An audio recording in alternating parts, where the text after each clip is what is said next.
Welcome to War Game. He was unwilling to be forcibly dragged into this thing. Because not long ago, he had just fulfilled his childhood dream, opening a small grocery store at the entrance of his elementary school. He was about to enjoy a heavenly life, playing on the computer, selling goods, snacking, and drinking freely, when suddenly the entire world and everyone in it was sucked into this inexplicable game. According to the light screen, those selected into the war game would represent humanity and participate in battlefields against myriad races. On the battlefield, people die. Sigh. Thinking of this, Ling, he shook his head and sighed heavily again. Damn heavens, are you messing with me? At that moment, a line of text appeared on the light screen before Lin He. Have you decided your growth path? Indeed, although the war game seemed to Lin He somewhat like an online game, unlike online games, there were no hidden professions here. Or rather, everyone was a hidden profession. Because here everyone could set a grand aspiration for themselves, their ultimate goal to grow toward. This goal determined each person's growth potential and also affected the difficulty of growth. If the goal was to become a god, one might never take the first step in a lifetime. But if the goal was merely to become an ordinary lord, farming and raising fish, the upgrade difficulty would be 100 times lower than normal. Of course, the upper limit would naturally not be high. Once this decision was made, it could not be changed, so Ling He kept hesitating. He didn't know what he truly wanted deep down. To live under others in the future for safety, or to truly join this war game and vie for dominance. Such a difficult choice. He casually plucked a blade of dogtail grass from the ground, laid down on the grass, and opened the regional chat interface. The war game randomly assigned newcomers regardless of age or gender to various regions of different sizes. In the current region, a small line at the top left of the chat interface read remaining players 10,000. It had been some time since everyone was drawn into the war game. Ling He opened the regional chat to see how others would choose their so-called growth path. Thinking this, Ling He casually sent a message. Have you all chosen your growth paths? Since everyone was still unfamiliar with the war game, the regional chat messages appeared slowly. Many lurkers saw Ling He's message. The first question mark appeared, followed by a row of question marks. Almost 2 hours had passed since the war game appeared. They really couldn't imagine someone still not having chosen a growth path. One could say people often get stuck customizing faces in games, but it was truly rare to get stuck on class selection. Especially since this wasn't an ordinary game, but a war game tied to one's life. By a small stream, a muscular man had just impaled a crab with a sharp wooden spike.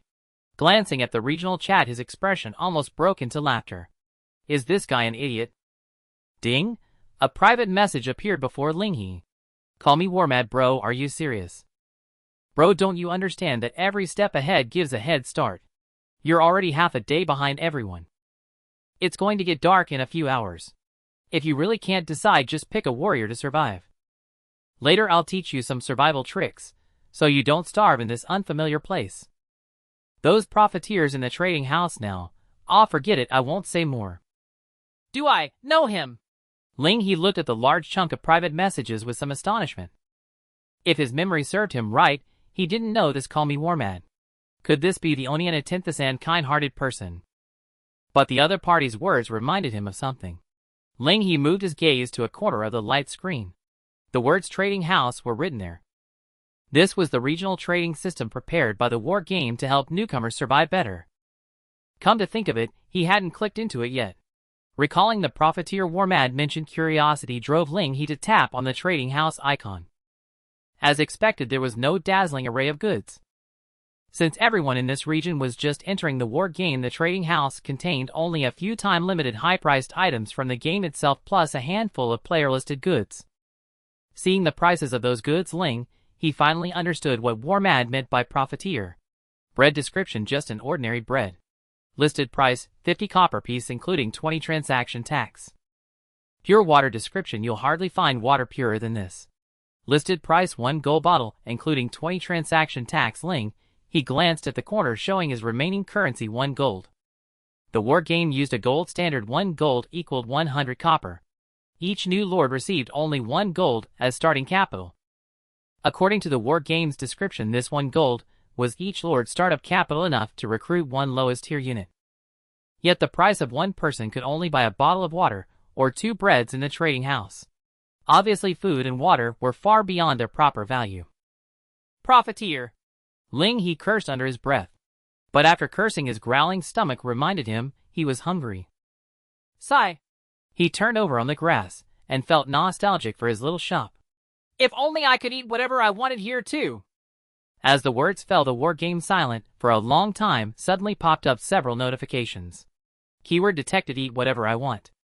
Matching personality setting growth path for you. Do you confirm the growth path terminal proprietor? Huh? Seeing the three big words terminal proprietor pop up before him, Ling He raised an eyebrow. For some reason, these words attracted him far more than paths, like becoming a god. Final producer. Introduction: stars are my candles, orbits are my ribbons, civilizations are my sandbox. It is my mercy that allows all beings to grow in my garden where breath need not be measured by currency. And everything will depend on my mercy. Before confirming the final growth path, Ling He could not see the specific details of this path. But even just looking at the introduction, his heart trembled with excitement. Become a king, an emperor, a god, a sovereign. No. I've decided I want this. Final growth path confirmed. Your growth path final producer. Warning: you will no longer gain growth experience through killing, war rule, or any non-market monopoly measures. Market monopoly. Ling He stared at the pop-up window, then instinctively looked down at his empty hands. It was said that the higher the potential of a growth path, the harder it would be to advance. But wasn't the starting difficulty of his path a bit too high? Monopolizing the market right out of the gate. Would anyone even buy him if he sold himself? After confirming the growth path, the war game opened a new personal interface.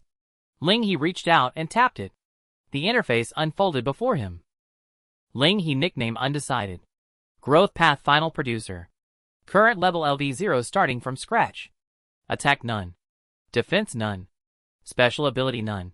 Evaluation: when someone wants to hang you from a lamppost, you won't have a shred of resistance. Ling He twitched the corner of his mouth. A truly destitute character. And why would anyone want to hang him from a lamppost for no reason? Suppressing the urge to complain, he did his best to ignore the final evaluation. Then he casually filled in the nickname, Conscious Peddler, and tapped into the growth path interface. The first thing he saw was the passive effects brought by the path. Final producer LV0 unlocked effects. Effect 1: your stewards will be replaced by the secretary position, ignores era restrictions. Effect 2: the loyalty of all your subjects is replaced by salary. Salary will provide a bonus effect to all units of the final producer path. It seemed that more passive effects would be unlocked by leveling up the final producer path. Apart from the passive effects, there were 2 gift packs waiting for Ling He to open in the growth path section. They were War Game Newcomer Growth Gift and Final Producer Starting Debt. Ling He had seen the newcomer gift in the regional channel. It seemed to be something everyone received. As for the starting debt, just by the name Ling, he instinctively felt something was off. In the regional channel, most people, after choosing their growth path, either got an initial ability they could use or receive troops or other items. And he had no abilities at all, only an extra starting debt. Could it be that this thing was exchanged for his abilities? Don't scare yourself. Shaking his head, Ling He sat up from the grass and decided to open the newcomer gift pack first to test his luck. You have opened War Game Newcomer Growth Gift. A flash of light and a few scattered items dropped in front of Ling He. There was a crude stone axe, 2 steaming hot buns, and a can of ice-cold happy water for couch potatoes. After looking at the shabby stone axe and the mud stains on the buns, Ling He was silent for a long moment, then picked up the happy water from the ground. Sure enough, no matter what time, happy water would never betray him. Gulp gulp. A mouthful of happy water went down, and Ling He couldn't help squinting with satisfaction. Ah, refreshing. Well, the so-called newcomer gift probably just ensured he wouldn't starve to death tonight, and to survive as long as possible without encountering fierce beasts. As for more than that, it would depend on the other gift pack.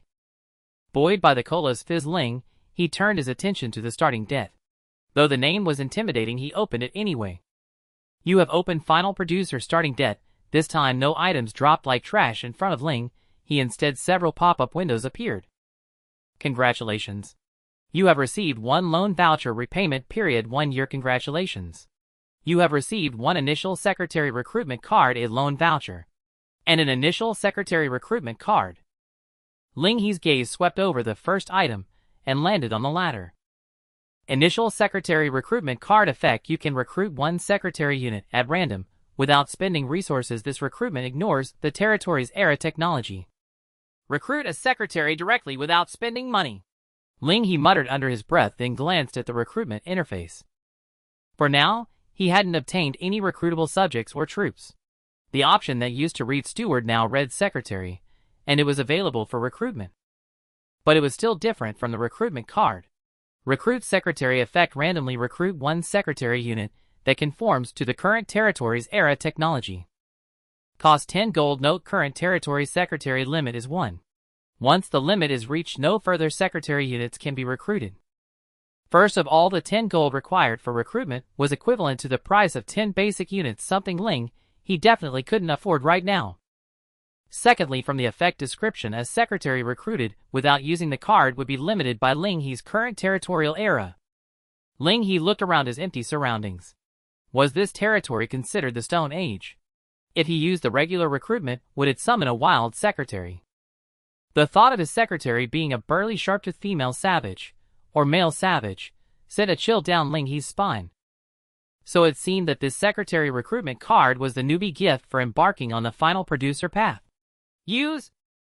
Without further deliberation, Lin He directly chose to use the secretary recruitment card, ready to welcome his first subject in the war game. Congratulations. Successfully used initial secretary recruitment card. You have obtained a new secretary. Wei La Wump. With the system notification, a scepter was thrust into the grass in front of Lin He. And Lin He saw the appearance of his initial secretary. She wore a dark patterned top hat, golden-rimmed monocle with amber-like eyes, a black suit, and a glimpse of a white shirt underneath. Wei La. Lin He unconsciously called out her name. The young girl blinked. Then Lin He saw a small hand reach out in front of him. My lord, I am cute. Give me money. Ahem. Seeing Vera ask for money so bluntly, Lin He nearly choked on his saliva. But asking for money upon first meeting, could it be wages? Though earlier, while lurking in the regional channel, Lin He had learned that most people were entering the Stone Age for the first time. In the Stone Age, subjects and warriors required no wages, only food and water to maintain loyalty. Yet Vera's attire clearly did not belong to the Stone Age. Gazing at the anticipation written in the young girl's eyes, Lin He inexplicably felt a softness in his heart. Though he had only run a small grocery store, he was not the kind of boss to withhold wages. Thinking this, Lin He turned his attention to his interface. The gold coins in the war game were not mere numbers. If he wished, he could actually withdraw them from the interface. And that was precisely what Lin He did. Ding! With the system prompt, the currency number in his interface dropped directly to 0. A single gold coin fell into Lin He's palm. Here you go. He handed the coin to Vera. Without a word, Vera took the coin from his hand, held it between two fingers, and examined it closely in the sunlight. The coin reflected dazzling light, and Vera squinted, savoring its radiance. After a moment, she carefully placed it back into her pouch. Simultaneously, the gold coin count in Lin He's personal interface, which had been 0, rose back to 1. Allow me to introduce myself first, Lord. Vera leaned on her scepter with one hand and placed the other on her chest. I am Vera Byrne, a loyal adherent of value, and your chief secretary. With a slight smile, she added, Please do not worry. I am not the kind of officiator who would slow your development for petty gains. Petty gains are but fleeting mayflies to me, utterly insignificant. Ding! Congratulations. You have gained the recognition of Secretary Vera. You may now view Vera's personal interface. So this seemingly shrewd and mercenary girl had acknowledged him over a single gold coin. Lin He scratched the back of his head, then clicked into Vera's personal interface. Secretary Vera, upgradable traits. I have value deconstruction. Gold allergy. I have value deconstruction. This unit can instantly discern the raw material cost and labor cost of any item. Gold allergy. This unit is cursed by the god of commerce. Touching any gold coin with purity below 90 will induce an allergic reaction. Lin He fell silent as he examined Vera's panel. It wasn't that it was bad. From a commercial support perspective, the eye of value deconstruction alone made Vera's worth immeasurable. But unfortunately, this was the early stage of the war game. He had initially thought a secretary would possess some combat ability. Now forget being a weakling, even combined he and Vera probably couldn't muster a single point of combat power. Before Ling, he could sigh a figure squeezed in beside him, craning her neck. Lord, are you looking at my personal panel? Stunned by its magnificence. Not magnificent at all. Ling He paused mid-sentence, suddenly realizing something. He jerked his head toward the girl beside him. You can see this panel. Of course. Vera rolled her eyes, as if disdainful that Lin He was surprised by such a trivial matter. I'm your secretary, and I can do more than just see. With that, Vera reached out and closed her own panel, revealing Lin He's personal information behind it. Seeing the 3 large nun entries, Vera covered her mouth to stifle a laugh. I never expected our esteemed lord to be a 000. That's even less impressive than mine. Mocked repeatedly by Vera Ling, he finally lost his patience. He reached out, grabbed her cheeks, and pulled them outward. Show some respect for your boss, damn it. MMPH. Equally powerless, Vera struggled in vain, her limbs flailing, as Ling He tugged at her face, issuing threats in garbled speech. MMP Lord, I'll deduct your loyalty. At her threat, Ling He pinched even harder. At the same time, he pulled up his own passive skill and thrust it before Vera. I didn't expect this, did you? I don't even have a loyalty stat. Vera's eyes widened at the interface. Effect 2. The loyalty of all your subjects is replaced by wages. Wages will provide a buff to all units on the endgame producer path. You bastard. After a moment, Ling He finally stopped tormenting Vera. Seeing the girl covering her flushed cheeks on the verge of tears, Ling He placed his hand on her head and mercilessly flattened her top hat. Vera's expression stiffened. How dare this wretched lord look down on her? Damn bastard, he'll draw a circle and curse you. Vera crouched to the side, using her scepter to draw irregular circles on the ground. Ling He watched, speechless. Finally, with a sigh, he stepped forward, picked up the top hat from Vera's head, patted it back into shape, and placed it on her head again. Humph. Vera shot him a resentful glance. I forgive you. Is your true form really that hat? Ling He couldn't help but tease. Humph. With a soft snort, Vera stood up and brushed off the dust.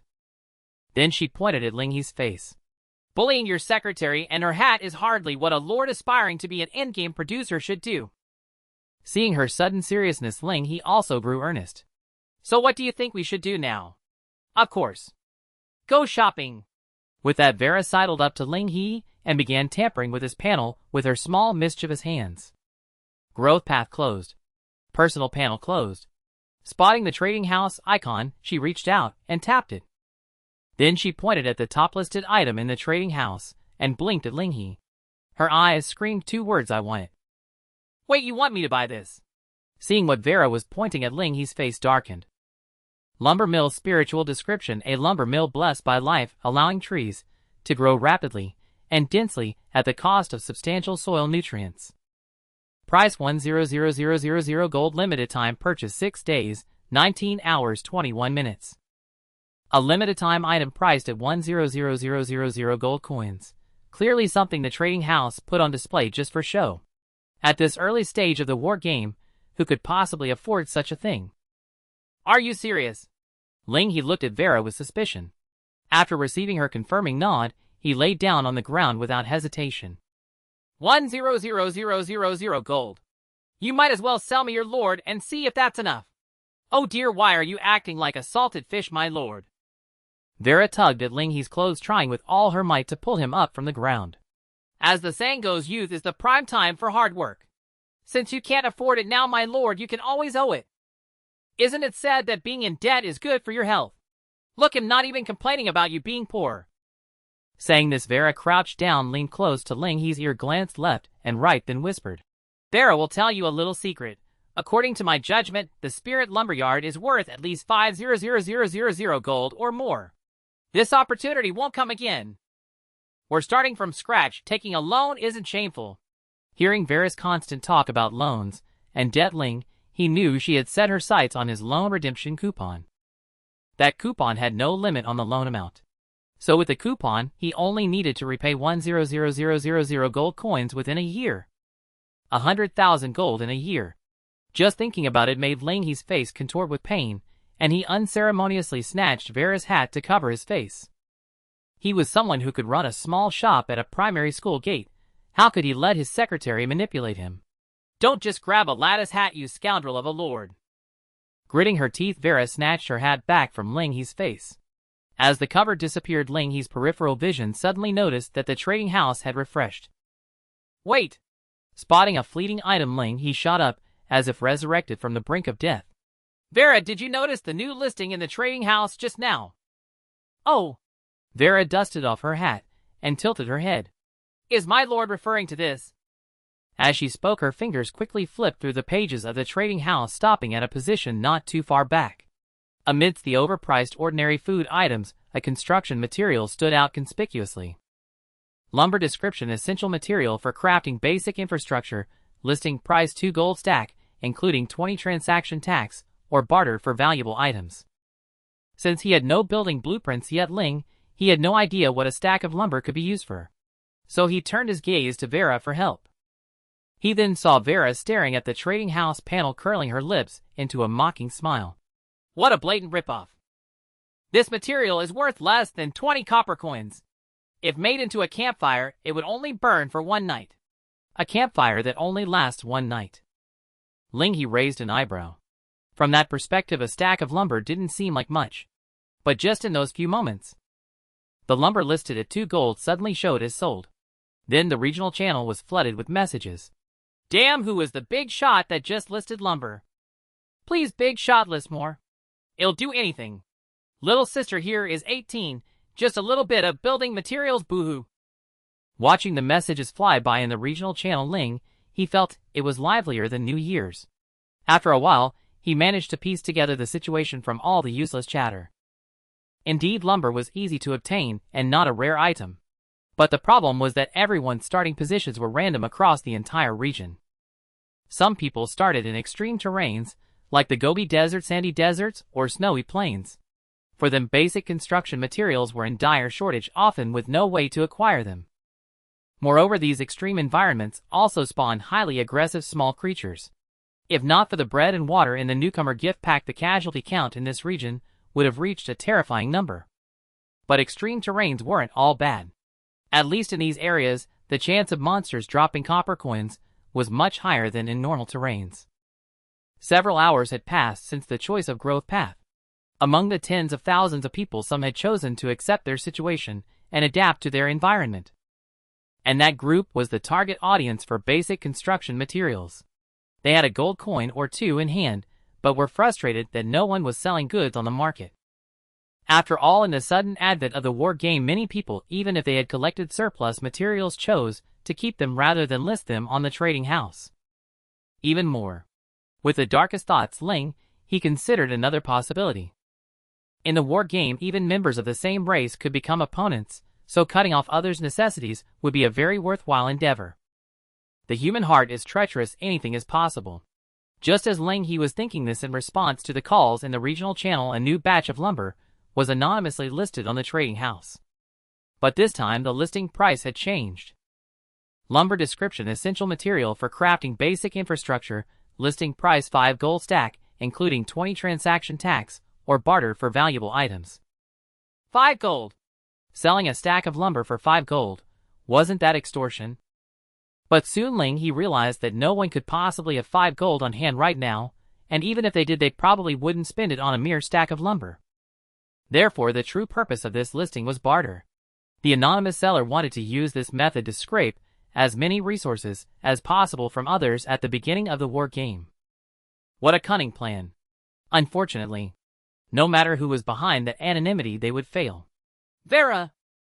He turned to look at the young woman beside him. Their eyes met, and they both broke into sly smiles. It seems my lord already has a plan. Of course. As he spoke, he flipped the trading house back to the first page and clicked on the top listed item, Lumberyard Spirit. Your funds are insufficient to purchase this item. Do you wish to use the item loan redemption coupon? Yes. As he confirmed the use of the coupon, a virtual architectural perspective appeared before him. You have successfully purchased the item Lumberyard Spirit. Please select the area where you wish to place it. From an architectural perspective, he could choose the placement, location, and orientation of the building. However, after some experimentation, he discovered that the initial placement point could not exceed 20 meters from his own standing position. Considering the seemingly endless expanse of the spirit lumberyard, adjusting the placement's position and distance seemed rather pointless. Thus Ling He decisively placed the lumberyard 3 meters in front of him. Confirm placement. With a thunderous rumble as Ling He confirmed the placement, the plain suddenly erupted in violent tremors. Towering trees burst forth from the soil. The once unobstructed plain was instantly replaced by a dense forest. At the same moment, a system prompt echoed in Ling He's ear. Ding! Due to your purchase of a system item, you have successfully triggered the Secretary Professional Skill Bargaining. You have received a bonus citizen recruitment token, contract lumberjack. There was actually a bonus to be had. Ling He hadn't expected Vera to bring him such an additional surprise. It seemed that replacing the steward with the secretary role was more than just a change in name. Thinking this, Ling He glanced to the side. Vera was holding her scepter upright against her chest, her chin held high, looking as if she were waiting for praise. Ling He let out a soft chuckle, withdrew his gaze, and placed his hand on the girl's head, patting it lightly twice in encouragement. Truly, she was being underestimated again. Vera's body stiffened as she instinctively straightened the top hat on her head, a look of gritted teeth on her face. Fortunately, despite their playfulness, as the chief secretary, she hadn't forgotten her duties. After composing herself, Vera quickly sidled up to Ling He, opened the citizen recruitment panel, and pointed at the only recruitable unit, the contract lumberjack. Ling He swept his eyes over it. Contract lumberjack. Era Stone Age Ultimate Owner Path. Description: the most basic worker unit that has received preliminary enlightenment and understands the meaning of interest. They have signed a contract swearing eternal loyalty to interest. Recruitment price 1 gold. This time, without Vera needing to say more, Ling He clicked on the recruitment option. Instantly, a burly, muscular man appeared before Ling He. The man was unshaven, completely naked except for a grass skirt made of a few leaves covering his lower body. Seeing this, Ling He instinctively looked at Vera, but found the girl wasn't averting her gaze, nor was there a hint of blush on her face. She looked at the contract lumberjack not as if she were looking at a virile man. Rather, it was more like looking at an object. Noticing Ling He's stare, Vera let out a questioning sound. What's wrong, you bastard lord? She couldn't even be bothered to call him lord anymore. Nothing. Ling He raised an eyebrow, returning his gaze to the contract lumberjack before him. Opening the citizen interface, information about the contract lumberjack soon appeared before Ling He. Name: none. Occupation: contract lumberjack. Wages: none. Special ability: none. Combat power: 5, extremely low. Well, it was only fitting for a basic unit, a worthless scrap with exactly 5 combat power, barely stronger than the combined might of 5 of himself and 5 Varys. Of course, compared to the basic units, others in the channel showed off the contract lumberjack as a basic unit did have its merits. Thinking this, Ling He glanced at the regional channel. Many growth paths initially granted corresponding citizen recruitment tokens, so there was constant discussion about basic citizens in the channel. Most types of basic citizens had an initial combat power between 1 and 5. Apart from lacking special abilities, the contract lumberjack's combat power was likely among the highest tier for citizens recruitable with 1 gold. The beauty of pure numbers. Withdrawing his gaze from the regional channel, Ling He smiled faintly, reached out, and patted the lumberjack's shoulder.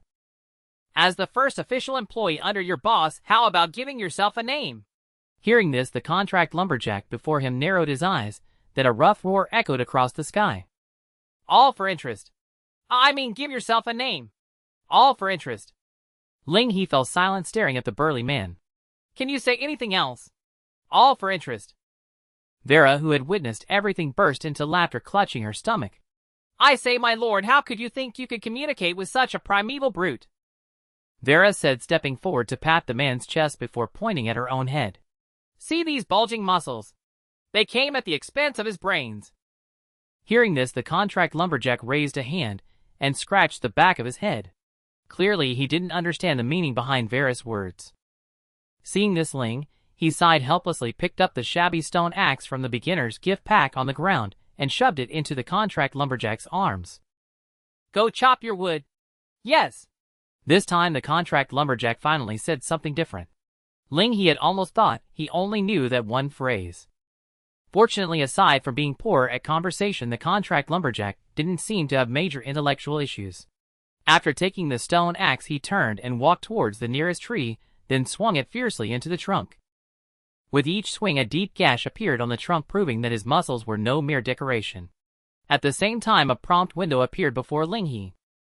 You have a signed contract, Lumberjack X1 to Lumberyard Spirit. Current production efficiency of Lumberyard Spirit 100 units of lumber day. Lin He choked upon seeing the lumberyard's output. If he remembered correctly, the anonymous profiteer in the trading hall had priced lumber at 5 gold per unit. Yet within his own lumberyard, a single lumberjack's daily output reached 100 units of lumber. Seeing this, lumber was hardly a rare commodity. Bah, profiteer! Achoo!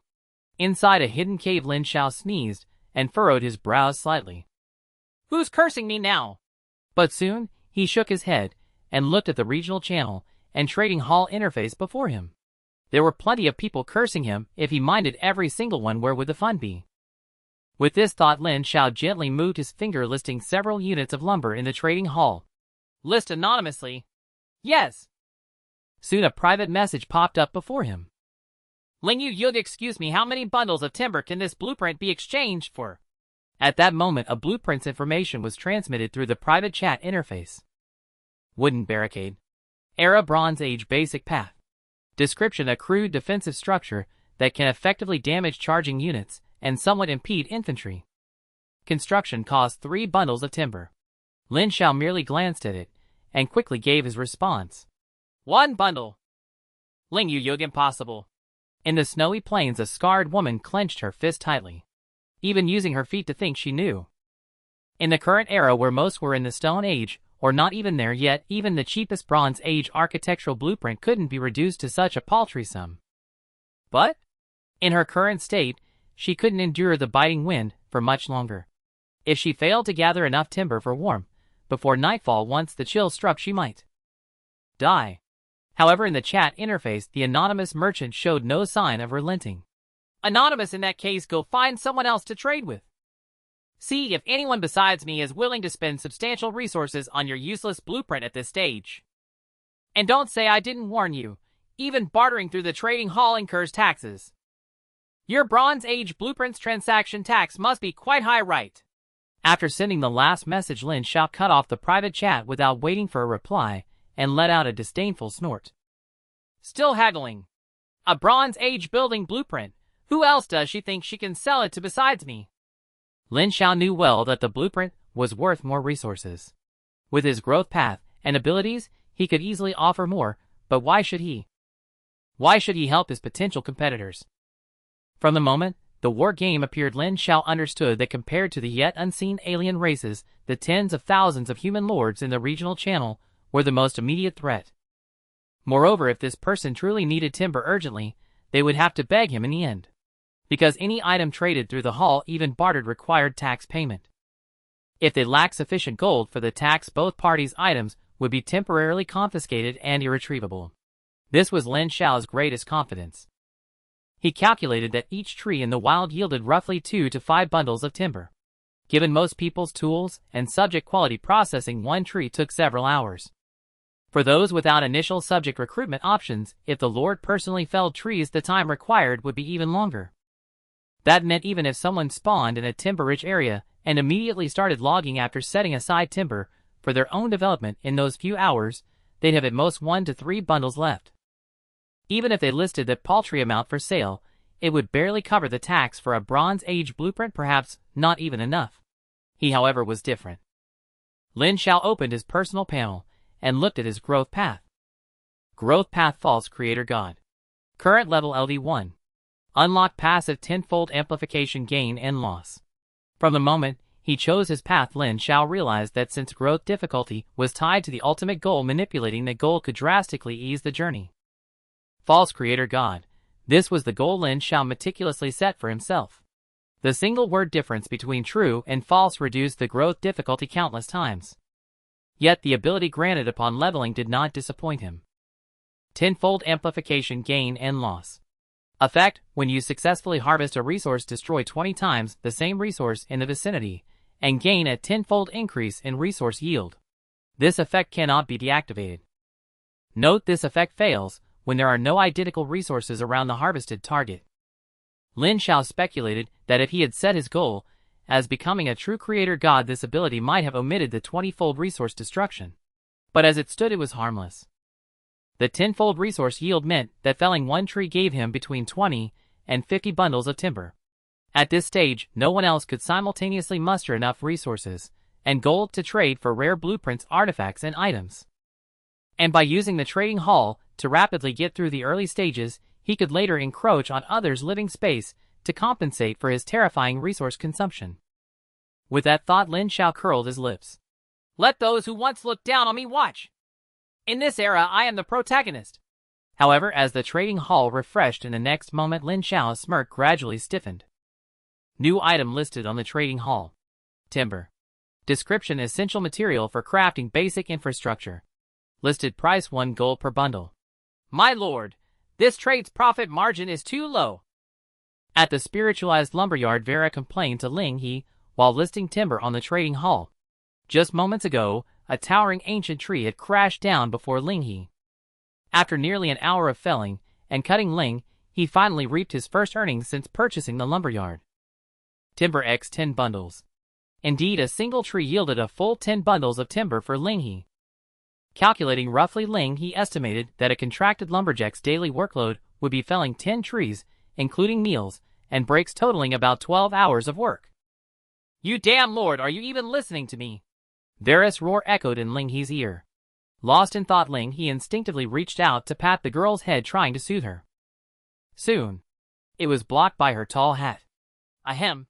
Clearing his throat, Lin He snapped back from his calculations and met Vera's serious gaze.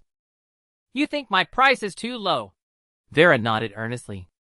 Though she believed timber's true value was around 20 copper coins in the current market, where even a loaf of bread sold for 50 copper, Lin He could have set a higher price and still found buyers. A price of 1 gold of 500 profit was far from enough in Vera's eyes. If she were in his position as secretary instead of Lin He, she would never have sold the timber so cheaply. Vera laid out all her doubts. It wasn't until Lin He finished listening that he understood why she had been sulking after listing the lumber. Oh, you. Lin He chuckled and tapped Vera's forehead. You're a classic Victorian capitalist at heart. Although Vera had sharp business instincts, Lin He felt she was no match for him when it came to transactions. Have you heard of game theory? Lin He continued. What do you mean? Vera tilted her head in confusion. Lin He sighed inwardly. It seemed that in an era before game theory was born, capitalists were still quite naive. Game theory is about studying how to make the most advantageous choices when people influence each other. Vera shook her head again. Lin He simply rephrased it, pointing at the trading interface. In my view, the current trading market is a zero-sum game. Lumber is a necessity that can always be sold, but the total money in the entire market is limited. A zero-sum game is entirely composed of competition with no room for cooperation, because one party's gain is inevitably another's loss.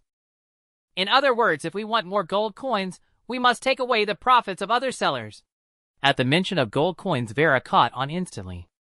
So according to you, those selling the same items are our enemies.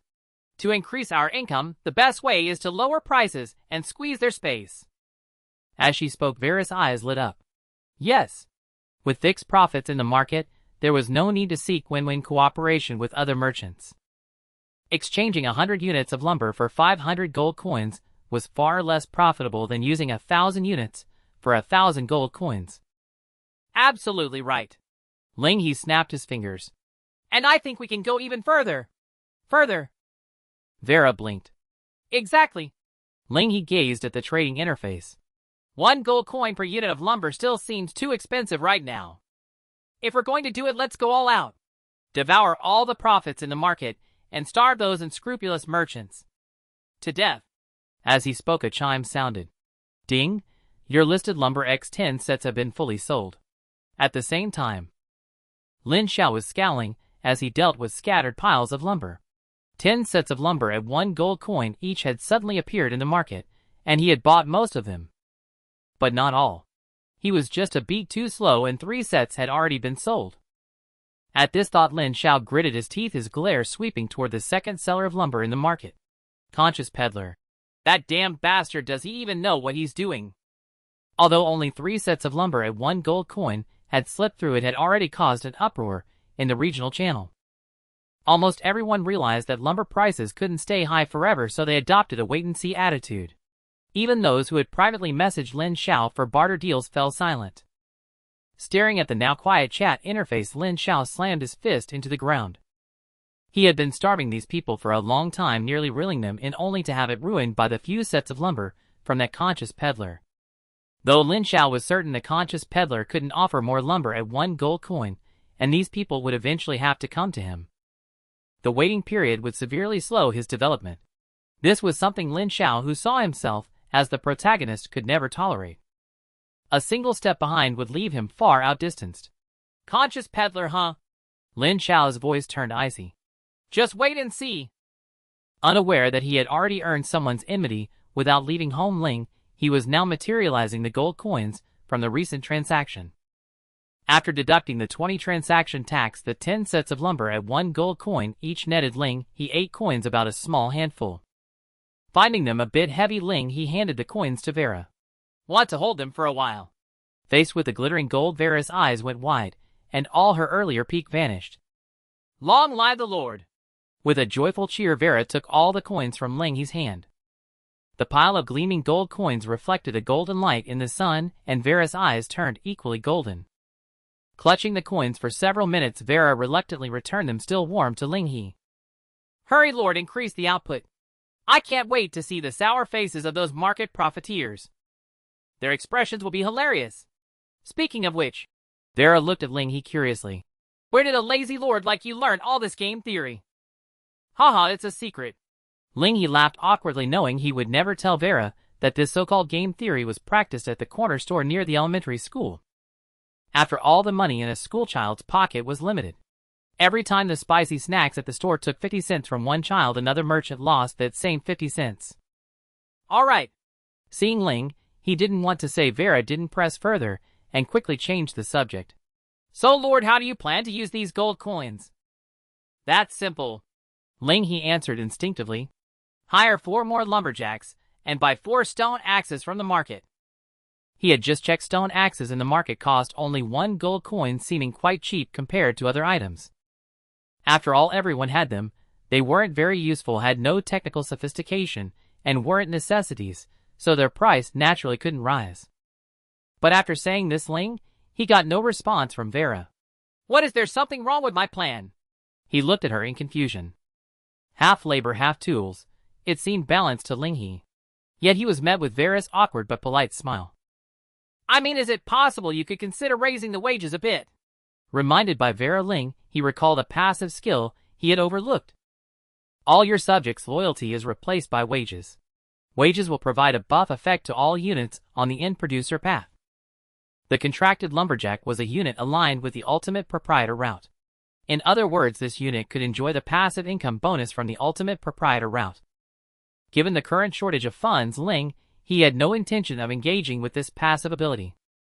Yet since Vera had brought it up, Ling He decided to try and slightly increase the wage for his only contracted lumberjack. Well, just 1 copper coin would do. A just wage amount. Yes. As the words fell, a change occurred in the interface of the contracted lumberjack. Wage 1 copper day, effect resource output rate increased by 10 huh? Ling He raised an eyebrow at the bonus effect brought by the wage, then casually opened the interface of the spirit with logging ground. Indeed, as the wage of the only contracted lumberjack was raised to 1 copper, the daily output at the spirit with logging ground had now reached 110 units of timber. Based on the recent selling price, 10 units of timber could be sold for 10 gold, which was 1000 copper. That meant an expenditure of merely 1 copper could bring him a 1,000-fold return daily. No more than that. Ling He realized the wage could be increased further. So he immediately began to operate. 2 copper, 3 copper, 4 copper. As the wage increased, the contracted lumberjack's movements grew faster, eventually becoming a blur. For each additional copper in wages, the lumberjack's resource output rate increased by 10, continuing steadily up to 15 copper. Wait! Just as Ling He was about to raise the wage further, Vera grabbed his hand from the side. Don't add any more. As she spoke, Vera leaned in close to Ling He, manipulating the panel before him and pulling up several interfaces. Lord, look here. Vera pointed at the citizen interface of the contracted lumberjack. After Ling He adjusted the wage to 15 copper. This interface underwent a qualitative change. Name non-occupation contract axe warrior wage full pay. Note: increasing wages beyond full pay will not provide additional bonuses. Special abilities: high spirits, valor, combat power 10. Contract axe warrior. Though Vera's finger was pointing at the words full pay, Ling He's attention was entirely captured by the occupation line. He hadn't expected that merely increasing wages could cause the occupation to mutate. Opening the occupation sub-interface, it was indeed vastly different from the contracted lumberjack. Contract axe warrior description: the continuous rise in profit indices has made them exceptionally high-spirited. To them now, felling men is as easy as felling trees. Trait 1: high spirits. This unit's resource output rate increased by 150, combat power increased by 100. Trait 2: valor in combat. Death cannot serve as a deterrent to lower this unit's morale, and appearance-based intimidation is ineffective against them. Extremely high combat power, extremely high morale, extremely high resource gathering efficiency, and a degree of immunity to fear. Such luxurious stats were far from the profile a basic citizen unit worth 1 gold should possess.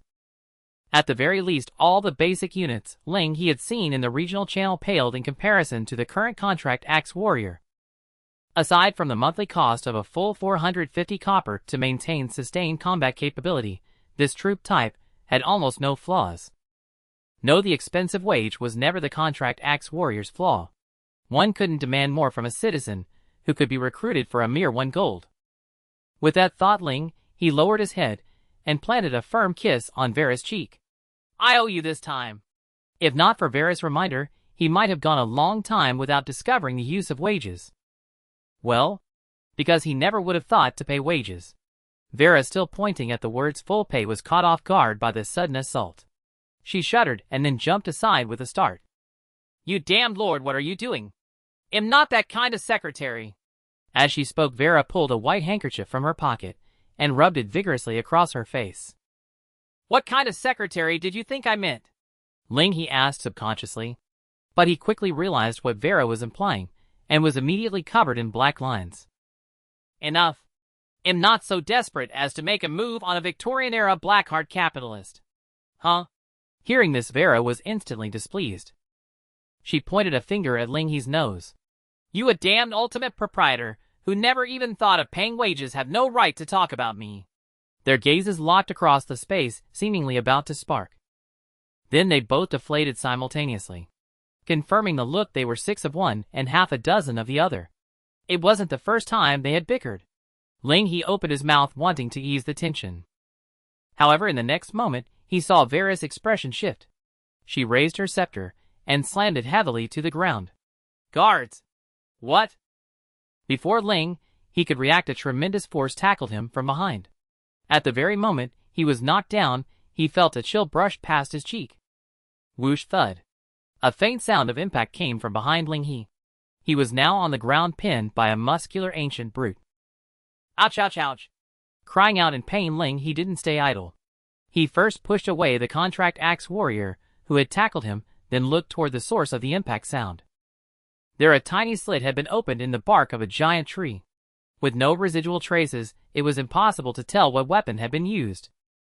But Ling He knew that the attack just now had been aimed at his head. If it had hit his head, wouldn't have the same defensive power as that giant tree. Well, save the thanks for later. Vera, leaning on her scepter, walked over to Ling He and pointed toward the outside of the logging ground. It seems we have some uninvited guests outside. Ling He nodded and got up from the ground. He had a rough guess the commotion from building the spirit wood logging ground must have attracted the attention of unknown beings nearby. The hours of peace he had just spent lying on the grass had almost made him forget that this was a war game with warfare as its main theme. By his usual nature, Ling He would never participate in battles that might lead to injury. But this spirit wood logging ground was an asset he had purchased with a loan of 1,000,000 gold. The thought of his fixed assets being violated sent a surge of hot blood from his heart rushing straight to his head. Whoever is out there, let's go meet them. Yet his fervor did not cloud Ling He's judgment. Before charging out of the lumberyard, he used the remaining funds to hire 3 contract lumberjacks. He then equipped each contract lumberjack with gear and set their wages to the maximum. Thus, with 4 formidable contract axe warriors as shields standing before him, and Vera Ling, he finally dared to storm out of the lumberyard. Stepping outside the sight before him made Lin He pause. What the hell is slime? If that oval-shaped slippery-looking creature half a meter in size on the distant lawn could be called a slime. This was nothing like the slime he had imagined. Just then Lin He saw the creature which resembled a slime begin to move. Its body convulsed ripples spreading across its surface like waves. In the next moment, a tiny ice crystal mere centimeters long slowly emerged from within. A sharp whoosh cut through the air as the ice crystal shot toward Lin He and his group like a bullet. Fortunately, Lin He had prepared this time with 4 meat shields standing in front of him. The ice crystal merely pierced the chest of one contract axe warrior before losing all momentum. Perhaps due to its lack of power, the struck warrior did not even grunt. Tough one. Lin He raised a thumb at the contract axe warrior before him. Then, without caring if the warrior understood, he pointed at the distant blue slime. Charge! Kill it! At that moment, the slime-like creature did not continue forming ice crystals. Thus Lin He deduced from the time since its last attack that it needed about a minute to strike again. If so, there was nothing to fear. Of course, the 4 contract axe warriors blocking Lin He's path did not seem intimidated either. Upon receiving Lin He's command, the 4 contract axe warriors shouted in unison, "All for profit!" Then they charged into the distance. A considerable gap lay between the blue slime and the lumberyard, but the contract axe warriors were swift. During this time, the slime managed to fire only 1 ice crystal before they closed in. 4 stone axes then descended upon it. Since the axes were not sharp, it was more like smashing than chopping. With the warrior's strength, each blow splattered copious amounts of gel-like liquid. In under a minute, the slime-like creature was utterly pulverized, reduced to a puddle of sludge on the ground. At the same time, a voice echoed in Lin He's ear, and a pop-up appeared on his panel. Congratulations on achieving your first victory against a foreign lord. Experience gained 0. Loot obtained none. Foreign lord. Seeing the window before him, Lin He belatedly realized that the slime-like thing was not a neutral creature spawned in the war game. Realizing this, Lin He hurried forward. Wait! Stop smashing it! But it was too late. By the time Lin He and Vera arrived, the slime had been battered beyond recognition. Amid the scattered gel lay a pitiful single copper coin. Vera did not mind. She crouched down, reached into the slime's gooey remains, and fished out the coin. She let out a mocking snort. "'Tis poor thing." With that, she tucked the coin into her pouch. This time Lin He's personal panel showed no increase in currency. He shook his head with a helpless sigh. It wasn't about the single copper coin after all. Vera had not pocketed the gold coins he gave her earlier. She could keep this trifling coin for fun. What disappointed Lin He was that he had finally encountered a foreign lord only for it to be destroyed so quickly. Since the war game began, no one in the regional channel had reported finding a foreign lord. Though some might have concealed such encounters, it was also possible that this was the first contact with a foreign lord. Considering this, Lin He opened the regional chat interface and typed a message. "Conscientious vendor, beware of round, slippery things that look like slimes. They are foreign creatures, possibly foreign lords, highly aggressive, and well, they kill." Once the message was sent, it caused an uproar in the regional chat. Of course, most responses were skeptical. "Wind and clouds, are you nuts from playing games? Slimes. Want me to kill a troll to entertain you? Mister. Elegant, not elegant. I wish I'd run into a slime instead of being chased by a pack of damn wolves. Help. Silence of silence. Wait, didn't you see who sent that message?" The regional channel fell silent for a brief second. Then Lin He watched as the topic derailed instantly. Because he never listed items anonymously in the trading hall, quick-witted people recognized him. "Holy crap, it's Brother Vendor. The one selling timber. Brother Vendor, do you still have timber at 1 gold per stack? We can't gather wood in the desert. Please, please." "Humph." Hidden in a cave, Lin Xiao sneered as he watched the regional channel. He knew this would happen. Human greed is insatiable. Once someone listed timber at a lower price, the baseline for timber would be mentally tagged by others. From then on, his efforts to amass resources through timber would face real difficulty. Though he loathed the one called conscientious vendor, Lin Xiao did not dismiss the message in the regional channel like most others. "A foreign lord that looks like a slime," he murmured, his eyes narrowing. A threat to be eliminated. I'll remember this. Just then Ling He sent a new message. Conscientious vendor new timber will be listed in an hour. Please be patient, dear customers. Heart. What? Lin Xiao's eyes widened as he stood up. How can he still have more timber? The exclamations in the regional channel did not trouble Ling He at all. After sending out the message that more timber would soon be available, he turned around to call Vera and the contracted axe warriors back. Yet before Ling He could speak, Vera raised a finger to her lips, making a shushing gesture. Huh? Seeing Vera's serious demeanor, which was clearly not a joke, Ling He swallowed the words that had been on the tip of his tongue. Then he watched as Vera looked around as if confirming something. Then, as if she were up to mischief, she leaned on her scepter and paced across the grass around the slime's corpse, tapping here and poking there. Swish, swish, the tip of the scepter brushed against the weeds, producing faint continuous sounds. Suddenly the scepter sank slightly into the ground, and a smug smile crept across Vera's lips. Just as I suspected, found you. As she spoke, she drove the scepter downward without mercy. Gurgle. A startled cry came from beneath the turf. Hearing this, Ling He immediately ordered the contracted axe warriors forward. As the thin layer of turf was pried open, everyone saw what Vera had been looking for. Another slime. Ling He muttered instinctively. Wasn't this mud-covered filthy sphere before them indeed another slime? However, the slime hiding under the turf was quite different from the one that had been smashed into mush. For instance, its color was not azure, but a deep crimson, and its body was much larger than the previous one. Roughly estimated, this red slime was a full meter in size. Moreover, under the gaze of several pairs of eyes, it made no aggressive moves. Even when Ling He approached, he could feel its body trembling. Gurgle, gurgle. Inarticulate gurgling sounds emanated from its quivering form, like the helpless growls of a small beast facing a threat. Vera reached out and poked the deep red slime in the muddy pit, then turned her head with an amused look. It's afraid of me.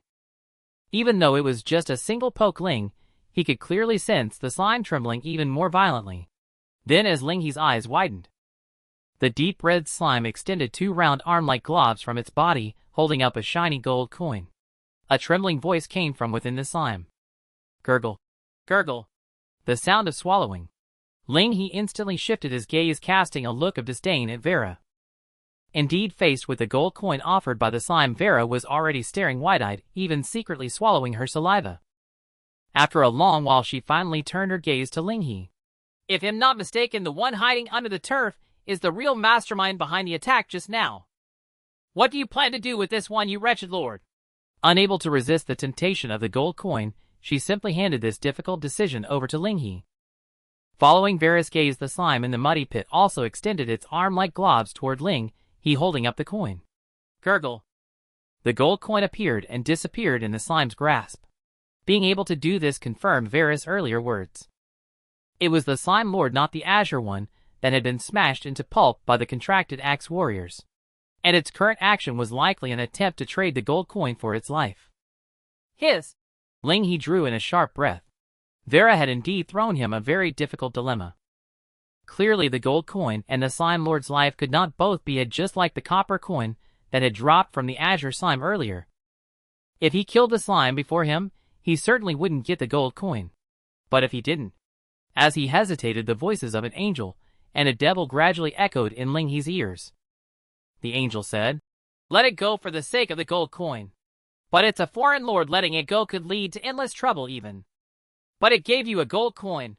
The devil's voice instantly interrupted Ling He's thoughts. "But it clearly tried to kill me earlier. But it gave you a gold coin. Enough." Ling He suddenly spoke out, dispelling the chaotic thoughts in his mind, and glared fiercely at Vera. "Stop messing with my head." Huh? Vera pointed at herself, her face full of confusion. Meanwhile, taking advantage of the slime's distraction, as it was drawn by his voice, Ling He reached out and snatched the gold coin from its grasp. Ding! The delightful system chime sounded, and the gold coin count in Ling He's personal interface increased by 1. Only then did the slime realize its gold coin was gone. Then it saw Ling He's face, which wore a mischievous grin like that of a demon. "I'll take this gold coin as compensation for my mental anguish. Fair trade, no cheating. But you tried to kill me earlier. That's worth more than this." With that, Ling he made a gesture that everyone understood. To spare your life, you need to pay more. Gurgle, gurgle. The slime let out a trembling sound. It did not produce any more gold coins, but instead burrowed deeper into the mud. No more money. Seeing this, Ling He shook his head in disappointment. Then I'm afraid he'll have to say sorry. As his words fell, Ling He stepped back, and the contracted axe warriors around him raised their stone axes in unison. Gurgle, gurgle. Seeing the stone axes about to fall, the slime in the mud pit trembled violently in fear. Fortunately, Ling He couldn't understand the slime's language at all, because it seemed to be saying, "Though I'm not human, you're truly a dog." However, the slime in the pit was clearly not about to give up without a fight. Just as the stone axe was about to strike, its body rippled like the azure slime before. Then a faint tiny flame floated upward. The tiny flame drifted to the chest of the contracted axe warrior and dissipated instantly, its attack power even weaker than the earlier ice shard. But at that moment, Vera's eyes lit up, as if she had discovered a treasure, and she shouted, "Spare the ball under the axe!" Whoosh! The contracted axe warrior's stone axe halted mere inches above the slime's head. Fortunately, their combat prowess was high enough to control the momentum of the axe with ease. Anyone else would have split the slime into 8 pieces. What's the matter? Ling He looked at Vera in confusion. I think I just saw money, Vera said as she crouched down again, her eyes scanning the slime intently. Now the slime appeared utterly unremarkable. Yet in that fleeting moment, she had glimpsed something of value flash by. Ling He harbored no doubt about Vera's words. After all, his capable secretary possessed the eye of value deconstruction. If Vera claimed to have seen something valuable, then this slime undoubtedly possessed something precious. You're not being honest, are you? Ling He cast a disapproving gaze at the slime in the mud pit, causing it to tremble. Ultimately unable to withstand the 2 predatory stares that seemed intent on devouring it alive. The slime rummaged inside its body and pulled out a soft red gel. That's it. Vera pointed at the gel the slime held, wanting to touch it, but hesitant to do so directly. After a moment, she thought of a good idea. She gently poked the gel the slime was holding with her scepter. Whoosh! A small flame rose. Fortunately, the scepter was coated with some unknown paint that was not flammable, so the flame did not travel up to Vera's hand. Then Vera gave her appraisal. A highly efficient and easy-to-use tinder. ID estimated at 30 copper coins each or more. 30 copper each. Ling He looked at the slime in the mud pit. Its round, plump body no longer seemed like a hostile lord, but rather like a grinning god of wealth. 30 copper might not sound like a high price, but considering the timber Vera valued at 20 copper was selling for much more in the current trading post. Most importantly, no one in the entire trading post was selling tinder yet. If Ling He could pioneer this market, he would be the first to seize the opportunity, and also the monopolist. At this thought, the image of money flickered in Ling He's eyes. Don't misunderstand. He wasn't just after the money. He was also thinking about his growth path, which had yet to reach level 1. The terminal owner path dictated that monopolizing a market was the only way for Ling He to gain experience. At this stage, achieving a complete monopoly on food or timber was nearly impossible. The 10 units of timber he had sold earlier only captured a small share of the market. For his level 0 growth path, the experience gained was less than 1/10 of what he needed. But creating a brand new commodity would be a different story entirely. With this thought, Ling He's expression toward the slime grew even more amiable. Gurgle. In the mud pit, unable to understand the language, the slime had no idea why the 2 bipedal creatures above were making such expressive faces. Seeing Ling He, who had snatched its gold coin, turn his gaze back to it, the slime immediately grabbed 2 more lumps of gel from its body, adopting a wary posture. It looked as if it were saying, "Don't come any closer. I'm not to be trifled with." Yet gazing at the gel the slime had produced, Ling He's eyes gleamed even brighter. He took out the gold coin he had taken from the slime and said, "How about we make a deal?" Fearing the slime wouldn't understand, Ling He pointed to his own gold coin, then to the gel in the slime's hand. Gurgle. The slime looked puzzled. It seemed to grasp Ling He's meaning, yet not quite. After pondering for a moment, the slime cautiously extended the gel, while Ling He held out the gold coin. But Ling He didn't complete the exchange immediately. Instead, he held up 1 finger for his gold coin and 9 fingers for the slime's gel. This time the slime finally understood. It stuffed the 2 lumps of gel back into its body, rummaged again, and then produced a handful of noticeably smaller gel pellets. The handful contained exactly 9 pellets.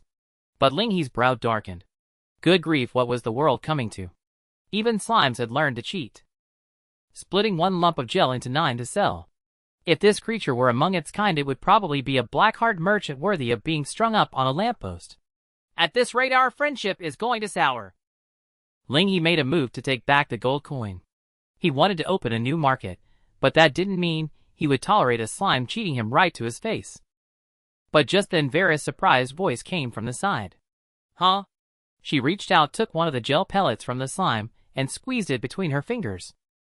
These smaller gels seem to be of higher value, more stable, easier to carry, and can be stored for emergencies. A pellet like this is probably worth around 50 copper. Upon hearing this, Lin He instantly stuffed the gold coin into the slime's body and took all the small gel pellets from its hands. Pleasure doing business.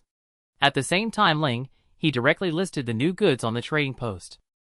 Fire slime gel description: the excretion of a flame slime. A fire source suitable for long-term storage, used to ignite flammable materials. Listed price: 1 gold coin each, including 20 transaction tax. Unlike the timber, although the listed price for these gels wasn't outrageous by current market standards, they didn't sell out quickly. Lin He guessed it might be because they weren't as versatile as timber, or perhaps at this stage people didn't have a great need for such quick-for-starting tools. After all, the ancients had passed down the method of drilling wood to make fire. By spending 1 gold coin to recruit a citizen, and putting in some effort, it probably wasn't too hard to manage. However, the name, Fire Slime Gel, did spark a wave of discussion in the regional channel. Xiaobu. So slimes really exist? I thought Brother Vendor was just messing with us. Overlord of Western Chu. Wait, Brother Vendor listed so many slime materials. Has he already invaded the territory of other racial lords? Fish from Juzhegu. 666. Gotta hand it to Brother Vendor, developing and expanding at the same time. Exclusive memory. Boo-hoo, an 18-year-old female college student begging to be carried. Boo-hoo-hoo. Begging to be carried 1. Begging to be carried 10,086. A flood of pleas scrolled through the regional channel. But Lin He's sharp eyes caught a different line mixed in. Call me war freak. Tinder probably won't sell well right now. From the perspective of uniting against foreign races, ill by 1 to show support. Meanwhile, 2 portions of the gel Lin He had listed sold in an instant, depositing 1 gold and 60 copper into his personal panel. Gazing at the balance that had precisely returned to 2 gold, Lin He felt a flicker of relief. Look, look! This is what I call true vision. Empty talk means nothing. But the name War Maniac sounds oddly familiar. Lin He instinctively glanced at the regional channel, but that message had long been buried under a torrent of spam, so he chose to ignore it. The 2 gold coins were soon in Lin He's hand. Turning back to the slime in the mud pit, he jingled the coins with a smile. Though Tinder wasn't selling particularly well yet, he believed that once players had more coins and nightfall arrived, there would be a steady market. In any case, stocking up now was a sure bet, with the experience from that first trade. The slime in the pit understood his intent, pulling out 18 small gel masses from its body to complete the deal, taking the 2 gold coins from Lin He. All right. Lin He calculated the profit from this transaction, which should somewhat soothe his startled nerves. Thus he decided not to torment the pitiful slime beneath his feet any longer. Draining the pond to catch all the fish or killing the goose for the golden eggs was no act for a conscientious merchant. Waiting for the contracted axe warriors to step back, Lin He also retreated a few paces, pulling Vera to stand beside the warriors. After clearing all space around the mud pit, he gestured to the slime inside. You can go now. Feel free to drop by any time. And it'd be even better if you bring some goods to trade. We can exchange what we have. Gurgle. Though the slime in the pit couldn't understand the biped's language, it sensed the intent to let it go. So the slime leaped out of the mud pit, shuddered violently to shake off all the filth. Only then did Lin He notice the slime had eyes previously obscured by mud. Now that the grime was gone, a closer look revealed it was actually somewhat cute. It could fetch a good price as a pet, Vera murmured softly. Lin He shot a glare at the girl he was holding. How dare she voice his own thoughts? He would never sell his future trade partner. That would be utterly despicable. With a twinge of guilt, Lin He glanced at the slime. Fortunately, it didn't understand human speech, or it might never dare to trade with him again. But oddly, even though it had cleared the path, why wasn't the slime leaving? Just as Lin He found this strange, the slime made a new move. Gurgle. It blinked its watery big eyes and hopped twice toward Lin He. Seeing this, the surrounding contracted axe warriors immediately raised their stone axes, wary of the slime's actions.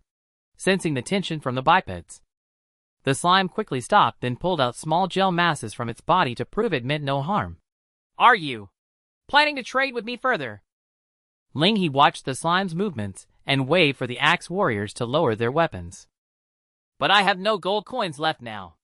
Gurgle, gurgle. The slime didn't understand Lin He's words, but it saw the warriors cease their aggressive stance. So it bounced over to Lin He, rubbing against both him and Vera. What kind of constitution did this slime have? Having just been soaked in mud, its outer skin was now spotless after shaking off the dirt. Warm, soft, and smooth. Vera pinched the slime, then it pressed against her, and instinctively appraised it. As a luxury item like a sofa, it should sell for over 10 gold. Gurgle. Though the slime couldn't understand Vera, it keenly sensed a flash of killing intent from her. In that instant, Vera's aura seemed even more terrifying than the surrounding axe warriors. So the slime dared not linger near her, instead hiding behind Lin He, who appeared the most benevolent. Gurgle, gurgle. All right, stop scaring it. Lin He gently patted the slime with some sympathy. It was his only supplier of slime gel raw material.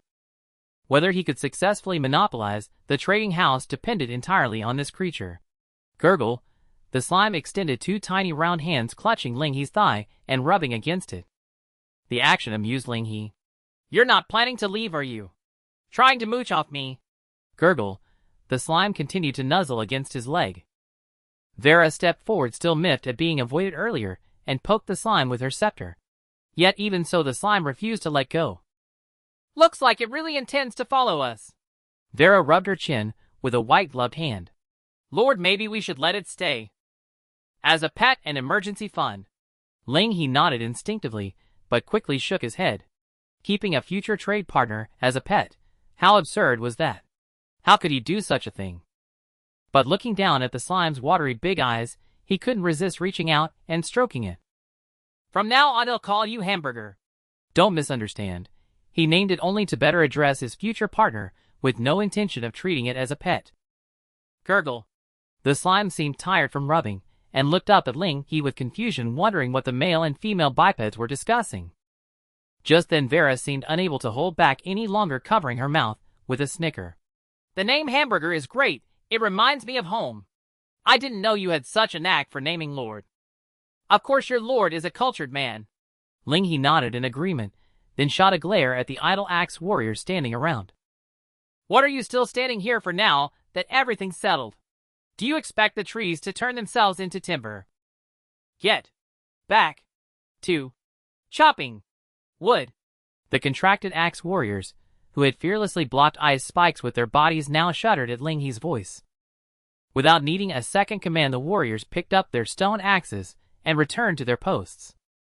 With the departure of the contracted axe warriors, the slime grew bolder. Right before Vera's eyes, it slithered directly beneath Lin He's crotch, hoisting him up with a startled yelp, then began bouncing toward the lumberyard. Vera, the secretary, was left far behind. She froze for a full half-second before stomping her foot furiously on the ground. You two wait for me, you damn slime knight! Since all the work had been delegated to the contracted axe warriors, Lin He and Vera spent the rest of their time frolicking with the slime, continuing until a new batch of timber was fully processed. Well, this batch seems quite abundant. Lin He stood before a pile of logs, raising a hand to measure its height. The stack towered even higher than him as he perched atop the slime. Approximately 100 stacks, Vera announced after her calculations. The spirit-enchanted lumberyard wasn't the wilderness. The yield from each tree was more or less consistent. Thus, given the efficiency of 4 fully paid contracted axe warriors, producing 100 stacks of timber per hour was a perfectly normal figure. Of course, no surprises were for the best. Lin He didn't expect these contracted axe warriors to suddenly overperform and chop out extra stacks for him every hour. Vera! Startled by Lin He calling her name, Vera turned her head in confusion. Then she heard his next words. List them for me. I knew it would come to this. Vera sighed helplessly. The trading post in war games wasn't some magical ring that could sweep up resources from miles around with a single command. To list items on the trading post, at least at this stage, one could only access their own inventory and list them one by one or stack by stack. Previously, with just 10 stacks, Ling He hadn't bothered to do it himself. Now facing 100 stacks of timber, a true physical chore, he was even less inclined to handle it personally. All right, a secretary's job is to handle things. I get it.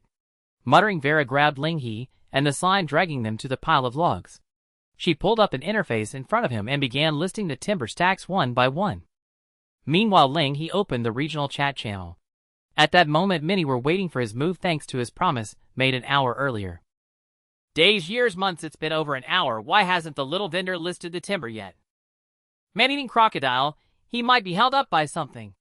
After all, he encountered a foreign lord earlier. Maybe he's in a dangerous place. Most in the chat channel had no doubt that Lin He would continue listing timber. Anyone with eyes could see that in these early stages timber was in the highest demand. Those capable of mining surplus timber would never pass up such a lucrative opportunity. The only concern was the price of the timber he would list next. Among the chatter, Lin He spotted someone seemingly offering a rational analysis, steering the narrative. Creator of gods, to be fair, even if he lists new timber, it probably won't be 1 gold per stack. Everyone knows timber prices are between 2 and 5 gold right now. How do you know his next price won't be 3 or even 4 gold? Kidnapping you, that. No way. The little vendor shared his intel. I think he's a good guy. Heh? Behind the screen a sneer sounded, and a new message popped up in the regional channel. Creator of gods, fine, let's assume he still sells timber at 1 gold a stack. How many stacks do you think one person can sell at once? 10 stacks. 15. Or 20. Wake up! This region has tens of thousands of people. Even if cheap timber exists, what makes you think it'll reach us? Instead of gambling on a lottery, if you really need timber, the ones already on the trading post are the best bet, and they won't delay your development. Happiness is self-given. That actually makes sense. A lifetime of humility indeed. Watching the dissenting voices in the regional chat gradually shift to agreement, Lin He suddenly sensed something was off. His intention in releasing cheap timber was to deliver a heavy blow to the profiteers at the trading post. But at this rate, many would likely give up waiting for his timber and pay high prices to keep the profiteers afloat. That would make it even harder for him to monopolize the timber market. Such a skilled manipulator, could this clear-headed guy be one of the black market timber sellers in the trading post? Fine. At the thought, Lin He couldn't help but laugh bitterly. Before he could even start steering the narrative, others were already doing it to him. Back in the day, his 5-cent spicy sticks had no rivals at the elementary school gate. How could he lose to these profiteers now? Vera, this time adjust our timber price to 50 copper. Huh? Vera turned her head in disbelief. Are we switching to charity? Can't you think better of me? Lin He retorted irritably, then reached out and flattened Vera's hat. I told you not to mess with a lattice hat. Vera clutched her hat, pouting indignantly. I just don't get it. 1 gold is already super low in the current trading post. Didn't you say earlier that the value of a stack of timber is around 20 copper? Lin He said softly. Oh, I guess that's true. Reminded by Lin He, Vera felt a bit more at ease. Fine, you're the lord. Whatever you say goes. Seeing Vera obediently start adjusting the price, Lin He turned his attention back to the regional channel and began typing messages. Conscious vendor, sorry for the wait, folks. Got held up with something. My apologies. To earn your forgiveness, I've made a painful decision. The timber originally priced at 1 gold per stack is now offered to you all at 50 copper, a full 100 stacks. 50 copper. Can't lose, can't go wrong. Hurry over to the trading post, folks. The message didn't ignite the regional channel into a frenzy. Instead, the channel fell silent for a long time regarding timber discussions. Over at the trading post, however, every stack Vera listed was snatched up instantly, the selling speed outpacing her listing speed. As the timber sold in bulk, the fire slime gel that Lin He had also listed began to see sales gradually pick up. As the number of gold coins in his personal interface grew, Lin He's smile became increasingly radiant. It seemed that slime gel wasn't without a market, rather those who needed it simply lacked the kindling. As long as the wood could be sold, the fire slime gel would naturally have no shortage of buyers. But just then an uninvited guest barged into his private chat. Creator God? Why bother? On the other side, Lin Xiao stared blankly at the message he had just sent. In a moment of anger, he had forgotten to remain anonymous. Fortunately, due to his earlier anonymity, no one should be able to connect the message to him. After a moment of thought, Lin Xiao adopted a different tone and continued typing in the private chat window. Creator God? Given the current state of the trading hall, buying up all the listed wood isn't a problem at all. By selling wood at such a low price now, besides disrupting the market, what benefit do you gain? Oh ho! Seeing the words appear in the private chat interface, Lin He chuckled softly. Getting anxious so soon? He remembered this guy named Creator God earlier in the regional channel. This very person had been stirring up trouble against him. With a facade of rational analysis, he had actually been belittling him all along, trying to steer others into the arms of profiteers. He never expected the man to have such nerve. Failing to sway the crowd, he now came directly to him. Conscience vendor. So what brilliant suggestion do you have? Seeing that Lin He's tone wasn't too aggressive, Lin Xiao breathed a temporary sigh of relief. At least, he could communicate. Although this guy called Conscience Vendor was already on his blacklist in these early stages of development, a direct clash would only lead to mutual destruction. So for the greater good, Lin Xiao would try to offer his own solution. Of course, before that he would first test the waters with a bit of a sob story. Creator God? To be honest, I'm just an ordinary wood merchant in the trading hall too. We're all selling wood. We should all know that selling it now means sacrificing our own development. Since we're making that sacrifice, isn't it fair to expect some return? After sending these messages, Lin Xiao waited for a reply from Lin He. When none came, he realized that playing the pity card wasn't working. Didn't he have even an ounce of empathy for a fellow merchant? That left only two possibilities. The guy was either after fame or profit. Lin Xiao frowned. If it was fame, that would be truly troublesome. But he believed no one could be foolish enough to sacrifice their future for an illusory reputation. That meant the target was profit, and profit was the easiest to handle. Tweaking his approach slightly, Lin Xiao continued typing in the private chat. Creator God? It seems you don't like beating around the bush either, vendor. So I'll get straight to the point. We're all wood merchants. With the current scale of the trading hall, no single one of us can fill the demand gap. The trading hall now is like an endless cake. If we compete against each other, we'll only make the cake smaller. The smaller the cake, the less each of us gets to eat. So why not join forces? If we unify the price of wood with the other merchants, the cake can grow bigger and everyone will have their fill. What do you think, vendor? Unified pricing. Lin He rubbed his chin as he read the proposal in the trading channel. He understood the idea perfectly. If merchants united, manipulating prices would be a trivial matter. And that would give rise to corporations, conglomerates, massive aggregates of interest. Unfortunately, this path ran counter to Lin He's own growth trajectory. If Lin He's path were that of a corporate ruler, he would have accepted the offer without hesitation. But his path was that of the ultimate proprietor. Mercy was a privilege of the ultimate proprietor, but sharing was not a word in their dictionary. Lin He knew this well. Heh? Lin He shook his head with a smile. Not a bad proposal, but I don't like my cake sliced. In the private chat, a message was quickly sent by Lin He. Conscience vendor. Sure. He actually agreed. Seeing Lin He's message, Lin Xiao's heart leaped with joy. He hadn't expected to stop this pointless price war with just a few words. At the same time, his disdain for Lin He grew threefold. In the end, he was just another fame seeker. Once he himself grew strong, this man would be nothing more than an ant under his foot. But just as Lin Xiao was about to say something, a new message appeared in the chat window. Conscience vendor. But he'll set the price. 50 copper coins per stack. Take it or leave it. Creator God. What do you mean by that? As Lin Xiao sent this message, a warning window popped up before him. The user has blocked you. Thump. Seeing those words, Lin Xiao slammed his fist into the ground in a rage. But an even greater fury awaited him. In the regional channel Lin, he had already posted a new message. Conscience vendor. Just now some almighty figure sent me a private message.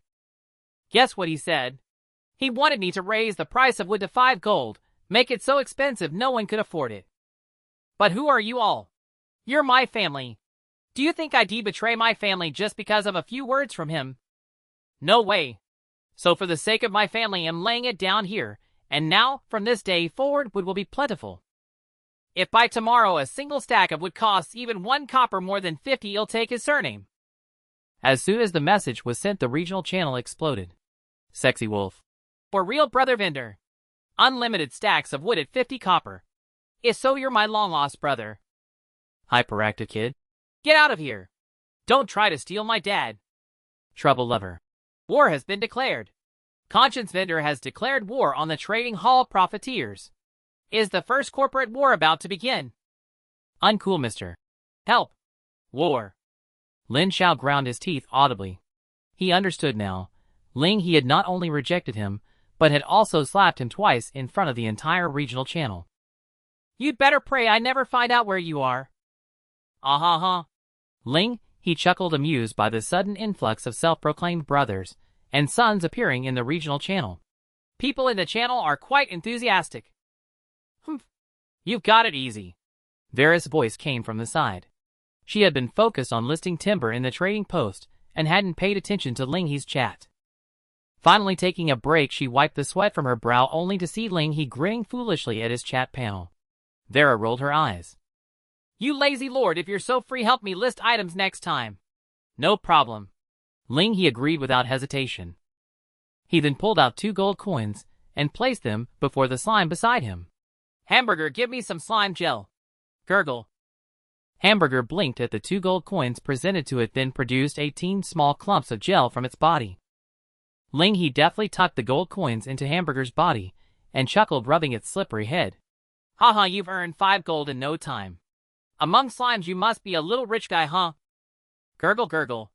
Not understanding Lin He's words, Hamburger simply rubbed against him ingratiatingly.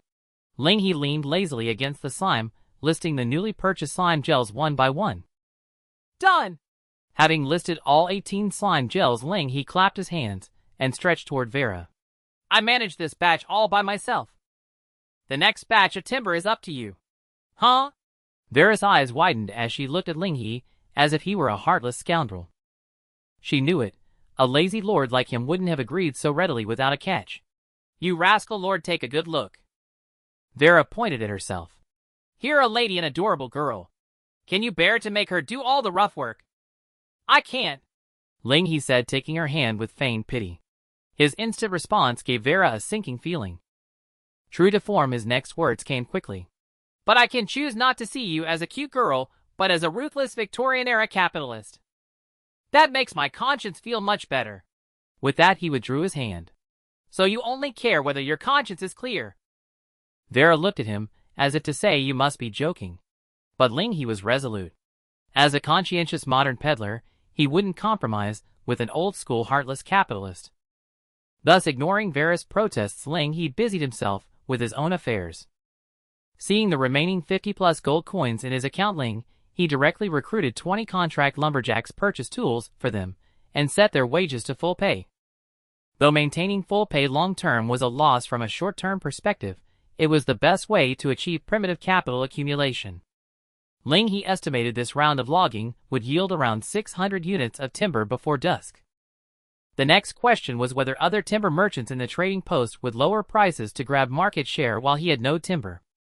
After all, in Lin He's calculation, this would be their last chance to earn excess profits through the trading post. But as it turned out, the result didn't disappoint him.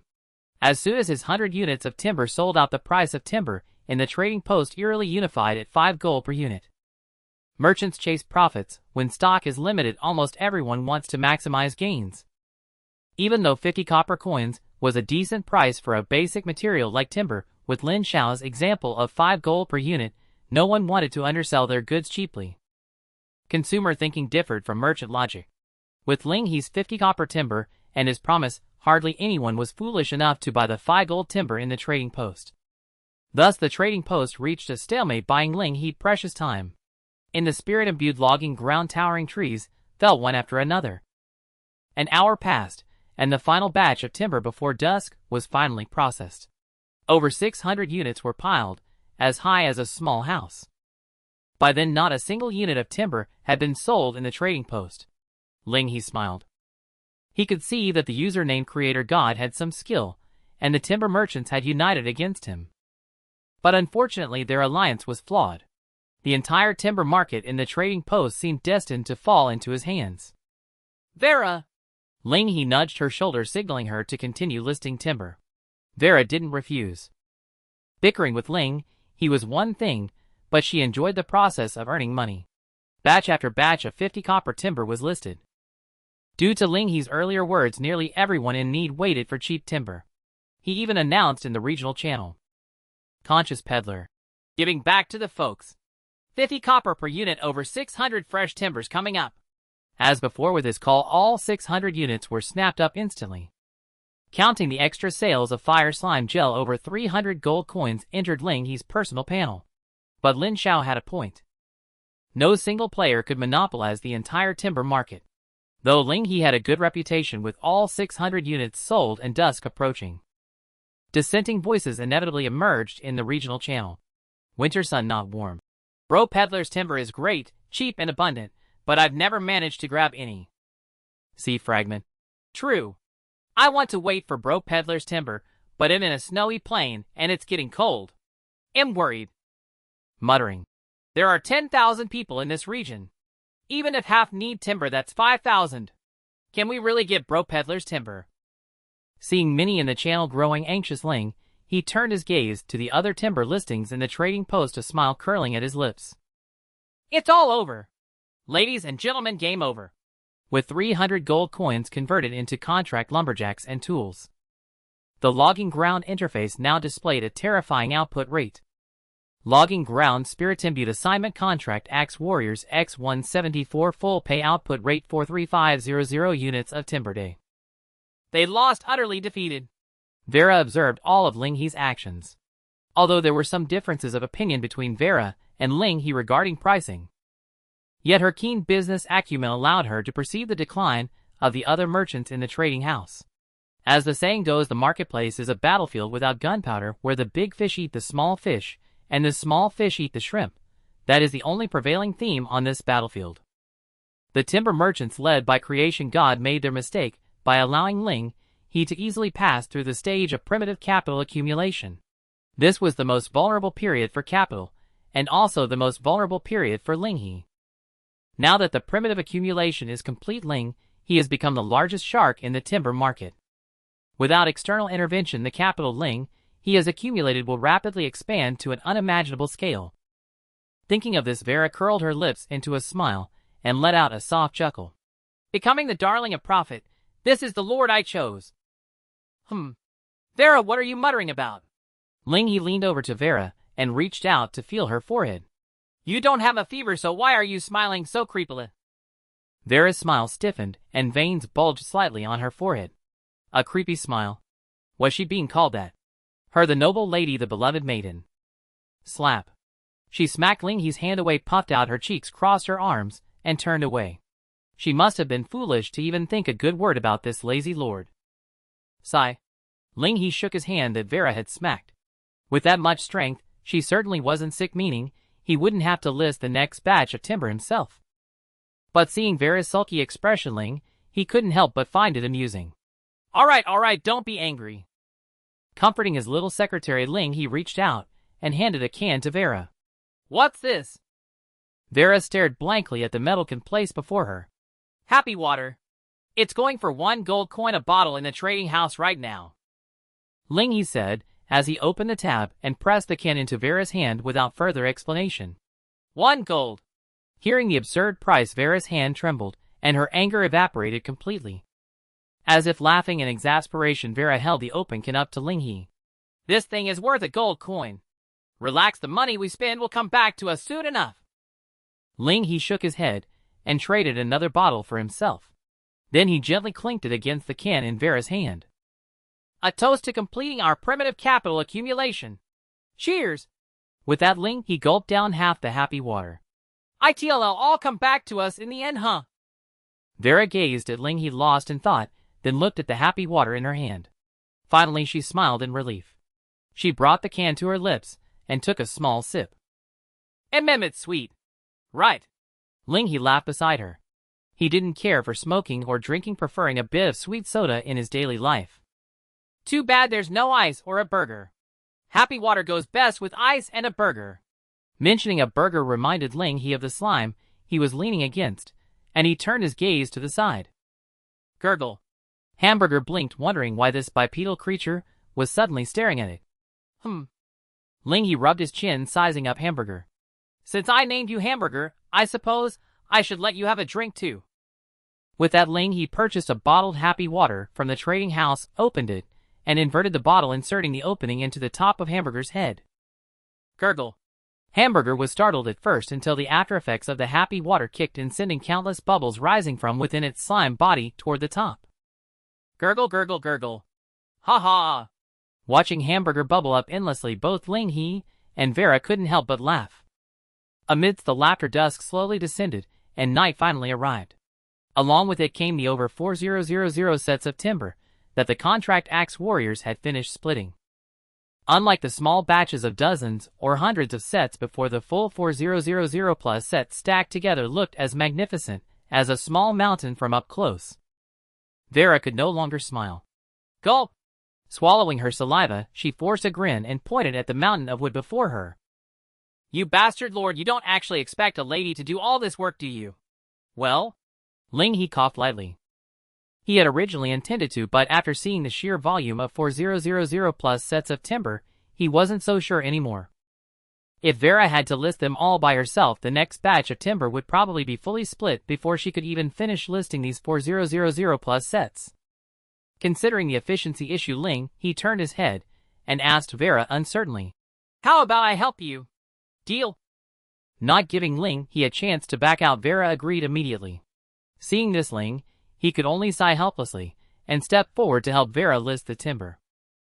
Meanwhile, a message in the regional channel truly set everyone ablaze with excitement. Honest Hawker. Sorry for the wait, folks, sorry for the wait. Thanks to everyone for supporting my little business. Am deeply grateful. So here it is, 4,000 sets of timber at 50 copper each. 4,000 sets of timber. Every lord who saw this message nearly dropped their jaw. Wow, Lala. 4,000 sets. Bro, are you sure you didn't add an extra zero? Lone wolf in the pack. I've been wanting to say this for a while.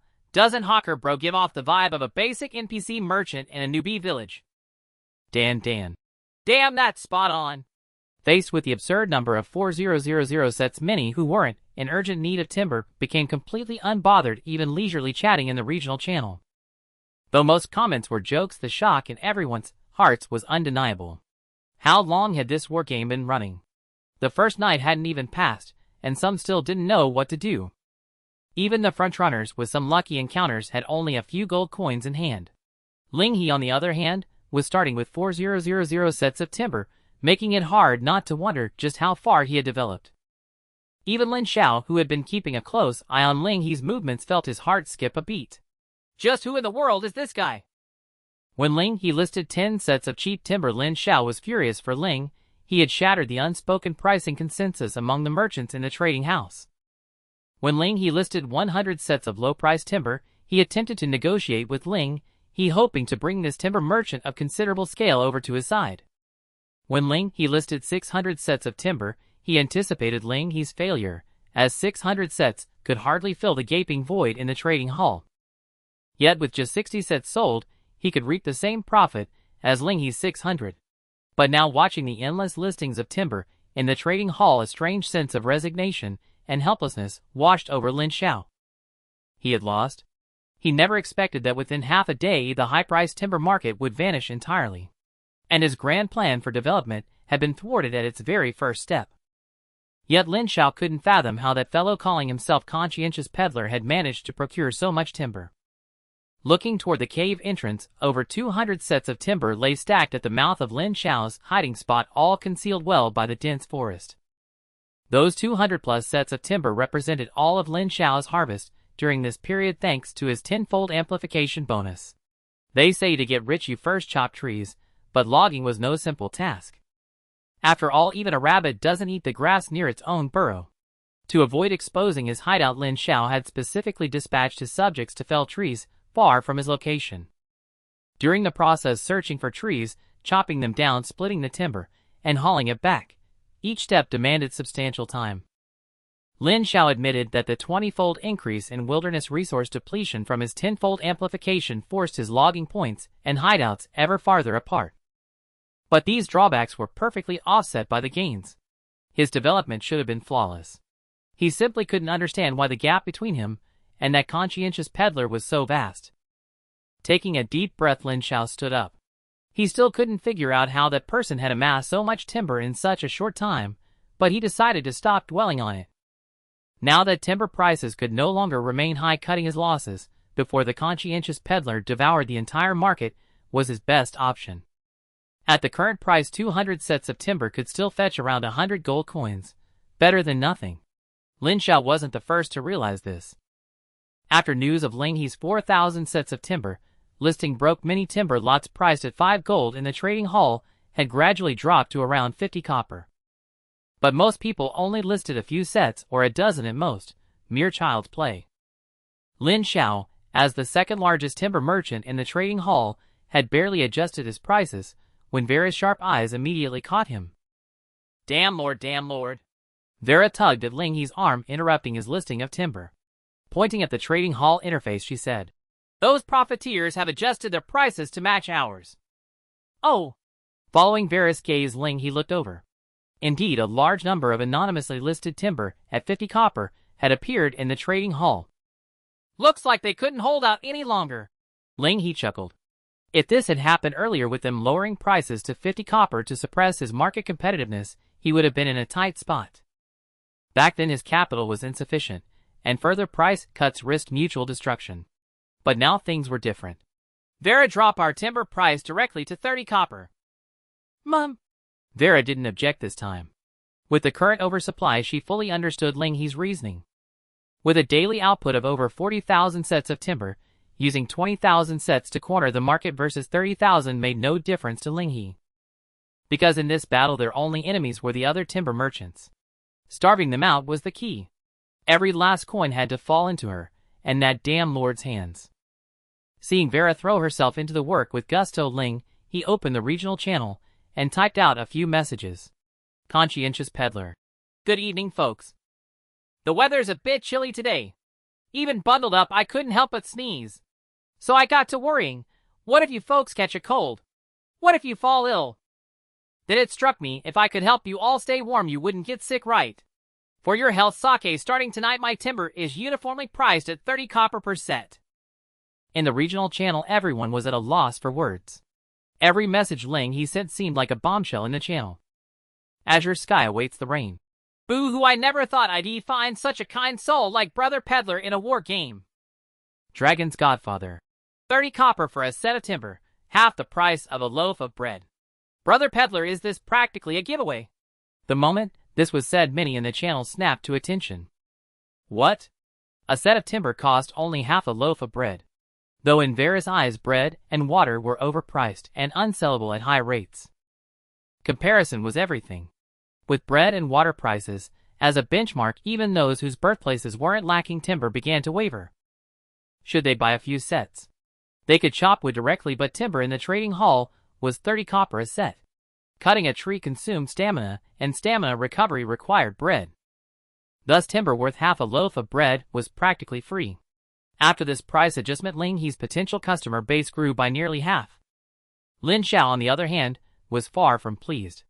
Yes, the weather was cold today, but his heart was even colder. If timber at 50 copper a set had still left him a small profit, enough for 100 gold coins to sustain his development for a while, then 30 copper now, having his earnings, was driving him to the wall. Lin Xiao had been ready to let go, but Lin He's latest move rekindled a hatred that had been fading. Fight a price war, is it? Let's see how low you can go. With that, Lin Xiao adjusted the price of his listed timber. Huh? Vera, who had been keeping an eye on the trading hall, let out a puzzled sound. Damn lord, those people have dropped their timber price to 15 copper. Should we lower ours too? 15 copper. Lin He, busy listing timber, looked up and scanned the trading hall. Indeed, a batch of timber was being sold at 15 copper. Idiots! He muttered a curse and shook his head. We don't need to lower our price. Just buy up their timber, we'll still make a profit. Oh! Vera nodded, her fingers swiftly purchasing the cheap timber in the trading hall. Meanwhile, a paltry sum of less than 30 gold coins appeared on Lin Xiao's personal panel. Why? Why did it come to this? Shouldn't he have continued lowering the price? This thought flashed through Lin Xiao's mind. But the next moment, staring at the pitiful 30 gold coins in his account, and then at the lumber in the trading hall that hadn't dropped a single copper in price, Lin Xiao's face flushed crimson with rage. In an instant, he understood everything. He had been outmaneuvered again. The other party had driven the lumber price down to 30 copper coins, not out of spite, but as a calculated move to crush the profit margins of lumber. Clearly, that fellow called Conscious Peddler was confident enough to monopolize the entire lumber trade in the market. Thus, by squeezing lumber profits to the bone, merchants like Lin Xiao could hardly accumulate capital quickly through lumber anymore. Without capital, there was no way to expand production. Without enough goods, they couldn't shake Conscious Peddler's dominance in the lumber market. Even if small amounts of low-priced lumber were released, they would be instantly swallowed by Conscious Peddler's massive volume, eventually becoming part of his lumber profits. Thus the strong grew stronger, and the weak grew weaker. Unless a terrifying external force intervened, no one could ever shake Conscious Peddler's position in the lumber market. In less than a single day, relying on just one trading hall, such a behemoth had been nurtured. The more Lin Xiao thought about it, the more alarmed he became. Now, looking at Conscious Peddler's name in the trading hall, he saw no benevolent merchant. Lin Xiao only perceived a greedy maw extending its invisible hands to ceaselessly grasp benefits and stuff them into its mouth. And within the entire trading hall, whether customers shopping or merchants selling goods, all were merely its nourishment. Thump! Lin Xiao slammed his fist against the cave wall. Yes, he had seen through Conscious Peddler's true nature and knew his terror well. But to let him destroy everything like this, he couldn't accept it. Now his first mover advantage was gone, his development was lost, and even the 200 stacks of lumber in his hands were gone, exchanged for only 30 gold coins. These 30 gold coins could at most keep him from falling behind the first tier of this region. But did he merely want to stay in the first tier? He aimed to become a god, a great being who wielded creation and destruction with a mere gesture. He seemed to be drifting further and further from realizing his ambitions and dreams. And all of this was because of that Conscious Peddler. Before this fellow appeared, he was the protagonist. An intensifying hatred gathered in Lin Xiao's heart, twisting his face into an even more ferocious grimace. In truth, he hated himself even more than he hated the other party. He hated his own misjudgment, his inability to see the situation clearly, and his utter uselessness. He didn't know who Conscious Peddler was, and he lacked the strength to seek revenge now. Thus this hatred festered in his heart with no outlet. Lin Xiao could only pound the rock wall with bloodshot eyes, fist after fist, trying to alleviate the hatred within him through self-destruction. Each blow was delivered with full force, tearing his own flesh, until a terrified voice came from behind him. Lord! At the same time, a system notification rang out. Your subject wild servant has decreased loyalty by 5 points. Lin Xiao instantly turned his head and glared back with bloodshot eyes. There several of his subjects had returned with freshly cut lumber. Seeing him in such a frenzied state, they were startled. Given their low loyalty, these subjects dared only call out from a distance, too afraid to approach. Heh! A strange laugh escaped Lin Xiao's lips. You all look down on me too, don't you? No, Lord, we're just worried about you. Seeing that Lin Xiao was no longer as mad as before, the wild servant spoke softly, trying to explain, but he cut them off. Enough. I know you all despise me. Yes, I'm a useless waste, a foolish idiot. Are you satisfied now? Satisfied? A hysterical roar erupted from Lin Xiao, but it only brought negative consequences. The wild servant swallowed nervously, seemingly afraid of his current state. Your subject wild servant has decreased loyalty by 10 points. A total drop of 15 loyalty points. The loyalty of Lin Xiao's subjects now hovered near the passing line. There, we've left the lumber you need here. Several stacks of lumber were set down, and then each subject found an excuse to flee from Lin Xiao's hiding place. Watching his own subjects abandon him, and then the lonely stacks of lumber on the ground, a sense of desolation washed over Lin Xiao. I shouldn't be like this. Shouldn't be like this. Lin Xiao leaned against the cave wall, slowly closing his eyes, as the madness in his expression receded into pain. After a long while, he opened his eyes again. This time he was calm. A page inscribed with mysterious script appeared in his hand. It was an item he had obtained through bartering lumber before Conscious Peddler appeared. Trial page description war is the main theme of this world. Only through the trial of blood and fire can we grow stronger. I never thought I would use it this way, Lin He murmured, running his bloodstained finger across the page. The function of the trial page was to select a trial difficulty, which would then randomly summon wild creatures, or foreign lords, to attack him based on the chosen level. Originally Lin He had planned to use this page when he was stronger to add bricks to his great enterprise and propel him further. But now, he decided to use it here. Please select your trial difficulty. I choose Doom Calamity. As Lin He spoke, a crimson exclamation mark appeared before him. Given the current regional strength, Doom Calamity may lead to the annihilation of all living beings. Do you wish to proceed?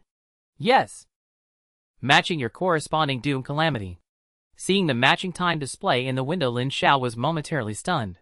It was his first time using this item, and he hadn't expected it to require time to match. Well, let them live a little longer.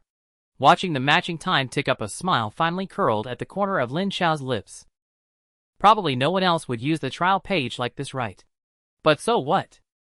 Since he couldn't achieve his ambition or reach the peak, why not make the tens of thousands in this region accompany him on a journey to the yellow springs of the underworld? The creeping crisis went unnoticed by all. After so much time had passed, he had only just finished stocking over 4,000 units of timber in the lumberyard alongside Vera. Having completed all this, the two collapsed onto Hamburger, wiping the beads of sweat that kept forming on their brows. Sometimes making money truly was a physical labor. Yet seeing that the gold coins in the panel had surpassed 1,000, he couldn't help but turn and share a smile with Vera. The Lord finally has a little bit of pocket change. As she spoke, Vera extended her hand, leaning against Lin He's stomach, making a gesture asking for money. Oh, you. Lin He shook his head. I suspect if there were 10,000 gold coins, you'd sell your boss right off. Lin He shook his head, swatted Vera's hand away, then withdrew 500 gold coins from the panel and dropped them directly onto Vera. After all, production was now in surplus, and letting Vera play with these gold coins in hand was no big deal. So heavy. Vera scrambled up from the pile of gold coins somewhat awkwardly, but the crescents of her eyes proved she was in high spirits. The scent of money, such a thick scent of money. Lying atop the heap of gold coins, Vera kept taking deep breaths, letting out a soft chuckle. Every gold coin is mommy's little darling, Guru. Finally, Hamburger could no longer contain its protest.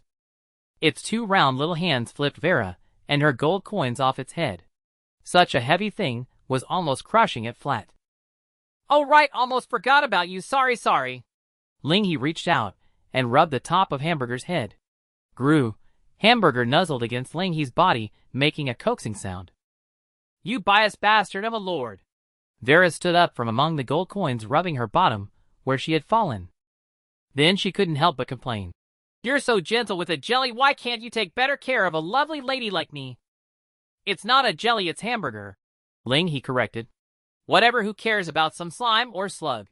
Vera pouted, her cheeks puffed. Isn't the point the second half? Be gentler to a lady, you stingy absentee paymaster tyrant. Naya. Lin He stuck his tongue out at Vera. An archaic, heartless capitalist who only knows how to inflate prices has no right to say that. You bastard lord. After bickering for a while, Vera eventually conceded defeat, squatting on the ground to play with her gold coins. Only then did Lin He have the leisure to turn his attention back to Hamburger. Gru. Hamburger blinked its big eyes, wondering what mischief this biped was up to now. Then Lin He stood up and pushed 100 gold coins in front of it. Gru. Hamburger backed away a little, wobbling its body. It hadn't touched a single gold coin that wasn't meant for it earlier. Seeing this, Lin He knew Hamburger had misunderstood something. Don't be scared. He rubbed Hamburger's slippery body until it relaxed its guard, then pointed at the gold coins on the ground and mimed a trade gesture. Restock time. My dear business partner. With a few prior trade experiences, Hamburger easily understood what Lin He meant. But this time, facing the 100 gold coins before it, Hamburger hesitated. Gru. Seeing that Hamburger hadn't produced any gel, Lin He let out a puzzled sound. Had it not understood his intent? Too bad he didn't speak slime. If he could communicate with it, trading would be so much easier. Just then Hamburger seemed to have made up its mind. Gru. Then Lin He watched as Hamburger carefully took a single gold coin from the pile before it then pulled 9 gels from its body and placed them before Lin He. Then a second gold coin, a third. At first he didn't understand what Hamburger was doing. But as the trade reached the 20th gold coin, the 30th Ling, he clearly noticed that Hamburger's body had shrunk by more than a notch. This discovery startled Lin He. Grew. Seeing Hamburger producing gels from its body, while making a weak sound, he quickly stopped its actions. Wait! This is enough! Pushing the remaining gold coins to Vera for her to play with he rubbed the shrunken Hamburger with some concern. At this rate of shrinkage, even if Hamburger emptied itself completely, it wouldn't fill the whole of 100 gold coins. Thinking about it, his recent trade seemed like he was trying to take Hamburger's life. It looked like he'd have to figure out a way to build a slime ranch. Maybe that could even expand his product range. As these thoughts ran through his mind, He's hands didn't stop moving, continuously stroking Hamburger's body to soothe its frightened nerves. Grew. Under He's comfort, Hamburger opened its watery big eyes, tearfully nuzzled against He's palm. Then it hugged He, letting him lean back against its body. He couldn't help but let out a long sigh of relief. Thankfully, his biological body pillow wasn't throwing a tantrum. No, wait, scratch that. How could he think of his business partner that way? Lying on Hamburger with Vera playing with gold coins beside him, and with nothing to do for a moment, he began browsing his personal interface. But that one glance made him jolt. Leveled up. The personal interface read. He, nicknamed Conscientious Peddler, growth path, absentee owner, current level LV3. Inch 4 now. He held a complete monopoly on the market for fire slime gel. Though the timber market was a big piling, he had already devoured almost half of it, and it was only a matter of time before he took the remaining share.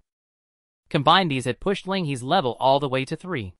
And each level up brought him a special item on the absentee owner path.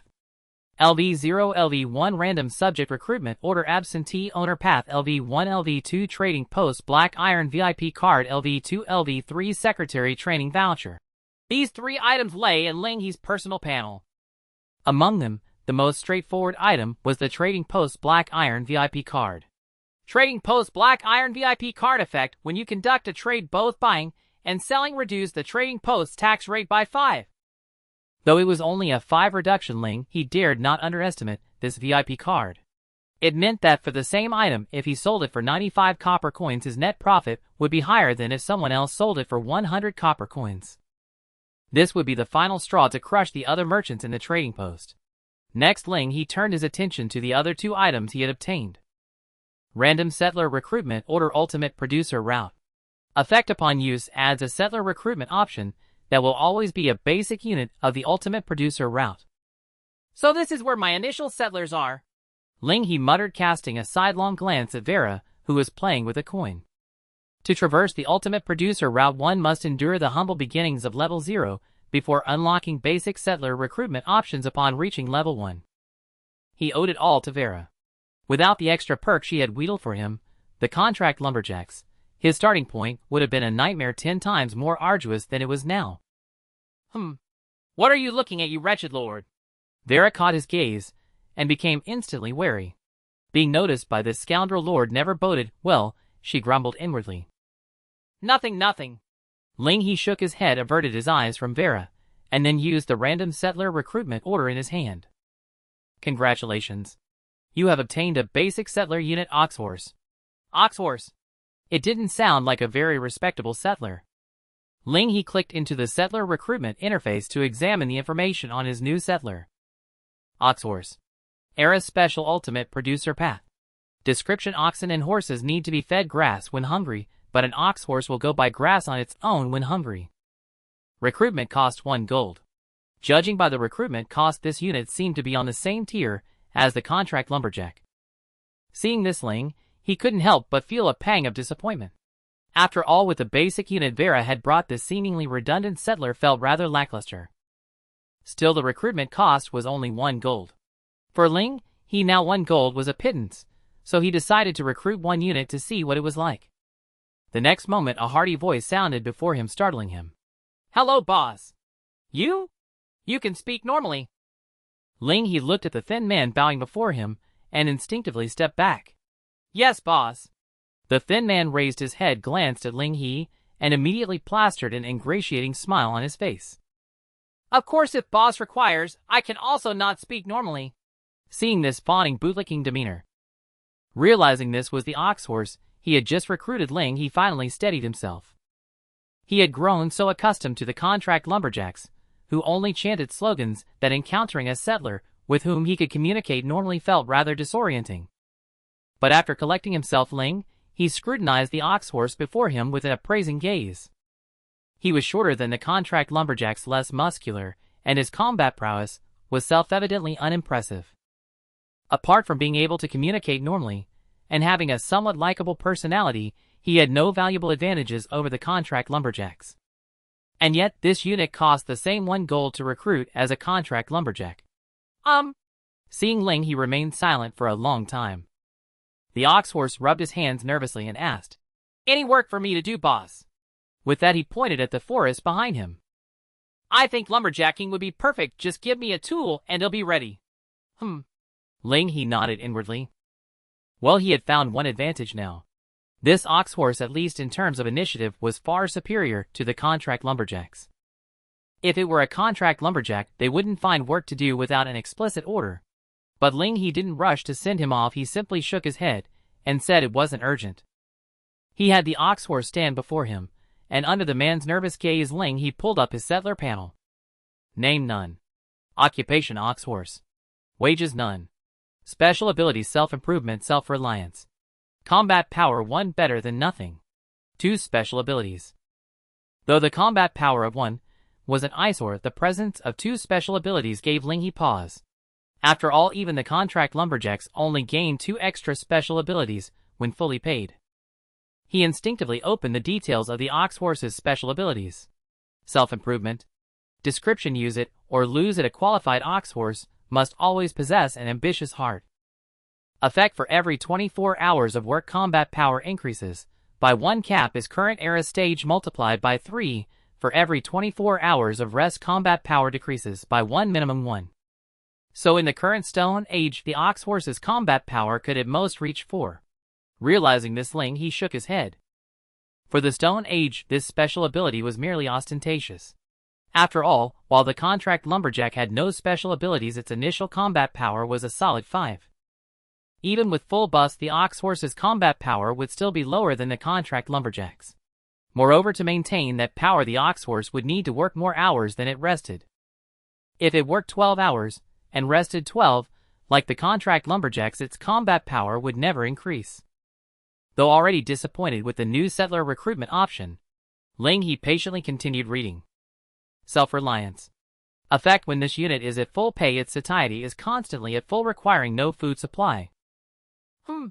Looking at the ox horse's second special ability, Ling He let out a puzzled sound.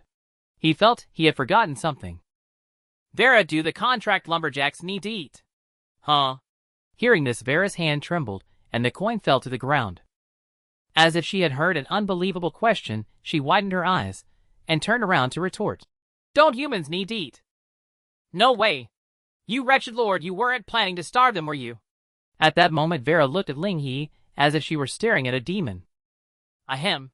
Ling He cleared his throat to cover his embarrassment. "I'm asking you because I don't know." Seeing the genuine confusion in Ling He's eyes, Vera understood everything and let out a heavy sigh.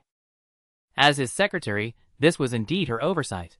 She had assumed that preparing food for workers was common sense, and thus hadn't reminded Ling He to do so. "Wretched lord, let me prepare tonight's work meal for them."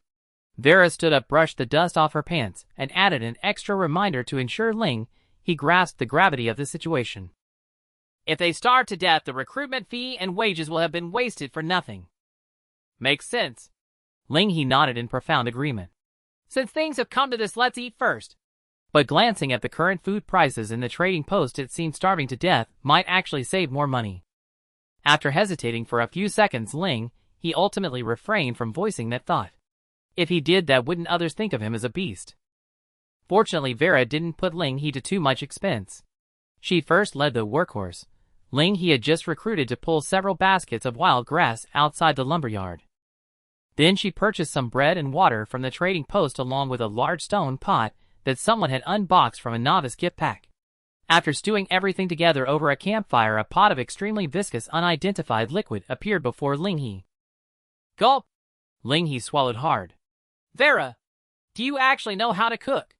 No matter how he looked at it, the stuff in the pot didn't seem edible. Relax as long as it's cooked through, Vera said as she tore 2 loaves of bread into pieces and tossed them into the pot. Those 2 loaves had fallen on the ground earlier, stained with dirt, and she had secretly stashed them away when Lin He wasn't looking. Now adding them to the contracted lumberjack's work meal counted as a little extra for everyone. Let me make this clear, I am absolutely not eating this stuff. Lin He stepped back 2 paces, ready to slip away at any moment. Gurgle, gurgle. Hamburger was also hiding behind Lin He.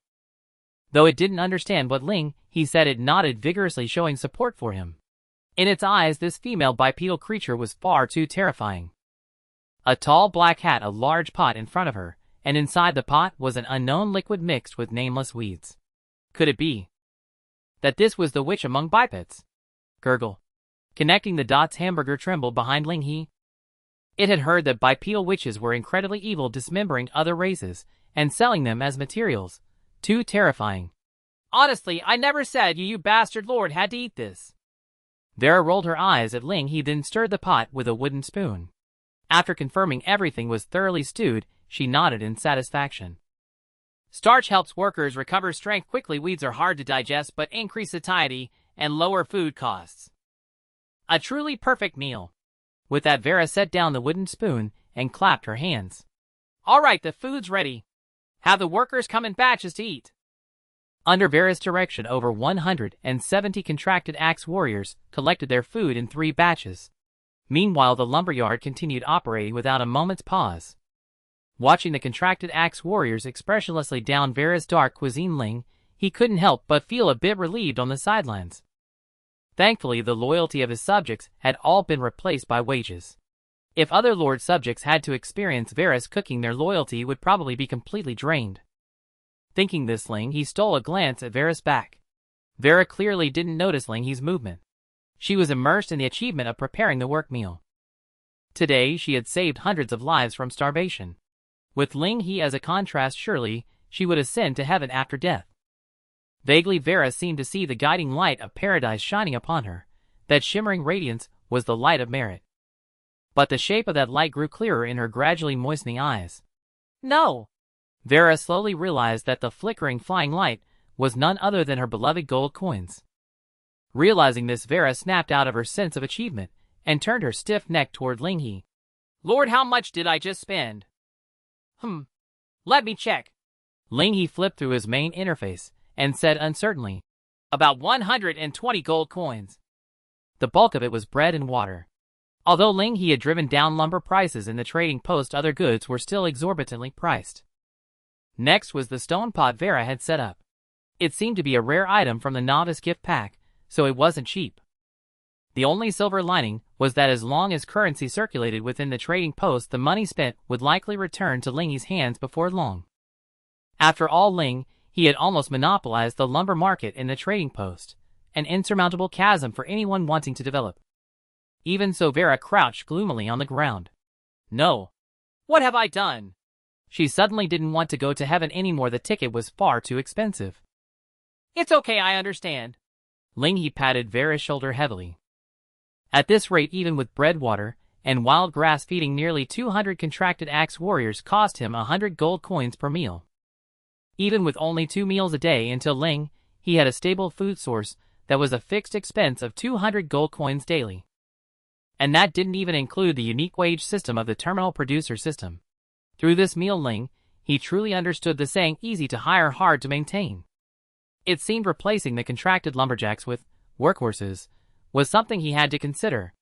Lin He's gaze swept toward the workhorse, distributing the unidentified liquid to the contracted lumberjacks by the stone pot.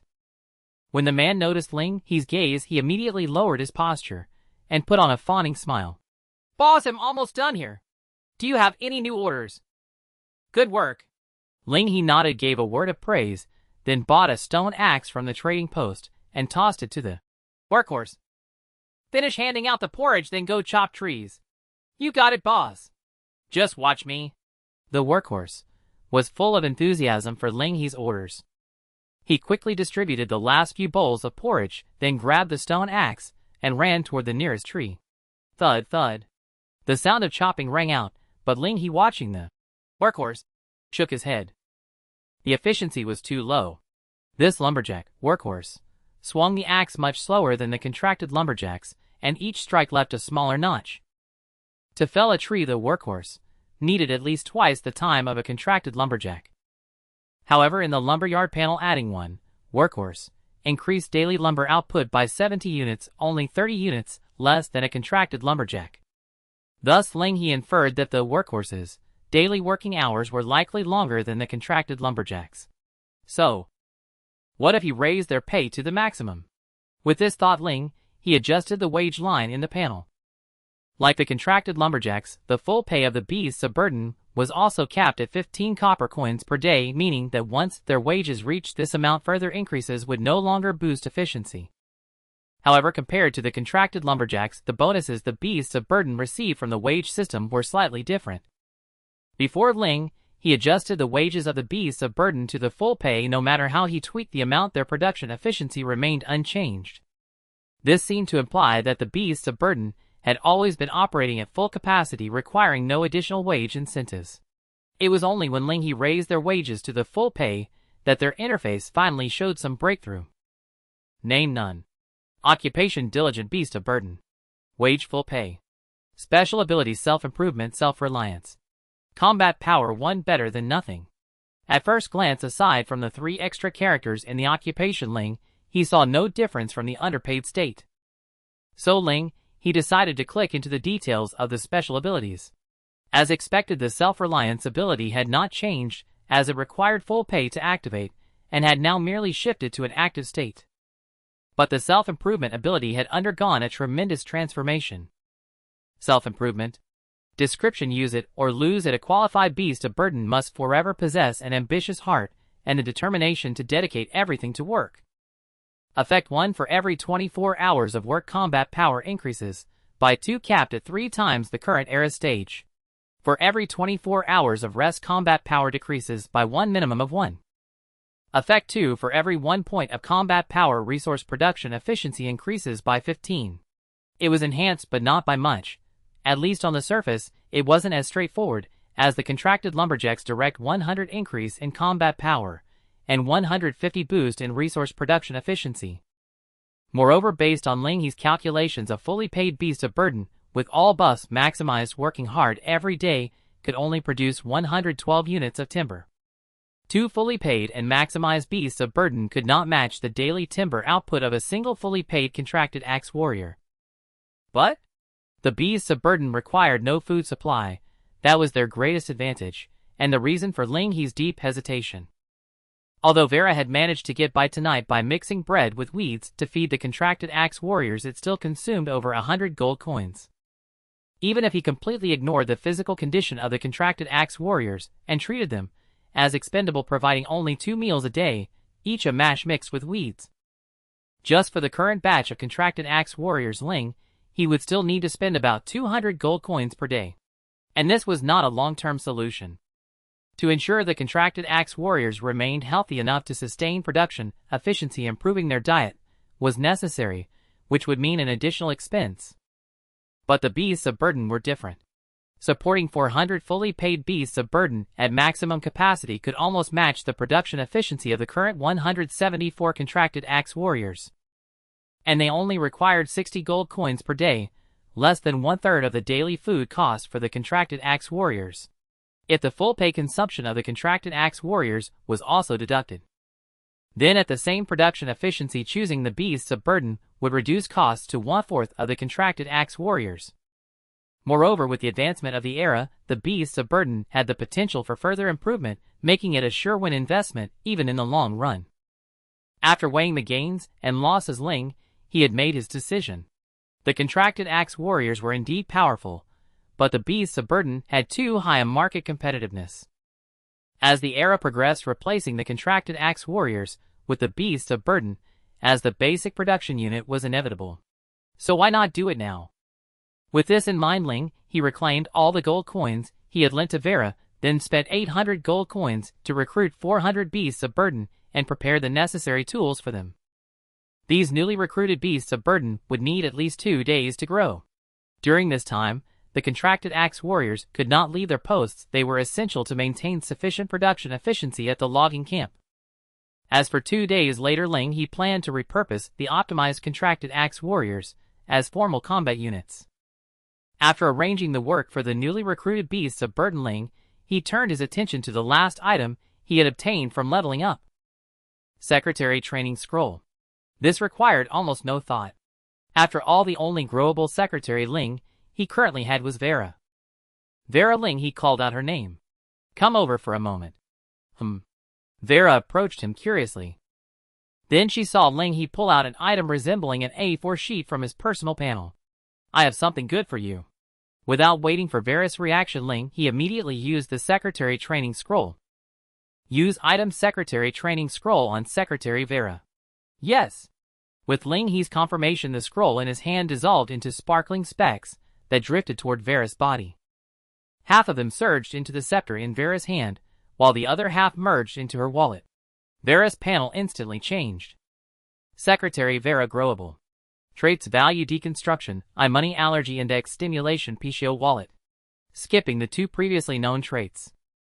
Lin He directly focused on Vera's 2 newly appeared traits. Index Stimulation. Description: with a grand promise ahead, how could one not be tempted? Effect: by promising long-term full pay, it can stimulate the potential of terminal owner route subjects or troops with a chance to upgrade the subject's occupation level. Note: when the promise cannot be fulfilled, it triggers 100 subject rebellion. Upgrading subject occupation levels. Lin He had some rough guesses about this, likely similar to how contracted lumberjacks transformed into contracted axe warriors when fully paid. However, the word chance seemed quite risky to Lin He. Especially the note about 100 rebellion, which constantly indicated that this ability was a double-edged sword. If he wanted to use this ability, Lin He would need to ensure sufficient funds for the future. Otherwise, it could easily backfire, leading to more loss than gain. Passing over Index Stimulation, Lin He looked at Vera's other new special ability. PCO Wallet. Description: Big PCO, a PCO that only takes in and never lets out effect. The PCO wallet will attempt to bite through any object that tries to take things from inside it. When activated, it can list valid items belonging to our side within a 5-meter range. Combat Power 3. This item is useful. Seeing the effect of the PCO wallet, the thought instantly flashed through Lin He's mind. Earlier, listing 4000 sets of timber had exhausted him. If he were to expand his merchandise in the future, simply listing them on the trading post would be a troublesome task. But with Vera's PCO wallet, things were different. When actively used, it could list all items within a 5-meter radius, greatly enhancing Lin He's listing efficiency. Most importantly, when listing timber in the future, he could once again shamelessly delegate all the work to Vera. Just as Lin He was thinking this, Vera's cry of pain reached his ears. Ouch! Lin He instinctively turned his head to look beside him. He saw Vera's finger touch the wallet at her waist, and the wallet unhesitatingly bit down. The white glove was torn, and a bloody gash instantly appeared on Vera's finger. It hurts, it hurts! Vera quickly withdrew her finger. Tears welled in her eyes as she cried out in pain, then brought the wounded finger to her lips to suck on it. Fortunately, it was just a scratch, not a serious injury. After a short while, the wound on Vera's finger stopped seeping blood. Once the injury stabilized, Vera wiped the tears from her eyes and stared blankly at her wallet. It actually bit me, it actually bit me. Well? Lin He opened his mouth slightly, wanting to comfort Vera. But before he could finish speaking, he saw Vera's expression shift completely. A smile appeared on her face as she unfastened the wallet from her waist and planted a fervent kiss on it. Adorable little wallet, helping Mama protect her little gold coins. Well done. From now on, if anyone dares to take Vera's money little wallet, bite them to death. As she spoke, Vera cast an undisguised glance at Lin He. Hey, that's enough. Lin He finally lost his patience. He had never coveted Vera's money, had he? After all, she was his secretary. Her money was essentially his money, wasn't it? Ha ha! Vera burst out laughing. She didn't know what was going through Lin He's mind, but bantering with this ultimate proprietor, who didn't want to feed his workers or pay them wages, was rather amusing. All right, just joking with you, you bastard lord. Vera reattached the wallet to her waist and placed her gloved hands on her chest, patting her flat bosom. Since you, the bastard lord, have given me a gift, it's only right that Vera reciprocates. Tonight let Vera show you her culinary skills. Hearing this, Ling He quickly stepped back. No way are you getting back at me. He had already experienced Vera's cooking and dared not try it again. This wasn't gratitude at all. She was definitely getting revenge for being bitten by the wallet earlier. Bastard lord, are you serious about that backward step? Vera's eyes widened. Do you have so little faith in my cooking? Ling He nodded. I'd sooner believe you're a lady. I am a lady after all, Vera said instinctively. But she quickly realized what Ling He meant, her face flushing, as she gritted her teeth in anger. So being neither a lady nor a good cook, I suppose am quite the burden as your secretary, aren't I, bastard lord? A habit's not entirely unbearable. Ling He coughed, his gaze drifting skyward as he tried to change the subject. The night is quite dark tonight. How about we make do with soda and bread for dinner? No way. Such a clumsy attempt to change the subject clearly failed to divert Vera's attention. In the end, with no other choice, Ling He reluctantly agreed to let Vera demonstrate her fearsome culinary skills once more. Someone who could say as long as its cook couldn't possibly be a good cook, could they? A moment later. Wait, you can actually cook properly? Ling He stared blankly at the steak Vera was flipping and grilling on the stone pan. Today was the first day of the war game and steak wasn't cheap, listed at a steep 5 gold coins on the trading post. Only Ling He among the tens of thousands in the area could easily afford 5 gold coins to satisfy his palate. Oh no, actually more than 5 gold. Of course I can cook. Vera rolled her eyes and casually opened a bottle of soda priced at 1 gold, pouring it into the pan. Without extra seasoning, soda was the best choice for flavoring. The aroma soon wafted over. Gurgle gurgle.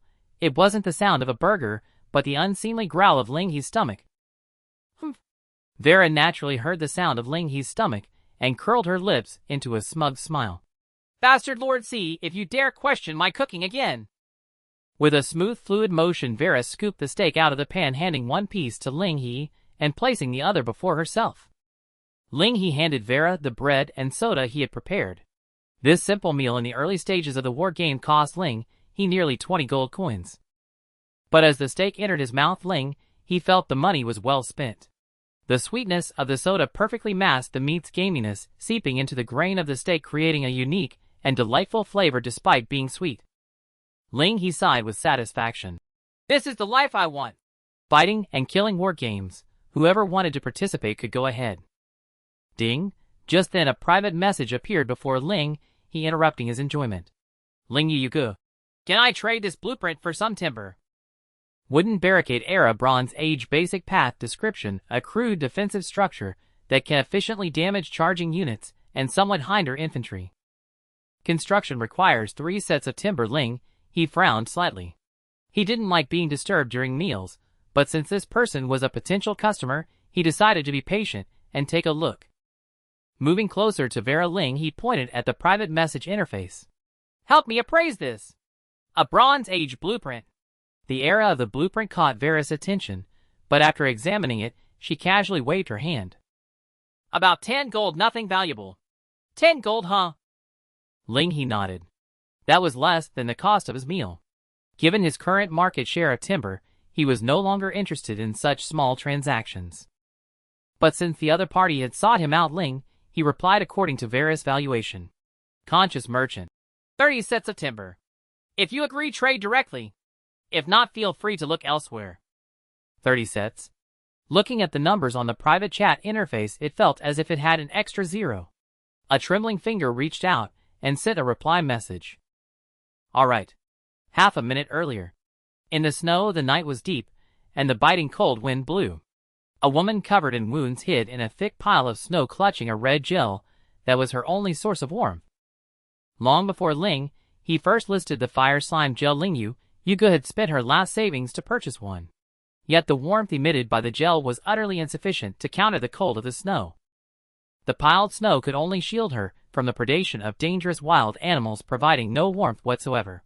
She had no doubt that death was following her closely. Perhaps the next time she closed her eyes, there would be no chance of reopening them. I'm going to die. The woman let out a bitter laugh. She had saw too many wood sellers trying to exchange the Bronze Age blueprint in her hand for some wood. However, her blueprint was far from appealing in the current day, the first day of the war game. Even when wood prices were high, there was only one person willing to exchange one set of wood for her blueprint. Now that the wood prices had dropped, she thought trading would be easier, but she received a piece of news that left her in despair. Because the wood prices were too low, most wood merchants in the trading hall simply couldn't afford the transaction fee for this Bronze Age blueprint. Even if they could afford it, they would never spend their entire fortune to exchange for a useless scrap of a blueprint.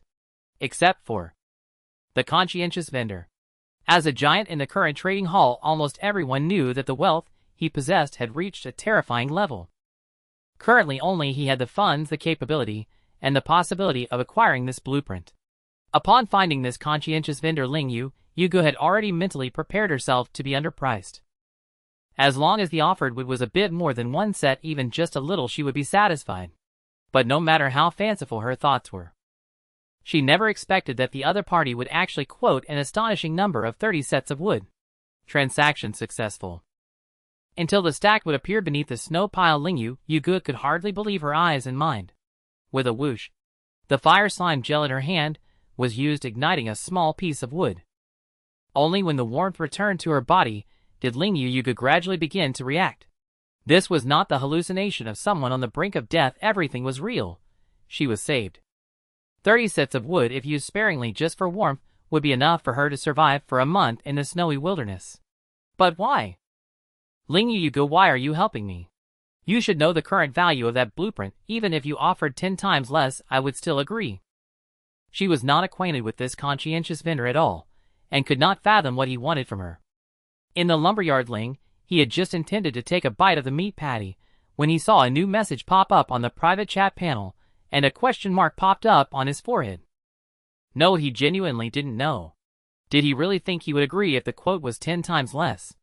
With the addition of the newly recruited cattle and horses, Lin He's wood production had already exceeded 70,000 sets per day. 30 sets of wood were merely a fraction of his output. Conscientious vendor, no big brother, big sister, please don't overthink it, I'm just making a normal quote. To him, the other party seeking him for business, and then responding according to Vera's appraisal, was simply that. Vera's quote was 10 gold, which was equivalent to 33 sets of wood with a transaction tax of 15, and Lin He deducted 3 sets of wood to cover the transaction fee. To Lin He, this was completely an ordinary transaction. As for why there was no underpricing, that was naturally because the transaction volume was too small, not even enough for a meal, which made Lin He lose interest in haggling. Lin He, you are a good person. Caught off guard, a good person card was issued above Lin He. Lin He silently took a bite of the meat patty, not expecting that making a normal transaction would also earn him a good person card. He couldn't tell if the other party was too eccentric or if this world was too chaotic. But in the next moment, a pop-up window appeared before Lin He. Lord Lin He used a special ability on you, Hunter's Pact. Your location has been highlighted to Lord Lin He. You have unlocked a new panel, friend panel. Your location highlighted. Looking at these words, Lin He narrowed his dangerous eyes and put down the meat patty. Conscientious vendor, what does this mean?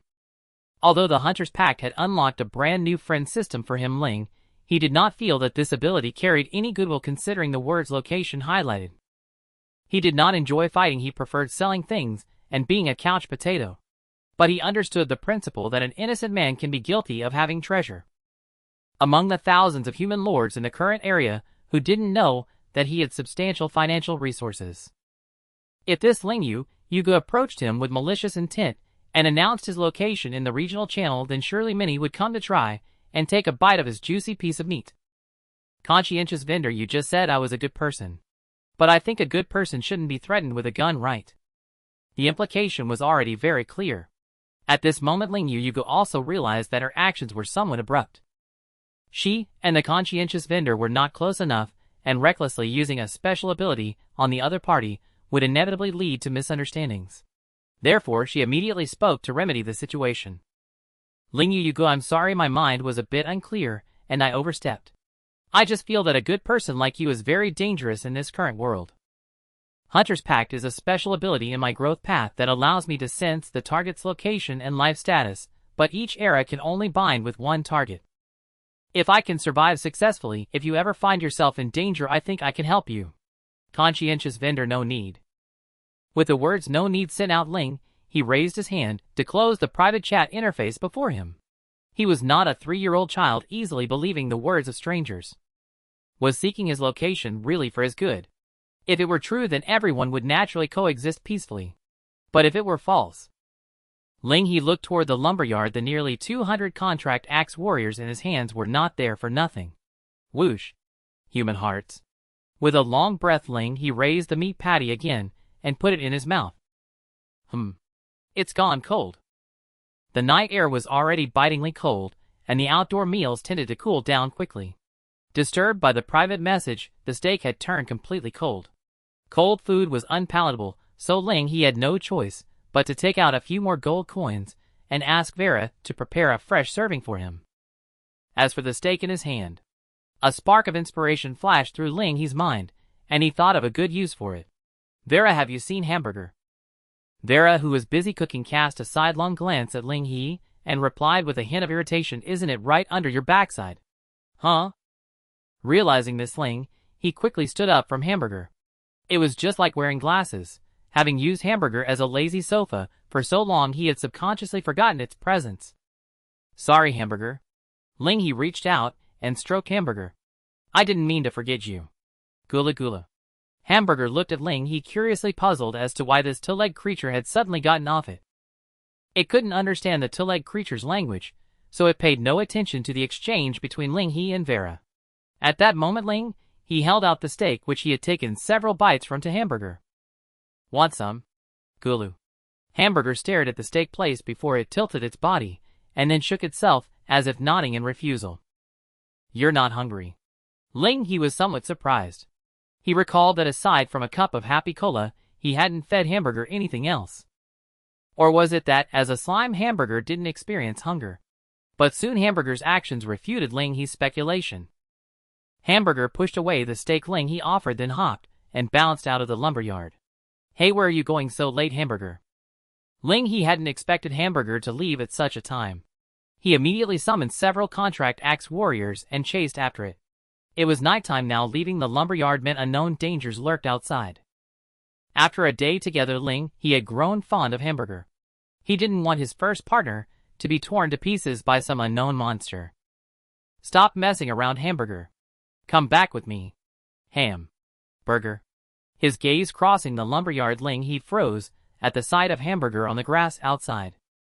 Hamburger was rolling around on the grass without any grace, blades of grass being absorbed into its body, rapidly corroded and consumed entirely. Shaking off the mud from its surface, hamburger quickly returned to its pristine, flawless form, then opened its mouth and let out a satisfied burp. Gulu. Spotting Ling He, who had chased out of the lumberyard, hamburger waved its round little hand and hopped over to snuggle against him. Gulu. Haha, good, so you're a herbivore, hamburger. Ling He kneaded hamburger's body with mischievous hands. It could survive just by eating weeds. Slimes were certainly much easier to keep than contract lumberjacks. But then what was he to do with the cold steak in his hand? With this thought, Ling He instinctively glanced at the contract axe warrior beside him. Well, he could just save it for tomorrow morning and toss it into Vera's dark culinary concoction, giving everyone a little meat treat. Hey! Vera's voice called out from the campfire in the distance. The food is ready again, you wretched lord, get back here and eat. Coming, Ling He responded and prepared to head back with hamburger. But no sooner had he turned than a thunderous roar echoed across the sky, as if some colossal object had fallen from the heavens, causing the very ground to tremble. Oh! By the campfire, Vera gazed at the sky and murmured, tonight doesn't look like a peaceful one. Warning! Warning! Warning! 3 large red exclamation marks appeared before all lords, including Ling He. The Ghost Spirit Clan has activated the ultimate strategy 9-tier tower. The Ghost Spirit Clan has activated the ultimate strategy Mirror Realm. Ling He saw the pop-up window before him and whipped his head around to look behind. The ground's tremor had indeed not occurred without reason. At the spot where Ling He's gaze fell, where there had been nothing moments ago, now stood a massive tower. The straight-line distance between that tower and Ling He was less than 1,000 meters. The regional channel was in complete chaos. Brave as the wind, does any big shot know what's going on? Single and arrogant, no idea, I haven't even seen the slime the vendor guy mentioned all day. At this hour some who had already found shelter were preparing to sleep. But with this sudden upheaval almost everyone was jolted awake, discussing in the regional channel what the Ghost Spirit clan and the ultimate strategy truly were.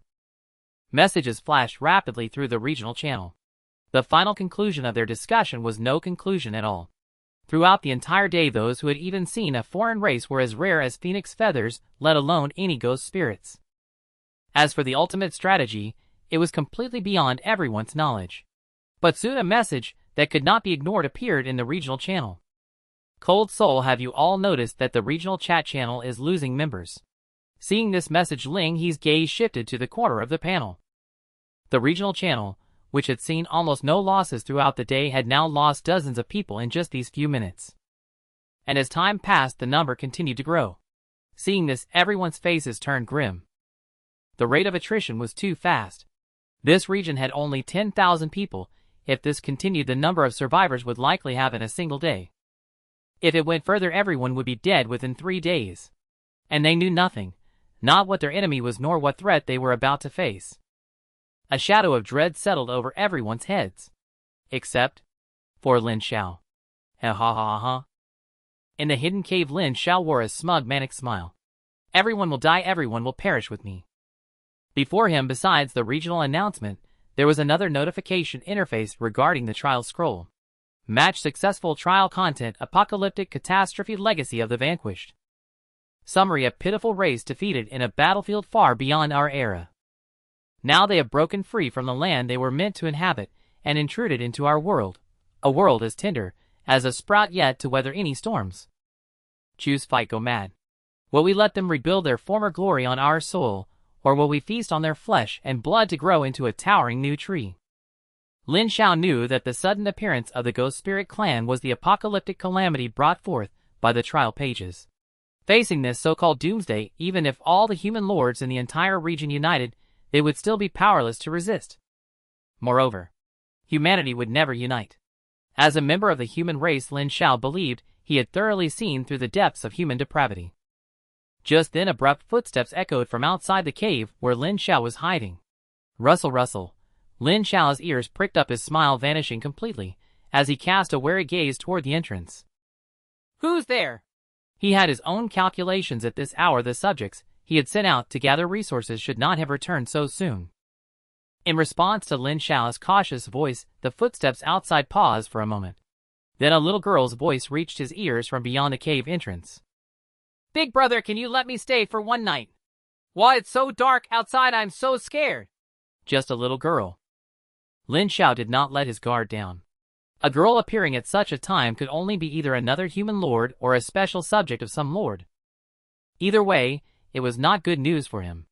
This meant that on the very first night of the war game his refuge had already been exposed.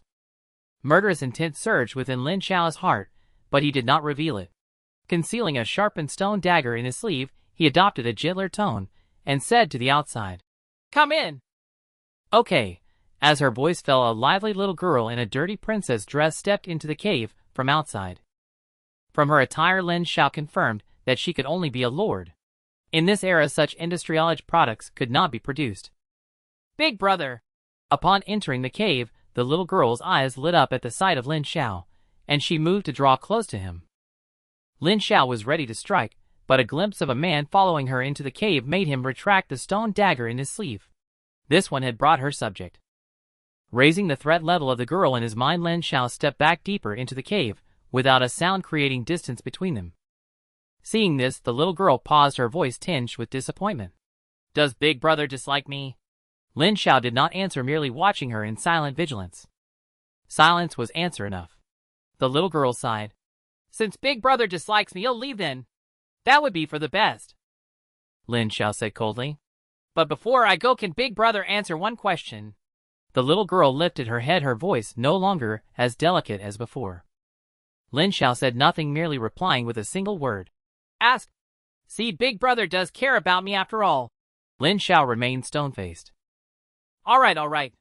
Since Big Brother won't take me in, I'll have to try my luck with other lords. The little girl smiled, then blurted out a question. Big Brother, among us humans, who do you think is the strongest lord? The strongest lord. Almost without thought, Lin Xiao instinctively let a name slip. Lianxin Xiaofan. Though he was reluctant to admit it, with the ongoing timber trade, the gold coins in Lianxin Xiaofan's hands must have reached a terrifying number. Money was also a form of power. Calling Lianxin Xiaofan the strongest now seemed quite reasonable to Lin Xiao's subconscious. Lianxin Xiaofan. The girl repeated the name as if committing it to memory, then waved at Lin Xiao. All right then, thank you, big brother. You'll be going now. With that, she prepared to leave with her companion.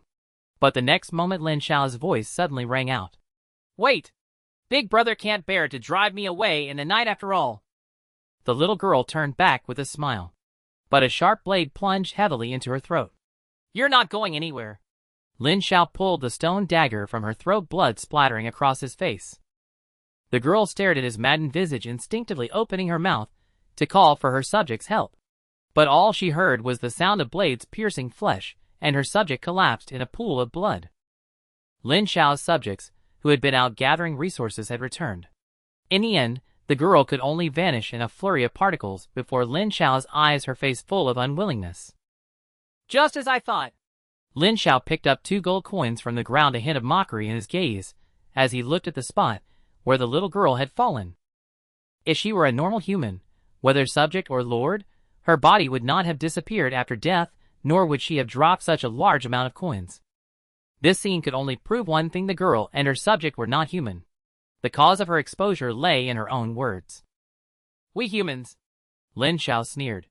We humans never refer to ourselves with such an odd term as we humans. Besides, Lin Xiao's gaze fell on the trading post with a complex look.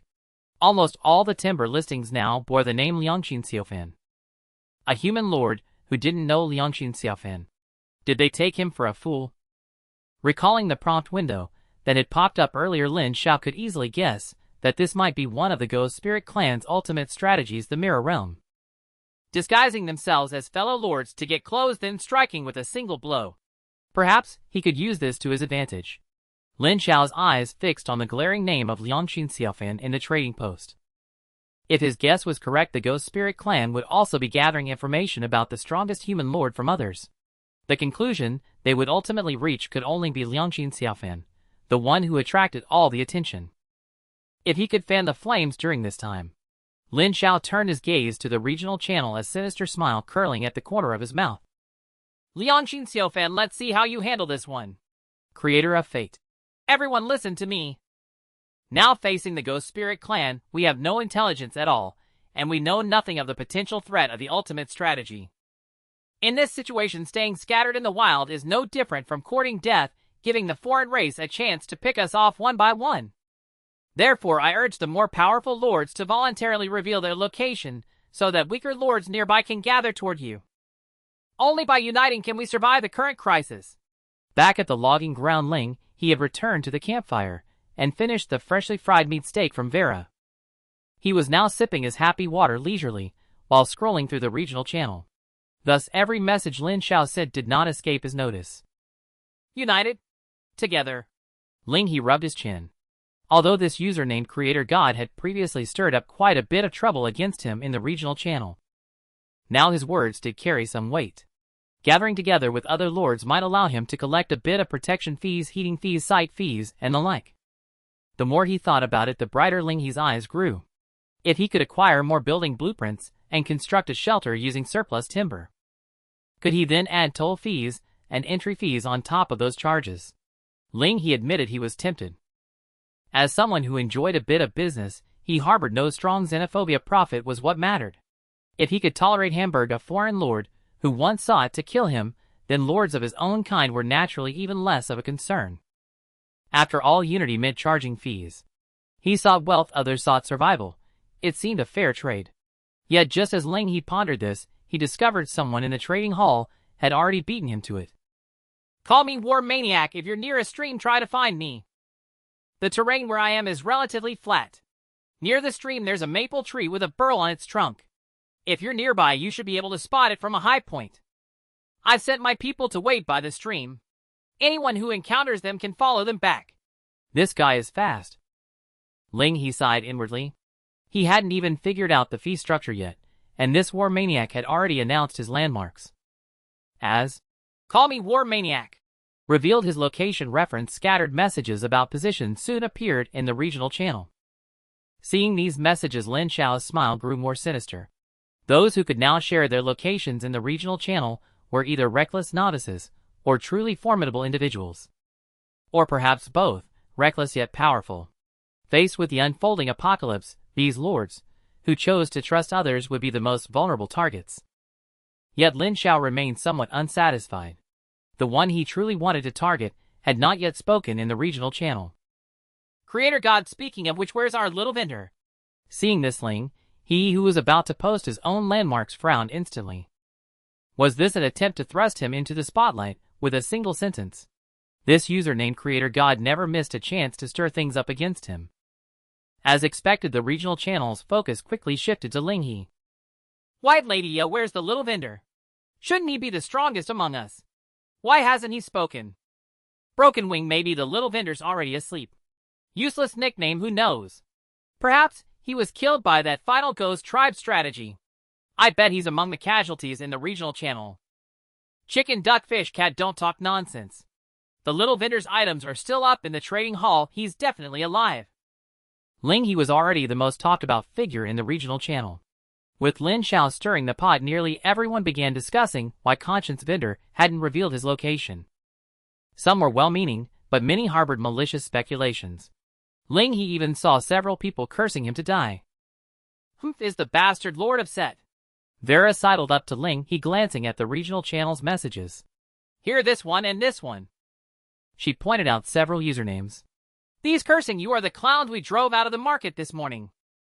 Want Vera to curse them back. As she spoke, a sharp glint flashed in Vera's eyes. She could insult her bastard lord herself, but when others did it, it was a slap in the face to her, the supremely adorable secretary. No, it's fine. Lin He shook his head and reached out to pat Vera's hat. Hearing you say that makes me feel better. Since most were defeated clowns, letting them curse a bit didn't matter. No matter how foul their words, they couldn't reclaim the market. However, as the discussion deepened, Lin He noticed many people trying to privately message him for his location. Ding, you have a new private message.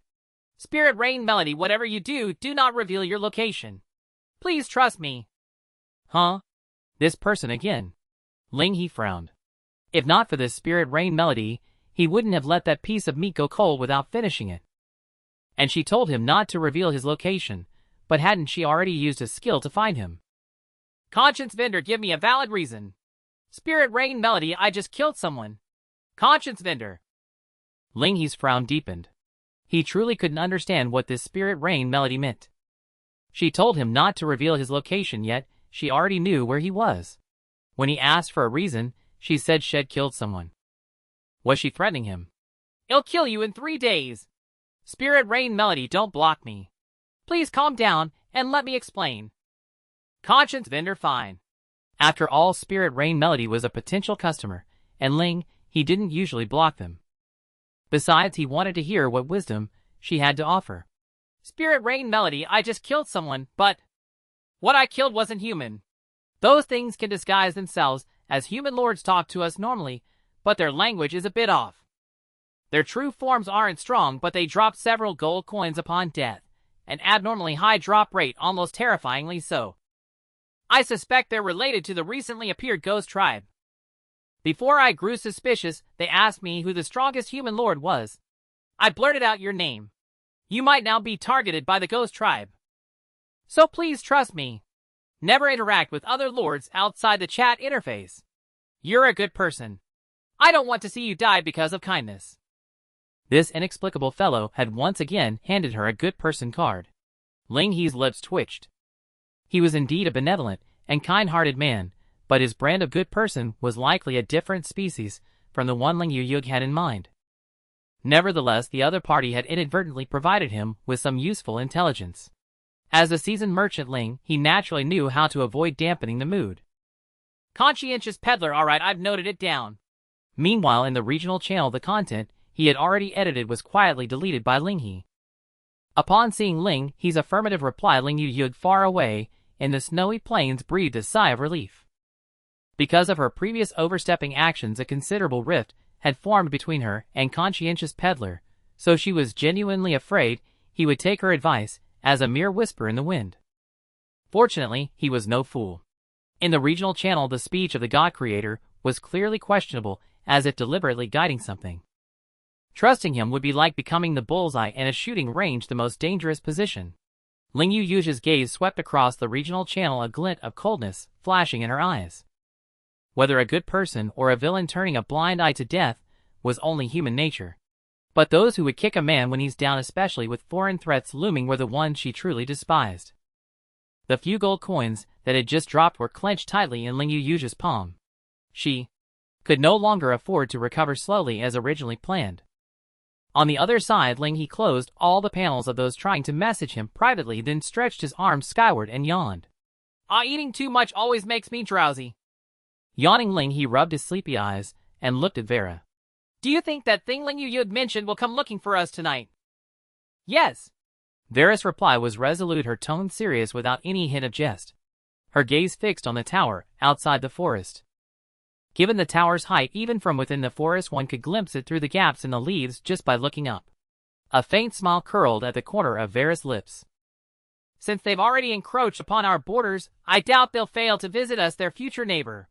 But if you're sleepy, my lord, you may go ahead and rest. Vera's gaze briefly swept over Lin He's eyes, then she continued. I can be entrusted with the task of stocking the goods tonight. If any sinister creatures come, I also know how to safeguard our assets. Lin He chuckled and patted Vera's hat. So our capitalist lady is concerned about me. You can't utter a single decent word. Vera rolled her eyes in exasperation. I'm merely fulfilling my duties as a secretary. And you can drop the lady part entirely. All right. Lin He, of course, did not follow Vera's suggestion and go to rest. After some deliberation, he decided to stay awake and keep Vera company through the night watch. He also wanted to see what exactly Lin Yu meant by them and assess the level of threat. Time passed slowly. During this period, the lumberyard remained calm, with only the constant sound of axes from the contract axe warriors and the oxen and horses. Growing bored, Lin He shifted most of his attention to the regional channel. He noticed that despite the God Creator's proposal for human lords to gather, the rate of population decline in the regional channel had not slowed. On the contrary, it was gradually accelerating. This anomalous phenomenon seemed to confirm that Lin Yu's intelligence was correct. It was extremely dangerous to rashly contact other lords now. Lin He shook his head. It would be a lie to say he wasn't pained by the attrition in the regional channel. Every person who died was a potential future customer, and each lost customer could mean a long-term loss of hundreds or even thousands of gold coins. If everyone perished, his path to growth would be utterly crippled. After all, he couldn't monopolize a market that didn't exist, one that generated no trade volume. As the saying goes, cutting off someone's livelihood is like killing their parents. With that in mind, these Ghost Spirit clan truly deserved to die. Hey, just as Lin He was thinking this, a loud call came from outside the forest. I see the firelight inside. Is anyone there? The voice sounded like a young man's, and his speech was not very steady. Lin He snapped back to attention from the regional channel and exchanged a glance with Vera. Was it another human lord wandering around late at night because of the messages in the channel? Or was it them that Lin Yu'd mentioned? Should we let them in? Vera asked. Wait a moment.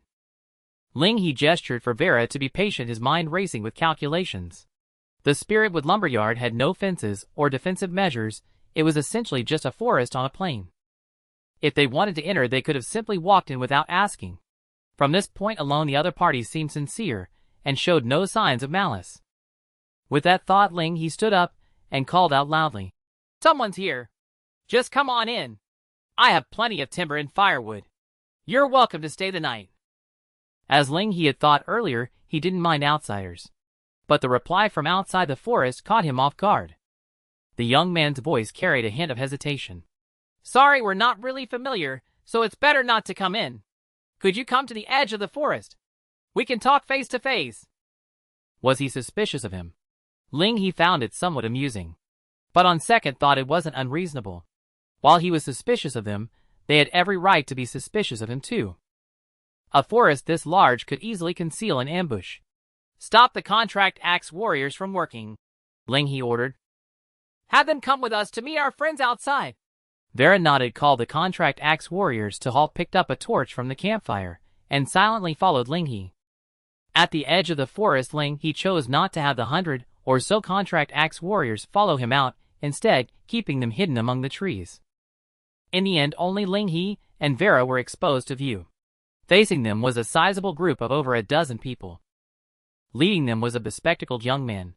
When he saw Lin He emerge from the forest, a warm smile immediately appeared on his face. My name is Lin He.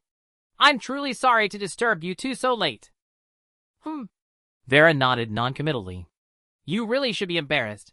Do you have any idea how many gold coins we lose for every minute you delay us? Vera's words were no exaggeration. As the current backbone of the lumber mill's production, having all the contract lumberjacks pulled away caused tangible economic losses.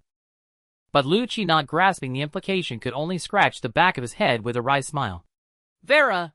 Lin He shot Vera a glare, then swept his gaze across the expressions of Lin He and his group. Judging by their adornments, more than one among them seemed to be allured, with Lin He subtly taking the lead, though no significant rift was outwardly apparent. Fortunately, none of them appeared particularly sharp-witted. Not a single one had caught the obvious clue in Vera's earlier words. Lin He suddenly spoke up weakly. I'm really sorry for bothering you too. How about I compensate you for your losses? Really? Vera immediately agreed. After calculating the losses in her mind, she was about to name an astronomical figure. However, before she could speak, Lin He, quick as a flash, reached out and covered her mouth. MPH. Ignoring Vera's struggle in his arms, Lin He looked toward Lin He and named a relatively modest sum. 10 gold coins. 10 gold coins.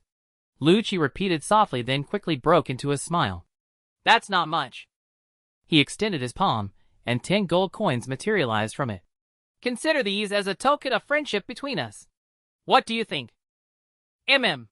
The moment the gold coins appeared, Vera's eyes widened, and she ceased her struggle. Her original intent had been to name an exorbitant sum to humiliate them and make them back off. Never had she expected that they could actually afford and were willing to pay compensation. However, Lin He's current gold coin flow had already reached the thousands. A mere double-digit sum was hardly enough to provoke an undignified reaction from Vera. Even so, Vera looked up and met Lin He's gaze. Lin He hushed her in a very faint voice. Only after Vera nodded did he release her mouth. Call someone to fetch it, Lin He whispered into Vera's ear. Vera nodded obediently, then slammed her scepter heavily on the ground. Someone come! As her words fell, a contract axe warrior emerged from the woods behind. This was a trick Lin He had discovered recently. If he himself gave the same order, all the subjects who heard it would stir into action. But when his secretary gave the command, she could accomplish the precise micromanagement he couldn't with far fewer words. The contract axe warrior now strode quickly to Lin He, who watched its movements closely. Its strength was formidable, no doubt about it, and judging by its pace, its agility was likely considerable as well. If only it could shed the flaw of being stark naked, it could certainly be called a fine warrior. The exchange of gold coins went without a hitch. The 10 gold coins were soon brought back to Lin He by the contract axe warrior. Before Lin He could reach out, Vera snatched all the coins in one go. They're real. She ran her fingers through the adorable little gold coins, savoring the heartwarming touch of money for a moment. Only then did Vera pull out her purse and carefully place the coins inside. Meanwhile, on Lin He's panel, the gold coin count indeed increased by 10. I came with goodwill. There's no need for me to deceive you. Lin He's voice came from a distance. Lin He nodded and cut straight to the chase. Since the compensation has been paid, let's talk. What exactly do you want from us? Lin He hadn't expected Lin He to become so direct after handing over the gold, and he was taken aback for a moment. But soon, maintaining a likable smile on his face, he spoke. Actually, the purpose of our trip was to find other lords to join us. Join you? Lin He asked, puzzled. Yes, we've set up a gathering spot by the stream. There are many like us there. By the stream. Are you people from War Maniac's side? A flash of insight struck Lin He. In the regional channel, only the one called War Maniac had explicitly revealed his location near a stream. Hearing this, Lin He nodded in surprise. How did you know? That's right, we are indeed with Brother War Maniac. Phew. Lin He let out a long breath. They hadn't been talking long, and he was already finding it hard to continue. I won't go with you. Why? Lu Qi frowned slightly. Wouldn't it be better for all of us to gather together? Normally, yes, that would be the case. Ling He said with some significance, then introduced himself. I'm conscientious peddler. No sir, your brother Ling. Lu Qi put on a very surprised look. Ling He shook his head and didn't continue the conversation. The 10 gold coins only bought you this much talk. The fair deal is over. How long are you going to keep up the act? Lu Qi's gentle smile gradually faded from his expression. When did you figure it out? Isn't it obvious? Ling He raised 3 fingers. First, I'm certain there's no stream near me. Someone from War Maniac's side couldn't possibly be so close. Second, I never said my surname was Ling, and I'm sure I don't know you. How did you blurt out my real surname just from a nickname? And third, Ling He pointed a finger behind Lu Qi. I've been wanting to say this for a while now. Who in their right mind has a slime following in their human team? Are you trying to fool me like I'm an idiot? It's like grinding my intelligence into the ground. What? Lu Qi's eyes widened as he turned to look at the sole slime in their group. What was wrong with that? He never imagined their exposure would be due to such an inconspicuous slime.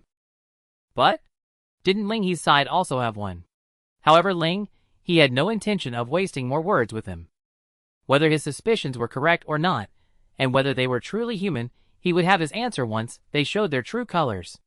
Vera killed him! Heh heh. Vera gave a light snort, then slammed her scepter to the ground again. But this time was different. She raised a finger into the air and shouted loudly, Full pay for 10 days. Ding!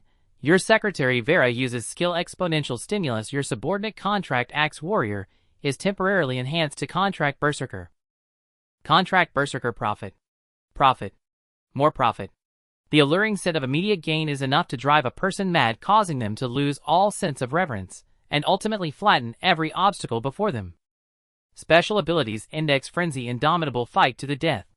Entry 1 Index Frenzy. This unit's resource output rate increases by 150, and its combat power remains a constant 300 of the base value. Entry 2 Indomitable. In battle, physical intimidation will not lower this unit's morale, and aesthetic or psychological threats are ineffective against it. Entry 3 Fight to the Death. This unit's default combat philosophy is to fight to the death, and will not retreat until casualties reach 100. Ling He quickly skimmed through the information on the contract berserker. To be honest, he found it hard to believe that such basic production units could be recruited for just 1 gold. In this era, even if other people's regular troops came here, they would likely have their heads taken off by the contract berserkers and used as balls. The power of wages truly is magnificent. Just as Ling He was reflecting on this, a loud roar erupted behind him, and dozens of stone axes flew out from the forest, charging towards Lu Qi's team. Caught completely off guard, a significant portion of the dozen-strong team fell immediately. Fortunately, the stone axes were not very sharp, so most people only suffered broken bones in this round of attack. Only one person was truly unlucky, struck squarely on the skull by a flying axe, and died on the spot. However, the deceased did not linger on the ground. In Ling He's gradually narrowing eyes, the person's corpse quickly dissolved into a cloud of particles and vanished. Indeed, they were not true humans. Yet even so, Ling He felt a twinge of fear. If it weren't for the slime that followed the opposing team, and the prior warning from Ling Ye's song that alerted him to be cautious, some of the opposing team's words might have truly led him astray. At many times the opposing side acted too much like normal humans. Without deliberately searching for flaws in their speech, one would fail to notice anything amiss. At this moment, Lu Qi's group awkwardly rose from the ground. However, unlike before, this time, there was no smile left in Lu Qi's eyes. As he looked at Ling He, it was replaced by a deep-seated wariness. He was wary of Ling He, and even more wary of the forest behind Ling He, from which numerous berserkers were rushing out. Berserkers. Which barbarian clan's nest did he poke at? Lu Qi's eyes widened. Although he was not human, he still possessed some common knowledge of humanity. Berserkers are not cheap to recruit or maintain. At least for humans at this stage, the cost of recruiting over 100 berserkers would be astronomical. How could this human lord in front of him possibly have unleashed such a formidable force in such a short time? Lu Qi had no time for further contemplation, as the contract berserkers behind Ling He had already taken their next action. Everything for profit. With a battle cry echoing like a war shout, the berserkers charged directly towards Lu Qi's group. Their stone axes had already been thrown, but in their frenzied state, they seemed completely oblivious to this. Branches broken off carelessly, stones picked up from the ground, and even their fists were all lethal weapons. Lu Qi's group did not attempt to resist. But the only thing he could wield was a basic spear unit, a stone spearman. Stone spearman era Stone Age basic path. Description: basic soldiers equipped with simple stone spears, they are also skilled hunters. Special ability thrust. Combat power 6. The stone spearman as a unit presents a crushing advantage against most basic civilians. Even Lin He's contract lumberjack in a non-wage state could not compete with it. Unfortunately, there was only one such stone spearman in Lu Qi's team, and he alone had to face nearly 200 fully equipped contract berserkers led by Lin He. Whoosh! Facing the advancing berserkers, the stone spearman did not hesitate to thrust his spear towards the heart of a berserker. But the next moment a large hand reached out from the side and swiftly snatched away the spear. Before the stone spearman could react, a boulder the size of a sandbag smashed onto his forehead. Then a dozen berserkers surged forward, raining down punches. The stone spearman standing at the forefront did not last even a few breaths before dissolving into particles, like the earlier unfortunate victim. At that moment Lin He also saw the combat power of his contract berserkers through the panel. Contract berserker combat power 15. With 15 points of combat power, this was the strongest recruitable unit Lin He had seen in the area channel today, and it only made up a fraction of his total. Lin He did not know how powerful berserkers would be in the future. But one thing he was certain of: in the current Stone Age, no unit that could trade blows with a contract berserker had likely emerged. At least not today. Checking the panel of the contract berserkers did not consume much of Lin He's time. Yet in that brief moment the battle had already been declared over.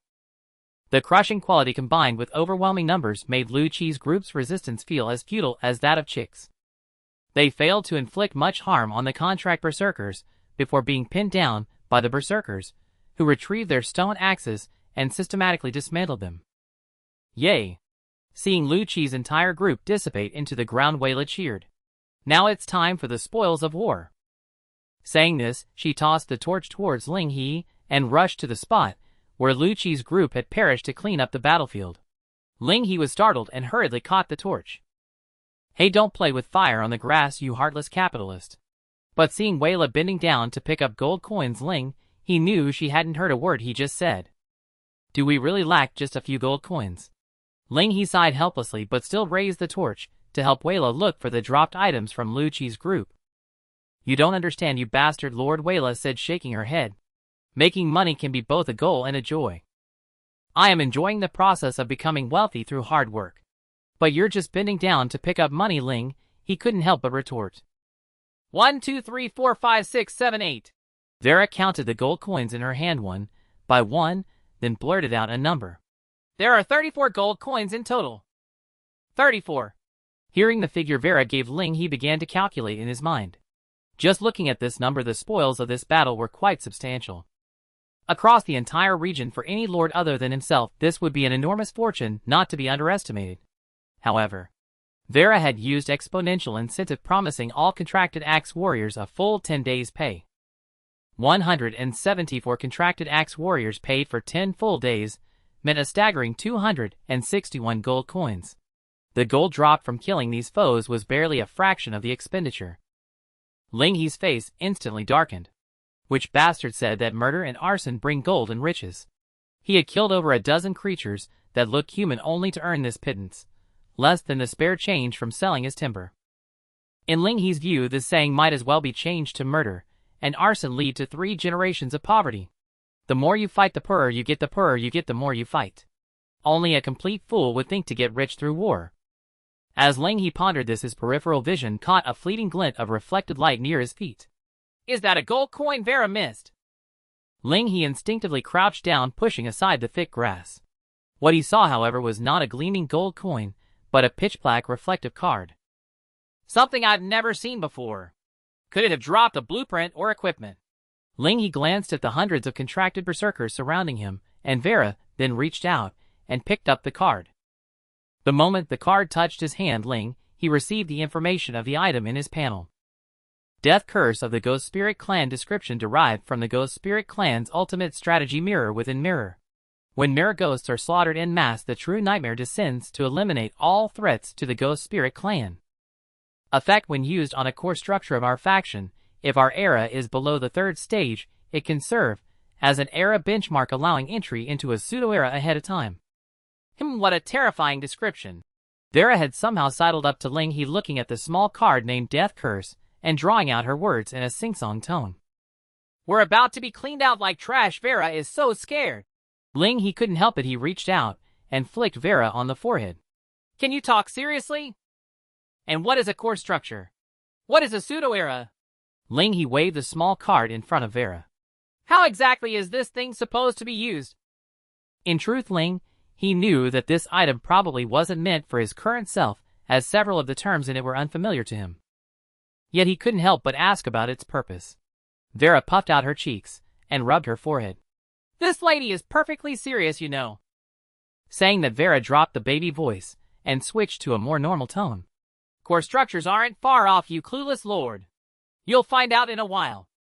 Instead of focusing on the effect below, you might want to pay attention to this part first. As she spoke, Vera pointed to the description section in the panel. Isn't this just an ordinary description? As Lin He spoke, he suddenly noticed that the description could be expanded further, as if there were more words folded within. Pulling down the description, a new line of text appeared before Lin He. Note: try turning it over. The back. What's there? Following the description's instruction, Lin He flipped the card in his hand. But in that very instant, the small card, which had been pitch black on both sides, suddenly transformed. Death. On the side facing Lin He, a large bloody red character for death appeared. In that same moment, Lin He shuddered, a chill running down his spine as he turned his head in horror. In the instant the character appeared, it felt as though something terrifying within the nearby tower had also opened its eyes. Human. A human again. In places, Lin He could not hear faint voices echoed within the tower. Why is it humans everywhere? The voice was filled with resentment and fury. Damn humans, they're like vermin scattered everywhere. A stain that can never be cleansed. Pests that can never be killed. Humans, you deserve to die. As the voice raged, the entire tower seemed to tremble. But the next moment, the furious voice ceased abruptly, as if on the verge of falling back into slumber. After a long while, fragmented voices drifted down from the top of the tower. The strongest. Conscience peddler. Lin He. Kill him. As the voice faded, the tower seemed to respond. 2 figures suspended above the ground flew out from the tower, racing towards the site where Lu Qi and his group had died at top speed. They moved as fast as shooting stars. With a squelch, just as Lin He was about to turn back to the lumberyard, he saw a head fly past his cheek, spraying blood onto his shoulder. That was a contracted berserker's. Thud. The moment Lin He froze, a heavy thud came from behind him. Turning his head, he saw a monster gaunt as drywood and larger than a human being tackled to the ground by contracted berserkers swarming in from all sides. Clueless lord, what are you standing there for? Get back. Vera's shout came from the other side. She kept striking the ground with her scepter, and the contracted axe warriors, as if receiving commands, formed layers upon layers of protection around Lin He. Seeing this, Lin He understood. If not for Vera's quick reaction and command, his heart would likely have been torn out by that monster. But looking around, the tackled monster was only one of them. Another monster was rampaging through the ranks of the berserkers. Its dry twig-like limbs were as hard and sharp as steel, against unarmored units like the contracted berserkers. With a single sweep, the monster could cleave a man in two. With a single thrust, it could snatch away a bloody heart. This was the overwhelming power of a difference in civilization level. 100 foes were no match for it. Ha ha ha. Watching the number of contracted berserkers on the field dwindle rapidly, a sharp glint flashed in Vera's amber eyes, and she couldn't help but cover her mouth with a light laugh. In that case, how about this? Vera slammed her scepter down hard again. Full pay for 100 days. As her words fell, the field fell silent, as if nothing had been affected. Seeing this, Vera coughed lightly into her hand. Then she said slowly, "You'll get it even if you die." Ding! Your secretary Vera has used the skill exponential stimulus. Your subordinates, contracted berserkers, have been temporarily upgraded to contracted ghost warriors. Ling He's mouth fell slightly open. That actually works. They can be upgraded even further. Contract Ghost Warrior Overview. An ultimate soldier unit evolved from sensing spiritualization and comprehending the truths of the world on the brink of life and death. The living pursue profit, and the dead chase gain. All is illusion, only profit is real. Special abilities: Exponential Frenzy, Indomitable Fight, To the Death, Sacrifice, My Remnant Body.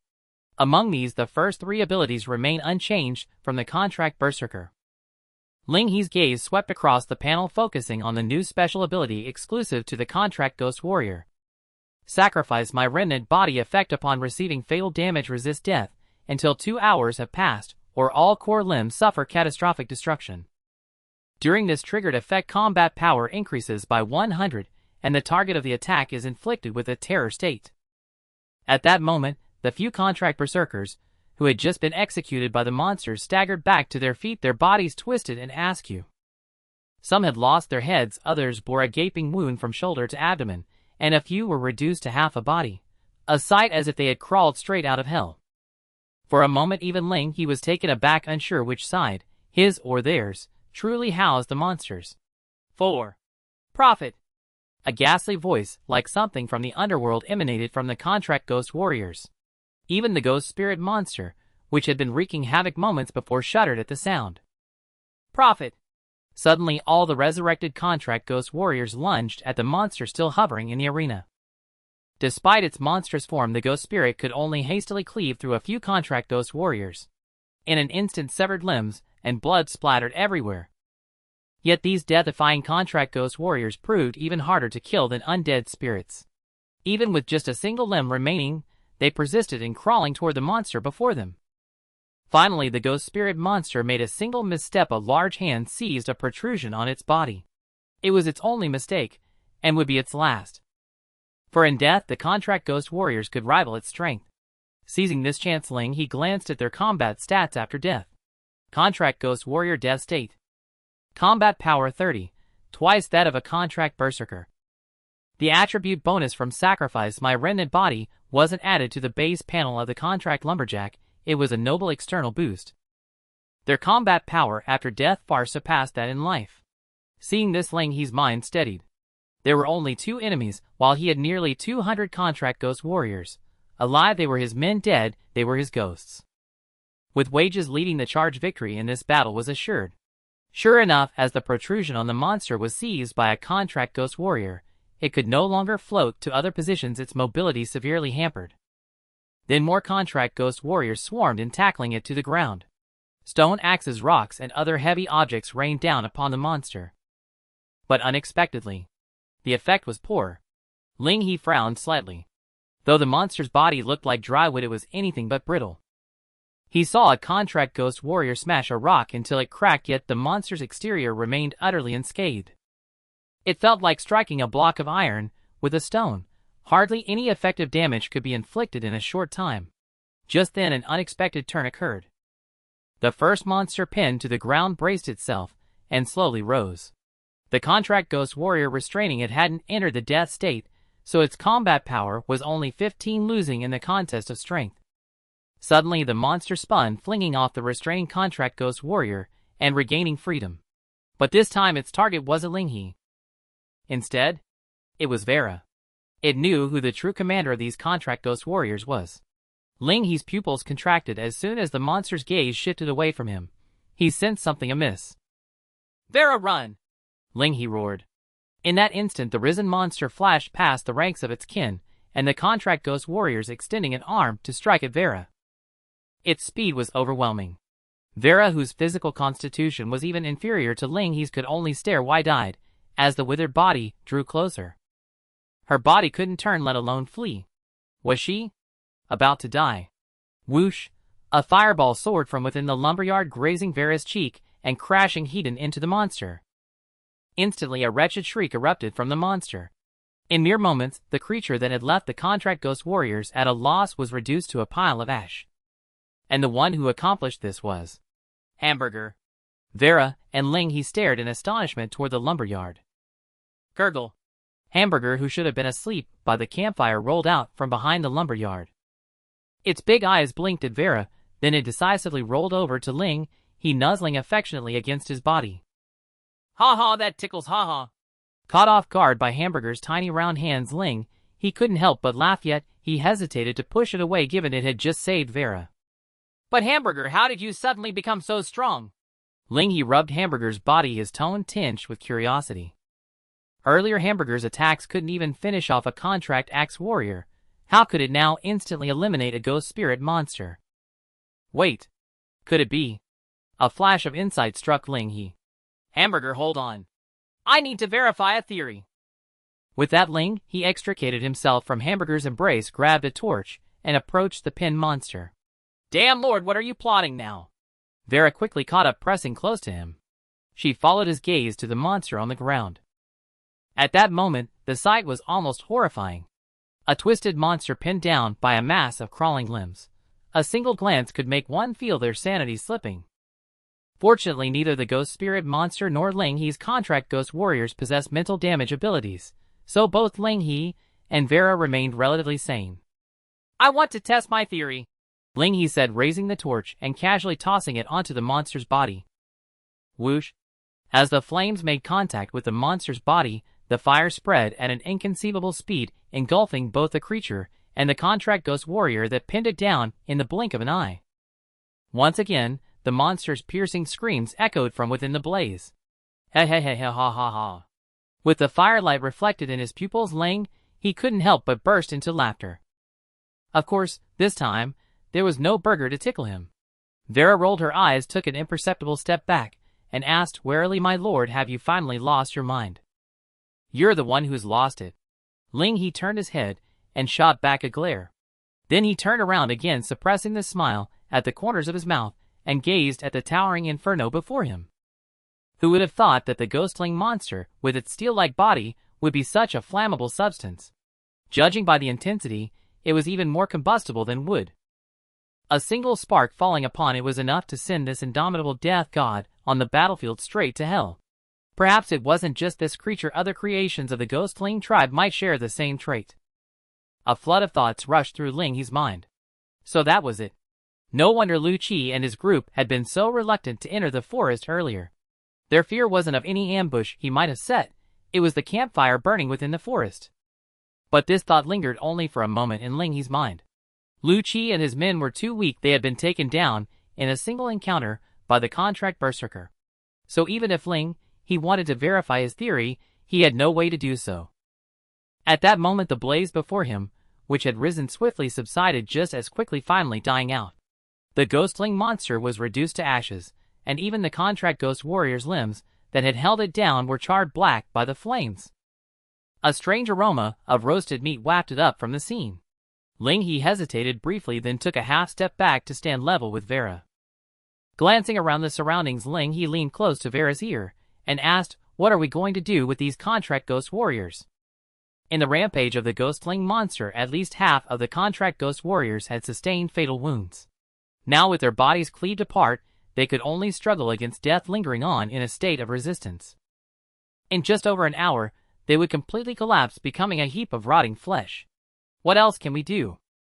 Vera shrugged indifferently and said, "Well, just have to bury them as fertilizer beneath the logging camp. At least they can make one last contribution to us." Oh, Ling He nodded in understanding. "I thought you might add their flesh to your cauldron stew and save us a pretty penny." Huh? Vera's eyes widened. "Emma, lady. How could a lady ever do something so gruesome? And how can you say such things without even batting an eye?" TSK. Seeing that Vera hadn't taken the bait, Ling He clicked his tongue softly. He had half expected Vera to suggest adding the contract ghost warriors to their diet. What a pity. But since Vera had no such intention, as a kind-hearted person, he naturally had to respect that. "Then it'll leave the handling of the remaining contract ghost warriors to you." Ling He patted Vera on the shoulder and gave her an approving look. At the same time, he reminded her, "Don't forget, we still have to pay them later." Although the ghostling threat had been temporarily resolved, Ling He hadn't forgotten the promise Vera had just made. A full 100 days pay, no matter life or death. That worked out to a whopping 2610 gold coins. The gold Ling He had earned today was barely enough to cover that amount.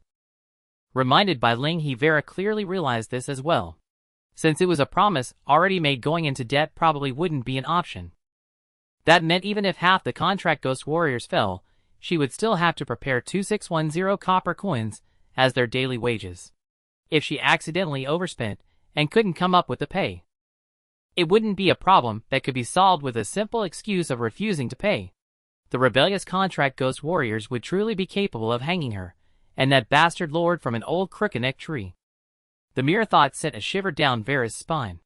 Then, somewhat irritated, she turned to the contract ghost warriors still standing around dumbfounded, and slammed her scepter heavily on the ground. Get back to work now. Even the contract ghost warriors in their death-resisting state could probably survive for about another hour. Since they had to be paid their wages anyway, Vera had no intention of giving up this last chance to squeeze out their remaining value. Faced with Vera's command, the contract ghost warriors raised no objections. Silently, they picked up their stone axes from the ground and turned to walk back into the forest. Some of the stone axes had been damaged, but that wasn't a major issue. After all, in an hour there would be no need for so many axes. With all the contract ghost warriors gone, he had no intention of lingering in the pitch-black outskirts of the forest. He turned and led Vera and Burger back to the campfire. Side back by the fire, Vera let out a heavy sigh. Thanks to our lovely neighbor, we've taken a huge loss tonight. Grzzz. No one responded to Vera, for Burger had already fallen back asleep, curled up by the warm campfire. Given Burger's sleep habits, if it hadn't been awakened by the fight with the ghostling monster, it would have slept straight through until morning. Lin He meanwhile focused his attention on the small card in his hand. With both ghostling monsters slain, the character for death in the center of the card had completely faded away. Correspondingly, the description had also changed slightly. Death Curse of the Ghostling Tribe. Description derived from the Ghostling Tribe's ultimate strategy mirror. Within the mirror, it contains fragments of their civilization's heritage and power. Effect: when used on a core building of ours, if our era is below the third phase, it can serve as an era benchmark, allowing an early entry into a pseudo-era. The description no longer mentioned attracting nightmares. Instead, it now spoke of containing heritage and power fragments. It seemed the death curse had finally been overcome. My lord. Lin He put away the small card and met Vera's puzzled gaze. Why do you seem to be in such a good mood? Vera found it strange. Earlier during the fight with Lu Qi's group, earning 34 gold while losing 261 gold in wages, a loss of over 200 gold, had made Lin He wince for a while. So why now, with an actual wage loss of 2610 gold, was Lin He not bothered at all? Yeah, I'm in a pretty good mood. Lin He spread his hands and explained with a smile, because we're about to hit the jackpot. Huh? Vera tilted her head. She had to admit Lin He really had a knack for making money. Even she, this incredibly adorable lady, was struggling to keep up with Lin He's pace. So what should we do? Vera asked. Actually, what we need to do is quite simple. Lin He extended a finger. We just need to share the information we've already gathered in the regional channel. Just that. Vera tilted her head, a few question marks floating above her top hat. Charging for information? No, the information will be free, of course. Lin He shook his head. I'm a good person. How could I do something as opportunistic as that? Really? Vera cast a skeptical glance at Lin He. If he hadn't tried to put the contract ghost warriors on their own menu, she might have had a sliver of a chance to believe he was a good person. But now someone who could match her, or even surpass her like the waves chasing the shore, couldn't possibly be anything good, could he? What's with that look? Lin He raised an eyebrow, displeased with Vera's suspicious gaze. He had been given the good person card twice by the same person. Didn't that certified goodness count for anything? Enough. Whether I'm good or not doesn't matter. It's late, so I won't keep you in suspense. Lin He glanced at the sky and then laid out his thoughts plainly. Vera, what do you think is the biggest problem affecting our income right now? Is it our insufficient production capacity? Vera answered instinctively. But before Lin He could respond, she shook her head. No, our production capacity is actually a bit excessive. The current market is struggling to absorb what we produce. Then is the price too low? Vera muttered to herself, but quickly shook her head again. It wasn't really about the pricing. Given the lumberyard's current output and the essential nature of wood, no matter the price, it would inevitably consume most of the circulating gold in the trading hall. Rather, it was thanks to Lin He's initial self-sacrificing slash, which had driven wood prices down a cliff, that a situation where he dominated the market had formed. Raising wood prices recklessly would only give other wood sellers a chance to breathe, ultimately reducing Lin He's gold income. Thinking about this, Vera slapped her forehead in frustration. What else could be affecting her, and that bastard lord's income? Can't figure it out. Seeing Vera's troubled expression, Lin He felt a bit amused, and simply held up 2 fingers. Then it'll be direct. The key issues affecting our income now are only 2. First is demand. Demand? Vera followed Lin He's line of thought, and nodded inwardly. Lin He was right, demand was indeed a major problem. Most lords currently had no building blueprints, so they had no need for large quantities of wood. What seemed like a scarce resource was only truly essential for the nightly bonfire, a single bundle. If one was a bit tougher, or found a good shelter, even that nightly bundle could be saved entirely. Without demand, even a complete monopoly wouldn't yield much actual profit. Seeing that Vera understood the demand issue, Lin He continued. This problem is no longer a problem now, because our dear good neighbor has perfectly solved it for us. As he spoke, Lin He pointed a finger at the distant tower. With the earlier guidance, Vera instantly understood his meaning. Who else but her and the bastard lord would know? The ghost spirits were deathly afraid of fire. Even those terrifying monsters dared not touch even a tiny flame. As long as the ghost spirits existed, fire was a necessity for survival. This directly impacted the trading hall, causing the demand for wood to skyrocket. The market pie had grown bigger thanks to the arrival of the ghost spirits. What a kind soul! Vera couldn't help but sigh, her eyes gleaming with the thought of money, as she looked at Lin He expectantly. So what's the second point, my dear lord? The second point, Lin He smiled, is the most important one. The human lords in the region have no money. Even if we lower the price of wood to the ground, they can't afford to buy anything. But just like the first point, this flaw has also been perfectly solved by our dear good neighbor. Lin He painted a picture with his words before Vera's eyes. The human lords were broke now, but the foreign races had money. That thing calling itself Liu Qi had a squad with mediocre combat power, but each member could drop 1 to 3 gold coins. As long as Lin He released the information and gave out ways to identify them, most human lords should be able to put up a fight. Then everyone would make money. And that money, as it flows through the market, will eventually all fall into our hands. Vera interjected, placing her hands in front of her and clenching them tightly. What we need to give away is just free information that's worthless to us.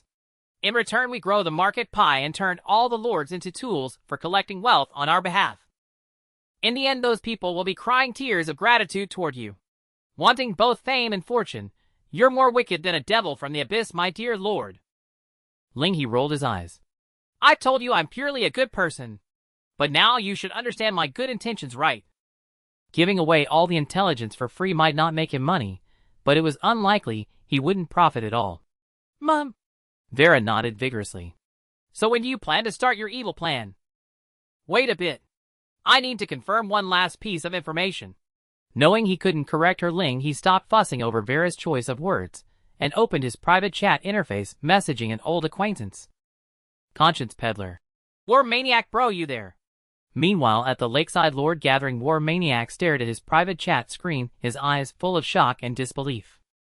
Though the war game had only just begun, everyone knew that in this region Conscience Peddler was already a terrifyingly big shot. Would such a big shot initiate a private chat with him? No. War Maniac suddenly noticed a blind spot. He had actually chatted privately with this Conscience Peddler much earlier, and it was he who had initiated it, but the other party hadn't responded. Seeing his earlier sent message, War Maniac suddenly recalled who this was. Call me War Maniac. It's you. You're Bro Peddler. Honest Peddler, it's me, haha. I owe it all to Brother War Mad's hint back then. Call me War Mad, I wouldn't dare. In reality, War Mad wiped the sweat from his brow. He had merely casually complained about a profiteer at the trading post back then, never expecting that offhand remark to spawn a capital tycoon. Yet seeing the other alive and thriving, War Mad breathed a sigh of relief. He had always been a man of principle and loyalty, and upon suddenly entering the war game, his attitude toward others was to save them if he could. When he first sent the private message, he genuinely wanted to teach Lin he a few survival techniques. Back then Lin He had not replied for a long time, and War Mad assumed he had fallen prey to some ferocious wild animal lamenting the loss of a human life for a while. As it turned out, Lin He was clearly doing well, and no longer needed his survival tips. Call me War Mad, Brother Peddler, just say what you need. We're all humans here'll help if I can. A promise to help without even asking what the matter was. Lin He looked at War Mad's reply, finding it both unexpected and yet within reason. The man was a good person, as Lin He had realized earlier. So Lin He decided not to beat around the bush and keep it brief. Honest Peddler, it's nothing too hard. I just wanted to ask Brother War Mad, do you have someone named Lin He there? Lin He. War Mad frowned, slightly glancing at the campfire behind him. There a refined-looking man was resting, none other than Lin He, whom Lin He had killed not long ago. War Mad had no idea what had transpired with Lin He.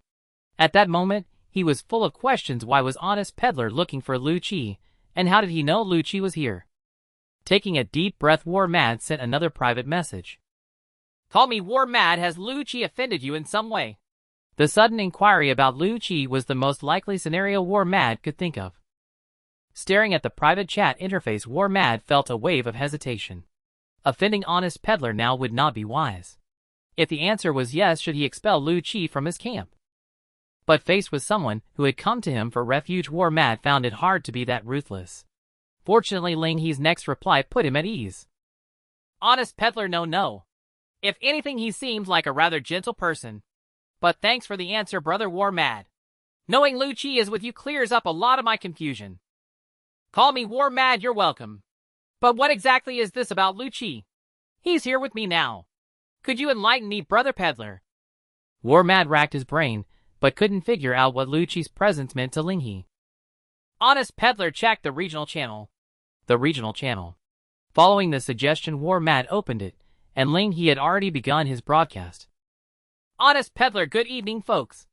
Your peddler just had a fierce battle with the ghostly clan and suffered heavy losses. I hope everyone is safe and sound.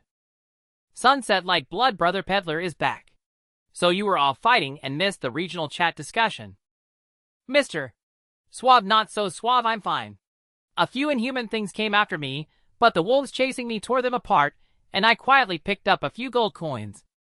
Tear Pants, Brother Peddler, can you tell us how strong the ghostly clan's combat power is?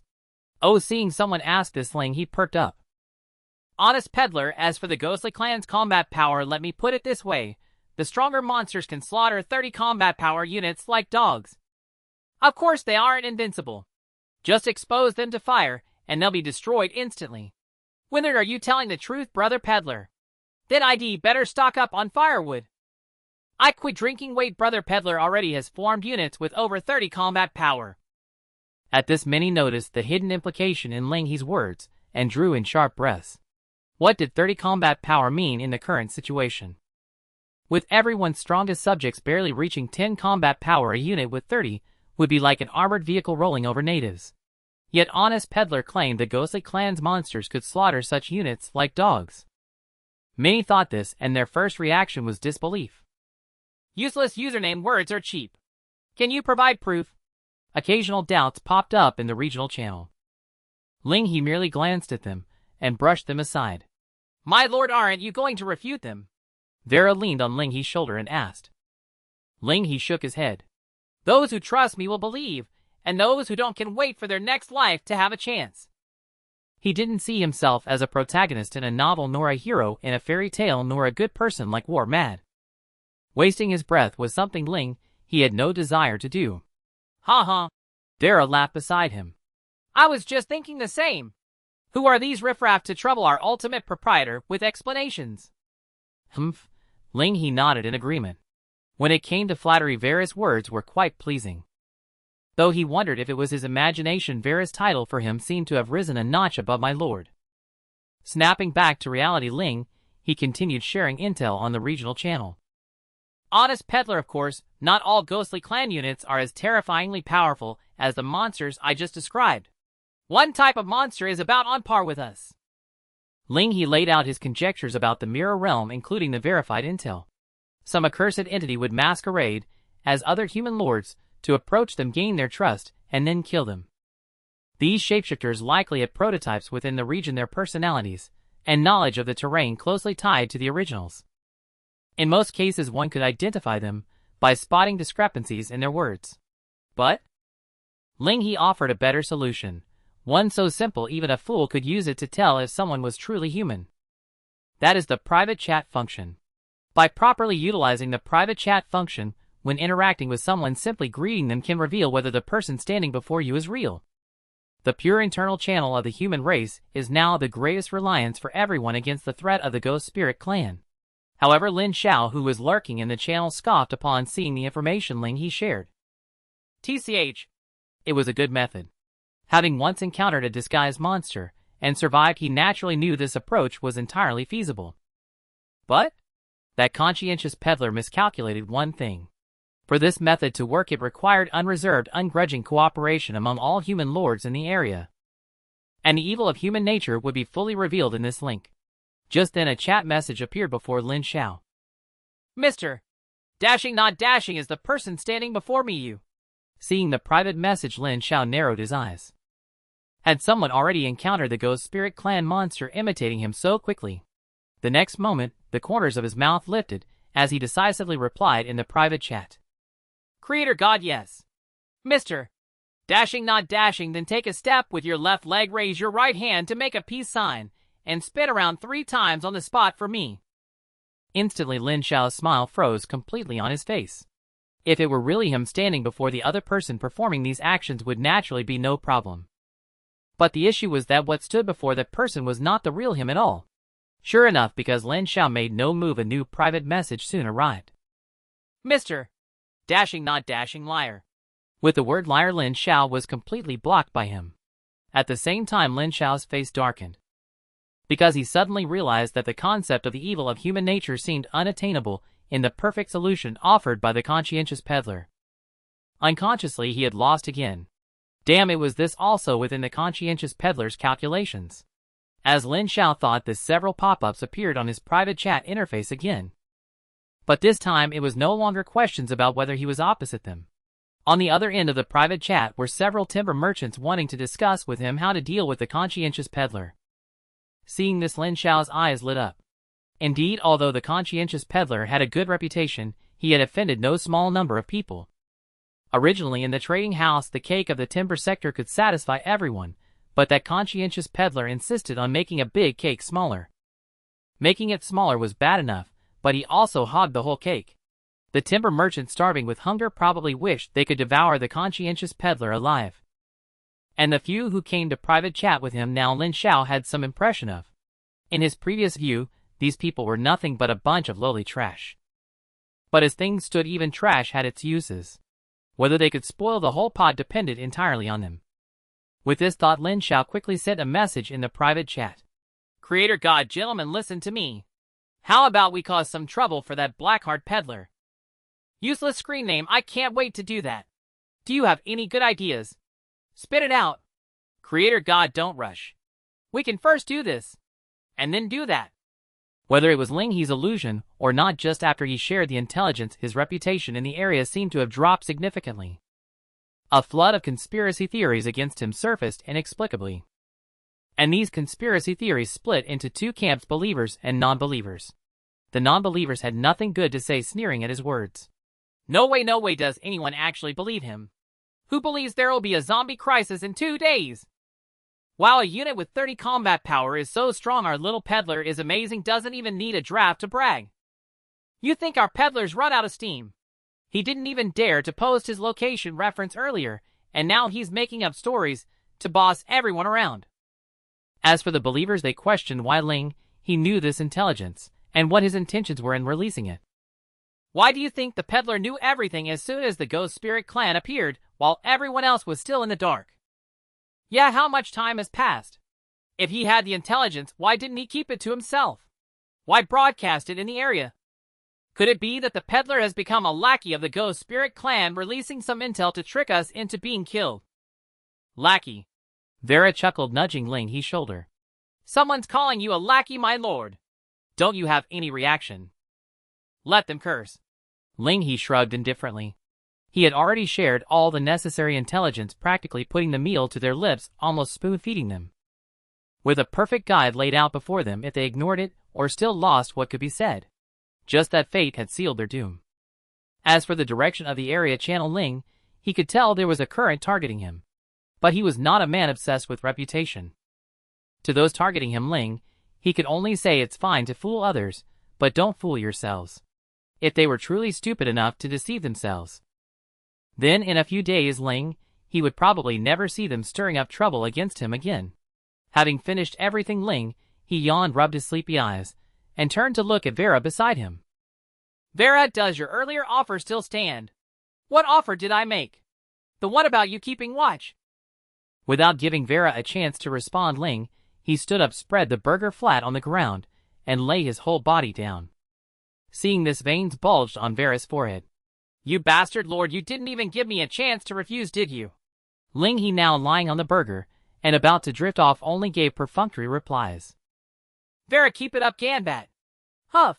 Taking a deep breath, Vera sat down beside Ling, he forcibly pulling his head onto her lap.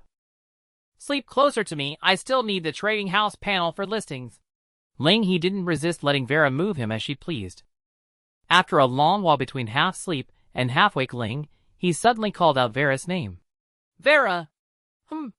Vera reached out and stroked Ling He's forehead.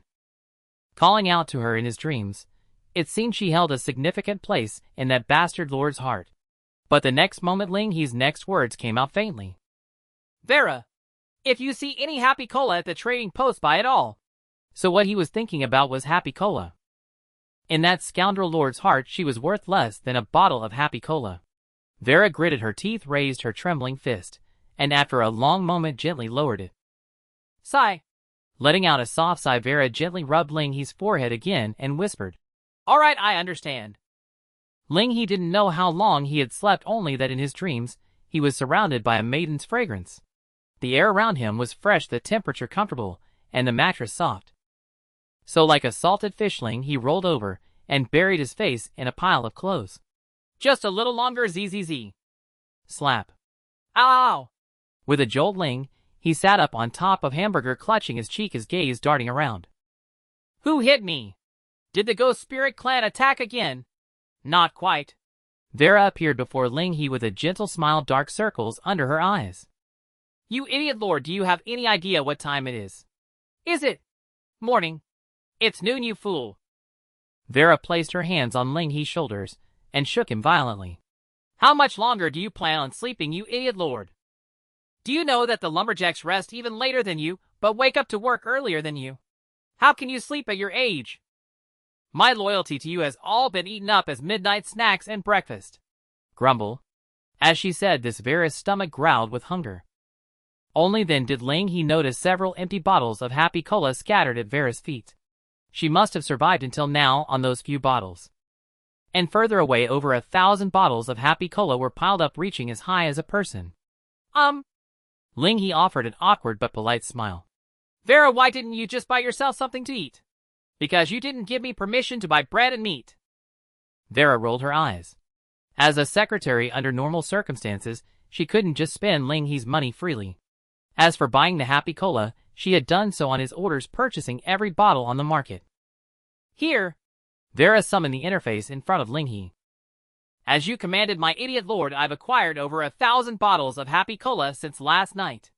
However, all the timber we mined has been sold, so most of this money has returned to us. This is our current capital. Vera pointed to the corner of the interface. Their Ling He's assets now stood at 5,135. 6 gold coins. So much money. Ling He remembered that before he slept, he had almost squandered all his wealth, his pockets clean, with only 100 or 2 gold coins left. Yet after just one sleep his funds had reached a 4-digit figure, complete with odd change. Now he no longer had to worry about the 2,610 gold coins owed to the contracted ghost warriors. In fact, at this rate, the 1,000,000 gold loan for the lumber mill would be quickly repaid as well. The taste of monopoly was just too wonderful. With money in handling, he naturally wouldn't skimp on enjoyment. So he spent a mere 5 gold to buy some berries and bread from the trading post, which served as breakfast for him and Vera. That's more like it. Vera sandwiched the berries between the bread, ruthlessly mashed them into jam, and then ate it in small bites. After eating and drinking her fill, the drowsiness from staying up all night crept over Vera's eyelids. You'll have to handle the rest of the work yourself, my idiot lord. Make sure to list things properly and earn some money. The Pichio wallet was handed to Lin He by Vera. Then Vera found a cool shaded spot under a tree, laid down, and soon drifted into a half-asleep state. I'll take over your shift tonight, ZZZ. Seeing Vera already asleep, Lin He shook his head helplessly. He felt something was off. Sure, making money was great, but as a lord and even as a boss, why did he have to work in shifts? Boss! Just then a workhorse approached Lin He. Drenched in sweat, it was clear he had been working hard since morning. Lin He glanced at him from the corner of his eye. What is it? The workhorse grinned and rubbed his hands together. Well, the new batch of timber has been cut. Would you like to list it now, or should we wait a while? Let's do it now. Lin He pointed to the ground beside him. From now on, when I'm here, pile the cut timber next to me.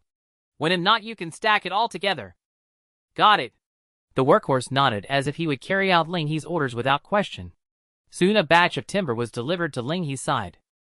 Previously, Lin He would have had to manually list each group of timber himself, but now, with Vera's Pichio wallet, things were much simpler. Opening the mouth of the wallet, he actively activated Vera's secretary ability.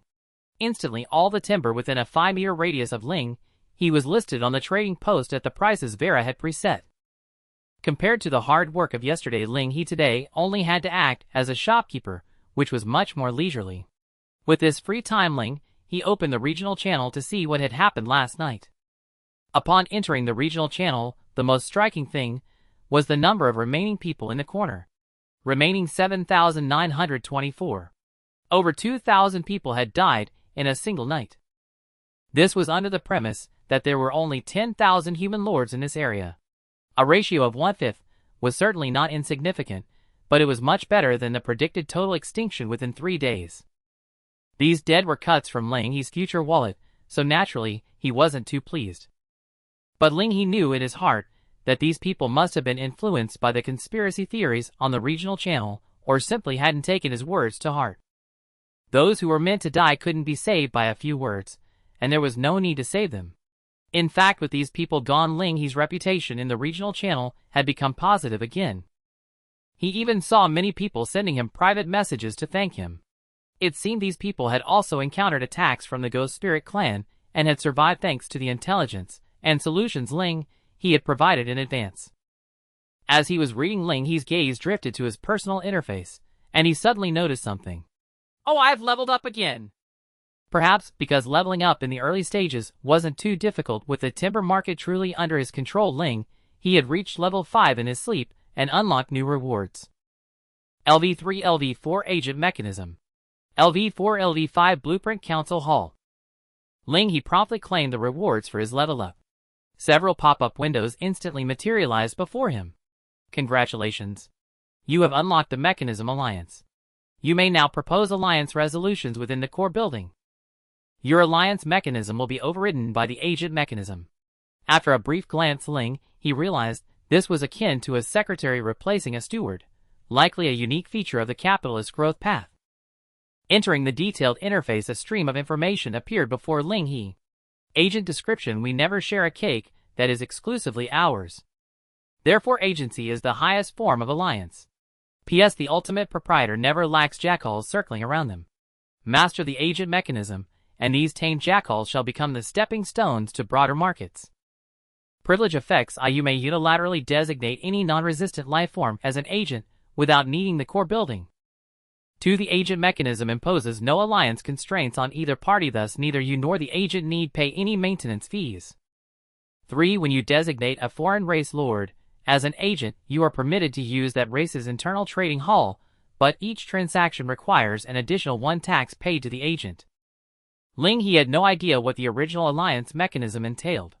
But after reading the 3 privilege effects of the agent mechanism, he felt this mechanism was perfectly suited for him. The agent mechanism instantly solved the dilemma of the current human faction being too weak, with a population too small, and highly vulnerable to total annihilation. If it were yesterday without the agent mechanism, and all human lords were wiped out, Lin He would become a blank slate, unable to grow. But times had changed. If the human lords in this region were truly beyond salvation, Lin He could completely abandon the failed human market, embrace the slimes, dump his goods to the ghost spirit race, or even seek out other races that might lurk in the shadows. This meant Lin He was no longer bound to the human market. The word human could no longer hinder his ascent to higher market echelons. Who should I test this new mechanism on? Lin He muttered, but his gaze involuntarily drifted toward Hamburger. As a slime lord, wasn't Hamburger the perfect test subject for the agent mechanism? Lin He quietly sidled up to Hamburger, patted its soft body to confirm it was still fast asleep. Then, clasping his hands together, he said, "Sorry, Hamburger. I'll compensate you with some soda when you wake up." Designate Slime Lord XXXX as your agent. Note, within the same region, only one agent of the same race can be designated. Yes. At that moment, there were no other foreign race lords near Lin He. Thus, Hamburger was Lin He's only choice. There was nothing to hesitate about. You have sent an agent invitation to Slime Lord XXXXXXXX. Has not responded to your invitation. Will be accepted by default after a 10-second countdown. 10, 9, 8, 7. Ding. You have successfully designated Slime Lord Hamburger as your agent. That's it. Lin He blinked at the pop-up that flashed before him. He had expected some kind of sparkly, dazzling special effect when designating an agent. But the reality was quite disappointing. Besides registering Hamburger's nickname in his system, Lin He felt no change at all. He couldn't figure out how to use the slime trading hall either. Perhaps Vera, as his secretary, would know, but she had just gone to sleep after staying up all night, and Lin He didn't want to disturb her. Oh well, I'll ask Vera when she wakes up. For now, the human leeks were growing well, and could consume all the goods Lin He currently produced. Thus, he wasn't in a hurry to explore the foreign market. Or rather, Lin He still had plenty to do, like checking out another reward from his level up. Council Hall Era Stone Age Ultimate Proprietor Path Description Core Building. Once constructed, it unlocks the resolution function and grants ownership of the land within a 10-meter radius. Long-term holding provides a strong claim to the land. Construction requires 500 units of timber. So this was the core building. Reading the Council Hall's description, Lin He couldn't help but glance at the agent mechanism again. Clearly, the agent mechanism patched the bug of needing a core building to initiate alliance resolutions. This way, it seemed he didn't need the council hall for anything right now. Wait. A thought flashed through Lin He's mind. The item he had picked up last night. The ghost spirit race's death curse, its effect also required use within a core building, didn't it? That item could allow Lin He to enter a so-called pseudo-era. Though he was somewhat confused, his curiosity drove him to see it for himself. Besides, he wasn't some poor soul. A mere 500 units of timber was nothing to Lin He now, less than a drop in the ocean. With money, just build it. Construct building council hall. Yes. Please select the building's placement location. Lin He once again entered the building perspective he had used when purchasing the spirit lumberyard. For this core building, he didn't place it randomly. Instead, he walked out of the lumberyard and positioned the council hall directly opposite the distant tower. Provocation. After a night's sleep, Lin He had already figured out how to deal with any other ghost spirit monsters that might remain in that tower. So he wasn't too afraid of the creature from last night coming back to bother him. But as Lin He confirmed the placement, the council hall didn't materialize out of thin air like the spirit lumberyard had. Instead, only a new pop-up appeared. Placement location selected. Please assign construction personnel. Lin He looked at the prompt, then took 2 steps toward where the council hall was to be placed. Construction personnel assigned. Lin He current efficiency 0, estimated completion time XXXX years. So I have to build this thing myself. Well, buildings needing to be constructed was perfectly reasonable. Lin He slapped his forehead. Life had been too comfortable, and he had almost mistaken this deadly place for a fun online game. But upon reflection, this wasn't necessarily a bad thing. At least in this war game, construction was close to reality with no limit on the number of builders. That meant as long as he was willing to spend money and invest heavily, a building that would normally take ages could be completed in a day or even a few hours. And was spending money ever a problem for Lin He? With a casual wave of his hand, thousands of gold coins were spent. 500 laborers and their corresponding equipment appeared before him. Hello, boss. Though the cattle and horses were not particularly robust, the volume of 500 voices shouting in unison was quite impressive. Lin He nodded casually, setting the full wages for the newly recruited cattle and horses before assigning them their tasks. You 200 will go chop wood, and the other 200 will start building the assembly hall. The remaining 100 should hold off for now. I have something for you later. Yes, boss. The cattle and horses naturally had no complaints about Lin He's orders, and immediately got to work. At the same time, Lin He looked at the progress information for the assembly hall in the construction interface. Number of workers assigned cattle and horses x 200. The assembly hall is expected to be completed in 12 hours. They had actually shortened the construction time to within a day. Lin He estimated that if he only assigned a dozen workers to build the assembly hall, the construction time could be extended to around half a month. If only a few workers were assigned, the construction of the assembly hall could take at least 1 or 2 months. Indeed, spending money was the foundation of all productivity. The cattle and horses naturally did not understand Lin He's thoughts. They were now transporting wood from the logging site to the construction site of the assembly hall, preparing for secondary polishing and more precise cutting. Perhaps the noise from the construction was too loud. The hamburger, which Lin He had treated as a sofa, slowly woke up amidst the clamor. Good morning. A soft and sticky voice came from the hamburger. Good morning. Lin He instinctively responded without giving it much thought. 3 seconds later, he realized what had happened and suddenly looked down at the hamburger. Did he really understand what the hamburger was saying? Could this be the effect of the agent mechanism?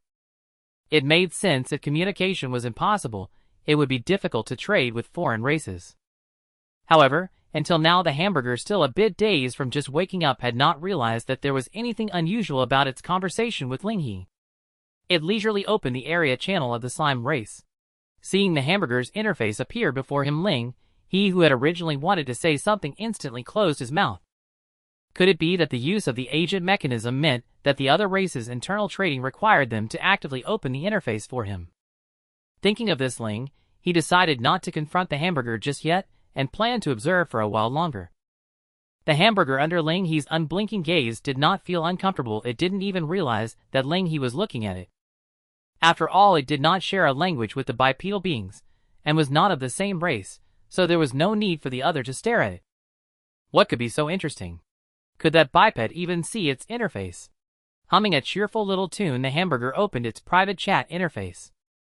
The interface was already filled with many unread private messages. Little Pink, are you still alive? I haven't seen you message since you said you were going to eliminate the bipeds. Those bipeds are tough to deal with. If it gets too difficult, just come back here. No one will blame you. It's night now. A tall tower fell from the sky, but thankfully it didn't land on anyone.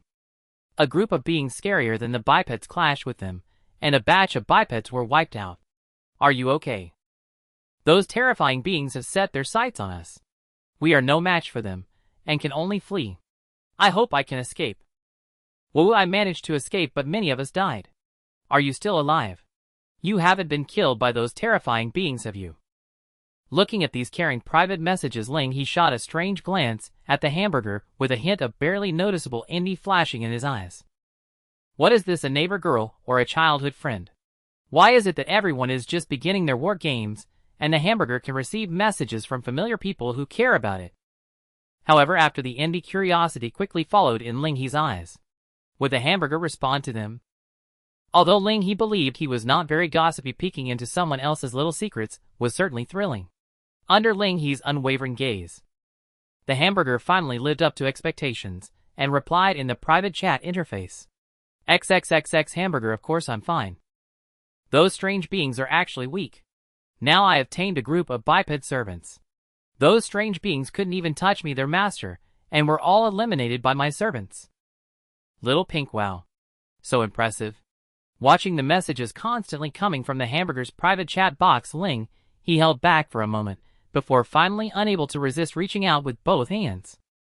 The wicked hand suddenly grabbed the sides of the hamburger, pulling hard and deforming its body. What are you doing? The hamburger shook its body with all its might, seemingly trying to express its dissatisfaction in this way. Being pulled like this, it couldn't chat with Little Pink anymore. But the next moment it met Lin He's seemingly amused expression. There's always a pet wanting to be the master. You've got some skills, my cute little hamburger. At this moment, the hamburger was completely awake. Hearing Ling He's words, its eyes widened in shock, and it began to stutter.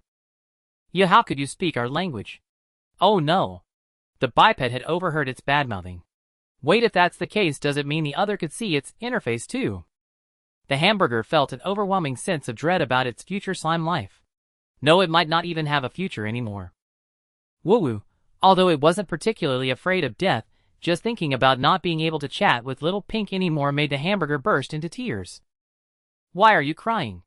I didn't say I would do anything to you." Seeing the hamburger successfully frightened by him Ling, he had no intention of pushing it further. After all, the hamburger had saved Vera's life yesterday, and logically it was his partner in producing slime gel. Ling He had already granted it a double immunity token. Pulling it just now was merely a small warning for calling itself the master. What master-slave relationship? This is the civilized era. We don't engage in those feudal affairs anymore. You're really not going to do anything to me? The hamburger lifted its head, wiping its tears from the corners of its eyes with its tiny hands. Really? Ling He nodded affirmatively. The hamburger lowered its head in silence, and after a while, it raised its head again. Gulyalu. Hiss. Looking at the hamburger's clear yet foolish eyes, Ling He felt his fists gradually hardening. Are you suddenly pretending not to understand, thinking him a fool? Gulyalu. The hamburger shrank back in fear. Seeing this, Ling He sighed helplessly. Forget it, we'll talk when you want to speak. For now, show me your interface. Although the hamburger didn't speak, it immediately displayed its personal interface. Upon seeing the hamburger's interface, Ling He's eyes widened in shock. You, my friend, are the true protagonist. On hamburger's personal interface it read: Growth Path, Divine Supreme Legend, Iridescent Thunderous Slime King, current level LV9.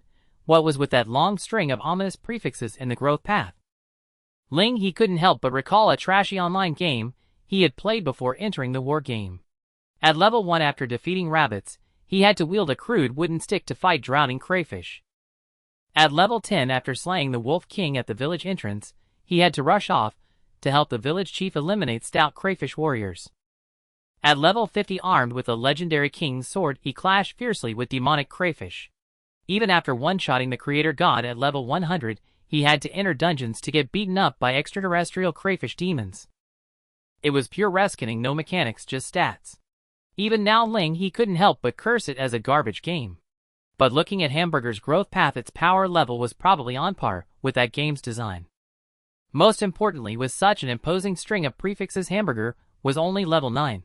Ling He reached down, lifted hamburger off the ground, and shook it vigorously, eyes wide with disbelief. Hamburger, haven't you been with us all this time? When did you reach level 9? Level 9, nearly doubled his own level. In the war game, the higher a growth path's potential, the harder it was to level up. Hamburger's growth path didn't look like it lacked potential at all. Ling He couldn't figure out how it managed it, so he kept shaking it. Gurgle, gurgle. Hamburger was dizzy from the shaking, feeling like its brain was being stirred into a uniform mush. In between, it pulled out its little round hand and painfully tapped on its personal interface. A detailed screen popped up before Ling He.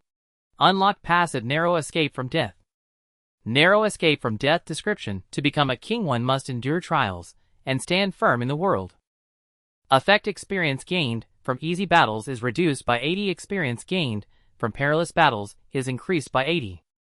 When in contact with alien beings, continuously gain experience based on the combat power gap between you and the enemy. After reading the effect of this passive skill, Ling He finally understood how hamburger had reached such a high level. Ultimately, it was his fault.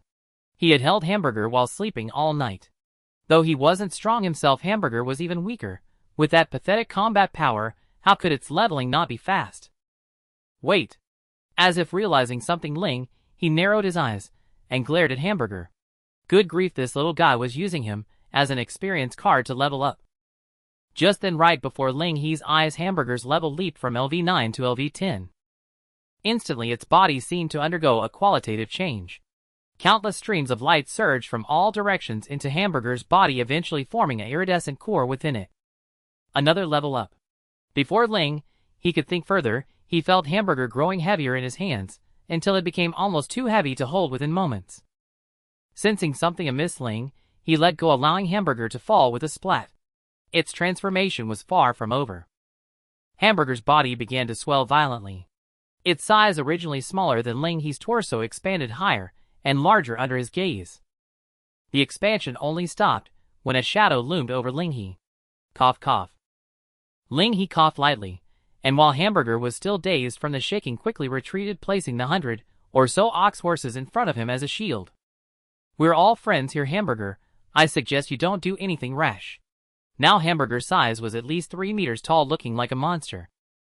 If it sat down, it could probably crush a couple of ox horses. As Lin He's words fell, Hamburger finally recovered from its dizzy state. The first thing it saw upon regaining clarity was over 100 two-legged beasts staring at it with weapons in hand. But why did these once large two-legged beasts suddenly seem so small? Hamburger tilted its head, then realized after a moment it wasn't that the two-legged beasts had shrunk, but that it had grown.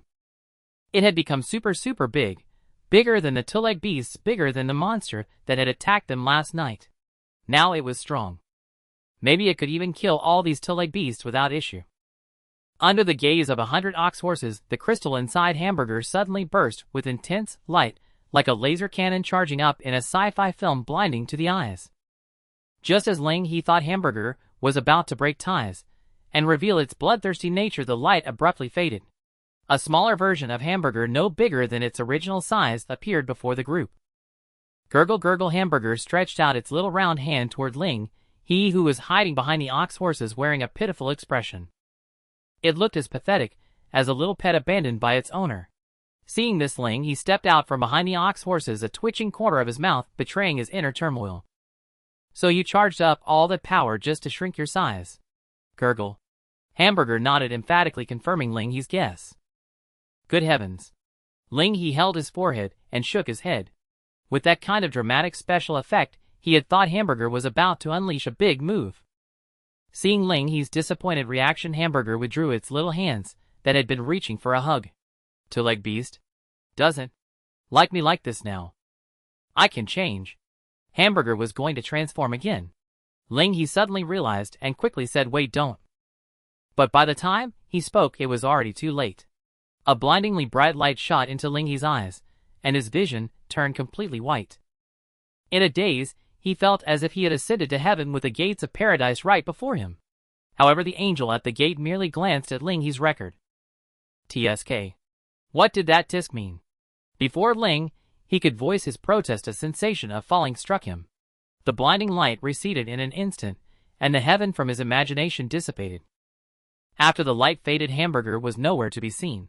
In its place, a soft body threw itself into Lin He's arms, rubbing against him incessantly. If I turn into a female two-legged beast, will you like me again? Hearing that familiar soft voice, Lin He stiffly looked down. Sure enough, Hamburger, now in the form of a little girl, was clinging to him and nuzzling. She wore a fiery red skirt, leaning against Lin He's chest with a serene smile on her face. Wait. Lin He pushed Hamburger aside, then reached out a hand to compare their heights by placing it atop Hamburger's head. Your age is way too criminal. Wait, Hamburger, you're actually a girl. What does girl mean? With a girlish face, Hamburger showed an innocent, puzzled expression at Lin He's words. Does it mean female? Actually, not really. As she spoke, Hamburger lifted her skirt. Our species doesn't have males or females, so I'm not a girl.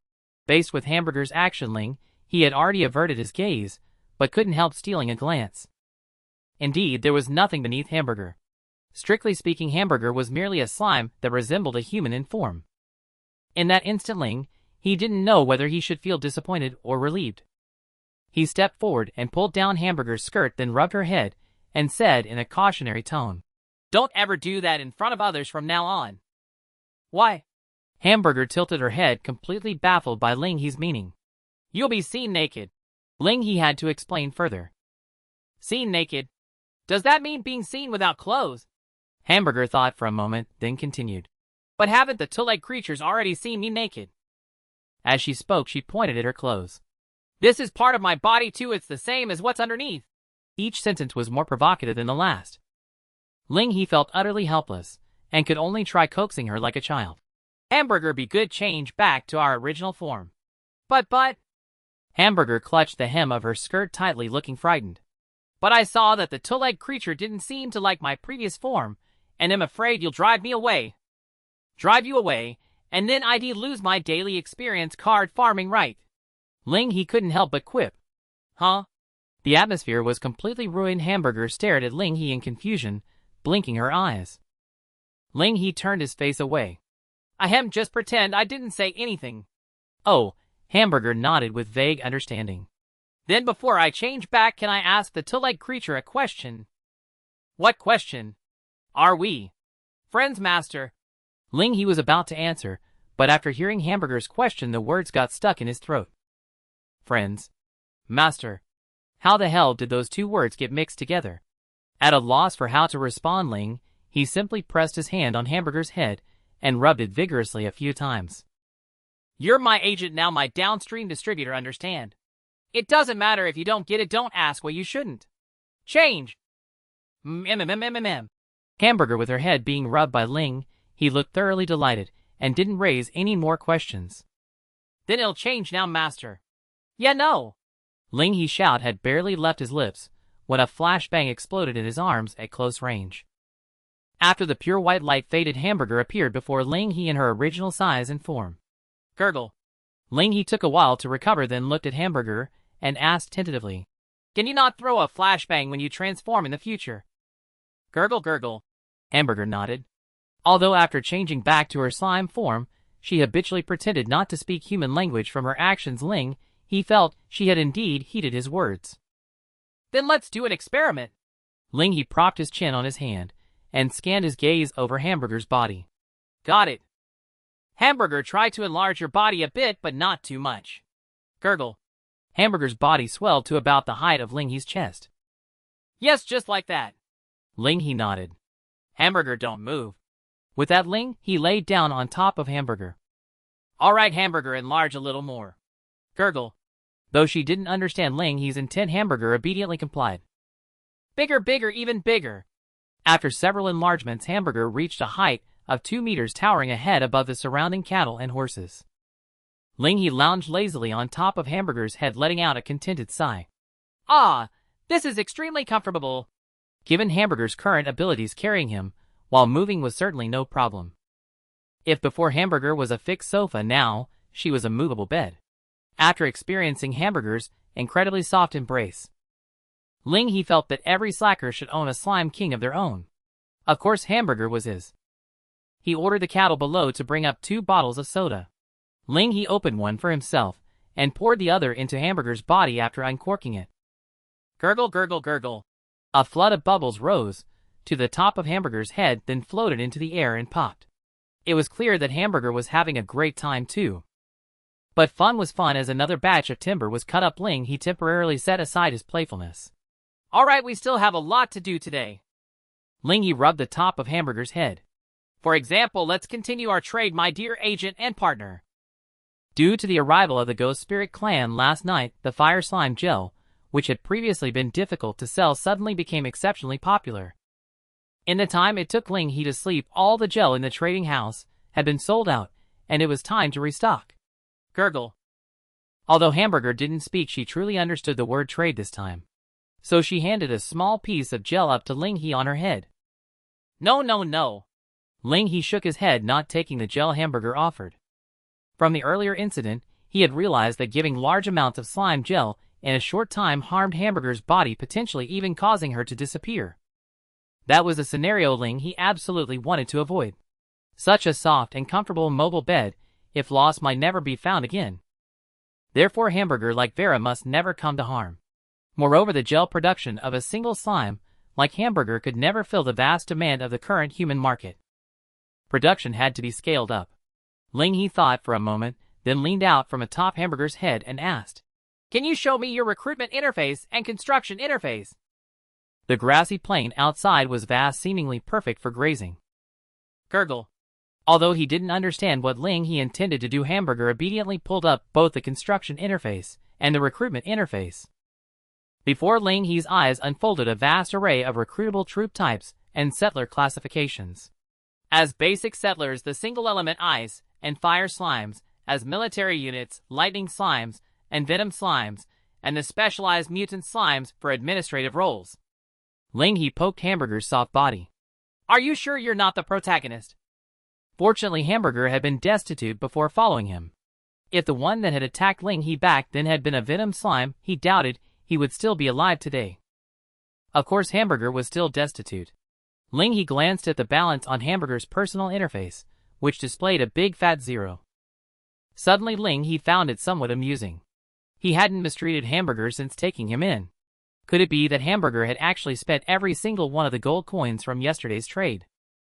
Where did all your money go? Lin He asked, rubbing Hamburger. He hadn't seen any other slimes around Hamburger, meaning the money wasn't used to recruit his own settlers. Where else could it have gone? Had Hamburger used it to support some little childhood sweetheart? Just as Lin He's mind began to wander, Hamburger gurgled, reached out a tiny round hand to scratch its body, then pointed at its personal interface. Special ability morph. You mean you spent all the money on this skill? This time Hamburger didn't pretend it couldn't speak. It let out a soft hum. I was afraid the biped would drive me away. All right, I won't drive you away. Lin He already knew what Hamburger was about to say and interrupted it. He had originally planned to guide Hamburger on how to develop quickly enough to handle his orders. But now it seemed that for Hamburger to develop on its own was a pipe dream. Got it. An idea struck Lin He, and he posed a question to Hamburger. How about I give you some investment? What's investment? Investment is. Lin He thought for a moment, then explained as simply as possible. It means I think you have potential. I'll lend you money to develop, and then you pay me back.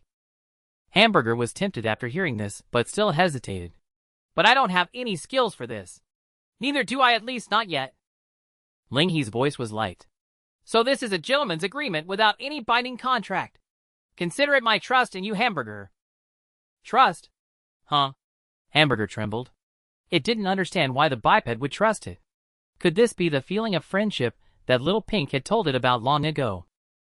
Okay. A soft, tender voice came from Hamburger.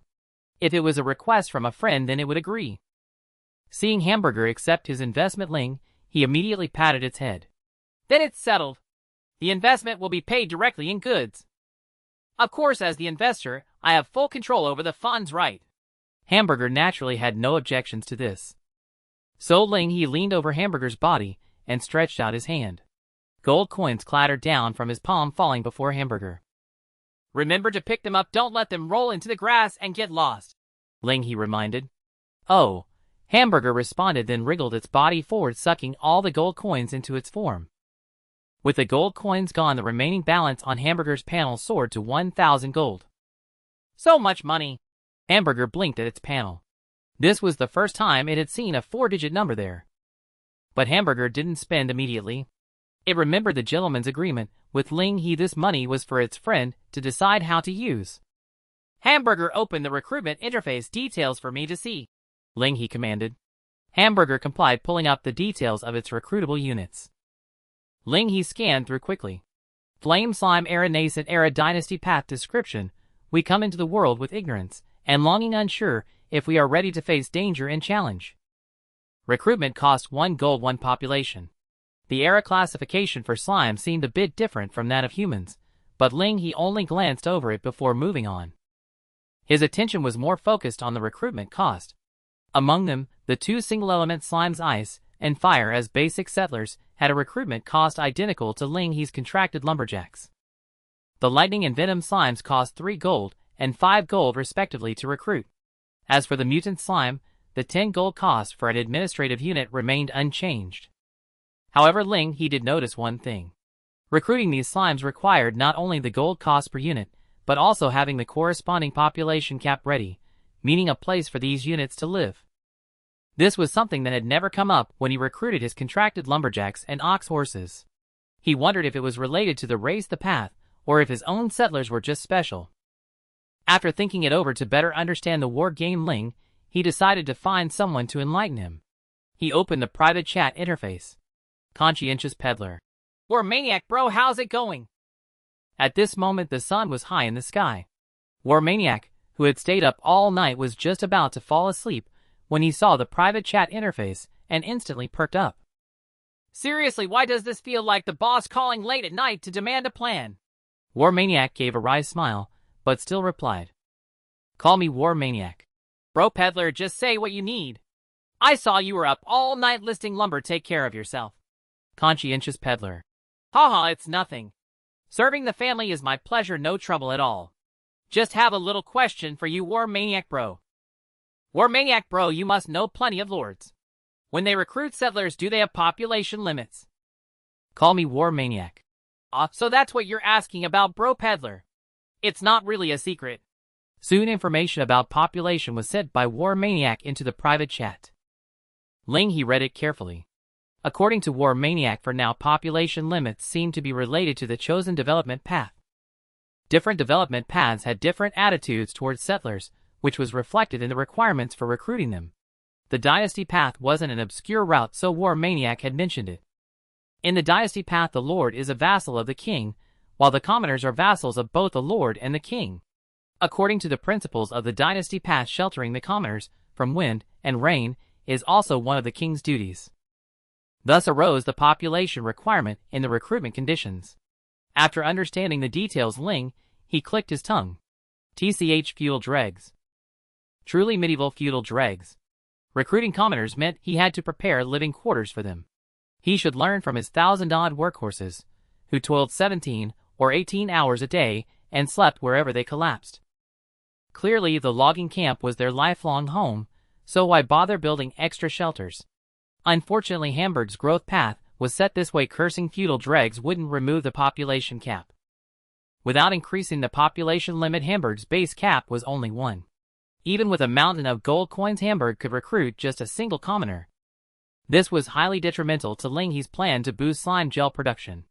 So he first thanked War Maniac, then turned his attention to Hamburg's building interface. Hamburg had few structures to build, and it was easy to spot the population building among them. Slime Nest Era Dawn Era Dynasty Path Effect Population Cap 1 Build Requirement 5 units of timber. To Lin He, 5 units of timber per nest seemed modest. The contracted ghost lumberjacks hadn't withdrawn yet. Combined with the output of the 600 workhorses, the daily timber production reached a staggering 73,300 units. If Lin He wanted Hamburg to recruit all basic commoners, his investment of 1,000 gold coins would allow 1,000 units, requiring a population cap of 1,000. Even so, it only needed 5,000 units of timber. War Maniac's earlier words had just reminded Lin He. After a tense night with daybreak, most human lords likely needed rest. This would create a temporary demand gap. Even if Lin He listed the timber on the trading post, it wouldn't sell quickly. Thus, the timber harvested during this demand gap was perfect for building Hamburg's slime nests. 5,000 units of timber converted to gold coins is 1,500. It'll count it as part of my additional investment, Lin He murmured in words that sounded esoteric to Hamburg. Then he patted Hamburg's body and instructed it to build 1,000 slime nests outside the logging camp a bit farther from the council hall. Gurgle. Hamburg complied. Thousands of slime nests were scattered sparsely across the vast grassland. Since they weren't his own structures, Lin He couldn't have the workhorses assist with the construction. He could only have them transport the timber as close to the building sites as possible. The remaining work had to be done by Hamburg, which first recruited a fire slime to build slowly. Fortunately, slime nests weren't as labor-intensive as the council hall. In Lin He's view, it involved digging a small pit in the ground, supporting it with timber, and then covering it with soil or debris. And so a slime nest was completed. With enough timber, even a single slime could finish a nest in just over 10 minutes. After building a nest, there was free population to recruit more slimes. This way it doubled 2 to 4, 4 to 8, 8 to 16. Lin He estimated that after 9 or 10 rounds, all nests would be done. The rest was just a matter of time. After arranging the investment, Lin He reluctantly climbed down from Hamburg's back. Gurgle. Hamburg looked at him in confusion, wondering why the two-legged creature had suddenly grown distant. Lin He smiled and patted Hamburg. Sorry, I might be a bit late to play with you. As he spoke, Lin He pointed to the tower not far from the logging camp. Though Hamburg's back was comfortable, he had a crucial task to handle during the day. The Ghost Spirit Clan. These very close neighbors needed to be cowed and contained. Otherwise, even if he survived the night, their daily raids would wear him down. As the saying goes, one can be a thief for 1,000 days, but not guard against one for 1,000. Lin He might be laid back and playful, but when it came to matters affecting his ability to stay that way, he acted decisively. Hey you. Lin He pointed at the 100-odd workhorses he had kept. The leading workhorse approached with a fawning smile. "Boss, just give the order." Lin He nodded slightly. "Each of you carry as much timber as you can, then summon 50 contracted ghost warriors to follow me." As he spoke, he turned his gaze to the tower in the distance, his destination clear. The workhorses asked no questions and began moving the moment the order was given. Soon each workhorse carried a unit of timber, and 50 contracted ghost warriors gathered around Lin He as guards. Gurgle Hamburg nuzzled Lin He as if wanting to accompany him, but was ultimately left behind. After all, it wasn't a long journey. After walking for about 10 minutes, Lin He and his group arrived at the foot of the tower. The tower, unremarkable from afar, was awe-inspiring up close. A nearby workhorse carrying timber whispered, "Boss, are you going inside?" These workhorses were much sharper than the contracted lumberjacks. As soon as they reached the tower, they sensed something was off. The tower looked dilapidated on the outside, yet it exuded a deathly aura. The workhorses weren't afraid of death. But if their boss died, their future wages would be gone. Meeting their concerned gazes, Lin He slowly shook his head. "No, of course I'm not going in." With his current strength, he lacked the confidence to barge into the Ghost Spirit clan's lair. But that didn't mean he was helpless against them. "Open the door." At Lin He's shout, the ghost warriors surged forward, pressed against the tower's heavy doors, their arm muscles bulging as they pushed them open with effort. "Pile the timber at the entrance," Lin He ordered. The workhorses quickly stacked hundreds of units of timber before the door.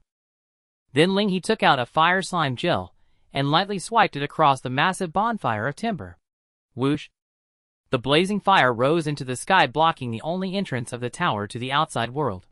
At the same time, a gentle breeze swept across the prairie, carrying the thick smoke rising from the flames directly into the tower.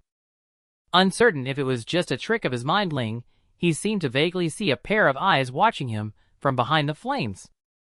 But just as he focused his attention to search with a flicker of the flames before him, that indescribable feeling of being watched instantly faded away. Was it an illusion? He withdrew his gaze from the flames.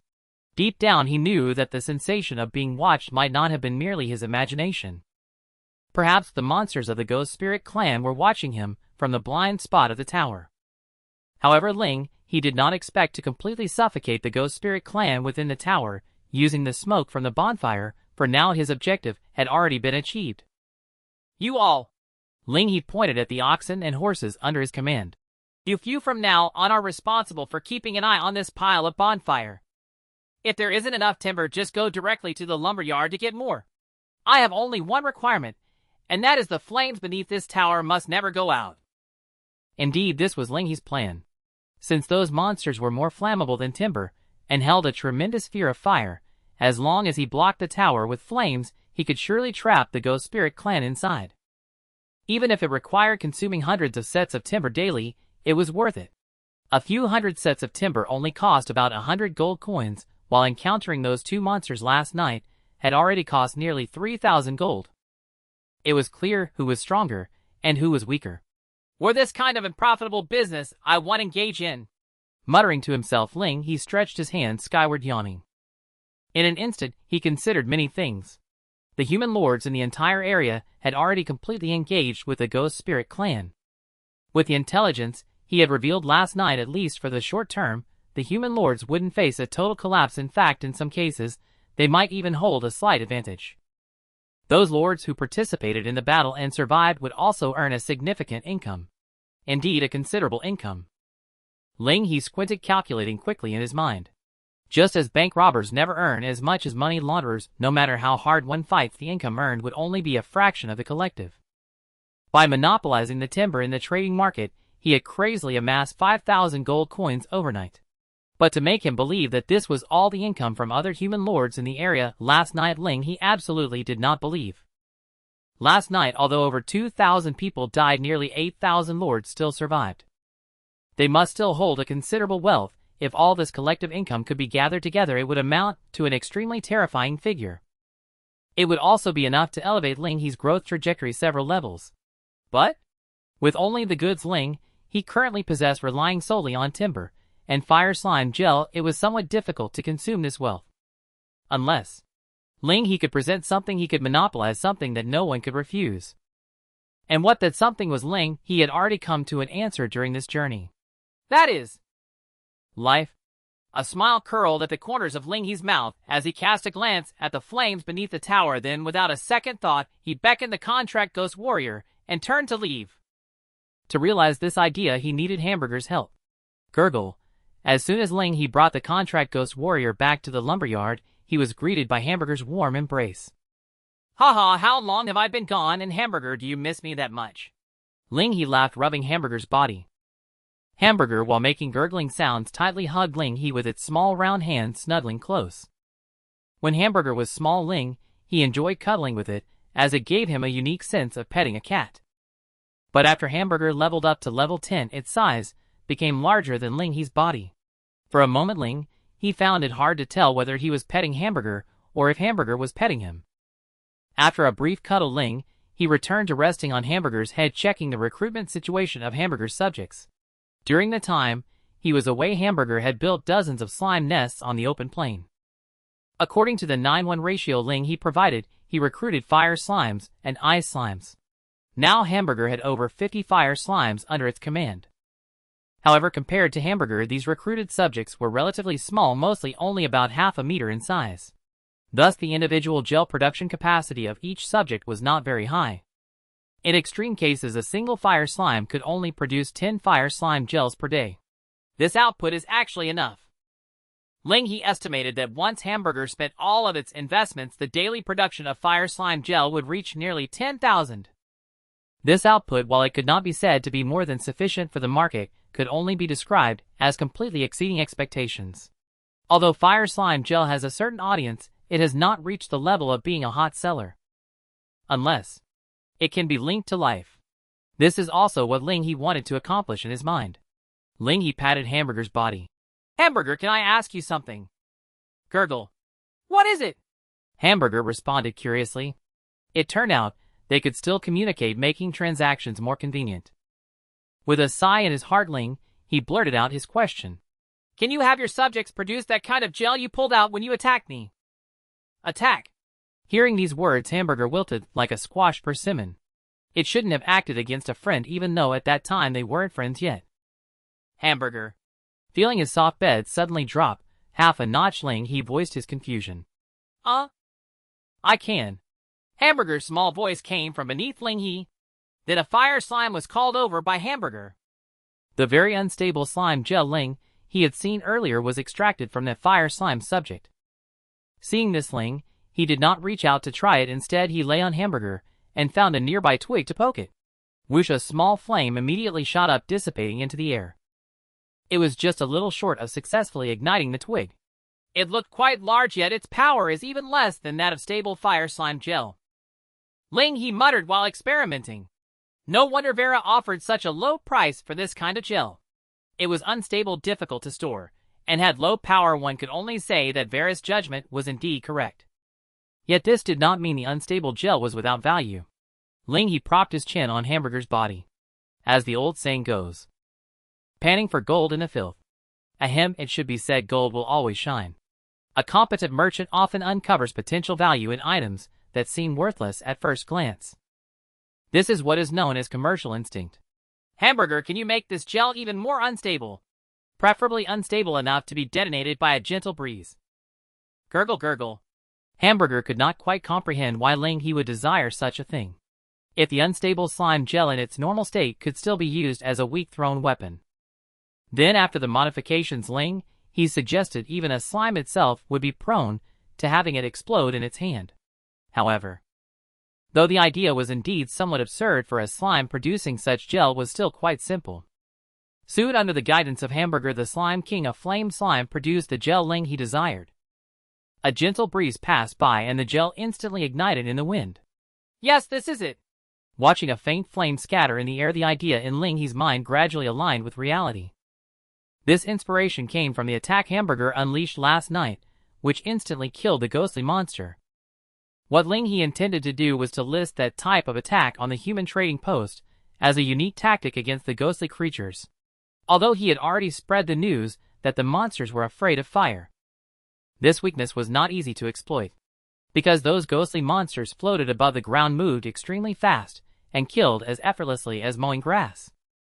Even if an ordinary human lord had prepared in advance, hitting such a ghostly monster with a torch would still be quite challenging. Even for Ling, he sighed. If the contracted ghost warrior had not restricted the monster's movement, and Vera had not drawn its aggro, Hamburger's attack would not have succeeded so easily. But the trading post was different. A super unstable fire slime gel would explode upon purchase, making it an unpredictable attack. Even if those ghostly monsters possessed the most agile bodies, a moment of negligence could leave them vulnerable to such an attack. What does it mean to sell life? It means that from the moment of purchase, someone who had no hope of seeing the next day's sun regains that hope. This is selling life. Of course, before listing this unstable fire slime gel, Ling He still needed to research and refine it further with Hamburger. First, power was the least important factor. Those ghostly monsters had a completely negative resistance to fire, so igniting them required little force. Second, the area must be large. Although the slime gel was tiny, Ling He hoped that once ignited it could cover a person's entire body. This was difficult to achieve. But after spending some time and draining over a dozen flame slimes, Ling He and Hamburger found an alternative method. That was dispersion. Ordinary slime gel, whether before or after ignition, remained relatively cohesive. But the improved unstable slime gel was more like an aggregate composed of countless tiny molecular gels. Once subjected to external force, like a breeze on the grass, the wind from a punch, or the small air current from a weapon slash, this unstable slime gel would directly explode, scattering countless sparks in all directions. The sparks were not powerful in Ling He's tests. They could not ignite trees or weeds, only possibly causing minor burns on the skin. Even so, that would be more than enough to instantly kill those ghostly monsters. Woohoo! Finally finished. Hearing Ling He's satisfied voice, Hamburger secretly breathed a sigh of relief. Research was truly unsuitable for slimes. After a whole day of research with the biped, over a dozen subjects were drained, and he himself was nearly exhausted. Of course, the day's research was not without results. At least on the tech tree interface that Hamburger had unlocked at some unknown time, a new branch route had appeared, though it was oddly skewed. Honeycomb gel flame description: a product core searched by a certain slime king and a certain human, intended to expand the attack range while reducing power.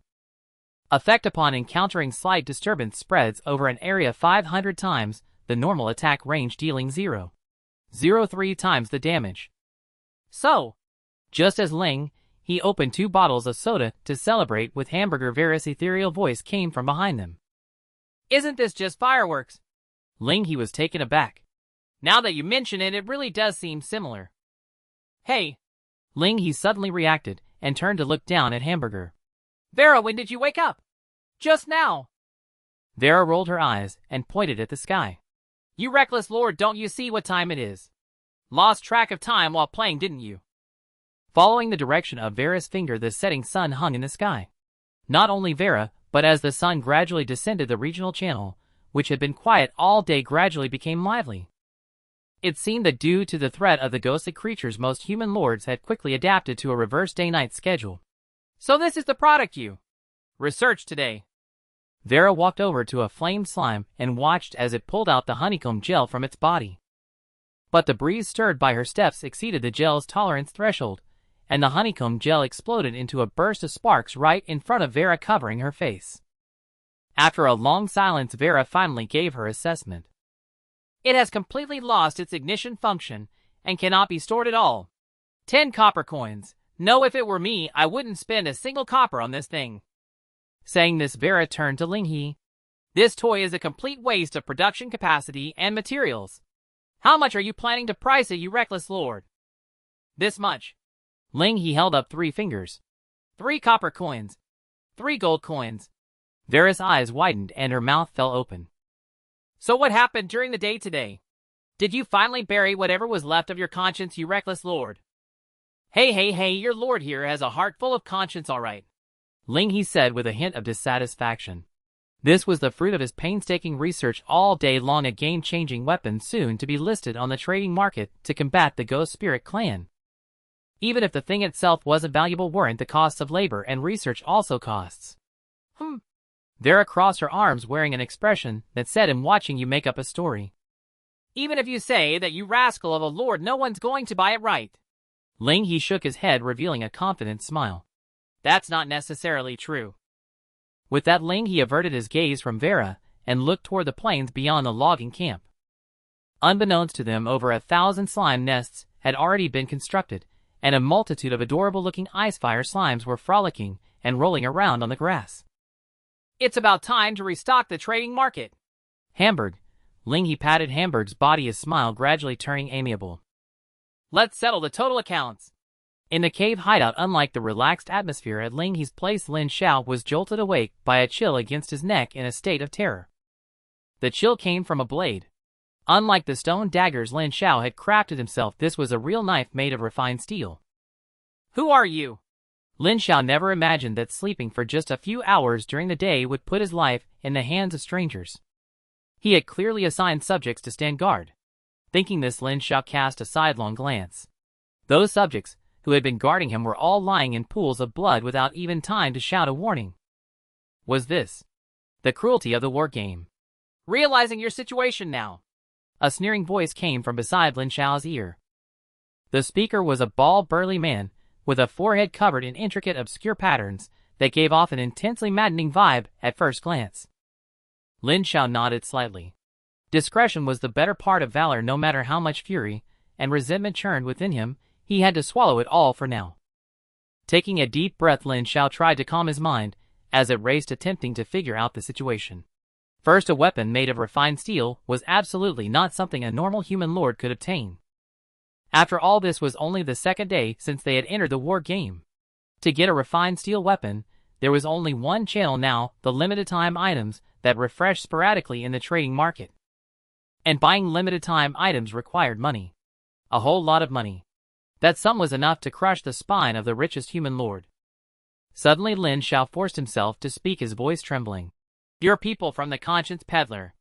You are that Conscience Peddler. Though Lin Xiao was reluctant to admit it, in his understanding the only one wealthy enough to buy limited-time items right now should be the Conscience Peddler. Heavens have mercy. He had merely revealed his nickname during a private chat with the Conscience Peddler, and by dusk the next day someone had doxed him and found his hideout. Conscience Peddler? What nonsense is that? The man pressing the blade to Lin Xiao's neck frowned. He had shown the refined steel knife intending to see some interesting different expression on this newcomer's face. Instead, this guy wasn't surprised at all and blurted out a name that baffled him. You're not from the Conscience Peddler. Seeing that the man's confused expression seemed genuine, Lin Xiao's tense nerves actually relaxed. Perhaps it was due to his repeated setbacks with the Conscience Peddler. Lin Xiao's mindset had shifted. From seeing everyone except himself as vermin, he now saw only two types of people. One type was the Conscience Peddler, and the other was vermin in the gutter. Silently, a faint trace of contempt leaked from Lin Xiao's eyes, unnoticed by his captor. The bald, burly man gave a signal to the knife wielder, who understood, and moved the blade slightly away, then stepped aside. We have nothing to do with this so-called Conscience Peddler of yours, the bald man said, as he moved closer behind Lin Xiao. He lifted Lin Xiao's short hair with his calloused hand, brought it to his nose, and sniffed lightly. This disgusting act gave Lin Xiao goosebumps all over. If not for the blade at his neck, he thought he would kill everyone here. Whoosh! The bald man's actions grew bolder, leaning close to Lin Xiao's ear. Lin Xiao could even feel his nauseating breath. I can feel it. You and us are the same kind, the bald man whispered into Lin Xiao's ear. I smell hatred, confusion, loathing for humanity, and a desire to destroy them from you. And that's why you're alive with your eyes open seeing us. With that, the bald man extended his tongue and licked Lin Xiao's slightly sweaty neck. Lin Xiao clenched his fists, his nails digging deep into his flesh. Fortunately, the man didn't do anything more disgusting. The bald man then continued from where he left off. As for that Conscience Peddler you mentioned, trust me, we are thousands, tens of thousands of times stronger than him. Can you casually pull out millions of gold coins? Lin Xiao asked instinctively. No. The bald man was momentarily speechless, then stepped away from Lin Xiao. He could feel that the moment he said no, Lin Xiao's fear of him dropped by several notches. He had no idea what kind of sewage filled this guy's head, since when did strength equate to money? After a long pause, the bald man spoke again, his voice deep. Conscience Peddler, Conscience Peddler. Since earlier you can't go 3 sentences without mentioning him. Now I'm starting to get curious. Just who is this conscience peddler that you think he's more important than your own life? Heh? Now when talking about the conscience peddler, Lin Xiao's fear vanished, and he let out a cold laugh. Who is he? Just watch the regional channel for a while and you'll know. That is if you can access our regional channel. In just a few sentences, Lin Xiao had formed some guesses about these people who had taken him hostage. Perhaps like the little girl he had killed the previous night, they were disguised members of the Ghost Spirit clan. Or they could be humans who entered the war game in a different batch from him, arriving here through some unknown method. But even if it was the latter, they couldn't have been around long, or they would have heard of the conscience peddler's name. Upon hearing this, the bald man frowned and said nothing more.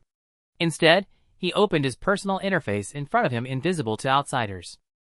He had a strange feeling that if he continued to engage in conversation, the young man might deduce their identities before they even had a chance to reveal themselves. Yet, wasn't this rather intriguing? The bald, burly man entered the regional channel from his personal panel, simultaneously extending his tongue to lick his lips. He found Lin Xiao quite fascinating. Consequently, the conscience peddler whom Lin Xiao kept mentioning also piqued his interest. Perhaps this person might be a talent worth winning over. Just as the bald, burly man was pondering this, a message from a user named Conscience Peddler flashed across the regional channel. Conscience Peddler. Hey. Good evening, my dear folks. Don Fang Mingju. Brother Peddler, you're awake so early. I saw you were listing timber from last night until noon today. Aren't you worried about exhausting yourself? Ren. Cut it out. What nonsense are you spouting up there? Can't you wish Brother Peddler well? Tian Engyotiu Lu. Indeed, we owe our survival to Brother Peddler's intel. I see that many who were clamoring against him yesterday have all vanished today. Seeing his reputation in the regional channel had become so favorable, Lin He, lurking and observing, couldn't help but curl his lips into a smile. As for why those who cursed or distrusted him had disappeared, what a puzzling mystery indeed. This was precisely why he refrained from arguing. If they didn't believe him, so be it. His dear spectral neighbors would naturally step in to settle accounts with those who distrusted him. All who held a negative impression of Lin He were dead. Thus how could his reputation not be excellent? Of course, these thoughts were best kept to himself. Lin He hadn't forgotten his main task. Conscience Peddler. I'm truly flattered by all your affection, my dear folks. But even though I provided the guide as soon as possible, over 2,000 people still fell on this land overnight. Who were they? They were our beloved kin. They were our brothers and sisters. They were my folks. The spectral clan slaughtered them so mercilessly. Tell me, folks, can we tolerate this? A few sentences stirred the emotions of everyone in the regional channel. Because Lin He constantly addressed them as my folks.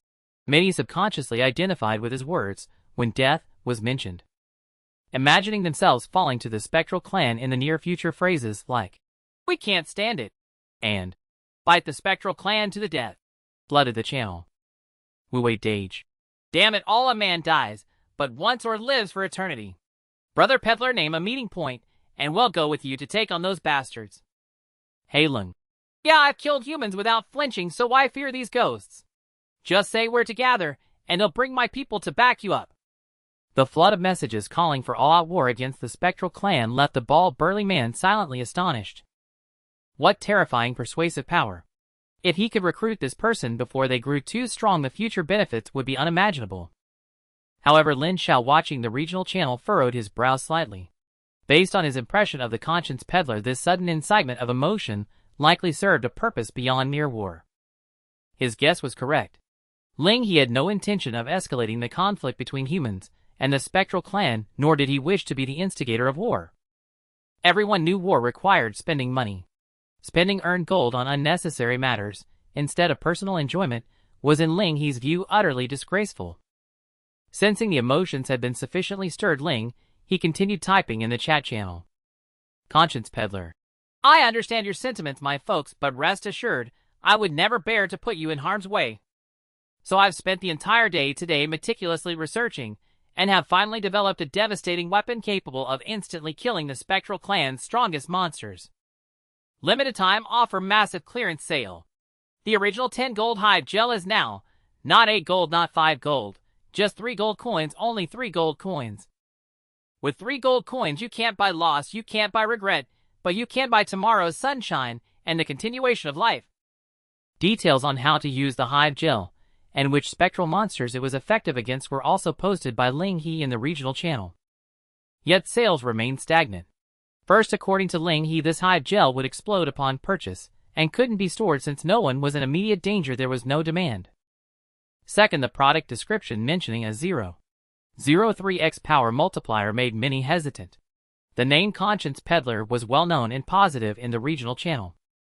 But against such terrifying monsters was a 0.03x multiplier. A bit too low. However, unlike most. Upon seeing the hive gel's effects, the bald burly man's heart tightened, and he immediately purchased one. Puff.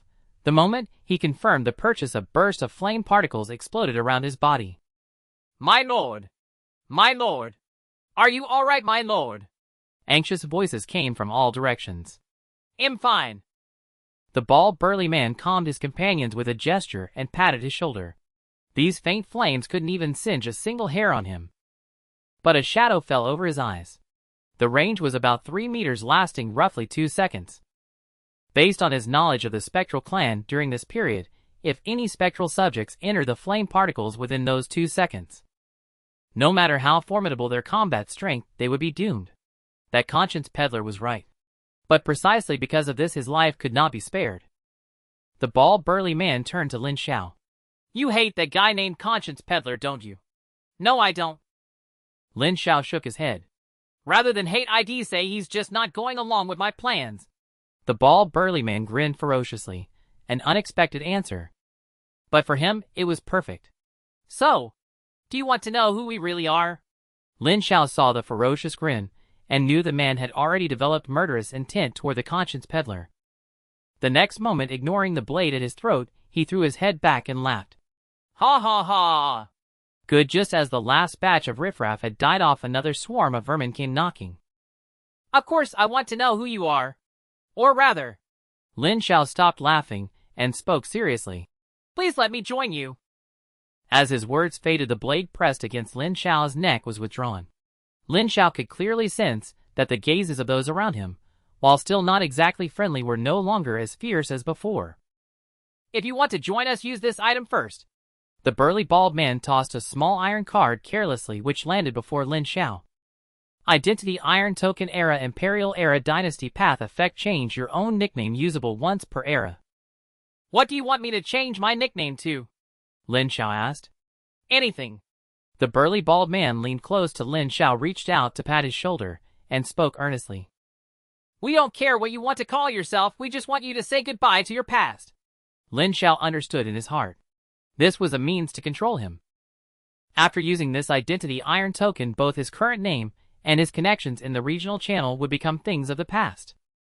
Seeing that many around him were growing impatient, Lin Xiao hesitated no longer. Use. Please confirm your nickname. Song Shang. From now on I shall be called Song Shang. As Lin Xiao's words fell, his nickname changed on his personal interface, and a pop-up window appeared before him. Lord Wailing Wall has used a special ability on you. Oath of Defiance. You have been invited to join the secret party. Do you agree? Note: after joining the secret party without the party leader's consent, you cannot use any ability to initiate or accept friend requests. I agree. You have joined the secret party. You have unlocked a new panel, Friends panel. You will automatically establish friend relationships with all members of the secret party. Ha ha! Seeing Lin Xiao so compliant, Wailing Wall burst into loud laughter, then patted Lin Xiao's shoulder again. Then welcome to the camp of turncoats, Song Shang. Lin Xiao nodded slightly, not interrupting but silently listening as Wailing Wall explained what a turncoat was. So-called turncoats were humans who made enemies of humanity as a whole.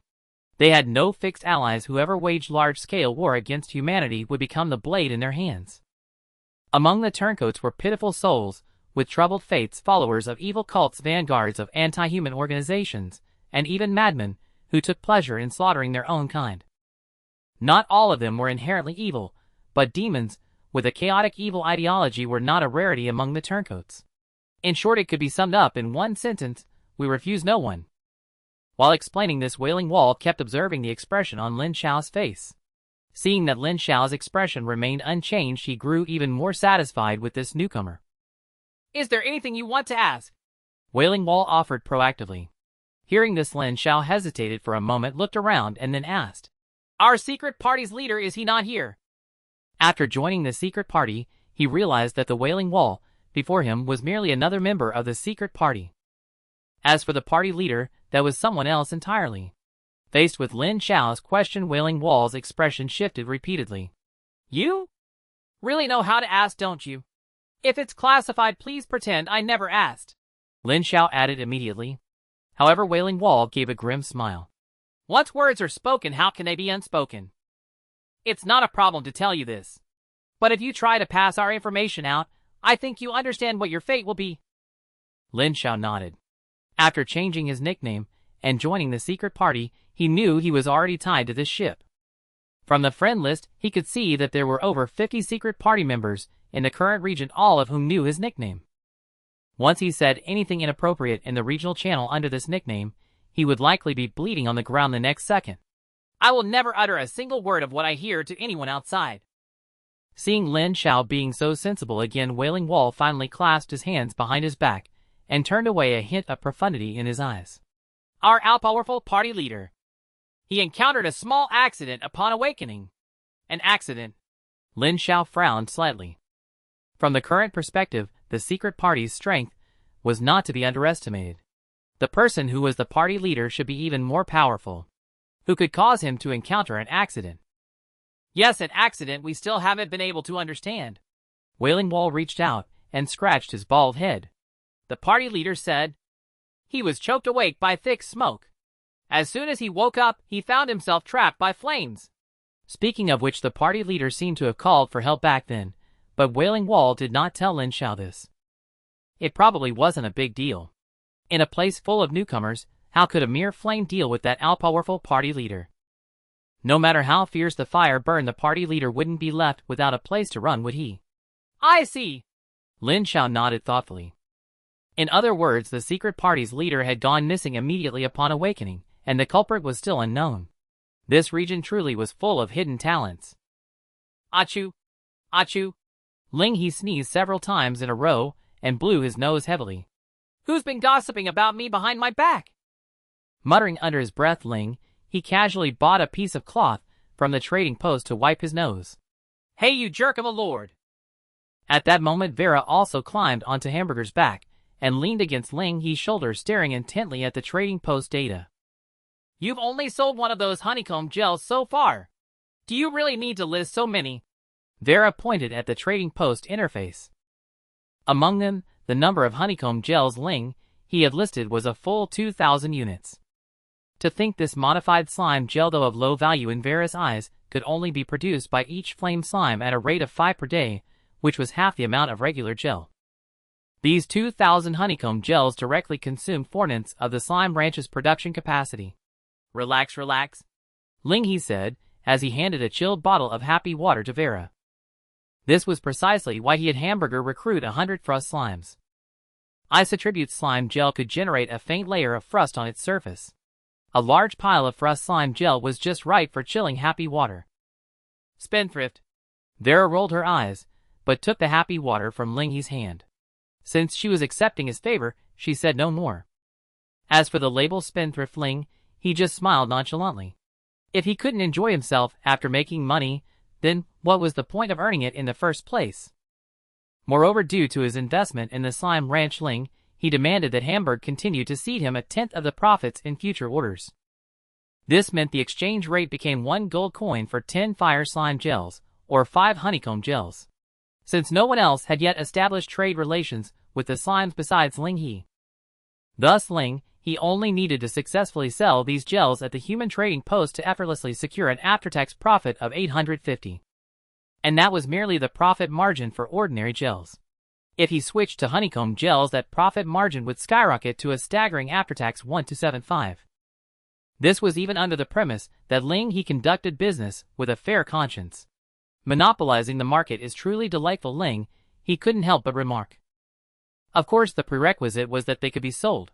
Ling He glanced at the night sky above and said to Vera beside him, I'll stay up with you a bit longer tonight. As for staying up late, Ling He had his own considerations. The council hall had been under construction since noon, with a build time of 12 hours, so it would be completed around midnight. Lin He planned to inspect the council hall's functions before bed, and also check the actual sales volume of the honeycomb gels. However, after saying this, Lin He waited, but received no response from Vera. Vera. Lin He turned in confusion, and saw her gaze fixed on something in the distance. At the spot where her eyes rested, the tower was engulfed in blazing flames. The fire had been burning since daytime, and showed no sign of stopping, illuminating the surroundings as bright as day even now in the dead of night. Vera snapped out of it. Lin He reached out, pinched Vera's cheek, and tugged her face toward him. "Hey, if you're staying with me, stay with me. Why do you have to get physical, you damn lord?" Vera came to her senses, slapped Lin He's hand away with a sharp smack, and straightened her slightly askew top hat. She took a light sip of her iced happy water, then said seriously, "I have a feeling that tonight will be a peaceful one. Isn't that obvious?" Lin He pointed at the distant tower being scorched by raging flames. "I also have a feeling that every day from now on will be peaceful." "Is that so?" Vera smiled faintly. "Then I can only pray to the great god of wealth that every word you say, you damn lord, comes true." While Lin He and Vera leaned against each other sipping iced happy water on the snowy plains, Lin Yuyug lay buried under a thick layer of snow covering her mouth, her eyes fixed intently on the outside. A bear's head brutally severed lay before her, its unclosed eyes still staring back at her. Ghost Spirit Clan. Although Lin He had described the terrifying appearance of the Ghost Spirit Clan monsters in the regional channel, Lin Yuyug was seeing their true form for the first time tonight. Their gaunt figures drifted across the snow, making no sound and leaving no trace. Yet their combat prowess was far more terrifying than those creatures that mimic humans.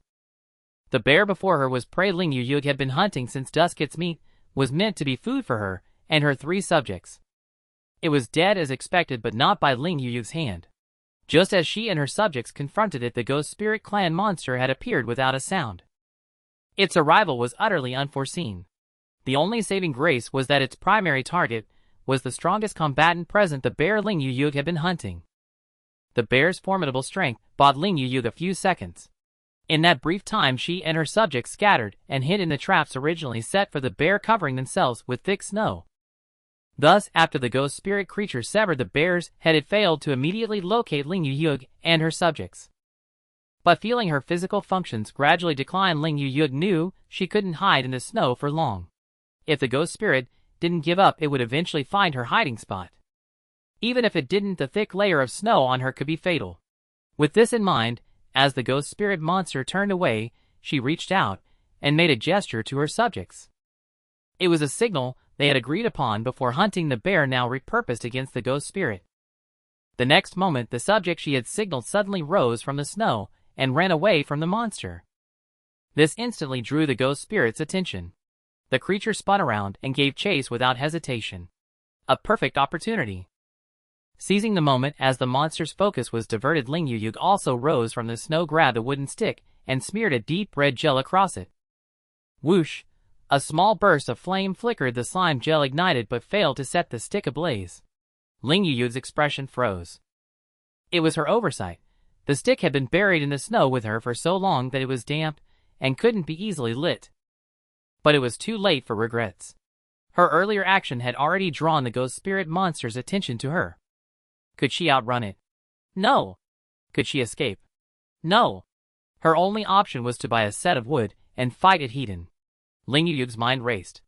Thanks to the honest vendor, buying wood from the trading post was now very easy. But just as she was about to act, her peripheral vision caught the ghost spirit closing in on her at lightning speed. Its grotesque arm was about to pierce her chest. Even if she bought wood now, she had no chance to ignite it. Too late. What could she do? Suddenly a spark of inspiration flashed in Lin Yuyug's mind. She remembered what the honest vendor had mentioned in the regional channel: honeycomb gels. Honeycomb gels cost only 3 gold coins. Anyone who had killed one of those mimic monsters could easily afford it.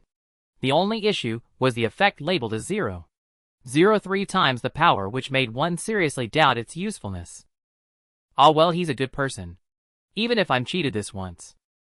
In the last second before the arm struck her chest, Lin Yuyug's fingers twitched, and she purchased a honeycomb gel from the trading post. Puff! The newly bought honeycomb gel burst open right in front of her. The beautiful fiery particles brought a touch of warmth to the cold, snowy ground. Wasn't this just fireworks? As Lin He stood stunned, a massive flame suddenly rose from before her. The fiery particles, harmless to her, instantly engulfed the ghost spirit monster. Alive. I'm alive. Lin He patted her chest, her eyes still carrying a trace of lingering fear. After a long moment, she turned her gaze aside toward the direction where she sensed the conscience vendor through the hunter's pact. Has he saved me again? Lin He's eyes flickered, her thoughts unknown. In truth, she was not the only one under attack. As night fell, and the cold wind swept in, taking advantage of the obstructed human vision, most areas of the region suffered varying degrees of assault from the ghostly clan monsters. The slaughter of last night seemed merely a prelude. It was not until tonight that the ghostly clan revealed their true fangs to humanity. Accompanied by mimic monsters everywhere, the ghostly clan's truly terrifying combat forces began to roam the surface on a large scale. Without using any external weapons, they could effortlessly tear apart humanity's current strongest soldiers. In the dark night, flesh and corpses continuously fell to the ground. One human lord after another was cornered by the ghostly clan, forced to look toward the great killer, listed by Lin He in the trading house. And this subtly indirectly helped Lin He prove the authenticity and practicality of his goods. Crackling. Before Zhang Quan, a ghostly clan monster was ignited by flames, while several others around kept throwing wood into the fire, ensuring it was thoroughly destroyed.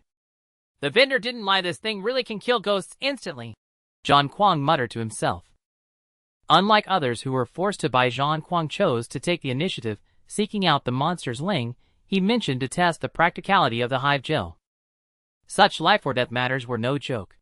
Even with the conscience vendor's good reputation in the regional channel, Zhang Quan could not easily trust the seller's words alone. So he used himself as bait, setting up an ambush around him to lure the ghostly clan monsters. If the hive gel failed to prove its worth, as the conscience vendor claimed, the human lords lying in ambush would set fire to the grove where Zhang Quan was buying him time to escape. Then, even at the risk of offending the conscience vendor, Zhang Quan would expose his true face in the regional channel. Fortunately, the final result did not disappoint him. The hive gel indeed possessed the power to instantly kill ghostly clan monsters, just as the conscience vendor had claimed. Brother Zhang Quan, as he pondered, shouts from around him brought him back to reality. Zhang Quan shifted his gaze from the flames to the group emerging from the shadows. Most of these people were lords, who had recently come to seek refuge, hardly bold individuals, which was why they had chosen to huddle together for warmth. Yet at this moment Zhang Quan saw a fierce fighting spirit in their eyes, and a hint of greed. Brother Zhang Quan, since the vendor's goods are genuine, why don't we take the initiative starting tonight? Someone suggested, half proposal, half instigation. Yes, Brother Zhang Quan, with you leading, and all of us working together, the ghostly clan's threat is nothing much. Brother Zhang Quan, make up your mind. This is a golden opportunity. Whether we can go further than others depends entirely on this chance. Amid the impassioned voices, Zhang Quan nearly forgot how timid these people had looked when they first found him. But Zhang Quan knew what had caused such a dramatic shift in these lords' attitudes. It was the goods listed by the conscience vendor. With the help of the hive gel, the ghostly clan's threat to humanity plummeted. At the same time, killing ghostly clan members yielded incredibly rich rewards. Those mimic monsters dropped coins measured at least in gold, far exceeding the few copper coins from killing wild creatures. And the withered-like monster that had just burned, though it dropped no gold, granted a massive amount of experience points. Zhang Quan glanced at his personal panel. LV4 LV6, the path he had chosen was called War God, favoring experience gained through monster killing like in typical online games. The higher the combat power of the beings he killed relative to himself, the more experience he gained. Logically, to earn more experience, he had to engage in tougher battles. But this theory did not apply now, because the ghostly clan monsters, which could be instantly killed, directly boosted his growth by 2 whole levels. In other words, the monetary and experience gains from the ghostly clan were now completely disproportionate to the threat they posed. Excessive rewards and minimal risk could turn even the most timid into the bravest warriors. The human lords before Zhang Quan were exactly in this state. Brother Zhang Quan, make up your mind. Make up your mind. The crowd continued to urge him, voices swirling around him. Zhang Quan looked at the fervent expressions before him, as if seeing the pioneers who first set foot on the American continent. Extremely low risk, immense rewards lay before them. Would he choose to turn a blind eye or embrace the full revelry? Licking his lips, Zhang Kuang ultimately acquiesced to this frenzy, under the burning gazes of the crowd. All right, starting tonight we take the initiative. Hooray, long live brother Zhang Kuang. Excited cheers erupted around him, everyone celebrating Zhang Kuang's correct decision. But what filled their minds more was how much they could plunder from the ghostly clan in the upcoming hunts.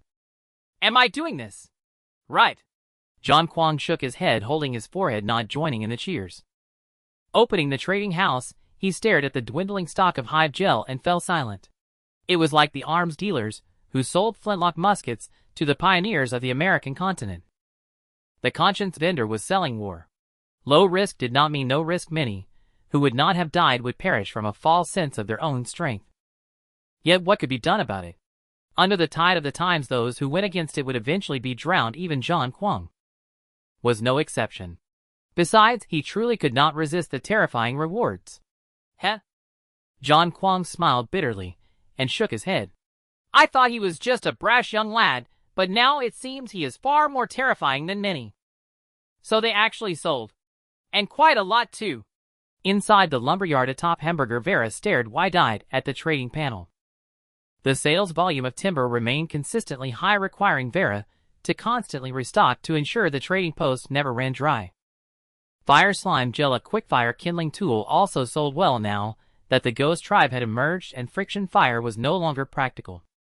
None of this was surprising. What truly amazed Vera was that, after a period of neglect, beehive gel had finally started selling.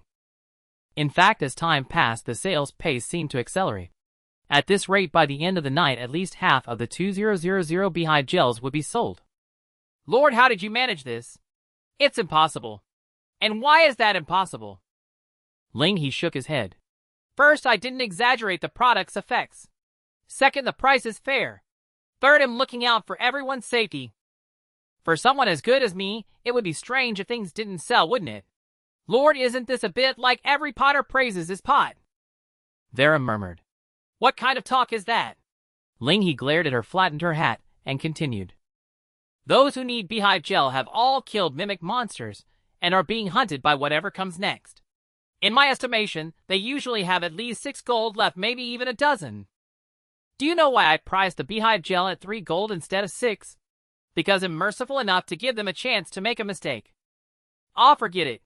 I can't reason with an old-school capitalist like you. Humph.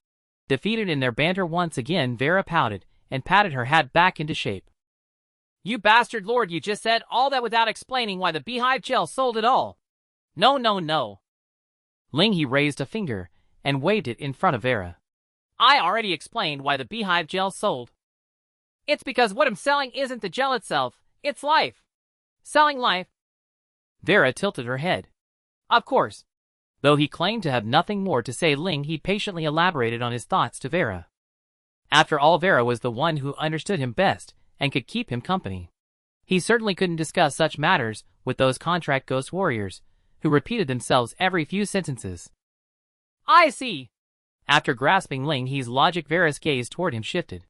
Initially, she looked at him as if he were a wretched lord. Now, after hearing his reasoning, she regarded him more like a chaotic demon. Well, how to put it? Vera rubbed her chin thoughtfully, a spark of inspiration flashing through her mind. Got it. You know, bastard lord, if the weapon merchants in my homeland adopted your moral standards and business approach, every single one of them would deserve a place in heaven. Haha, you flatter me. Lin He waved his hand with a smile. I wasn't complimenting you. Vera shook her head, palm pressed to her forehead. Her bastard lord had many flaws, but his spirits were always remarkably high. If she hadn't dragged him by the lumberyard earlier, Vera felt that Lin He might still be lying dead on the grass. Just then a gruff voice came from beneath Hamburger. Boss, the meeting hall you ordered us to build is finished. Would you like to inspect it? Oh, is it midnight already? Lin He muttered, glancing at the distant tower.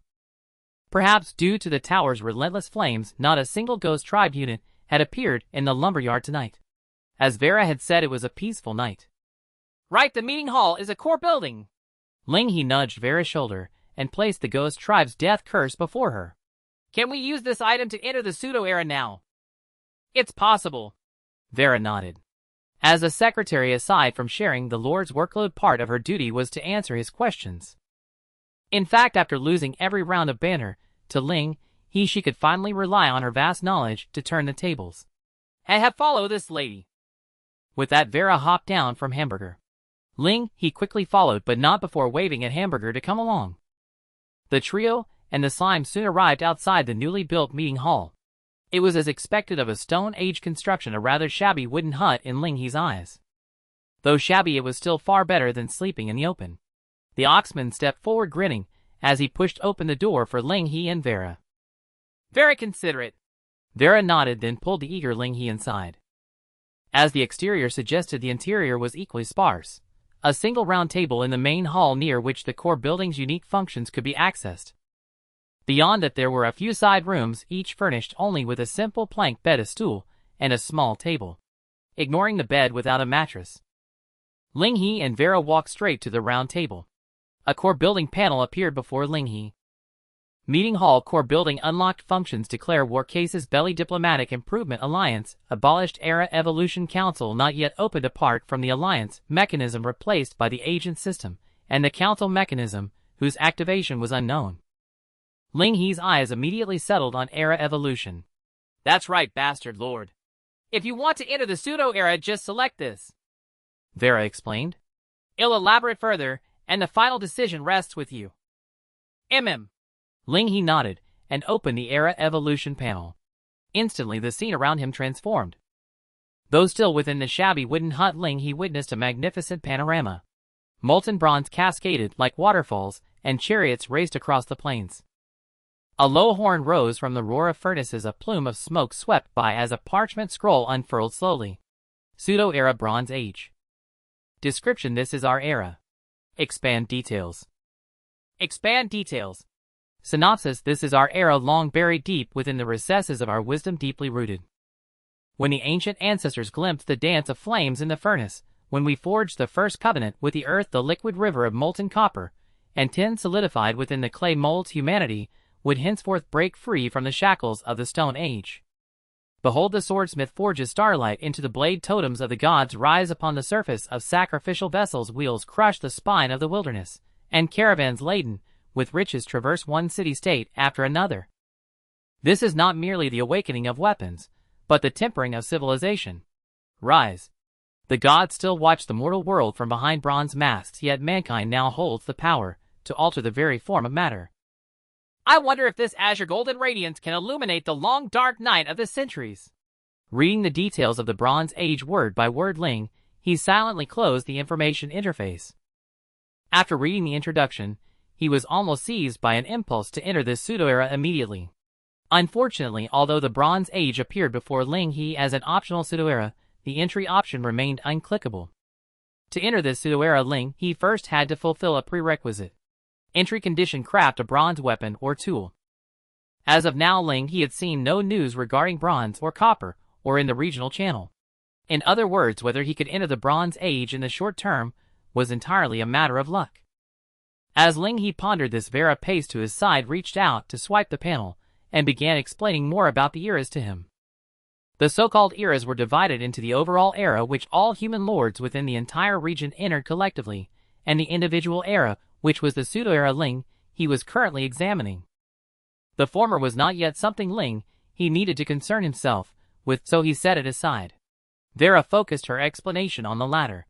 A pseudo-era could generally only be entered by era pioneers who met certain conditions.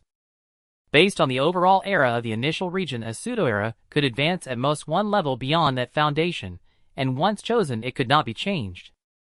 Entering a pseudo-era would grant many era-related bonus attributes, but it would also to a certain extent influence an individual lord's growth path and the special abilities of certain units. Taking Lin He's current situation as an example, once he entered a pseudo-era, the era level would be calculated as level 2. When recruiting secretary-type units, he would no longer recruit characters from the Stone Age. Secondly, regarding the upgrade rewards for the growth path, there would be a chance of obtaining items consistent with the era's characteristics. Finally, there were the beasts of burden. The level 2 bonus from the pseudo-era would be factored into the special abilities of the beasts of burden. The upper limit of combat power increase brought to the beasts by self-improvement would also change from 3 points in a level 1 era to 6 points in a level 2 era. After listening to Vera's lengthy explanation, Lin He rubbed his temples and said, "It sounds like it's almost entirely beneficial with no real drawbacks. For now, there are no drawbacks." Vera did not refute Lin He's statement but added, "Even so, I still must remind you, damn lord, that choosing a pseudo-era requires careful consideration. Firstly, different eras have different focuses and provide different bonuses." As she spoke, Vera stopped swiping the panel and pointed to a few lines of text on the panel before Lin He. Those were the additional bonuses granted upon entering the Bronze Age. Retreading the old path, era progress speed 100, materialism tendency 10, bronze fever, bronze smelting rate 20, or smelting efficiency 10, or production rate 50, when equipped with bronze gear, subject combat power 3. Tao of inaction, all subjects, mystic resistance 20, when battling mystical creatures, morale reduction rate increases by 100. The Bronze Age provided Lin He with 3 era traits, in total 2 positive and 1 negative. Among them, bronze fever particularly caught Lin He's eye, with bonuses to efficiency and production rate. If Lin He intended to venture into the ore industry, he could not afford to ignore these enhancements.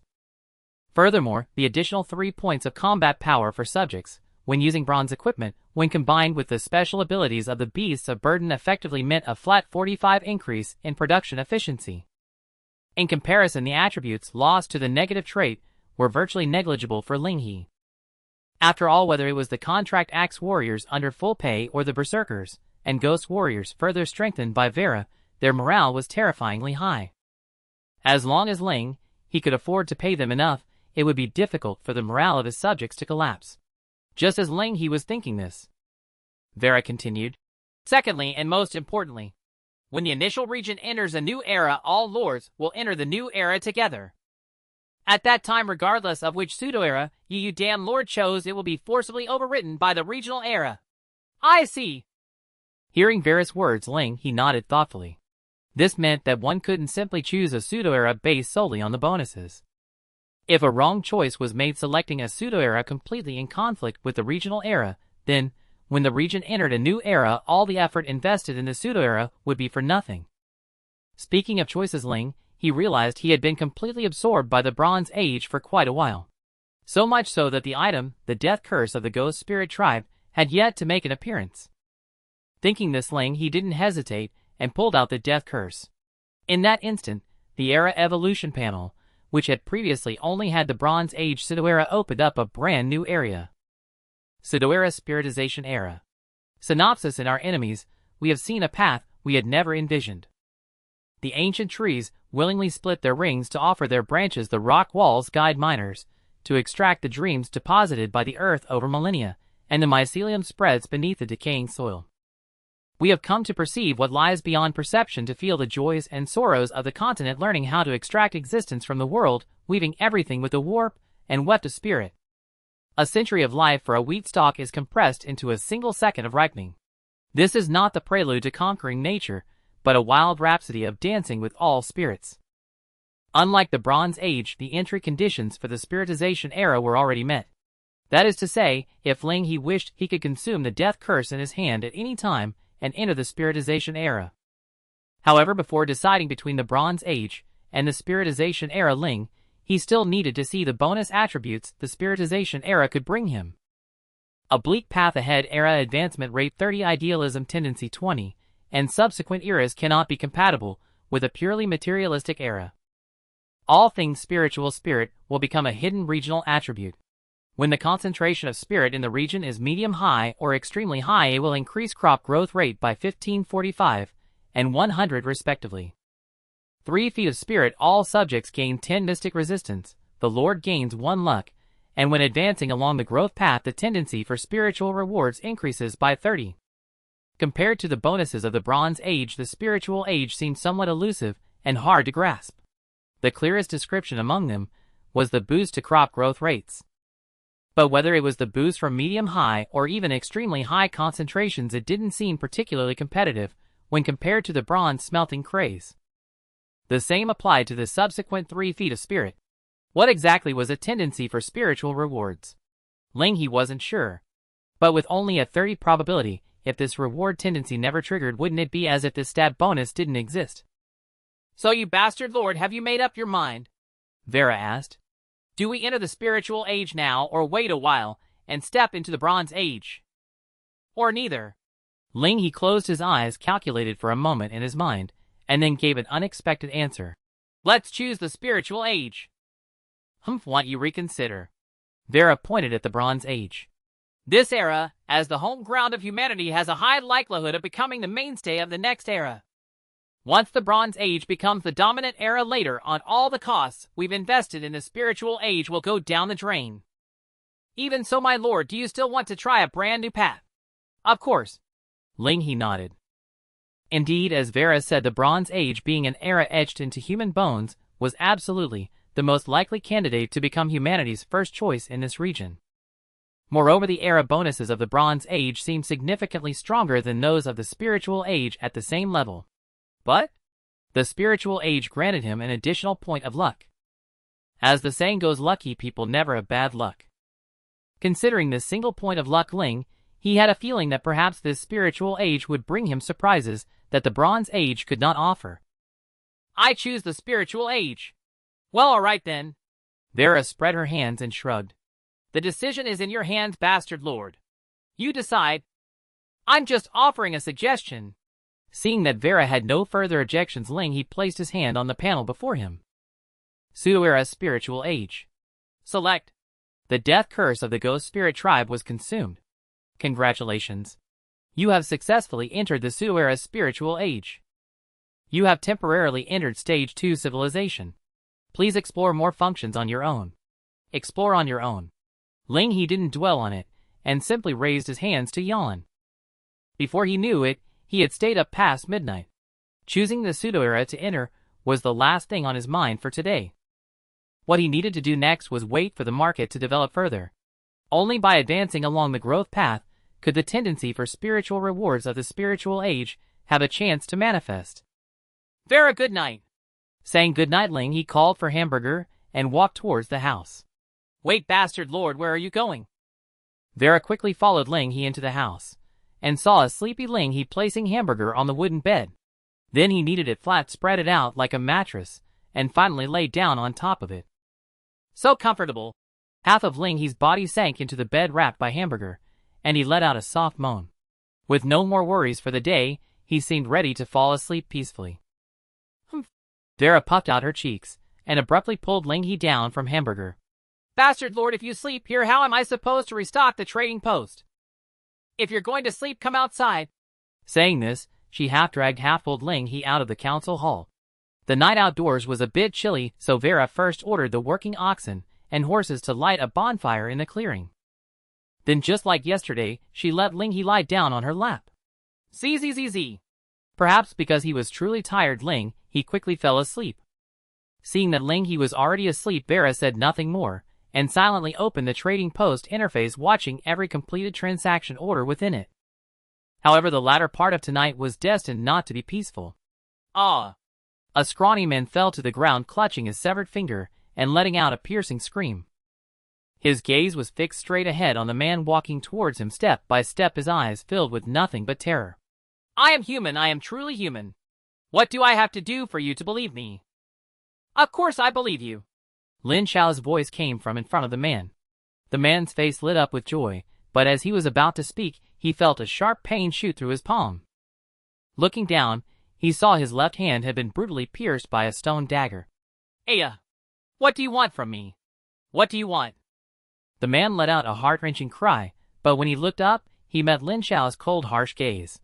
Hand over all the remaining coins you have. Wah! The man hesitated for just a moment, and Lin Xiao unhesitatingly chopped off another one of his fingers. The man dared not bargain any further. I'll give it. A few dull thuds sounded, as over a dozen gold coins fell onto the muddy ground. Lin Xiao bent down to pick up the gold coins from the ground, then looked at the person behind him. Thanks. That person was the one who had previously held a knife to his throat. Lin Xiao had just learned that the man possessed a particularly useful special skill. Ambush Encounter Effect. When you successfully ambush a Lord unit, temporarily disable their chat panel and recruitment panel. It was precisely the effect of this ambush encounter that made robbery and plunder among lords of the same race a tangible reality. You're welcome. In response to Lin Xiao's words, the newcomer smiled faintly. Rather, you're much stronger than I was back then. I was still very foolish back then. The token of allegiance I offered was far inferior to yours now. By the way, if you're done with this man, can I have him to play with? He said, pointing at the man sprawled on the ground. Lin Xiao merely cast a casual glance at him, uttered the word, "Sure," and then quickly walked away. Arriving at a quiet corner, Lin Xiao looked at the dozen or so gold coins in his hand and let out a self-deprecating laugh. Me. Strong. Yet these plundered blood-stained coins, why are they worth less than someone else's mere minutes of turnover? Lin Xiao muttered to himself. A private message from a friend appeared before him. Crying Wall, Song Shang, after you deliver the oath of allegiance, return with the others. Those who have seen us must not be left alive. Looking at the private message before him, Lin Xiao furrowed his brow. Song Shang. Aren't we continuing the hunt tonight? But this is an opportunity. We could gain considerable profit from them. Besides, if we let the others keep growing. Crying Wall, Song Shang. This is an order. I'm not here for you to question me. There have been too many changes tonight. The main forces of the Ghost Spirit clan are dwindling rapidly, and the party head is still unaccounted for. We cannot afford to act too recklessly. If we are exposed before the party head issues the mission, none of us, including you and the others, will fare well. Reading the message from Crying Wall, Lin Xiao's expression darkened. Though the other's tone was filled with commands and threats, he sensed only clamor and cowardice. Having chosen to be a villain yet still unable to plunder and develop freely, constrained by frameworks and rules, acting with hands tied. In that case, what difference was there from being a good person? They were even worse than good people. His original thought was indeed correct. Just a bunch of sewer rats incapable of great deeds. However, no matter what Lin Xiao thought in his heart, he could not change the reality that the situation overpowered him. Song Shang. Yes. The secret party's operation that night came to a hasty end. A few hours later, dawn arrived. Damn Lord, damn Lord. Ling He was shaken awake in his sleep by Vera. The sun is already high in the sky. Vera. Just awakened Ling He was still in a daze, blurrily waving his hand at Vera. Buy whatever you want for breakfast. We're not short on money for a meal. Let me sleep another 5 minutes. Wake me up in the afternoon.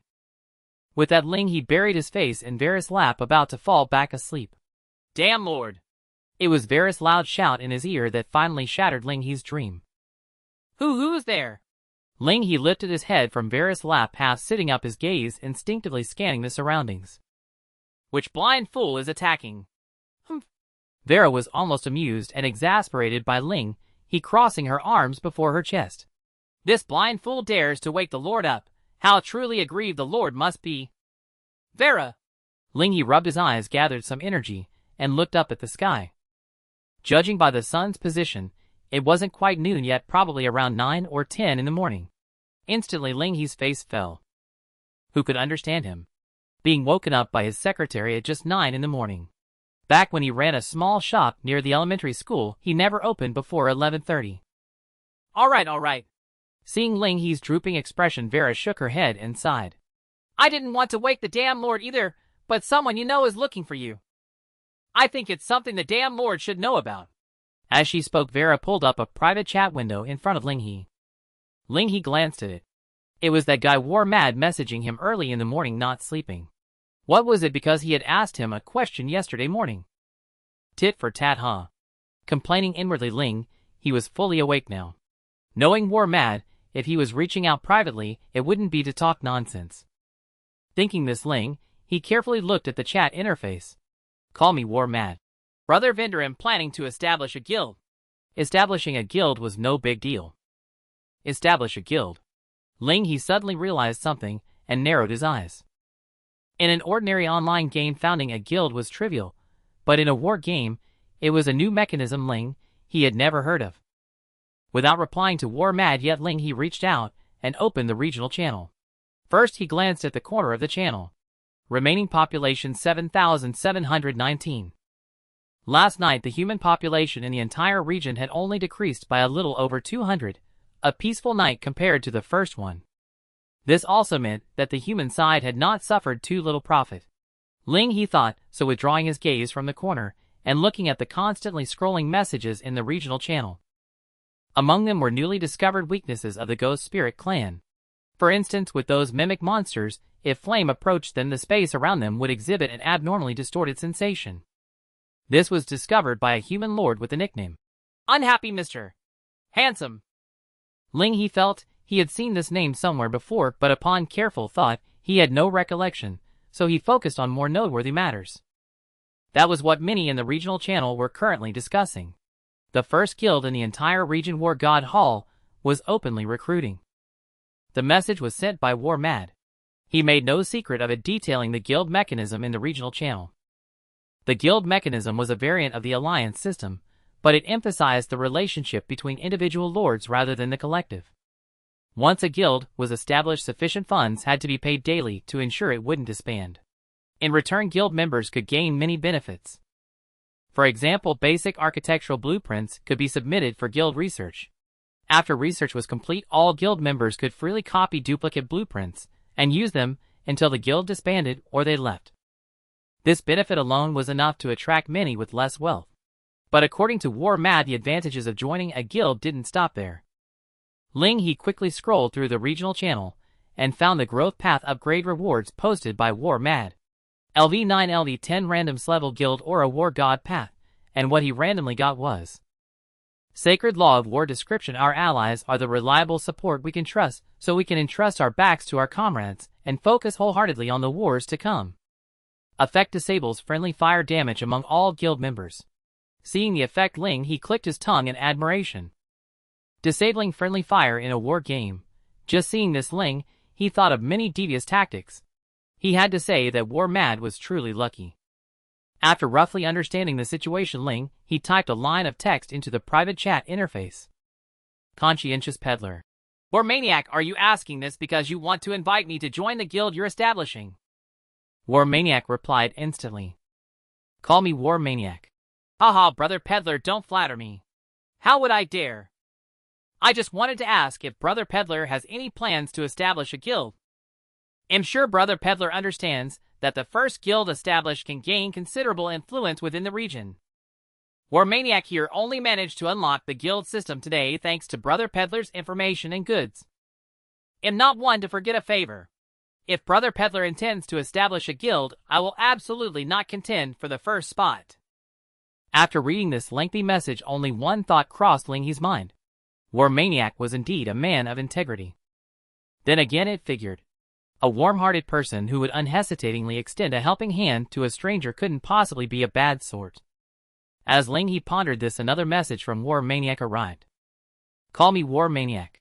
Of course, if Brother Peddler is willing to join the War God Hall, I would be all for it. I just don't know what Brother Peddler's growth path is. My guild's mechanism requires that the growth paths of recruited members must be related to warriors. Fearing misunderstanding, War Maniac specifically explained. It was because his guild's mechanism originated from the War God path. All those who join must have a growth path related to warriors, such as Berserker, Shield Warrior, Paladin, or Dragon Knight. These paths all met the joining conditions. However, growth paths, like a certain deity, emperor, pope, priest, or hunter, and thief, even if War Maniac sincerely invited them, would result in a failed join due to unmet conditions. Conscientious Peddler. I see. Lin He couldn't help but feel a bit disappointed. He had actually been somewhat tempted to join War Maniac's guild and bask in its guild aura, but that idea was dashed as soon as it arose. The final owner path seemed to have nothing to do with warriors. Conscientious Peddler. Unfortunately, my growth path is destined to be incompatible with your guild, Brother War Maniac. But I still wish your guild great prosperity. I have no plans to form a guild for now. The title of the first guild is yours for the taking. I hope you'll continue to patronize my humble business in the future. Seeing Lin He's reply, War Maniac breathed a sigh of relief. Currently, Conscientious Peddler was riding a wave of popularity in the regional channel. Establishing the region's first guild would inevitably draw some attention away from others. That was precisely why he had wanted to communicate with the other party first. It wasn't a major issue, but even brothers could fall out over small gains. War Maniac certainly didn't want to make an enemy of the region's biggest merchant over this matter. On the other side, after resolving the matter with war maniac Ling, he simply closed the private chat interface. Ah! Yawning Ling, he hugged Vera, who was leaning against him wanting to enjoy a pleasant lean. But just then the corner of his eye caught sight of his personal panel. Remaining assets 26192. 51 gold. Ahem. He choked heavily on his own saliva. Ling He sat up straight again. After just one night his assets had reached over 200,000, nearly 300,000 gold. Although he had anticipated this number, seeing the staggering amount of his remaining assets with his own eyes still made Ling He smack his lips in awe. You finally noticed, you bastard lord. Vera raised her head high, revealing a proud expression. All 70000 plus sets of wood produced yesterday were sold out. Excluding the wood you used, the profit was around 17000 to 18000 gold. Also, the sales of fire slime gel and honeycomb gel were pretty good. Though not entirely sold out, they brought in nearly 6000 gold in revenue. Add that to the money you didn't spend yesterday, and that's the number you see. Good, good, good. Ling He listened to Vera's report, smiling as he tousled her cap. I owe it all to Vera for watching the shop. Vera was in a good mood and didn't mind his little gesture. Oh right, I almost forgot one thing. Vera suddenly raised a finger, her tone turning slightly serious. With over 1,000 citizens now, the full daily wages amount to over 200 gold. You bastard lord, you need to get your labor costs under control. Ling He nodded in agreement. One must save where possible and spend where necessary. Although the daily income was decent, a daily labor cost of over 200 gold was indeed substantial. As things stood within the entire region, Ling He was likely the only one who could afford 200 gold a day. Even if others could, they were few and far between. Fortunately, after 2 days, the first batch of recruited laborers had already worked well over 24 hours. The 2-point increase in combat power had boosted their resource production rate by 30. Without withdrawing the contracted ghost warriors, Ling He's lumber mill daily output had already broken through the 80000 set mark. Plant the parasol tree, and the phoenix will come. Ling He muttered, his gaze involuntarily drifting toward Vela. Vela could see her own panel, so she must have witnessed the effect of the top-tier secretary recruitment card. Recruiting another secretary at the cost of 10,000 gold seemed somewhat unfair to Vela, who had come for free. You wretched lord, why are you staring at me? Vela rolled her eyes. If you want to use it, just use it. Caring so much about others' feelings will never let you reach the ultimate state of a terminal owner. So that's how it is, Vela. But was that really the case? Ling He studied Vela's expression, but could detect no flaw. It seemed Vela truly didn't mind such trivial details. Ling He nodded thoughtfully. It appears I've been treating you too much like a human, Vela. With that, he reached out with lightning speed and snatched Vela's tall hat, a symbol of capitalist sin, onto his own head. In an instant, Ling He felt as though Vela's capitalistic spirit had possessed him, his gaze turning much colder. You wretched lord. Vela's shrill cry came from beside him. How many times must I tell you not to touch a lattice hat? She lunged to reclaim the hat, but Ling He held her head down, leaving her to flail in helpless fury. Seeing Vela glaring at him with puffed cheeks, Ling He found it amusing and couldn't help but laugh. Vela's eyes widened. You're still laughing. No more, no more. Vela, you're still so adorable. Ling He said, gently placing the tall hat back on Vela's head. That moment reminded him of their first encounter and Vela's first words to him. I'm very cute. Give me money. Humph. Vela adjusted her hat and snorted. This lady is indeed very cute. I don't believe that. Ling He shook his head. You're clearly a scummy capitalist from the Victorian era, not a lady at all. But? He reached out and pinched Vela's cheek. I need a black-heart capitalist like you. So now, and in the future, you'll always be my chief secretary. That won't change. I already am. Vela rolled her eyes, unimpressed. So you wretched lord, are you going to recruit someone new or not? Vela yawned, covering her mouth. I'm really sleepy now, you know. I want to sleep so badly. And every night you rest your head on my lap, making my legs ache. I'd be more than happy if you hired someone to share the workload. It's not like I want to sleep on your lap. You're the one who drags me out of bed. Ling He muttered under his breath. Did you say something, you wretched lord? Nothing. Lin He shook his head and refocused on the top-tier secretary recruitment card. Besides Vela's feelings, he had another reason for not using it immediately. Unlike the card that had summoned Vela, this one was error-restricted. If he used it now, the secretary would only be a top-tier one from the spirit era. If he saved it for a future era, it might yield greater benefits. Should he keep it? Or was saving this card truly worth it? Forget it. After some calculation, Lin He shrugged. He wasn't some protagonist from a novel with the patience to hoard a treasure for years. No matter how valuable an item was, if it was kept and used, its value remained zero. Lin He understood that well enough. So, use 10,000 gold was deducted from Lin He's account, a third of his current funds, a substantial sum. After all, even the promised pay for nearly 200 contracted ghost warriors had only been 3,000 gold. Congratulations. You have successfully used top-tier secretary recruitment card. Your secretary limit 1 as your current era is spirit era. You have obtained a top-tier secretary unit suited to the current era by MO. In the next moment, a stunning woman in a green robe with long waist-length hair appeared before Lin He and Vela. If Vela's style was cute with a touch of sharpness, then this woman embodied heroic spirit with a hint of ethereal grace. She was slightly less cute than Vela, but with her imposing aura her beauty rivaled or even surpassed Vela's. Slap.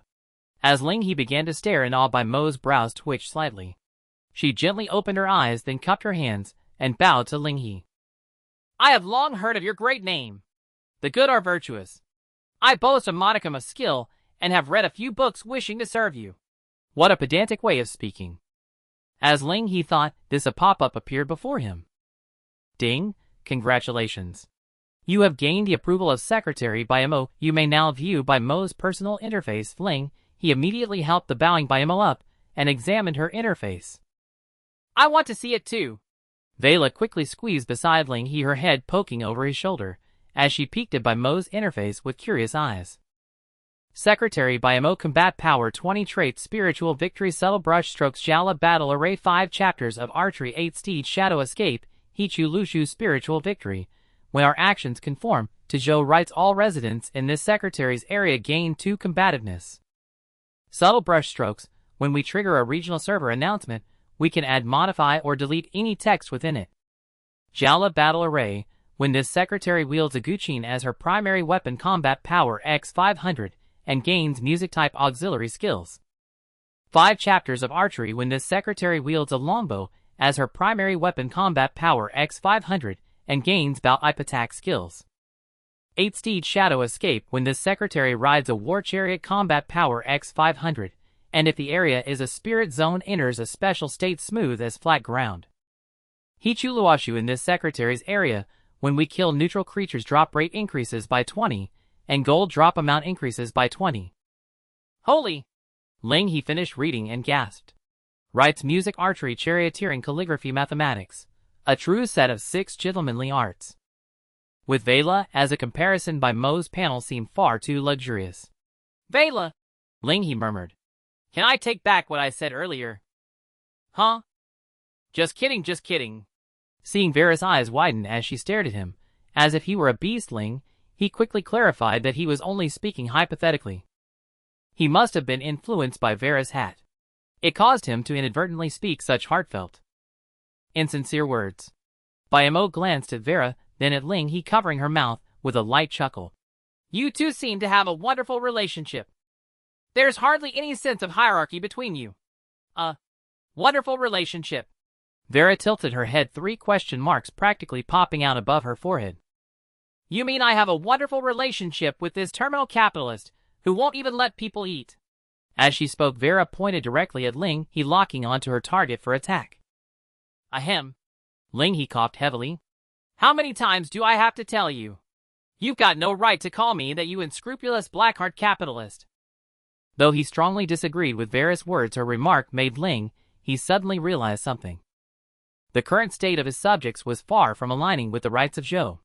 That meant by Mo's special ability, spiritual victory was likely a useless skill that couldn't be triggered in his domain. Just as Lin He was thinking this, by Mo's soft laughter sounded again. My judgment was right after all. You two really do have a wonderful relationship. And this Bayamo looked at Vera and blinked, suddenly realizing something. Although Vera had seen her personal panel, she had never seen Vera's. Thus she didn't know Vera's name.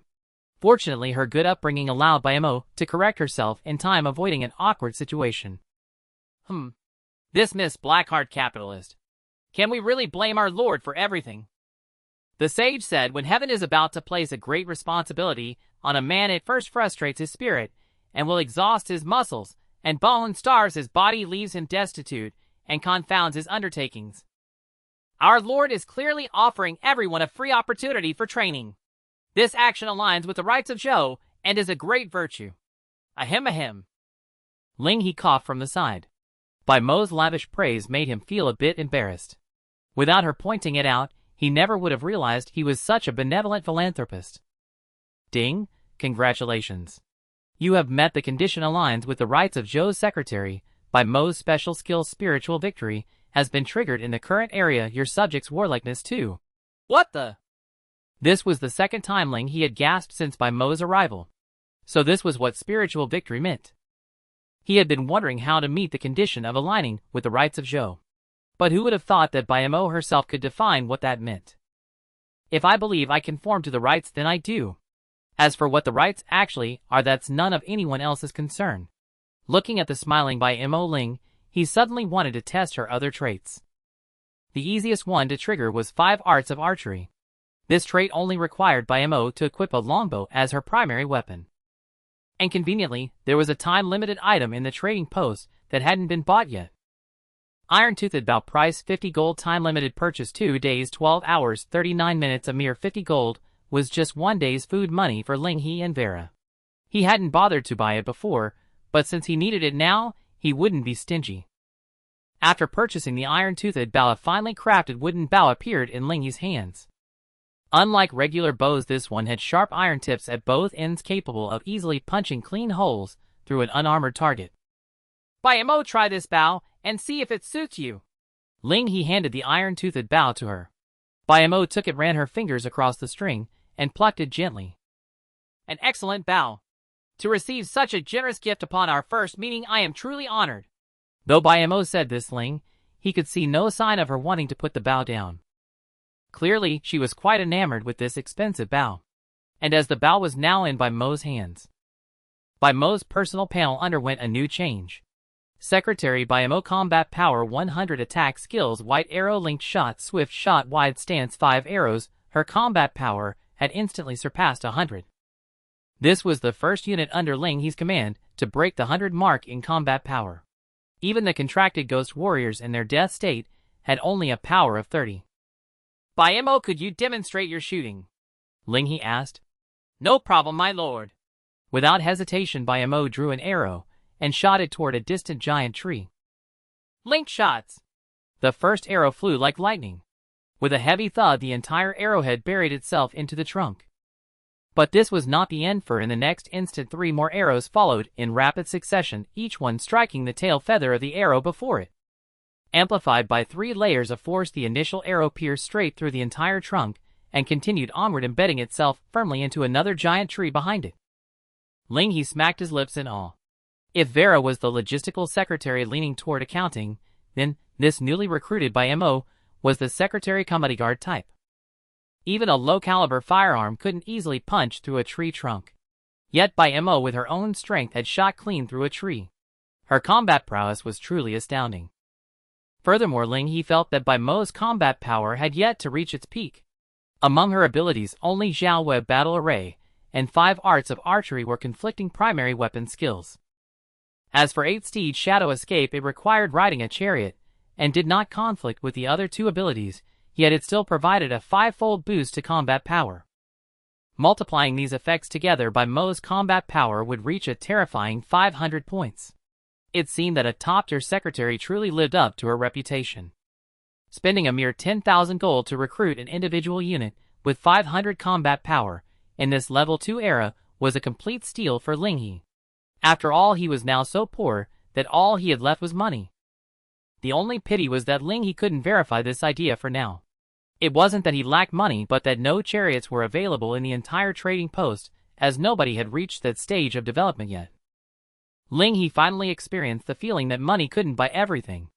After a moment's thought, he sent a message in the regional channel. Honest peddler willing to pay a high price for ancient zither chariots or mineral deposit locations. Interested parties can DM me. Fair price is no deception. After the message was sent, no one contacted Ling He for a long time. Partly because most people had just fallen asleep at this hour, and partly because the items he sought were not common in the current region. Thus Ling He wasn't in a hurry. He simply put the message out there, and turned his attention back to the matters at hand. Little did he know this message had caught the attention of a keen observer. An ancient zither, a war chariot, or the location of a mine. Lin Xiao murmured to himself, casting a sidelong glance around his surroundings. Under the Wailing Wall summons nearly a dozen lords from the secret party had already gathered. More than a dozen others were still en route, but a single night was insufficient for them to complete their rendezvous. These lords in turn had brought along a varying number of their subjects. The quality of these subjects far surpassed that of the Stone Age newcomers currently dwelling in the region. In other words, the power at Lin Xiao's side was now exceptionally formidable. This was an opportunity. With his sharp mind, Lin Xiao immediately realized just how great an opportunity this was. Setting aside the ancient zither and the war chariot for now, the conscientious peddler's desire to acquire mines meant he would inevitably have to appear in person. After all, mines buried deep underground could not be sold through the trading post. Following this line of reasoning, this might be his best chance, perhaps even his only chance, to see the conscientious peddler's true face in the early stages of the war game. And with the formidable military might of the secret party backing him, he could curb, match, or even surpass the gap the conscientious peddler had opened by manipulating the trading post. Realizing this, Lin Xiao rose to his feet and strode quickly to the Wailing Wall's side. Can we have a proper talk? The Wailing Wall, seeing Lin Xiao appear before him, again sighed and rubbed his bald head. What do you want this time? By now, he too felt a sense of helplessness, unsure if inducting Lin Xiao into the secret party had been a wise choice. It wasn't that Lin Xiao was at odds with him. On the contrary, Lin Xiao seemed far too proactive in the secret party's affairs. At times, the Wailing Wall found himself unsure who between them was the veteran member of the secret party. I have a brilliant plan, Lin Xiao declared. If this plan succeeds, I believe the secret party will never be short of funds for a long time to come. At that point, we will have boundless wealth to fuel our operations. As his words fell, Lin Xiao could feel several gazes instantly fix upon him. True, the secret party did plunder the riches of other human lords, but that didn't mean they were particularly wealthy. Most ordinary lords poured their funds into their own development, rarely managing to save much coin. Thus, even if the secret party plundered, slaughtered, or resorted to fraud, threats, and kidnapping, the final income after deducting expenses would not leave much. Therefore, Lin Xiao's promise of boundless wealth stirred the hearts of many. Haha, I seem to have heard something rather interesting. A man with a viper-like visage walked over and sat beside Lin Xiao, his gaze darting toward the Wailing Wall. You don't mind if I get a piece of the action too, old friend? Lin Xiao recognized this man. He was one of the lords summoned by the Wailing Wall the previous night, known by the nickname Ghost Wolf. In response to Ghost Wolf's question, the Wailing Wall remained silent. It wasn't that he tacitly agreed with Ghost Wolf's intent, rather he knew that many within the secret party had their own unique temperaments. He couldn't command Ghost Wolf's actions.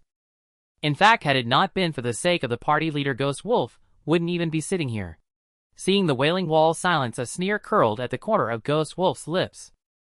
Well, it seems Lord Wailing Wall has given his silent approval for me to sit in. Now, boy, why don't you share this brilliant plan of yours with the rest of us? But before that, let me give you a word of warning. Ghost Wolf's tone grew increasingly sinister, and several subjects, who looked far from friendly, appeared behind him. My time is precious, and unlike the Wailing Wall, I am not one to cherish talent. If I find out that your so-called plan is just a trick, I'm afraid I'll have no choice but to personally apologize to the party leader. Apologize? For what? The other secret party members heard his words and understood the implication all too well. But Lin Xiao showed no sign of fear. He remained composed, even wearing an expression of unwavering confidence. Trust me, my lord, this plan will not disappoint you. Because just now, I saw the conscientious peddler's message in the regional channel. The conscientious peddler. The Wailing Wall shot to his feet at the name. The conscientious peddler again. That's right, the conscientious peddler. Lin Xiao nodded. Ghost Wolf furrowed his brows, his gaze shifting between Lin Xiao and the Wailing Wall. Being a newcomer, he was unfamiliar with the name Conscientious Peddler and had no idea what cryptic conversation the two were having. Ignoring Ghost Wolf's confusion, the Wailing Wall said unequivocally, "No, I don't agree with this plan. But I haven't even told you what the plan is." Lin Xiao's voice turned urgent. He had considered many possibilities, but never this. The Wailing Wall had rejected his plan outright solely because of the name Conscientious Peddler without even giving him a chance to explain. Enough said. The Wailing Wall fixed a fierce stare on Lin Xiao. From entropy, I think I've told you many times. Until we contact the party leader, we cannot expose ourselves to everyone's eyes. That Conscientious Peddler is like a star on this stage right now. Do you think we can remain as hidden as we are now if we make a move against him? Ha ha! Suddenly Ghost Wolf burst into loud laughter. He still didn't understand the cryptic exchange between Lin Xiao and the Wailing Wall. But he had fully taken in the wariness on the Wailing Wall's face, and his curiosity only deepened. A pale, slender arm draped itself over Lin Xiao's shoulder as Ghost Wolf leaned on him. "Tell me, I'm very interested in your plan. Explain it to me in detail along with this Conscientious Peddler you two keep mentioning.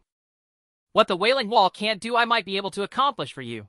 With that, Ghost Wolf nudged Lin Xiao's back, signaling him to move away for a private chat.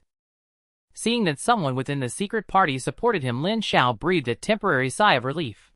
He was truly unwilling to miss this chance to drag the Conscientious Peddler down. "Lord Ghost Wolf, please follow me." Walking shoulder to shoulder with Ghost Wolf into the distance, Lin Xiao began to lay out his ideas step by step. Right now, the Conscientious Peddler holds the largest share of the trading post. I've calculated it. His daily turnover is definitely no less than 5 figures. Copper coins, gold coins. As the words fell, Lin Xiao could clearly feel the grip on his shoulder tighten abruptly. But soon the pressure eased. At the same time, Ghost Wolf's voice, now slightly more amiable, sounded in his ear. "Go on." "Yes." Lin Xiao nodded slightly. "I just saw a message on the regional channel. The Conscientious Vendor is offering a high price for Guqing war chariots and mineral vein coordinates." A flicker of confusion passed through Yu Lang's eyes. He couldn't quite grasp how a mere purchase request could matter. Yet he did not interrupt Lin Xiao. Thus Lin Xiao continued. "This is our opportunity. What if we lure the Conscientious Vendor here under the pretense of sharing mineral vein coordinates and then capture him in one fell swoop? Wouldn't the daily 5-figure profit fall right into our hands?" Yu Lang responded with a noncommittal grunt, neither endorsing nor opposing the plan. Yet the greed flickering in his eyes had already betrayed his stance. Since joining the secret society, he had never seen so much gold, tens of thousands, even hundreds of thousands a month. If Lin Xiao's words held true, wasn't the Conscientious Vendor akin to a walking mountain of gold? Seize that mountain, and the position of party leader might well change hands. "Shall we act now?" asked Yu Lang. "No." Lin Xiao shook his head. "I doubt the Conscientious Vendor is a fool. If we want to deceive him, at least our words must be true. In other words, before we act, we must truly possess a mineral vein." The figures of Lin Xiao and Yu Lang gradually faded into the distance, their voices growing softer. The few lords of the secret society exchanged glances, then hurriedly rose to follow. Like Yu Lang, they were far more captivated by the boundless wealth Lin Xiao spoke of than by the concealment the Wailing Wall mentioned. As for the party leader, of course they respected him, but only if he gave the orders himself rather than having the Wailing Wall bully others in his name. In an instant, nearly half the people present had left. Among those who remained, one asked the Wailing Wall with concern. "Sir, why you stop them?" They were ideologically more aligned with the Wailing Wall. To this the Wailing Wall merely shook his head, then stuck out his tongue and licked his lips with a strange grin as if savoring some flavor. "Why stop them? Did Songshan lie, or is there no chance of their success?" Faced with the Wailing Wall's interrogation, the remaining few exchanged bewildered glances, uncertain how to answer. Thus the Wailing Wall answered for them. "I have already discerned Songshan spoke nothing but the truth. He deceived none of us." "Sir, you mean that young man's plan might actually succeed?" Someone seemed to grasp a hint of the Wailing Wall's meaning. But a greater confusion followed. "If so, why are you unwilling to join? Is it because of the party leader?" The speaker's voice trailed off, for the Wailing Wall had approached and placed a finger to his lips. I haven't finished speaking yet. The Wailing Wall sniffed the lingering scent of Lin Xiao's departure, his expression twisted with a bizarre smile. It's the sin of hatred. That boy buried his hatred beneath the surface of his truth, believing he had fooled everyone. But I am not that fool, Yu Lang. His emotions cannot deceive me. Watch closely. This is a doomed plan. The conscientious vendor will die in the end, and no one will gain anything from it. With that, the Wailing Wall returned to his original seat and fell silent. Wow, there's something this good. Beside the meeting hall, Vera stood at Lin He's side, uttering an exclamation of amazement. Before them, a massive cylindrical wooden statue rose from the ground. This was the building Lin He had randomly drawn from the random building blueprints. Prayer Pillar. Era Spiritualization Era Ultimate Producer Path. Description: one day, we suddenly discovered that by infusing spirit into fragile structures, we could create functions that should not exist. Construction requires 300 sets of lumber. Note: during construction, the area must possess a core building, and this building can only be erected on land we own. This was the first time Lin He had drawn a building blueprint related to his growth path. He hadn't expected that his very first draw would trigger the spiritualization era's reward inclination. But Lin He didn't attribute this to the slight increase in luck. A person who smiles as much as he does generally isn't short of good fortune, is he? Fortunately, Lin He had already met all the construction requirements. So after sending out the purchase request, he gathered his people and erected the prayer pillar beside the meeting hall. Once construction was complete, he viewed the building's interface. Prayer Pillar. Effect: efficiency of listing items on the trading market depends on the efficiency of the subjects. Current subjects assigned 0-10. A single line of effect, yet it was enough to draw an exclamation of wonder from Vera. Previously, when trading, Vera could use the Pichio wallet to list items quickly, but only if Lin He was nearby. Only then could she monitor the trading market and regional channel while listing. But with the prayer pillar, everything changed drastically. Beside the meeting hall, the goods from the lumberyard and slime ranch could now be listed directly via the prayer pillar. With the listing problem solved, most remaining matters could be handled remotely through the panel, even without Lin He's presence. In other words, Lin He was now completely freed from the lumberyard. Vera was liberated as well, no longer needing to maintain a sleep schedule completely opposite to Lin He's. Just thinking about it made her drowsy. After all, she had stayed up another entire night. Damn Lord, if there's nothing else, I'm going to get some sleep. Lin He nodded, his gaze shifting to Bayamo beside him. Bayamo smiled knowingly and patted his chest. Lord and the Blackheart capitalist lady can rest, I'll take care of things here. My name is Vera Byron. Vera murmured softly, but no one paid her any mind. Bayamo continued from where she had left off. I have studied the sayings of the sages since childhood, and count myself a disciple of the saints. Should any outsider come to cause trouble, I shall surely reform them with the words of the sages. Then I'll leave it to you, Bayamo. Lin He yawned as he spoke. He had been woken by Vera since after 9 o'clock, which was an agonizing ordeal for someone who usually slept until noon. After I finish my nap, I'll find a way to get you a war chariot, Bayamo. With that, Lin He turned and led Vera into the meeting hall.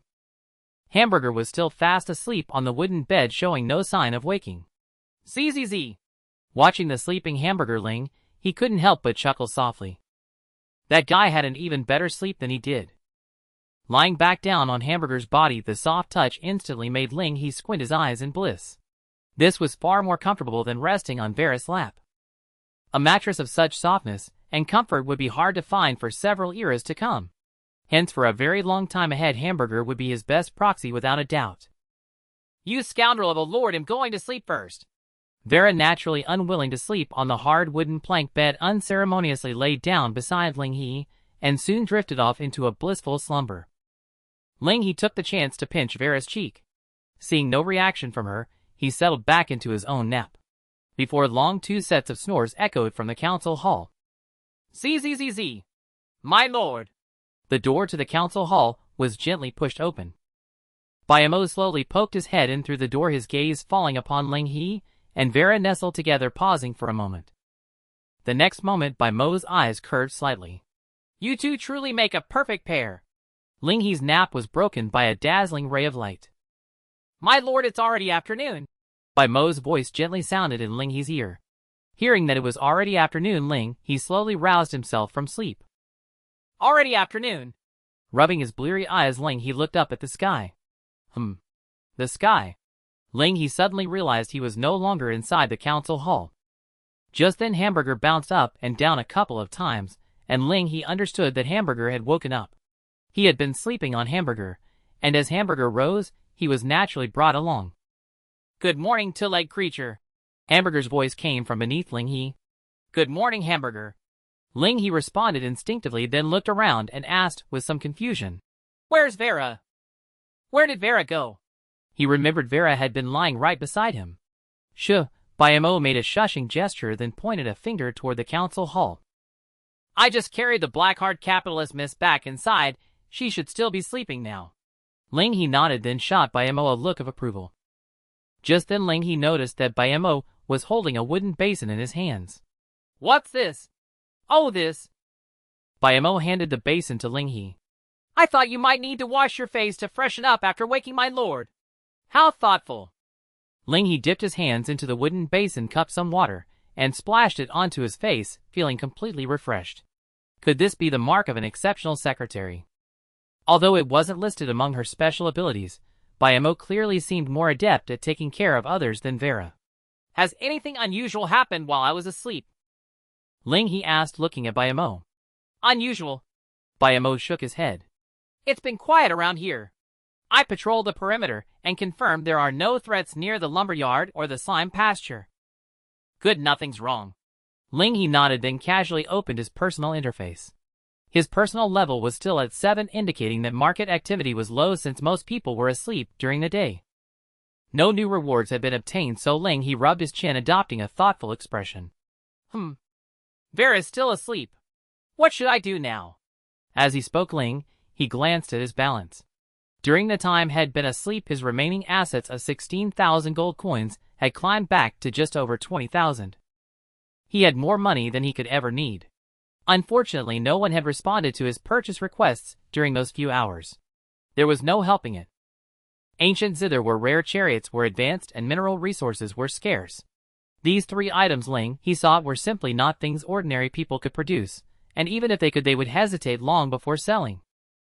Aside from the ancient zither, both chariots and mineral resources were far too crucial for any lord, arguably the very foundation of a lord's development.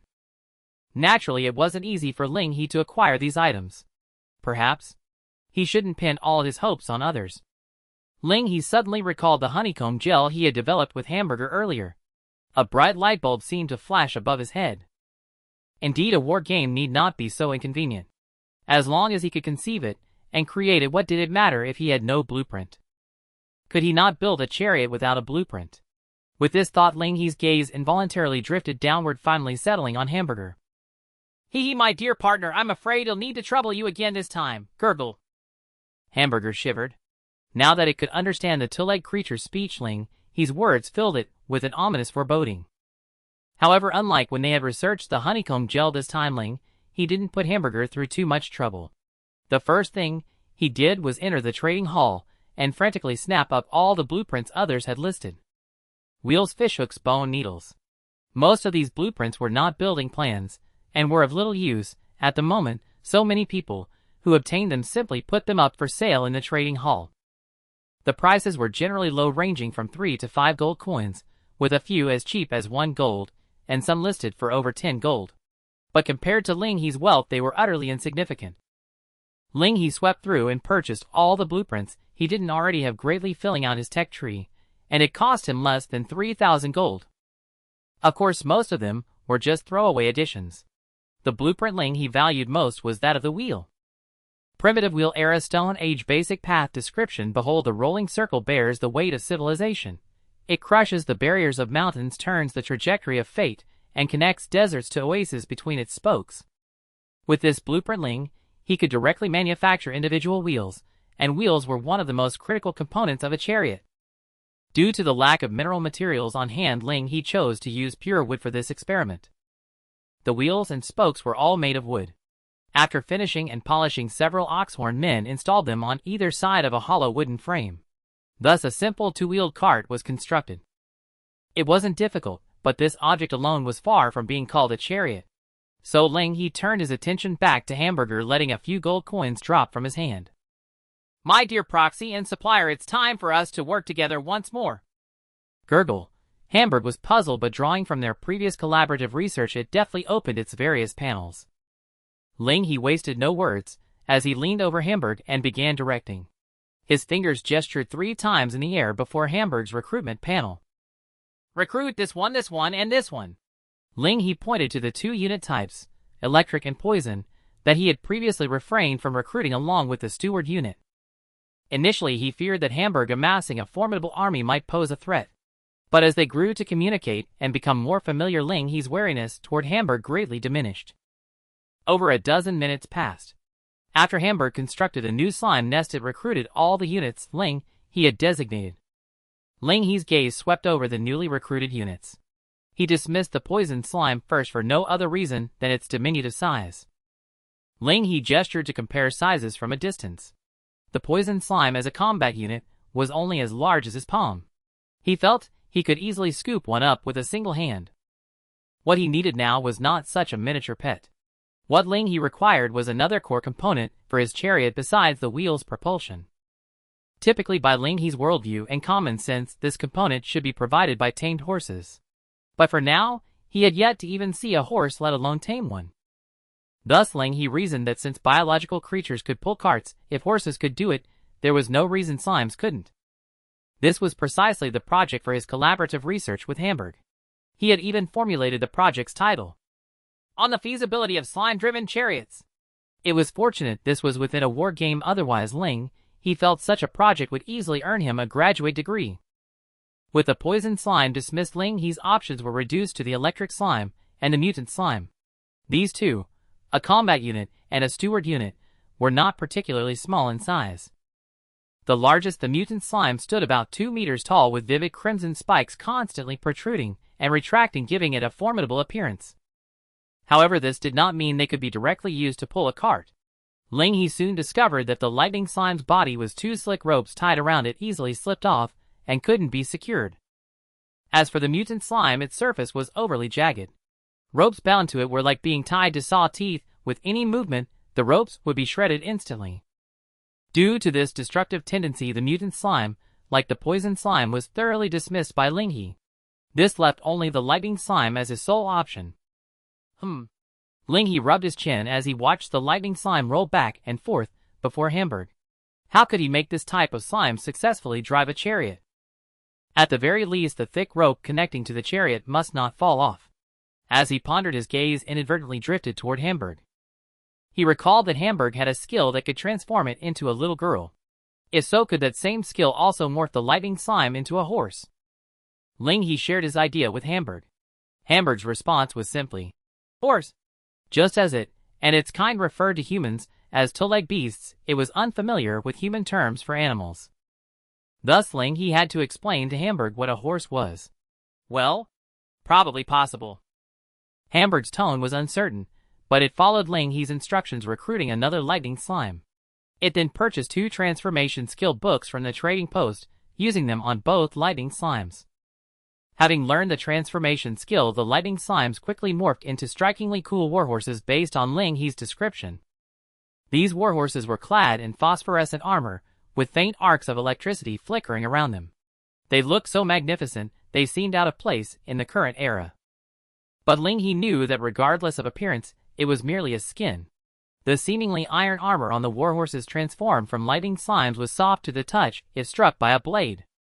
A mere showpiece, all style and no substance. Fortunately, Lin He had never intended to use slimes as actual warhorses for battle. All he wanted was for the thick ropes to stay secured on these lightning slimes without slipping off. He retied the thick rope connecting the 2-wheeled cart.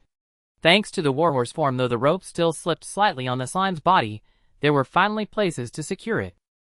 Thus this test proved quite successful. As the 2 lightning slimes moved forward like horses, the 2-wheeled cart behind them was also pulled ahead. Lin He immediately turned to Bayamo. Bayamo, try it out. Can this chariot be used? All right.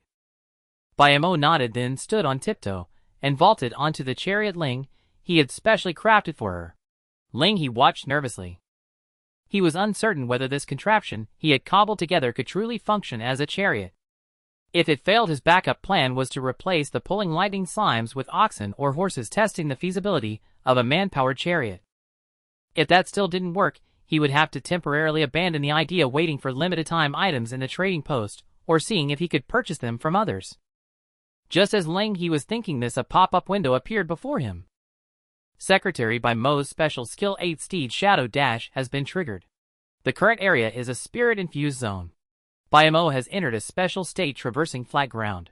Traversing flat ground, this unit will not be slowed or hindered by special terrains such as lakes or slopes during movement. The traversing flat ground state was activated. This homemade chariot, built entirely without blueprints, was actually acknowledged. Lin He quickly reached out and called up by Mo's personal interface. Sure enough, with the 2 bonus skills from her main weapon and mount triggered by Mo's stats, had reached an extraordinarily formidable level. Secretary by Mo combat power 500. Lin He was unaware of the combat power of the spectral creature that had attacked him earlier, but he assumed that by Mo, with her now massively inflated stats, could easily tear that monster apart with her bare hands. Ding! Suddenly a private message appeared before Lin He. Yolan, I have the coordinates of an open-pit copper mine. Interested? The conscientious vendor exclaimed. Of course I'm interested. Lin He instinctively pinched his own cheek to confirm he was not dreaming. Is today some auspicious day? Suddenly he received a double blessing. Or could it be that washing his face today enhanced his already good luck, making his fair complexion even whiter?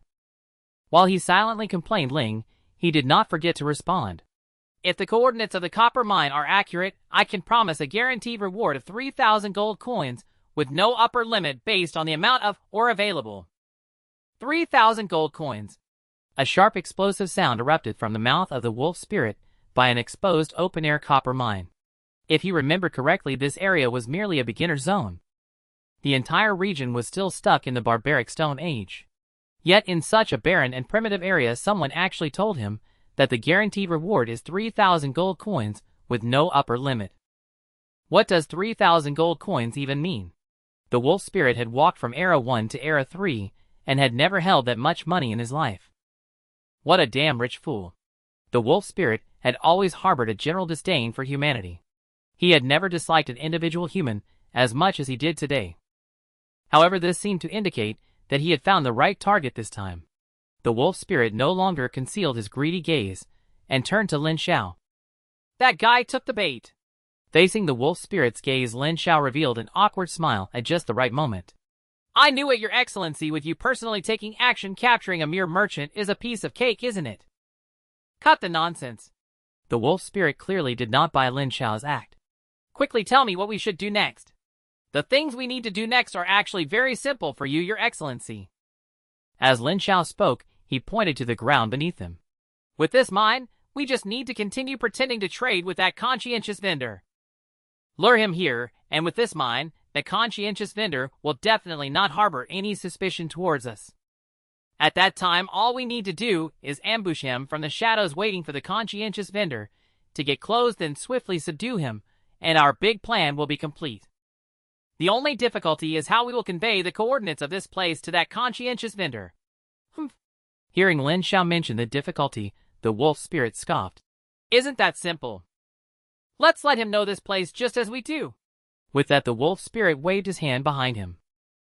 In the ranks of the secret party, several lightly armored warriors pushed a terrified-looking man in front of the wolf spirit. Thud. A warrior raised his leg and kicked the man down to his knees. You guys. The disheveled man knelt on the ground, too frightened to stand, only able to stutter out his words. Oh. The wolf spirit slowly crouched down, a cold glint in his smile. What about us? Speak, and let us listen carefully. You all. The man meeting the wolf spirit's gaze gradually trembled and closed his mouth. He knew that everyone before him was a thorough villain, a heartless demon. Previously, he had allied with several human lords, and during these 2 days of sudden rampage by the Ghost Spirit clan, he didn't exactly live well, but he barely managed to survive. But with the sudden appearance of the wolf spirit and his companions, everything changed. The loyal subjects he had painstakingly recruited and accumulated were instantly scattered and slaughtered by these people. The lords were sent to accompany their subjects because there was no sufficient benefit for them. Only he himself barely survived because he could bring benefits to the wolf spirit. Thinking of this, the man helplessly inquired, I have already done everything you asked of me. You have found the mine, so when will you release me? You want to leave. Slap, slap. The wolf spirit stretched out his pale palm and gently patted the face of the man whose name he didn't even know. I like your straightforward nature, so it's not impossible for you to leave. Saying this, the wolf spirit tossed a tortoise shell in front of the man. Just do another divination on this copper mine, and after that you can leave. What? The man's eyes widened in shock. You guys are crazy. Indeed, the reason he could survive among the wolf spirit and the other leaders of the secret party was due to the special skill brought by his growth path tortoise divination. Tortoise divination effect consumes 10 years of lifespan to perform a predictive calculation. The range cannot exceed the area in which one resides, and the result can be inscribed on a tortoise shell, creating a one-time consumable item. The man had already used this skill twice under the coercion of the wolf spirit. The first time was to predict the position of the conscientious vendor. That prediction was successful, but Lin He stopped the wolf spirit. Just because Lin He believed that approaching the conscientious vendor recklessly, without reason, would only alert the snake. Once the conscientious vendor was startled, it would be difficult for them to take action against him in the future. Thus, the second tortoise divination was conducted to calculate the nearest mine location. This was also the reason why the wolf spirits group could find the mine in just half a day's time. After 2 consecutive tortoise divinations, the man had already consumed 20 years of his lifespan. But now the wolf spirit actually wanted him to perform a third tortoise divination, and this time, the divination had to be specifically about the mine beneath him. Isn't this just wasting his lifespan for nothing? The man couldn't help but feel furious. But facing the wolf spirit's cold and abnormal gaze, he could only silently fume. Fine. He ultimately compromised. But we must agree that after I help you one last time, you must let me go. Of course. The wolf spirit nodded. The man then took a deep breath, picked up the tortoiseshell thrown in front of him by the wolf spirit, and began to use tortoise divination again. After 10 years of his lifespan were consumed, scenes appeared in the man's mind. Those scenes took on complex textual characters and appeared on the tortoise shell. The one-time consumable item was created. The wolf spirit looked at the tortoise shell in the man's hand filled with characters. It was this shell that guided them to find this open-air copper mine. Unfortunately, the tortoise shell was a one-time consumable. Once the divination was completely finished, it would age and disappear. Otherwise, it would have been a great use as a guide to a fixed location. Here. The man handed the tortoise shell to the wolf spirit. Can I leave now? We agreed that as long as I help you with one last divination, you would let me go. Leave. Yu Lang picked up the tortoise shell, his gaze fixed on the man kneeling on the ground. Having consecutively consumed 30 years of his lifespan, wrinkles now creased the man's skin, and a few strands of white had appeared amidst his unsedged black hair. Under Yu Lang's intense scrutiny, the man's heart instinctively clenched. Not until the next moment, when Yu Lang uttered, "Of course you may go," did he relax. Only then did the man heave a heavy sigh of relief. It'll go now, it'll go now." With that, he steadied his trembling body and attempted to rise from the ground. But in the next instant, Yu Lang's voice rang out again. "Con, see our guest out." Wah! Before the man could even process the thought, a searing pain erupted from his skull. An icy iron gauntlet had at some unknown moment clamped down upon his head. No, no, no. The man struggled, but the hand's strength was immense, leaving him utterly powerless to resist. A sickening crunch echoed from the man's skull as crimson blood streamed down his crown like a rivulet. Why had it come to this? Hadn't they promised to release him if he helped them? Gradually the man ceased his struggles. He could feel his skull fracturing into a web of cracks. Even if he miraculously escaped, his end was near. Facing the ebbing of his life and the imminent approach of death, the man's fear of Yu Lang and the secret council's lords began to dissipate. In the final moment before his consciousness faded, the man used the remnants of his life to cast the tortoiseshell divination once more. And this time he smiled. "I see it. Most of you will die. Your doom is not far off. I will await you all in hell." Before he could finish, a tremendous force wrenched his head clean from his neck. A geyser of blood erupted, instantly splattering the faces of those nearby. The lords of the secret council were all too accustomed to such scenes. Yu Lang wiped the blood from his face, tasted it on his lips, and then broke into a morbid grin. Ha ha ha ha ha ha. I didn't break my word, I didn't break my word. This is the proper way for useless people to depart. Lin Xiao retreated a couple of steps at the sight of Yu Lang's deranged smile, discreetly wiping the blood from his face. Truly not a single soul in this secret council was sane. Lin Xiao had made up his mind. He would use the secret council to eliminate Liang Xi and Xiao Fan for now, and then find a way to extricate himself immediately. Lingering too long in this council, he feared would lead to a grim end for himself as well. Meanwhile Ling, he was still awaiting Yu Lang's response, pondering a crucial question that had only occurred to him after making his offer. Without a map in the area, how could anyone relay the coordinates of the mineral deposit to him? Would he have to rely on landmarks to determine coordinates and directions, as was done in the regional channel earlier? That was hardly an ideal solution. If the two parties were not in close proximity, using landmarks as reference points could easily lead to one person pointing east, while the other went west, when the landmarks were not visible. Ultimately, they would end up poles apart, never meeting. Yu Lang must have considered this very issue, which was why he had fallen silent for a while. Just as Ling He was thinking this, a new message finally arrived from Yu Lang in the private chat. Yu Lang, the coordinates are ready. If you trust me, go to the trading house and buy an item called tortoiseshell. The listed price is 100 gold, consider it a down payment. As for the rest, well, settle it face to face at the copper mine, goods for gold.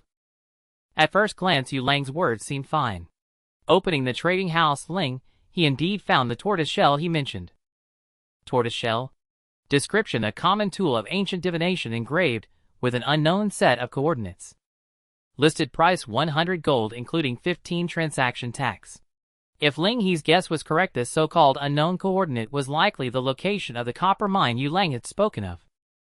Thus Ling He did not hesitate to place the order. A mere 100 gold coins were nothing compared to the immense future profits the copper mine could bring. With the expenditure of over 100 gold, a tortoiseshell materialized in Ling He's hand. The moment he picked it up, he felt as if he had entered a mysterious and profound state.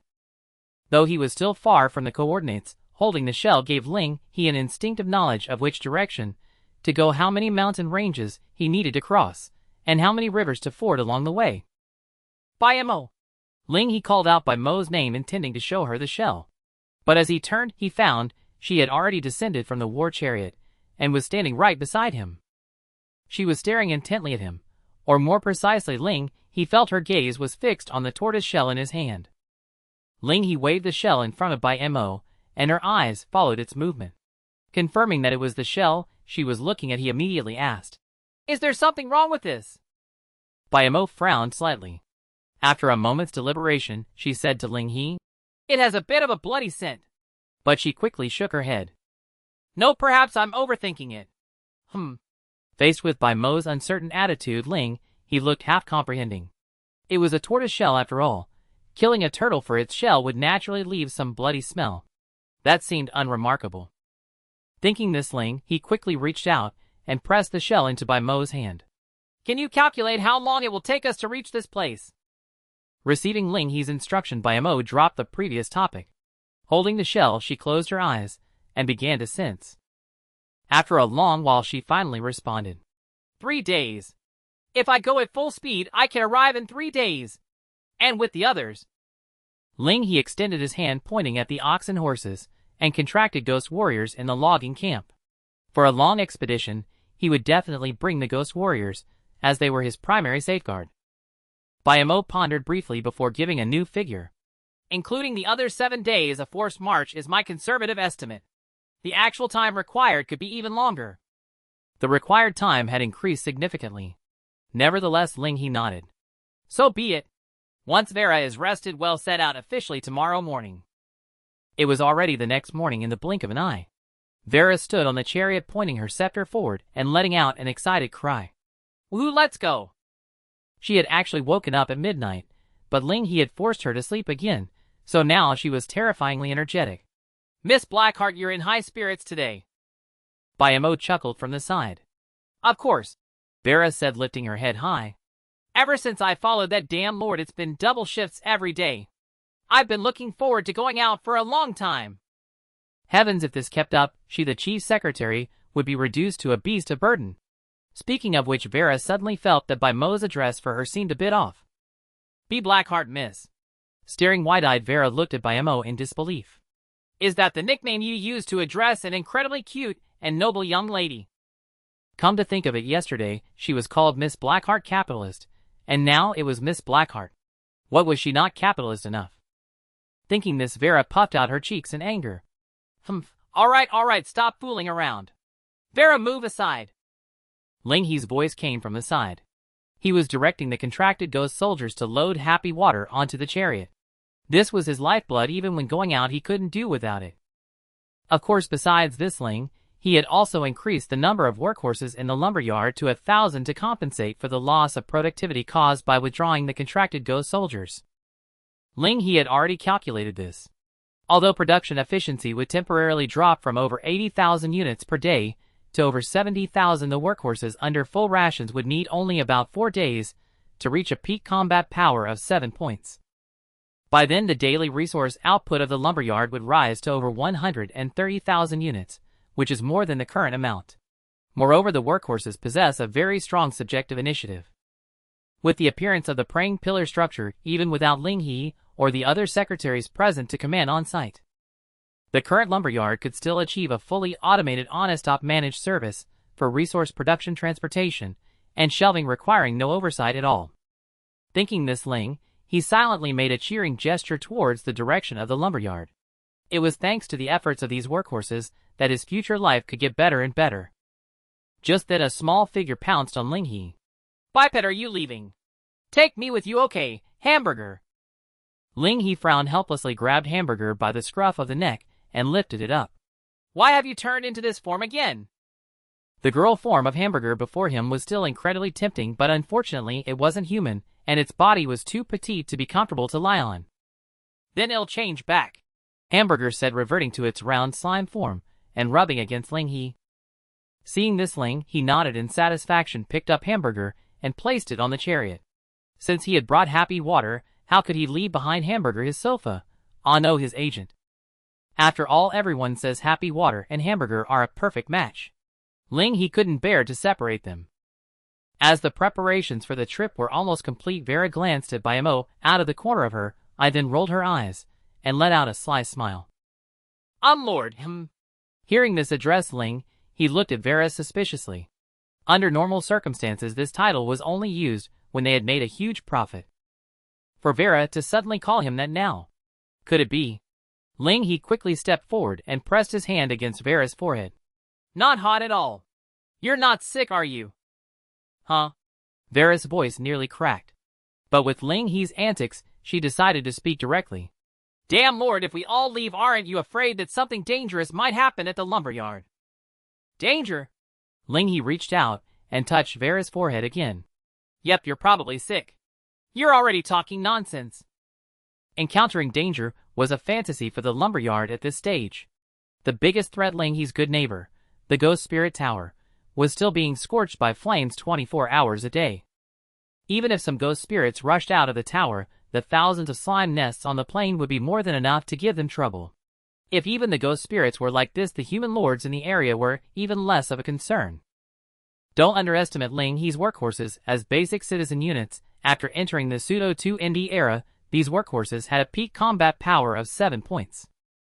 In the Stone Age, some basic troop units couldn't even reach an individual combat power of 7 points.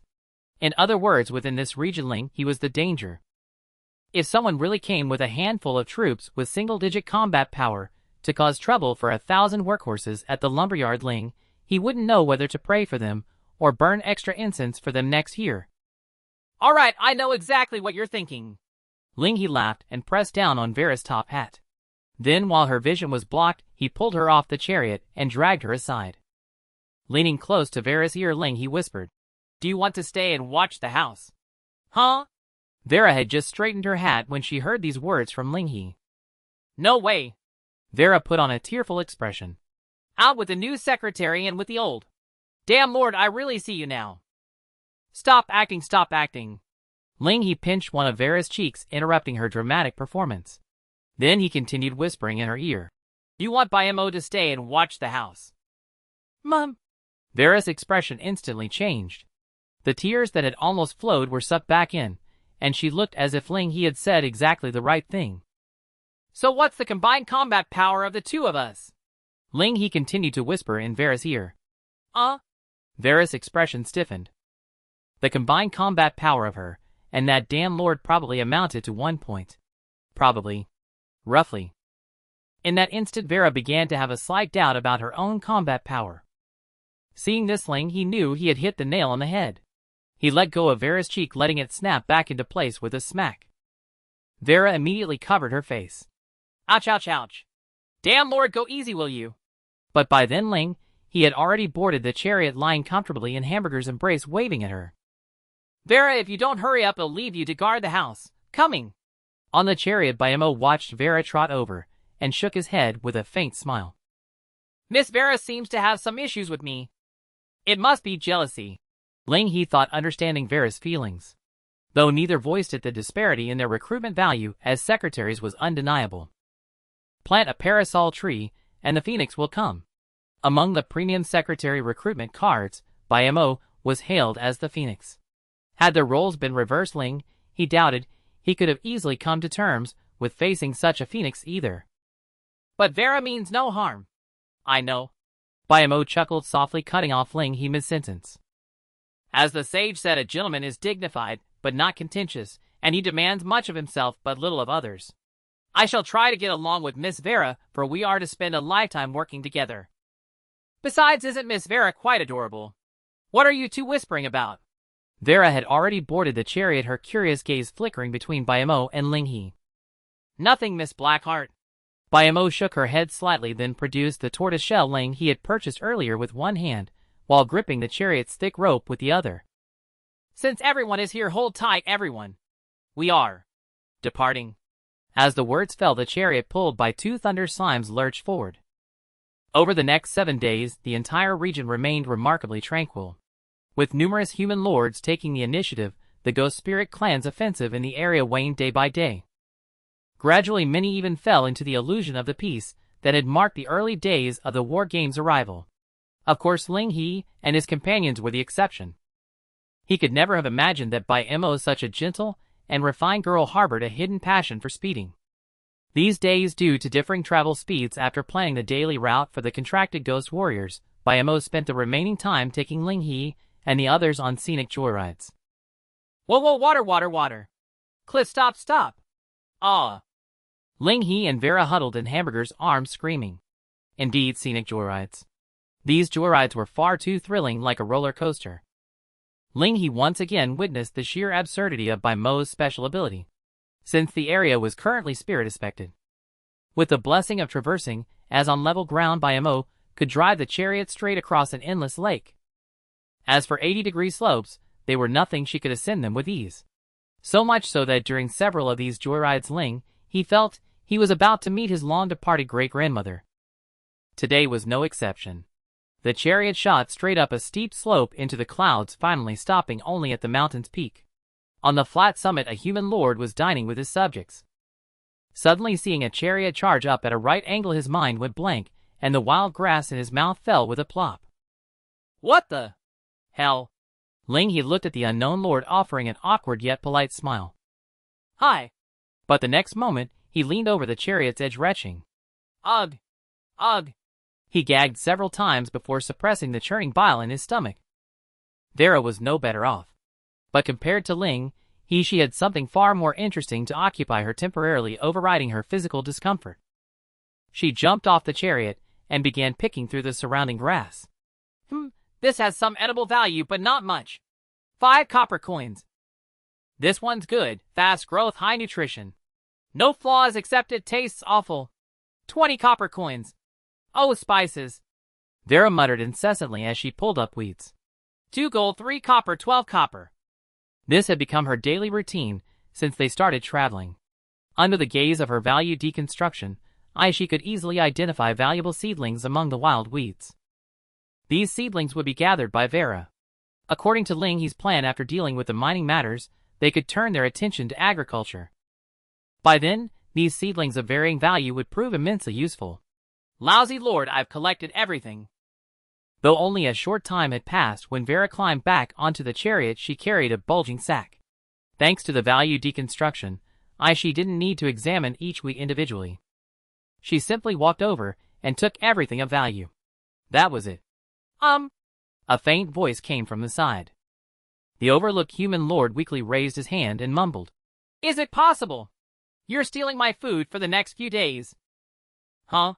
Hearing the voice, Vera finally noticed there were other people nearby and raised an eyebrow. "I took them while you watched.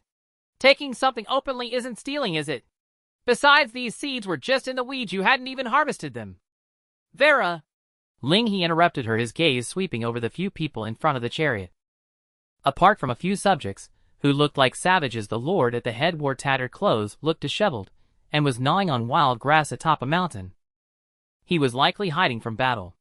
But then again, there were plenty of people in this world who disliked fighting, and Lin He himself was one of them. With that thought, he tossed a few gold coins at the feet of the unfamiliar lord before the chariot. "Eat less grass. Use this money to buy some bread." With that, He gave Bayemo a look. Understanding, she flicked the thick rope, and the chariot moved again. Before the lord could pick up the coins, he saw two horses clad in phosphorescent armor, their bodies flashing with dazzling arcs of electricity, pulling the chariot. As the chariot advanced, every time a horse lifted and set down a hoof, a spark of electricity burst at the point of contact with the ground. The entire procession trailed lightning effects until the chariot reached the cliff, made a 90-degree turn, and descended out of sight. Only then did the stunned lord slowly come to his senses. But the first thing he did upon recovering from his shock was to enter the regional channel. "Little evil lord, does anyone know where the microtransaction portal is for this war game? I just saw someone with an obviously premium mount skin fly past me with sparks and lightning. I don't want to struggle anymore either." However, once the information from the little evil lord was released, it quickly attracted a wave of ruthless ridicule in the channel. The violent puppy remarked, "Is storytelling so lackluster now? Even the Ghost Spirit clan doesn't have such flashy special effects, right?" The Just Law asserted. "Rather, if the Ghost Spirit clan had any special appearance effects, it would be more convincing. Claiming it's a human mount is just too far-fetched." Looking around, almost everyone in the channel who saw the little evil lord's message thought he was joking. Of course, when it comes to jokes, there are always those who stoke the fire. A bystander said, "I can testify that what the little evil lord said is true, because my distant cousin once recharged 999 to get a legendary Dragon Slayer sword." The hero of the story commented, "Is this it? Just so, I the true self reincarnated and immediately invested billions into the war game. Now I have SS level officials in abundance trading 50 copper with my true self to unlock the next chapter of my revenge story." The little evil lord, seeing the channel filled with mockery, couldn't help but stomp his foot in anger. But soon his stomach grumbled with an unbearable sound. "So hungry." He rubbed his belly and glanced at the wild vegetables trampled on the ground, feeling a bit distressed. With the sudden arrival of the war chariot, the wild vegetables he had just cooked until soft needed to be redone. At that moment, the little evil lord noticed a few gold coins that Ling had dropped. After picking up the gold coins from the ground and successfully adding them to his personal interface, he realized this was no malicious joke. That unfamiliar human lord was truly wealthy. To be able to produce so many gold coins, he must have spent a fortune. Thinking of Ling and that flashy war horse, a glimmer of envy flashed in the little evil lord's eyes. Before entering the war game, he was the type of player who loved to max out wings, pets, and mounts in online games. He didn't seek attribute boosts, just wanted something stylish and beautiful. Thus, "I want it. I really want it. I've made up my mind.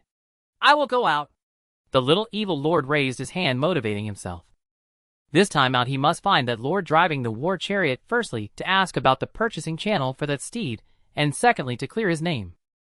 He was not making up stories to deceive anyone. However, in the following time, even though the little evil lord did not continue to send messages in the area channel, the matter of the special effect mounts in this current lack of entertainment was still brought up as a joke from time to time. As it appeared more frequently, even the leader of the secret party members at the open copper mine, Yolang, couldn't help but notice this message. Yolang initially didn't believe this news. After all, even he who had journeyed from Era 1 to Era 3 had never seen what the little evil lord spoke of. Until He personally witnessed the war chariot that glimmered with electric arc effects appear within his sight. Yahoo! Vera stood up on the chariot and waved at Yulang from afar. Previously Ling had shown her the private chat interface with Yolong, so she could deduce that the person standing near the open copper mine was likely the Lord, who sold coordinates to Ling Yulang. Seeing Vera greet first, Yulang also raised his hand and waved towards Ling and the others. But from another angle, he was actually issuing commands to the surrounding secret party members. Stay put. During the time it took for Ling and the others to arrive, the secret party had already dug several hiding holes at the open copper mine. Due to the nature of the mine, these holes, filled with signs of manual excavation, fit in well here. They just needed to stuff people inside the holes, and it would be a perfect hiding spot. At this moment, Biamo had driven the war chariot to Yulong's side. Looking at Yulong's pale skin and the shadowy aura he emanated, Biamo furrowed her brow slightly. However, considering the issue of politeness, she ultimately did not say much. Yulong's eyes flickered. As the chariot approached him, he had already judged the identities of the people on the chariot based on their clothing style. Firstly, the girl driving the car was wearing a vintage robe, which did not look like that of a lord. She was likely an official from the Sido era, the Bronze Age. Secondly, there was the boy lying on the slime. Why was there a slime? Yulang was suddenly taken aback. However, compared to the cool war horse pulling the chariot and the electric arc effects surrounding it, having a slime seemed rather unremarkable. After all, a mere slime could not stir up any significant waves, so Yulang simply did not pay it any further attention. In any case, that boy looked ordinary, and did not seem like a lord. Even if he were one, he might just be a lowly vassal. Eliminating the two incorrect answers, only one person remained on the chariot. Yulong's gaze fell upon Vera.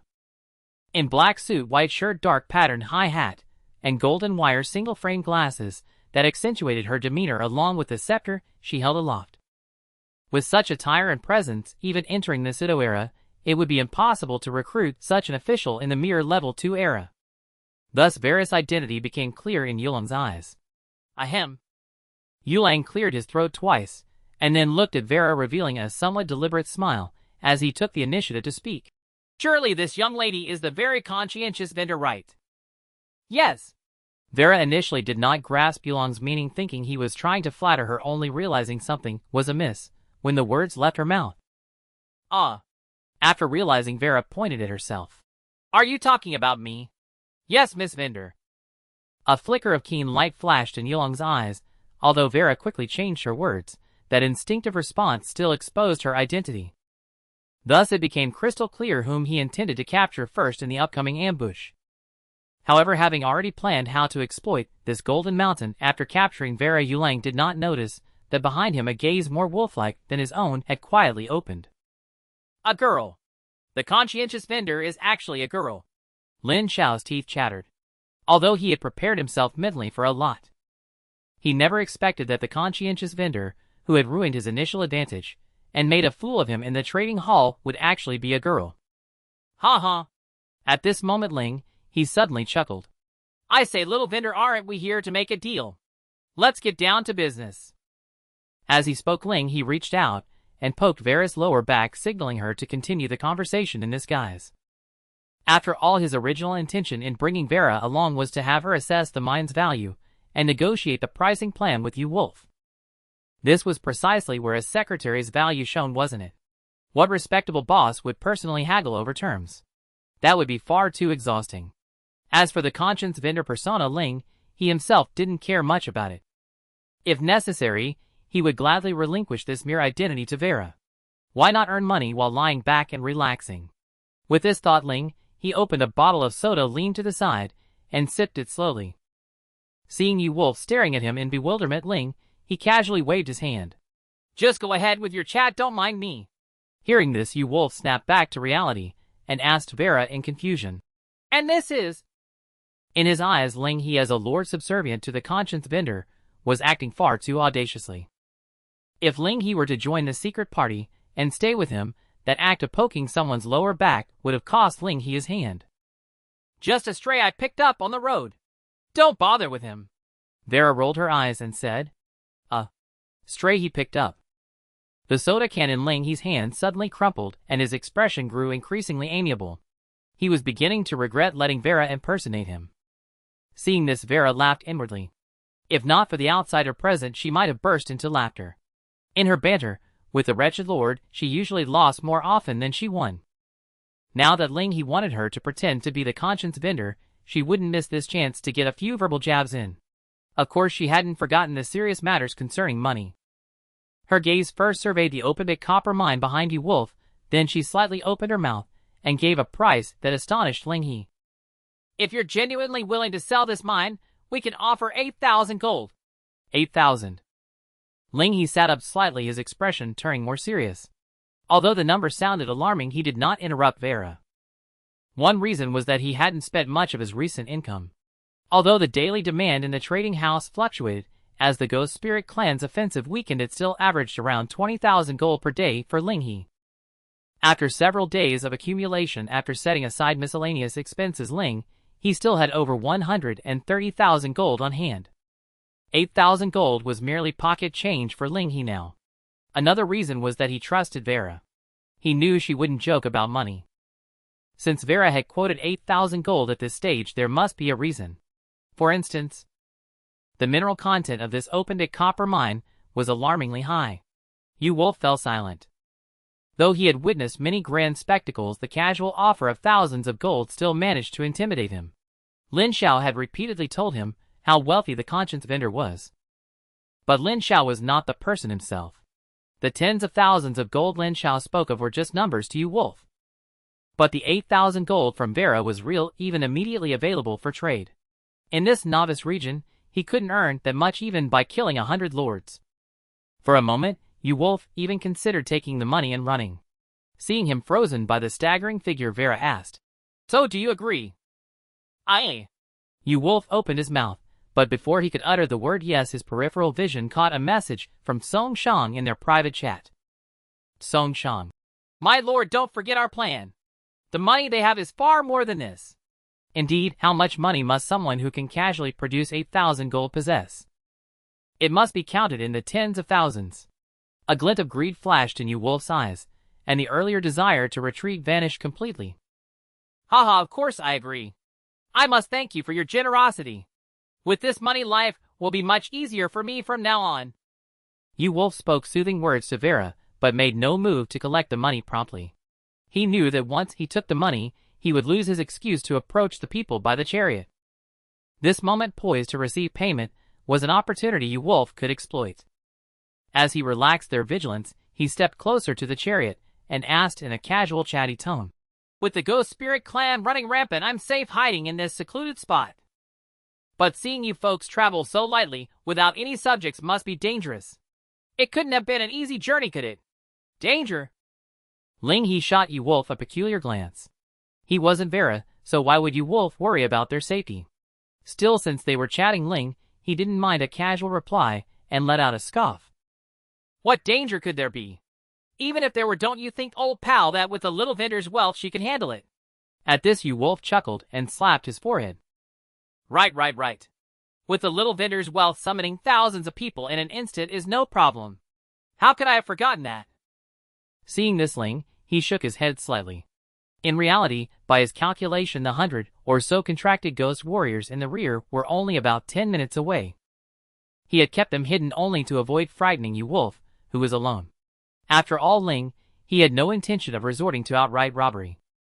He had personally spread the word about the acquisition, the goods were legitimate, and the money was insignificant to him.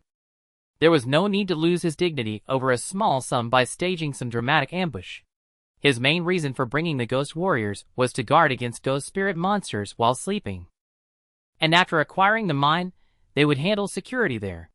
Indeed, with the increasing cost-effectiveness of workhorses, he was fully prepared to phase out the contracted lumberjacks from his production system. The remaining ghost units would all be transferred to the security division. Just as he was thinking this, a pop-up window appeared before him. "You have entered an ambush state. Your chat panel and recruitment panel are temporarily disabled." It all happened far too quickly. The instant the pop-up appeared before he could even react. The Shadow Wolf had shed all pretense and reached out to grab Vera. Almost had it. A flicker of smug satisfaction gleamed in the Shadow Wolf's eyes. This so-called honest merchant was nothing special, no different from the fools he had slain before. Yet just as the shadow wolf's hand rose past Vera's waist about to seize her collar, a searing pain shot through his fingers. Ah! The pain shot through his fingers straight to his heart. The shadow wolf yelped and instinctively retracted his hand. When he steadied himself, he saw that a small purse had clamped down on his fingers. What in the world? Even purses bite nowadays. A sense of absurdity washed over the shadow wolf. His attention was entirely consumed by the purse, and for a moment, he forgot to continue his assault on Vera. It was Bayamo who reacted first, steering the chariot away from the shadow wolf to create distance. Yet she did not launch an immediate counterattack. Instead, like a hen shielding her chicks, she extended an arm to protect Lin He and Vera behind her, vigilant against any potential hidden threats. What do you mean by this? Vera finally snapped back to reality, glaring at the shadow wolf with indignation. Had it not been for the Pichio purse's sudden attack, she might have been dragged off the chariot, caught off guard. What do I mean? Faced with Vera's accusation, the shadow wolf, now thoroughly exposed, abandoned all pretense and let out a deranged laugh. He he he ha ha ha. What I mean is simple, little merchant girl. As he spoke, the shadow wolf grabbed the Pichio purse and yanked it off his fingers with brute force. Even as the purse tore a piece of flesh from him, he paid it no mind, turning his attention to Lin He and the others. I have a grand undertaking that requires the little merchant's assistance. I wonder, would you all care to accompany me? As his words fell, a heavy clatter echoed from beneath the earth. Figures clad in black cloaks, mingled with fully armored warriors, emerged from the openings of the open-pit copper mine. Figures surrounded them from all sides. The chariot Lin He was on found itself encircled. After the secret society's ambushers surfaced from underground, the shadow wolf did not rush to issue further orders. In his eyes, this so-called honest merchant was now nothing more than fish on a chopping block, ready to be butchered at his whim. His confidence stemmed not only from those useless secret society members, but more importantly from the carefully trained stewards he had cultivated. Khan, come out and meet our future new friends. At the shadow wolf's command, a heavy figure stepped out from the secret society's ranks. The figure was clad in full heavy plate armor, each step forward producing a dull, resounding thud. Khan, a cataphract from Era 3. Had an accident not led to his warhorse being slain, his combat power would have exceeded 150. Of course, even now Khan's combat power was well above 100. The shadow wolf was confident that with Khan here, along with the secret society's many lords and their forces, capturing the mere 3 on that chariot would be no trouble at all. So he waited. He waited for the seemingly unattainable honest merchant to show him a terrified, desperate expression. After all, the more noble someone appeared, the more delightful it was to see them crumble, wasn't it? However, the shadow wolf was in for disappointment. Seeing that the secret society had not pressed the attack, Lin He and the others huddled together on the chariot, whispering among themselves. What's this guy's deal? Lin He asked quietly. Why is he ambushing us? And those troops of his, they don't look like anything from our era, do they? They certainly don't, Vera nodded. The current regional era was the Stone Age. Even if someone like Lin He had advanced early to a second-level pseudo-era, it would at most be the Bronze Age. But those ambushing them were clearly units from a much higher era. This made one wonder about the true identity of these people. Were they truly human lords? Vera suddenly seemed to recall something and stamped her foot in frustration. My prices were already more than fair. These ungrateful bastards. In Vera's view, the attack by the shadow wolf and his men was likely due to a disagreement over interests. But Lin He thought otherwise. The ambush was undeniable. However, judging by the scale and preparation of the enemy, this had been planned for more than just a day or two. This was clearly premeditated. As for the motive, sometimes harboring malice towards one's own kind required no excessive reason or excuse. A single word, jealousy, could explain much. Bayamo Ling, he suddenly turned to Bayamo and asked, if it were up to you, what are our chances of breaking through? Although Bayamo's 500 combat power seemed substantial, Ling, he had never seen the attribute panel of higher units. Thus he had no idea how those 500 points stacked up against troops from higher eras. My lord, if you ask about the chances of a breakthrough. Bayamo hesitated for a moment, her gaze sweeping over the secret society members before she answered with certainty, 10 out of 10. However, I do not recommend we break through now. Oh! Ling He let out a curious sound. Then what do you suggest we do, Mo? Mo did not answer immediately. Instead, she posed a question to Ling He. My lord, would you trust me as you trust Miss Vera? Finally got my name right, Vera muttered a cold remark from the side. Ling He immediately smacked Vera's tall hat flat. Is this the time for that? After dealing with Vera Ling, he gave Mo a look of firm assurance. Since I've chosen to employ you, I trust you. If you are willing to believe in me, then I naturally believe in you. Hearing this, Mo smiled gently. Mo will not disappoint you. With that, she flicked the thick rope in her hand, and the chariot slowly began to move, heading towards the Shadow Wolf. However, the pace was not fast, hardly a charge. The Shadow Wolf raised a hand to halt the movements of the secret society members around him. With Khan by his side, he was not particularly afraid of the three approaching him. Instead, he was more curious to see what tricks this honest merchant could pull now that the recruitment interface was disabled. Ahem. Mo stopped the chariot at a distance from the Shadow Wolf, cleared her throat softly, and then offered a smile. As the sages say, to punish without warning is cruelty. So, gentlemen, I believe we can still continue our discussion. If, as Miss Vera said, the price is what displeases you all, then we... Mo's words were cut short by a gruff voice. Who do you think you are? Has your lord gone mute, leaving you to speak in her stead? Hearing this, Mo's smile remained unchanged. Yet her gaze bypassed the spectral wolf, fixing upon the one who had just spoken, and in one fluid motion, she drew her bow and nocked an arrow. Flowing shot. A streak of light flashed. The words had barely faded when the arrow pierced the speaker's face. Thud. A body crumpled heavily to the ground. Several windows popped up before Ling He's eyes. Congratulations on your first kill of a fellow lord. Experience gained 0. Loot obtained none. This was Ling He's first time killing a human lord like himself, even if Mo had done the deed for him. But faced with a life that had been mocking just moments ago, now extinguished in an instant, Ling He was surprisingly unruffled, not a single ripple stirring in his heart. They said you'd throw up the first time you kill. Novels really do lie.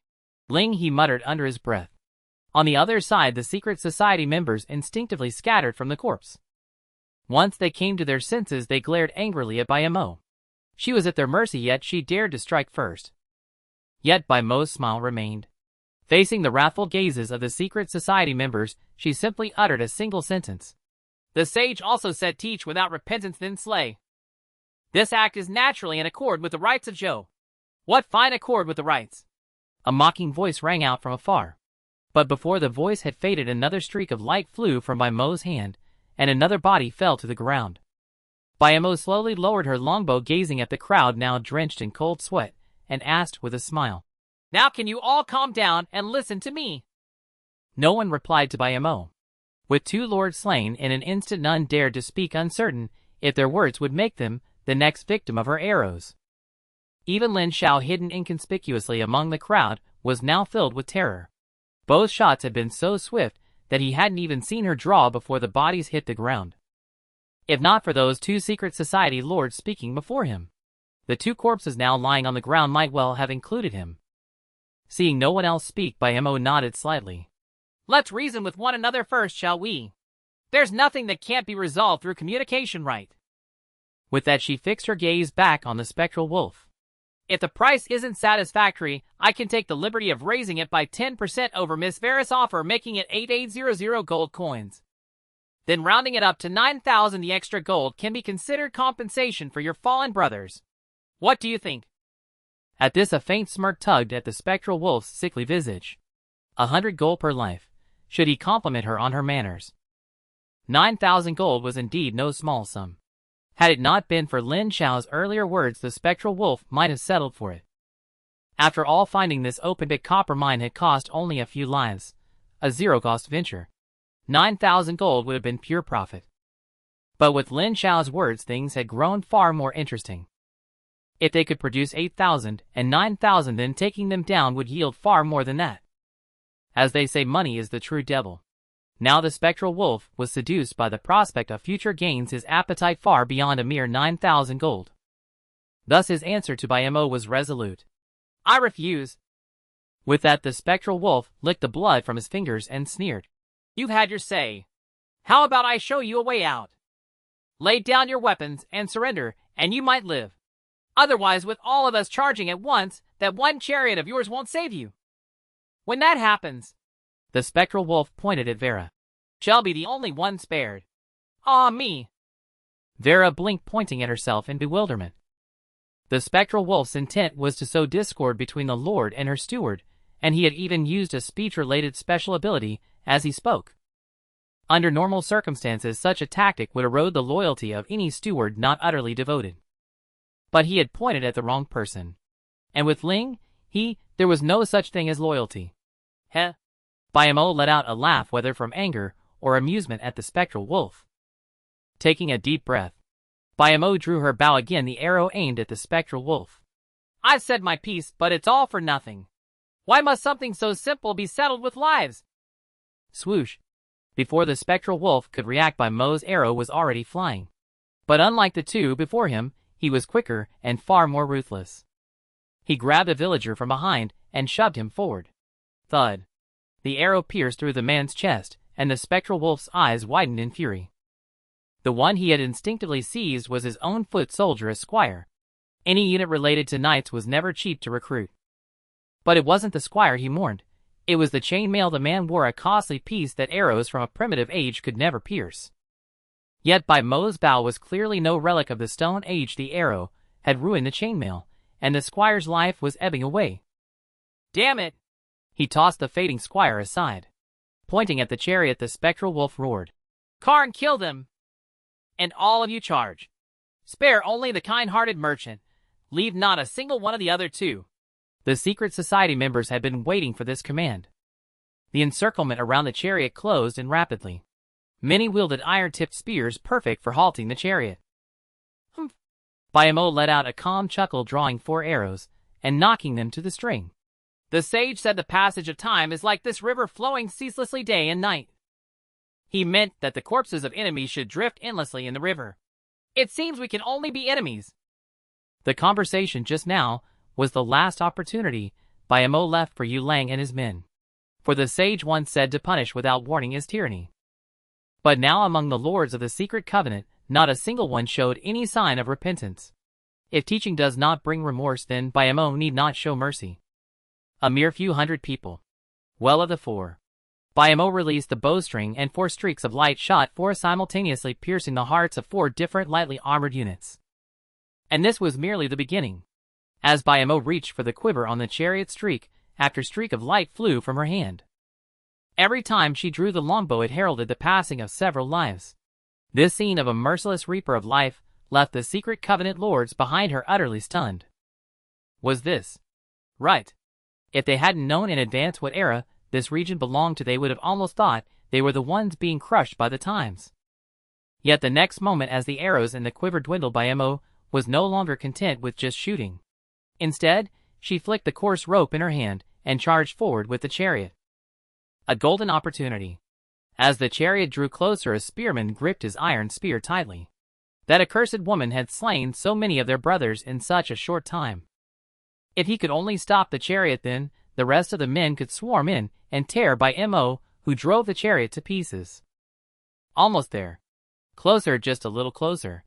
Suddenly, as the chariot was within arm's reach, the spearman seized the moment and thrust his spear forward. Clang. The sound of metal clashing rang out, followed by the spearman's astonished expression. That woman driving the chariot had actually deflected his spear with just the tip of her longbow. You? The spearman tried to say something, but a rush of sweetness rose in his throat, and his life force quickly faded away. It turned out that just now, after Bayamo used her ironwood bow to deflect the spear, she had driven the corner of the bow straight into the spearman's heart.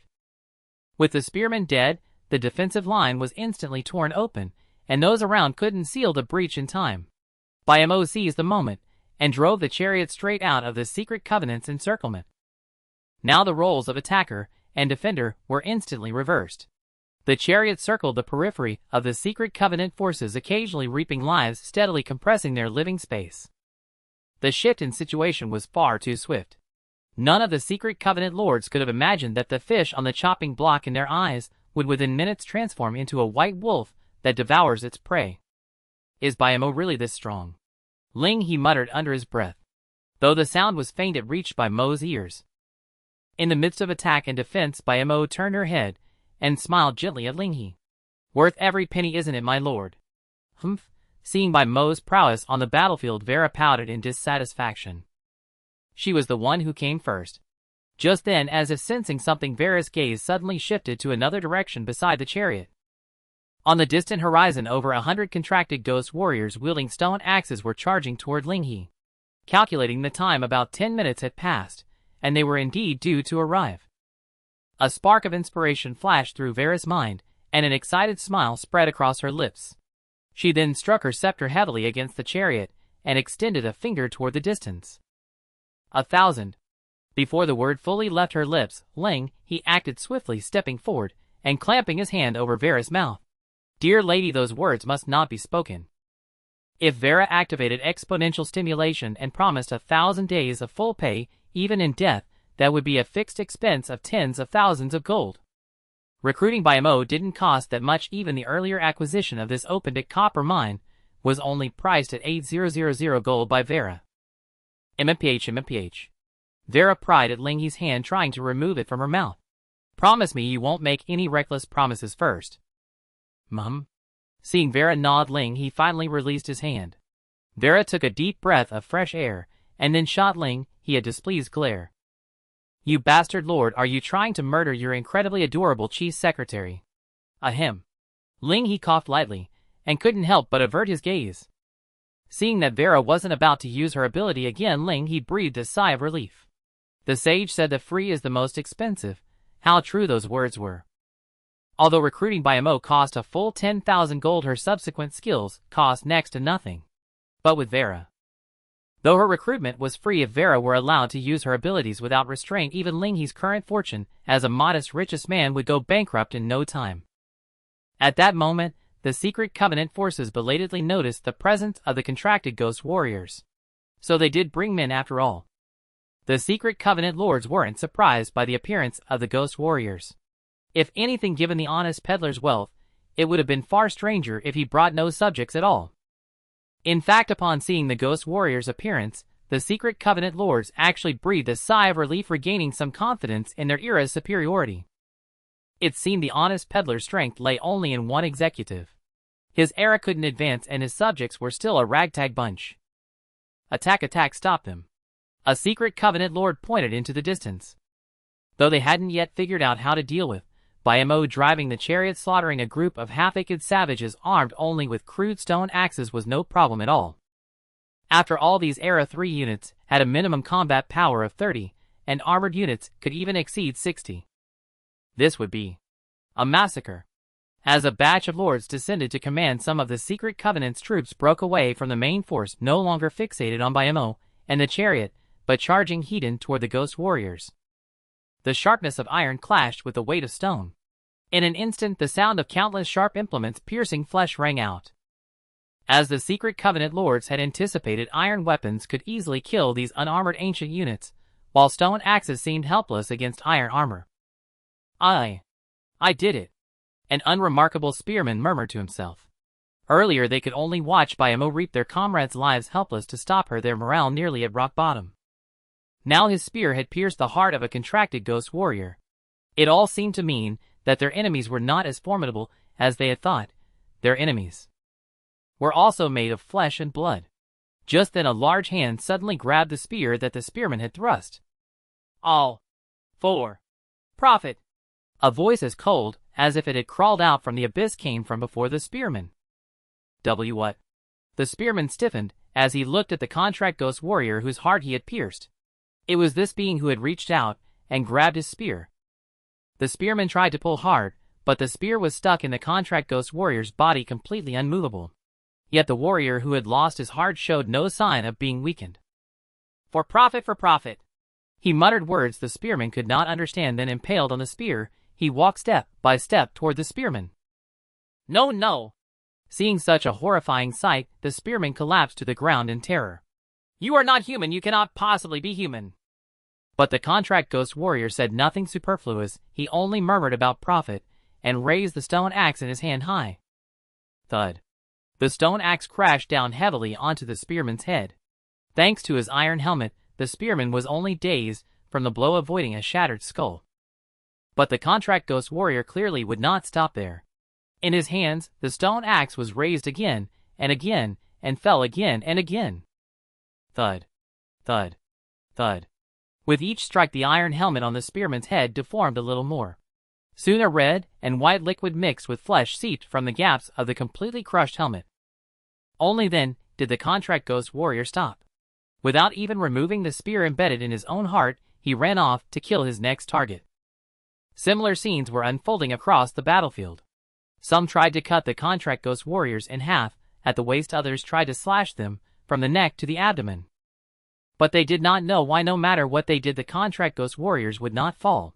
Even with only half a body left, they would stagger to their feet and fight until the very last moment. Finally, a soldier cracked under the pressure, his spirit completely collapsing. No, no, no, no. What are we fighting? They are not human, they are ghosts, malevolent ghosts crawling out of hell to claim our lives. His weapon clattered to the ground. The broken soldier, his face a mess of tears, and snot, turned and fled screaming away from the contract ghost warriors. And fear, it is contagious. Ding! Your subject Imperial Spearman morale decreased by 10 points. Your subject Squire Foot Knight morale decreased by 10 points. Your subject Imperial Spearman morale has collapsed. Loyalty towards you decreased by 50 points. Your subject Imperial Spearman has routed. Your subject Sword and Shield Bearer has routed. Your subject Squire Foot Knight has routed. With the appearance of the first deserter, the entire force sent to intercept the contract ghost warriors collapsed in a full-scale rout.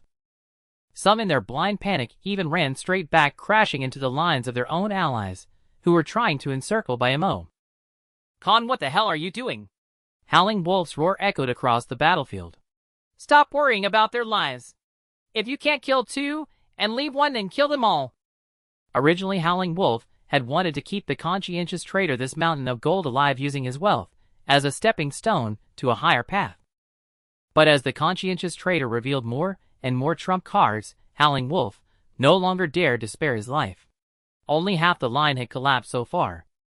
If he held back any longer, if he hesitated further, all his forces would rout, and Howling Wolf himself might be buried here. Howling Wolf was not without sense, he understood this clearly. Receiving Howling Wolf's order, Khan, hidden among the crowd, finally made his move. Earlier he hadn't found a chance to assassinate Mo and Lin He while sparing Vera, so he had moved slowly through the crowd, conserving his strength and waiting for an opportunity. But now, with Howling Wolf's order to kill everyone, he no longer needed to conserve his energy. Seizing the moment when the chariot once again swept into the lines, claiming several lives, Khan suddenly leaped into the air, his long halberd crashing down heavily onto the chariot. Linked shot! By Mo's shout rang out immediately.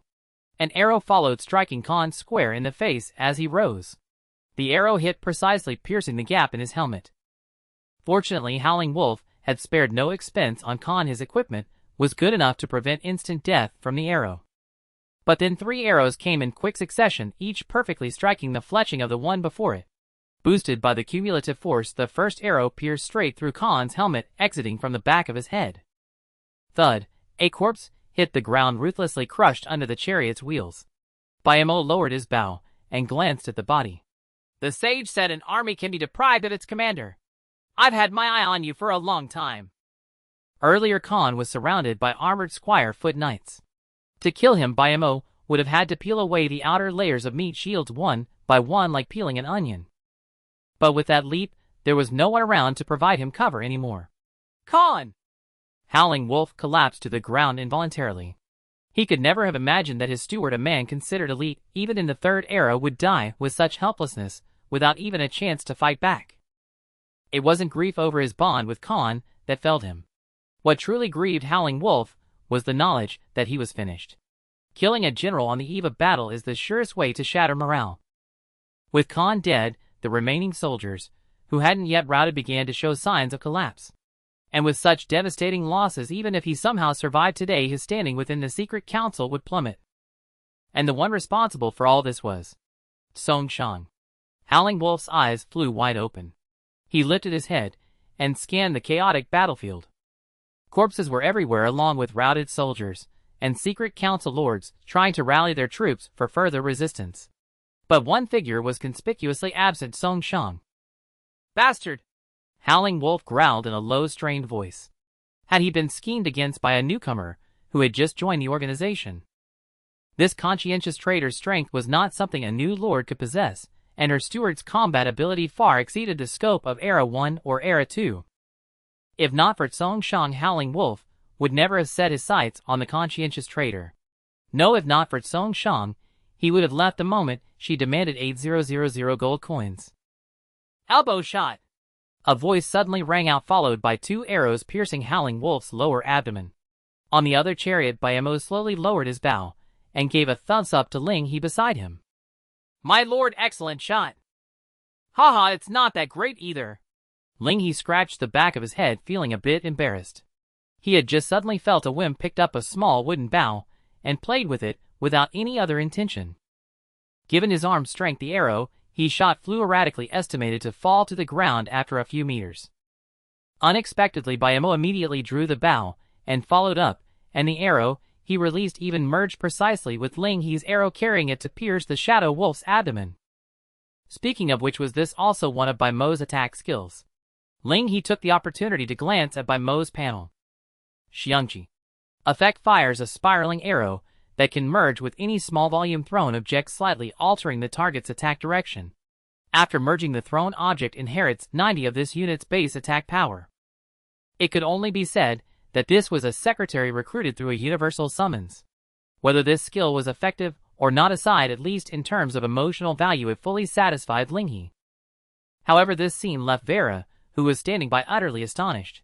Eyes wide, Vera leaned close to Baimo's ear and whispered, Saying such things against your conscience, doesn't your heart ache? Not at all. Baimo also whispered in Vera's ear. Besides, the Lord's archery is truly excellent. Really? Vera glanced aside, reserving her own opinion. Perhaps it was because Baimo's emotional support was too perfect, or maybe because he was just having too much fun. Lin He picked up the small wooden bow again, struggling to draw the string. This time his target was a secret society lord in the distance, trying to reorganize his troops. Swoosh! The arrow left Lin He's hand, tracing a graceful parabola, only to fall to the ground before even flying 10 meters. At that very moment, before Vera could even react, Baimo instantly raised his hand and shot an arrow. Xiangqi. A streak of light flew out, carrying Lin He's already spent arrow into the distance. A scream followed. The secret society lord, attempting to rally his troops, had his chest pierced by 2 arrows.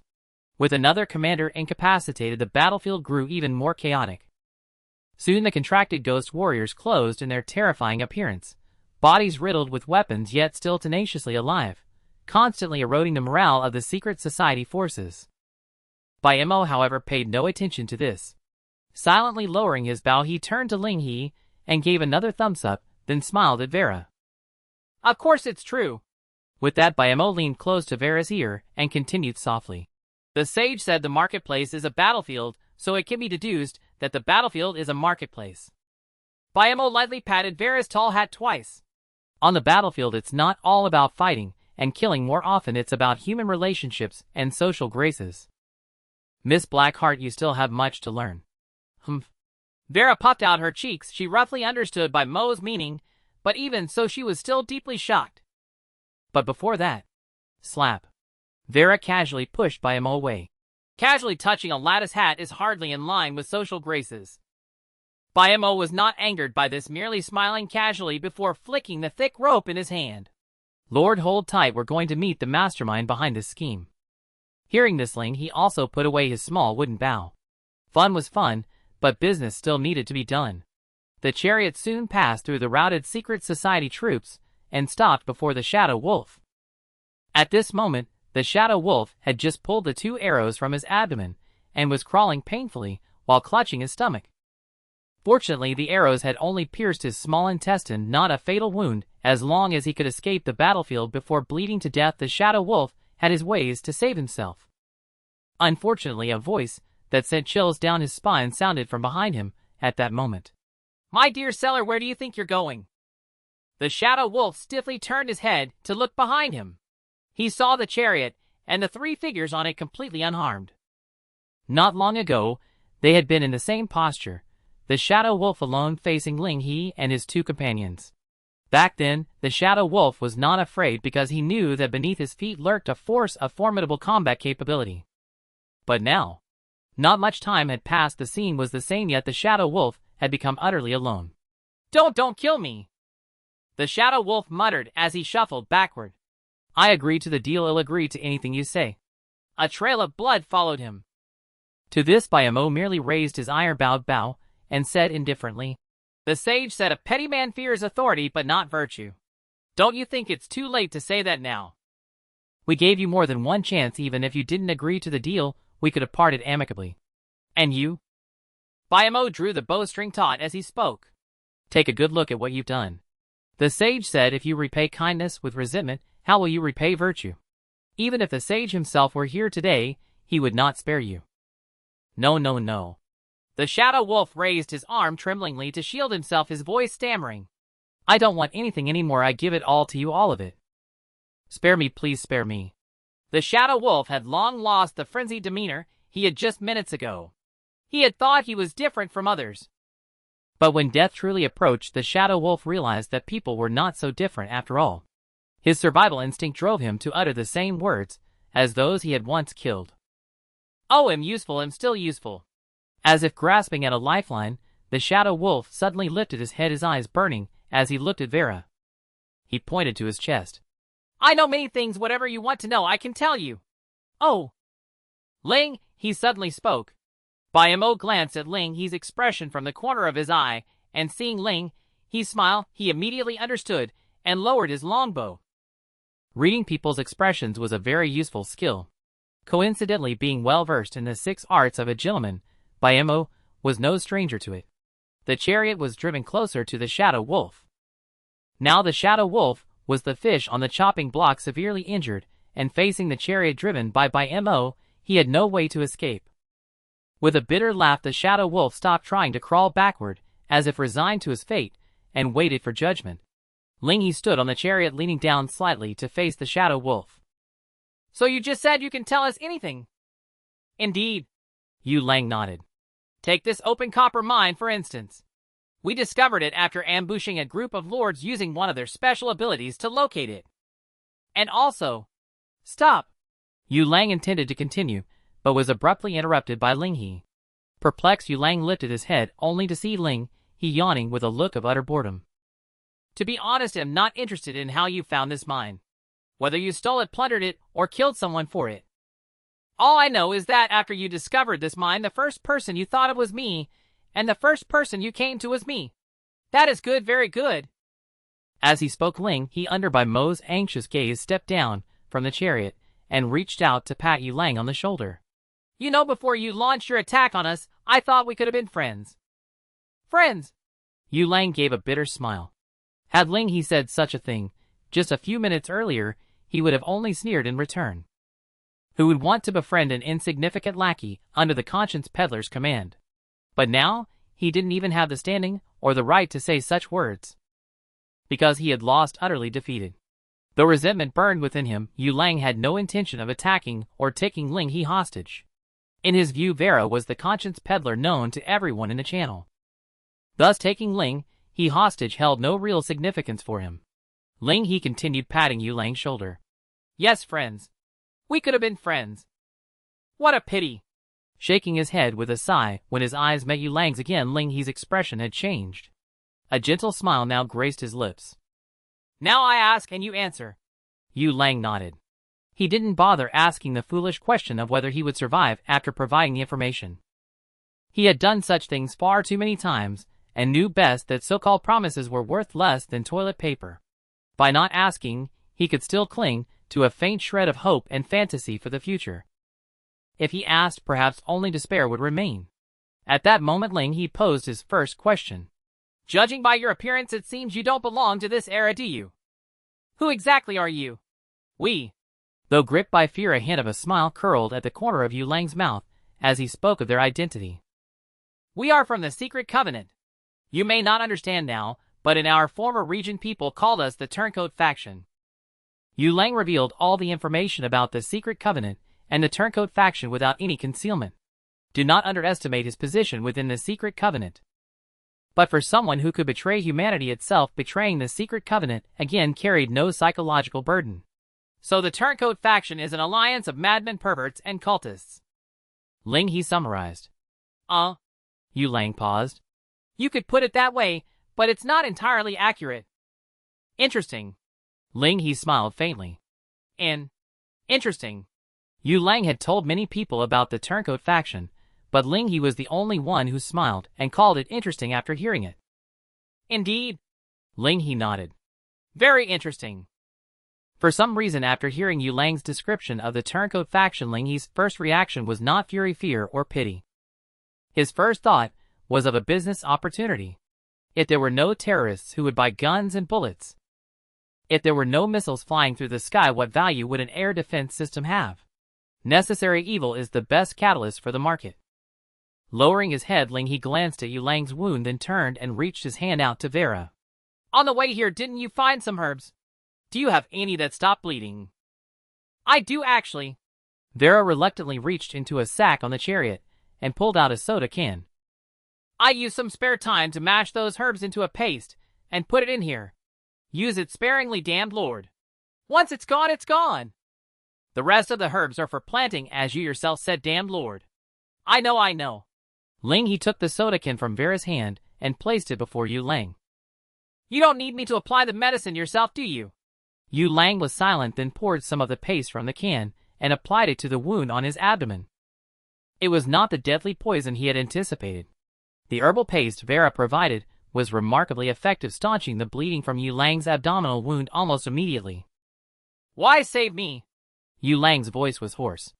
Ling He's actions made him feel a glimmer of hope for survival, but he feared that, like himself, the other was merely toying with his prey before the kill.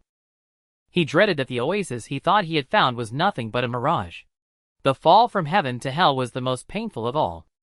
Ling He did not answer Yu Lang's question, for he was under no obligation to do so. Seeing that the bleeding from Yu Lang's abdomen had stopped, Ling He quickly asked his second question. From what you just said, you are not from this region. So how did you get here? Through the Ghost Spirit Clan's tower. Yu Lang said. Half a month ago, we were inside the Ghost Spirit Clan's tower, helping them fend off an invasion by human lords. It was then that the Ghost Spirit Clan suddenly decided to detach from their original territory. We couldn't evacuate the tower in time, so we came to this new region along with them. So that's how it happened. Ling He nodded to himself. But soon his brow furrowed. Now that the Secret Covenant's origin was clear, another issue concerning the Ghost Spirit Clan arose. It seemed the Ghost Spirit Clan was not a native race of this region. Their opponents included human lords from Era 3, proving their own era was not weak. If that was the case, what means had such a powerful group of lords used to descend like gods into the barbaric Stone Age to dominate? Ling He asked Yu Lang this question, but Yu Lang was completely in the dark about it as well. Although they were of the turncoat faction and temporarily allied with the Ghost Spirit Clan, their bodies were ultimately human. The Ghost Spirit Clan would not share all their intelligence and information with them. After hearing Yu Lang's words, Ling He and the other two couldn't help but laugh. Isn't that just being a one-sided simp? Vera said between laughs. Bayamo quickly covered her mouth, but a smile still graced her face as she agreed with Vera. The maiden has intent, but the lord is indifferent. Why debase oneself to serve like a dog? A warm face pressed against a cold heart, sincerity repaid with nothing but scornful looks. You all. The spectral wolf opened his mouth, wanting to refute something. However, considering the current situation and stance of both sides, he ultimately swallowed his words. Enough. Seeing that the spectral wolf truly does not know much about the situation of the Ghost Spirit Clan, Ling, he immediately clapped his hands. So my questions end here. I have no interest in knowing what bad deeds you have committed, whom you have killed, or whom you have robbed. As for now, Ling, he suddenly elongated his tone, causing a tightness in the spectral wolf's heart. He was all too familiar with this scene. Every time he was about to kill, he would adopt this posture. So is it his turn this time? A myriad of thoughts flashed through the spectral wolf's mind, and a bitter smile gradually appeared at the corner of his mouth. Even the words Ling He said next went in one ear and out the other. He didn't hear a single word. Suddenly Ling He's hand patted the spectral wolf's shoulder, causing him to jump in fright. Were you listening to me just now? Ling He looked at the spectral wolf with suspicion. He didn't know if it was his illusion, but he always felt that the spectral wolf had just spaced out. In this day and age, capturing a prisoner felt like capturing a university student. Yes, of course I was listening, the spectral wolf instinctively explained. Then he saw Ling He's hand stretch out in front of him, making a hooking gesture. Since you were listening, then it's easy to talk. Besides this mine, you should have other things you want to trade with me, right? Looking at Ling He's outstretched hand, the spectral wolf's smile grew even more bitter. Because just a short while ago, he had made the same gesture as Lin He. I understand. In an instant under Ling He's strange gaze, the spectral wolf seemed to age significantly. He extended his hand, and 2 blueprints appeared out of thin air. I have heard about your situation, and know that the wealth in your hands is beyond my imagination. I don't know if I have anything you would find valuable. If there is, perhaps it would be these 2 outdated blueprints. Before the spectral wolf could finish his words, Ling He had already reached out to grab the 2 blueprints and lowered his head to look. Underground type melting furnace era Bronze Age basic pathway description: the earth fire blazes, and the bronze begins to chime. The furnace deep within the earth transforms, or into a flowing river of metal, thus forging the brilliance of civilization. Production rate 300 blocks of ini or ingot 7 days. Construction requirements 200 sets of stone, 20 sets of wood. Ceramic molding workshop era Bronze Age basic pathway description: a handful of clay refines at 1000 degrees 3 parts copper and tin 7 parts ingenuity. Only by following the rules can one obtain weapons like forests. Construction requirements 150 sets of clay, 50 sets of bone powder, 20 sets of resin. These 2 blueprints are both buildings from the level 2 era, which hold little value for the spectral wolf, who has already entered the 3rd era. That's why they were left by the spectral wolf until now. They are also what he believes to be the most likely things Ling He would have an interest in. This is all I have. The spectral wolf smiled bitterly. I do not seek anything extravagant, just a quick end. After all, since he was going to die, the spectral wolf only wished to die without suffering. A quick end, of course. Ling He nodded. But not right now. What you? The spectral wolf suddenly raised his head, a shadow of darkness and determination flashing in his eyes. However, before he could explode in anger, he saw Ling He turn around and hand the 2 blueprints to Vela. Vela, see how much these 2 blueprints are worth. What does this mean? The spectral wolf was momentarily confused by Ling He's actions. Did his words, "Not right now," imply he wanted to torment him? At this moment, Vela had already taken the blueprints, and after a casual glance provided her offer. They are quite valuable. The blueprint for the melting furnace is worth around 50 gold, while the price for the casting workshop is even higher, about 100 gold. Of course, the price Vela mentioned is not considered excessive for Ling He. Rather, compared to other blueprints from the Bronze Age, the value of these 2 blueprints is already above average. Most importantly, for someone like Ling He who has yet to tap into the mining industry, these 2 blueprints hold very high additional value. Got it. After hearing Vela's offer, Ling He nodded, then turned around and held the spectral wolf's hand. You? The spectral wolf was increasingly unable to comprehend what Ling He intended to do. But soon, he sensed a weight in his hand.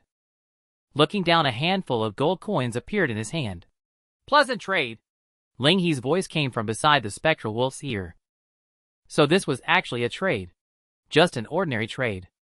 The spectral wolf instinctively stored the gold coins into his personal interface, staring at the 150 extra gold coins in his personal interface, almost believing he was living in an illusion. See, actually doing business is quite simple, isn't it? Ling He patted the spectral wolf's shoulder. Money and goods are settled, and we owe each other nothing. Seeing the spectral wolf still in a daze, Ling He shook his head and smiled, then leaned closer to the spectral wolf's ear and whispered, "As for the money for the mineral, I won't give it to you. I believe you know the reason. If there are opportunities for trade in the future, remember one thing. The rules protect you, not me." Having said that, Ling He patted the spectral wolf's shoulder heavily a couple more times, then stood up and walked back to the war chariot. He then looked down at the spectral wolf and smiled. "Since the trade is complete, I won't keep you for a meal." "Please go ahead." "He doesn't kill him, so he can leave." The spectral wolf staggered to his feet, still feeling somewhat incredulous. Looking at Ling He, the spectral wolf hesitated for a second and still voiced a thought in his heart. "So, you are the conscientious vendor." In fact, from the earlier instance, when Vela referred to Ling He as the Lord, the spectral wolf had already had some suspicions. Thus, even though he phrased it as a question, it carried a tone of statement. To this Ling, he merely chuckled and nodded, acknowledging this point. He. The spectral wolf let out a laugh, seeming to return to that sickly demeanor from before. His gaze first lingered on Vela for a while, then turned to Lin He, and he uttered a thank you. This thank you contained a hint of genuine gratitude, but more of it was the spectral wolf's self-mockery. He had never imagined that a person like him, who trampled on the rules, would one day find himself in such a miserable situation due to the loss of the protection of those very rules. The so-called fair trade stemmed from Lin He's kindness, which he had rejected at the door. The laughter ceased. The spectral wolf covered his abdominal wound and turned to leave. This time he did not refuse Lin He's kindness again. He simply stepped over the blood-stained mud, and the once mad Wolf King became a pitiful lone wolf. After the shadow wolf had gone far, Mo suddenly raised his bow, mimicking the motion of drawing the string. Do you need me to do this? Mo asked. She did not specify what she meant, but Lin He understood her implication. I'll let it go. Lin He shook his head and gently pushed down Mo's longbow.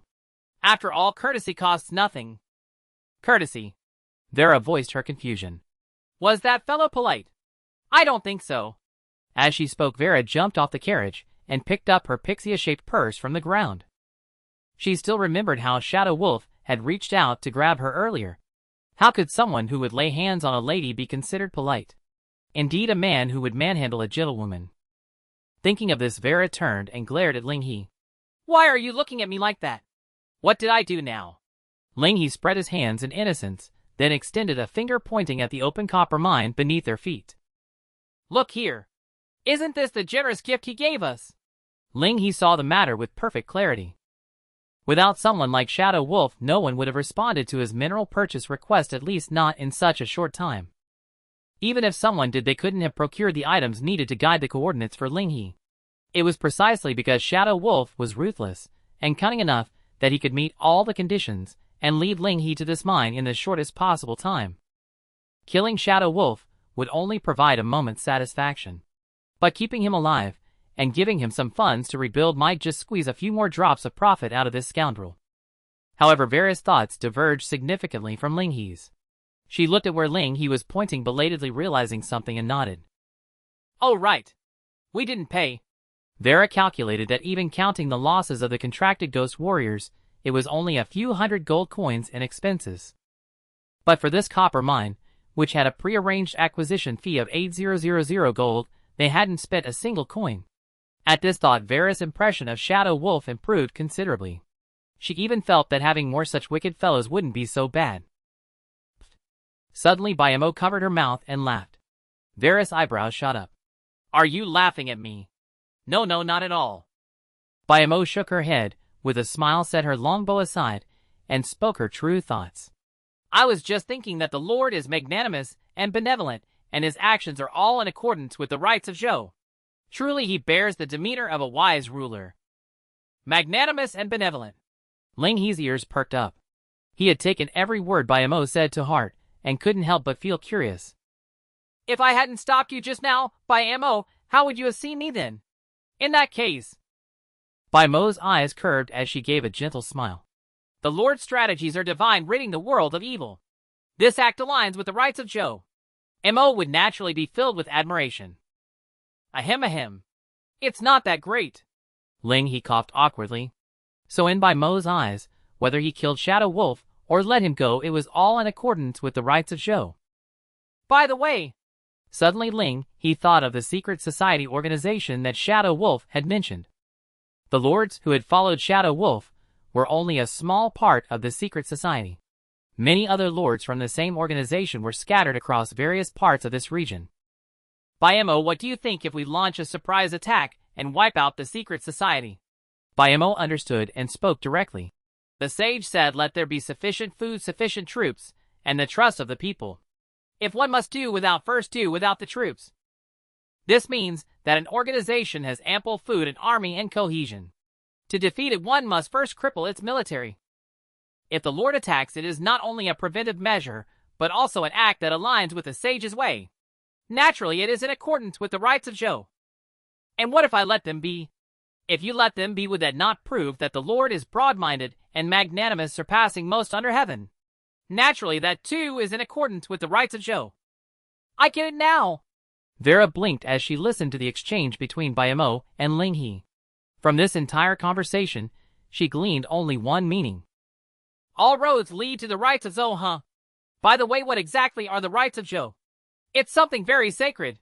Lin He reached out and patted Vera's hat. Those who know. If you don't, explaining won't help. Vera puffed out her cheeks. Fine, I don't want to know anyway. Seeing this, Lin He shook his head with a laugh, clearly in a good mood. So this was the concept of all actions being in accordance with the rights of Zhou. Mo truly was the ultimate secretary worth 10,000 gold. Lin He had previously thought Mo was merely a bodyguard-type secretary skilled only in martial arts. But now it seemed that besides martial arts, public relations was also her forte. From now on, Lin He could act as he pleased, for in the future there would always be a great scholar to justify his actions. All right, enough of this.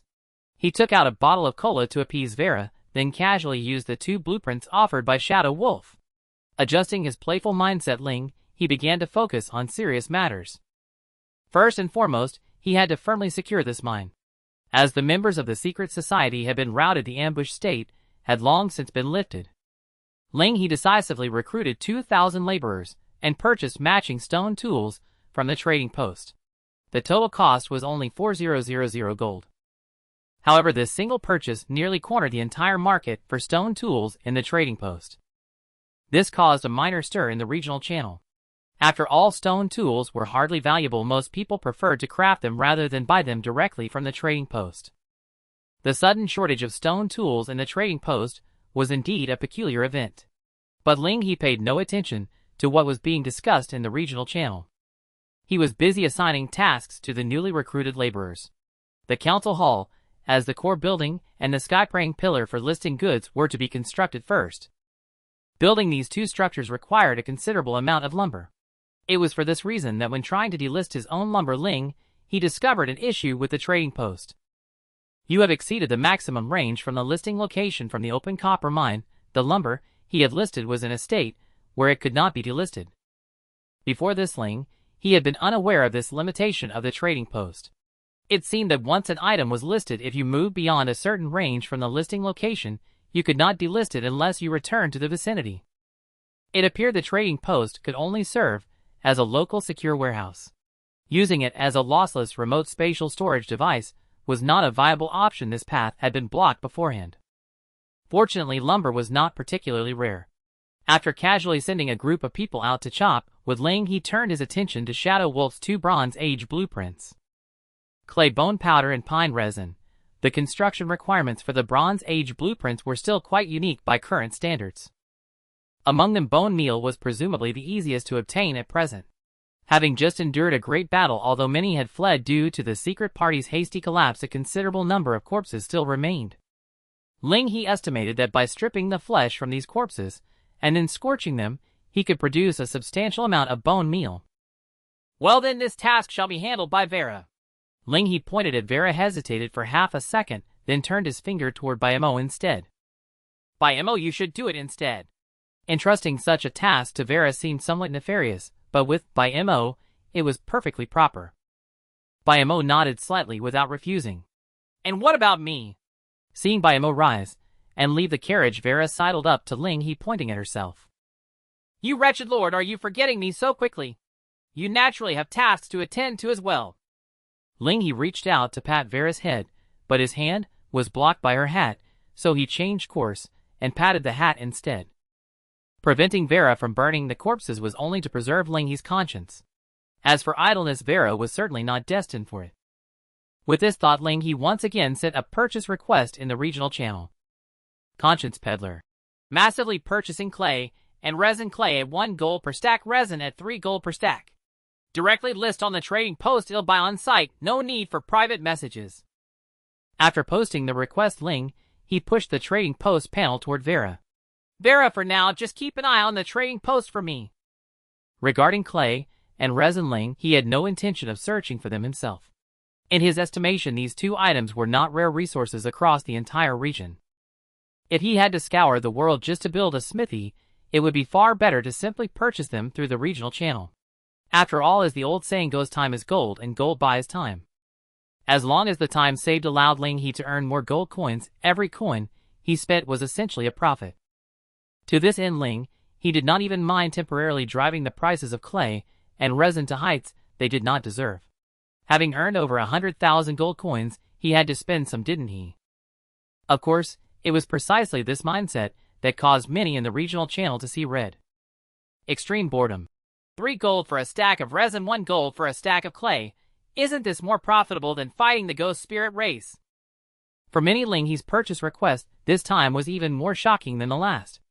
After all, items like ancient zither war chariots and mineral deposits were intangible for most people. But clay and resin were far easier to find. Rather, the reason these two items were absent from the trading post was not that they were rare, but that in the early stages of survival no one had any demand for them. But now Lin He had single-handedly created a demand. Sasha. Holy crap, near where I spawned there's a clay deposit right by the river. Has it just turned into a gold mine? Let you 3 punches.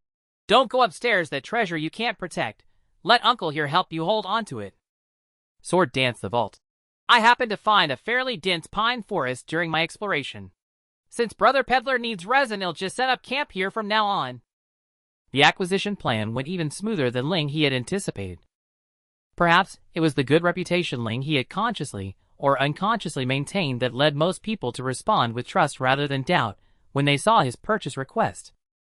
As a result, in less than half a day, Vera had acquired all the materials needed to build a smithy from the trading post. Piles of clay and partially solidified resin lay before Lin He. At that moment, Bayamo also returned to the carriage to report the results of clearing the battlefield. The secret party had left over 100 corpses near the copper mine, and Bayamo had already recovered their equipment. Excluding damaged gear that could not yet be reforged, there were about 30 sets of usable iron armor. What do you plan to do with this equipment? Bayamo asked for Lin He's opinion. Lin He rubbed his chin. Well, let's distribute them among the contracted ghost warriors. Spanning 2 eras of warfare, although the contracted ghost warriors had broken the secret party's morale with their death resistance and fear attributes, they had also suffered significant casualties. The 30-odd sets of iron armor were enough to equip each remaining contracted ghost warrior with 1 set.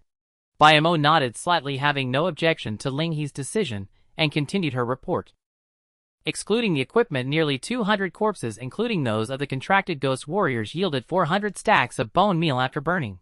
This was largely thanks to the robust physiques of the contracted ghost warriors, which produced far more bone meal than the secret party soldiers.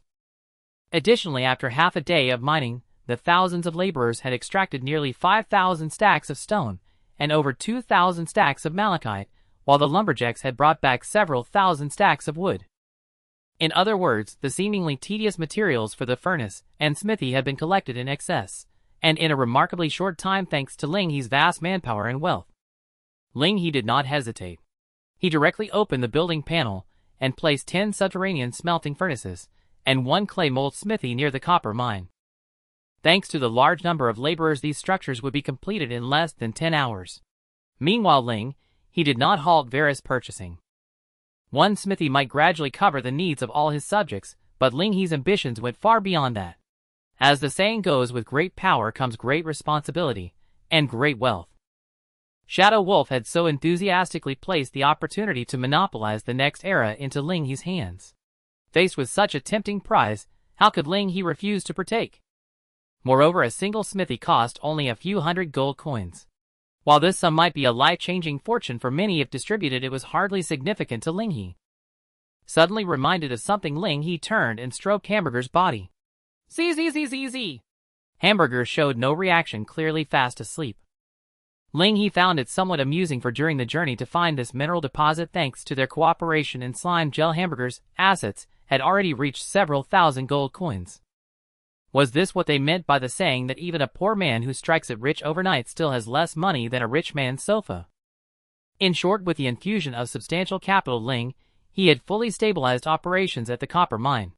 All the initial difficulties of mining had been resolved by the vast resources he possessed. What remained was merely a matter of time. Meanwhile, on the other side, Shadow Wolf, clutching his wounded abdomen, had distanced himself completely from the copper mine. He was in no hurry to reunite with the fleeing secret society lords. Instead, his mind was preoccupied with thoughts of Lin He. At present, Shadow Wolf's perception of Ling He was conflicted. On one hand, he felt a sense of gratitude for Ling He had indeed spared his life instead of pursuing him for the kill. On the other hand, everything he had built was destroyed by Ling He's hand. It was impossible to deny a trace of hatred. Heh. Clutching his wound, he sat down against a large tree, letting out a morbid chuckle. Gratitude and hatred can dwell in the same person. Humans truly are contradictory creatures. Speaking of human, Shadow Wolf recalled the mocking he had endured from Lin He and his companions not long ago. Yes, he too was merely human. Shadow Wolf's morbid smile gradually faded, a flicker of obscure darkness passing through his eyes. By virtue of being human alone, he could never earn the complete trust of the Ghost Spirit clan or any other foreign race. Even as a member of the renegade faction, this truth held. Having followed the all-powerful faction leader for so long, he had nearly forgotten why he had chosen to join the renegades in the first place, to become an enemy of humanity. Had it been to grow stronger in this dog-eat-dog world? When had he lost sight of his original intent, becoming a madman obsessed with opposing humanity? Huff! Shadow Wolf exhaled. He felt lost, vulnerable, all because of that mockery from Lin He and the others. For the first time, Shadow Wolf began to ponder what he would do after eliminating all human lords. After a moment, he slowly shook his head. I can't figure it out. Perhaps only the secret society's leader knew the answer. The Weeping Wall was right. He should never have acted on his own. He ought to have stayed put and awaited the leader's return. Just then a trembling voice came from behind him. Lord Shadow Wolf. Huh? Hearing that familiar voice, a surge of anger flared within Shadow Wolf. He glared fiercely toward the source. As expected, Lin Xiao stood there. You still have the nerve to show your face before me, Song Shang. Facing Shadow Wolf's accusation, Lin Xiao's body quivered. I am sorry, Lord Shadow Wolf. I was just too scared. I didn't mean to flee. Shadow Wolf stared coldly at him. In the past, given such an act of betrayal, even if he didn't kill Song Shang, he would have made sure he suffered. But after his encounter with Ling, his heart had softened. Seeing Song Shang's trembling, timid demeanor, it was unlikely he dared to scheme against him. As for fleeing, given that even he had been beaten so badly, Song Shang's meager combat strength made his retreat understandable. Our Lord, is there anything you need my help with? Lin Xiao asked in a quavering voice. Hearing this, the remaining anger in Shadow Wolf's heart gradually cooled. At least while others fled and panicked, Song Shang had returned to find him. With this thought, Shadow Wolf irritably extended his hand toward Lin Xiao. What are you standing there for? Come help me up. Why, wise? Nodding, Lin Xiao cautiously stepped forward to support Shadow Wolf. Seeing Lin Xiao's meticulous care, Shadow Wolf felt a wave of relief.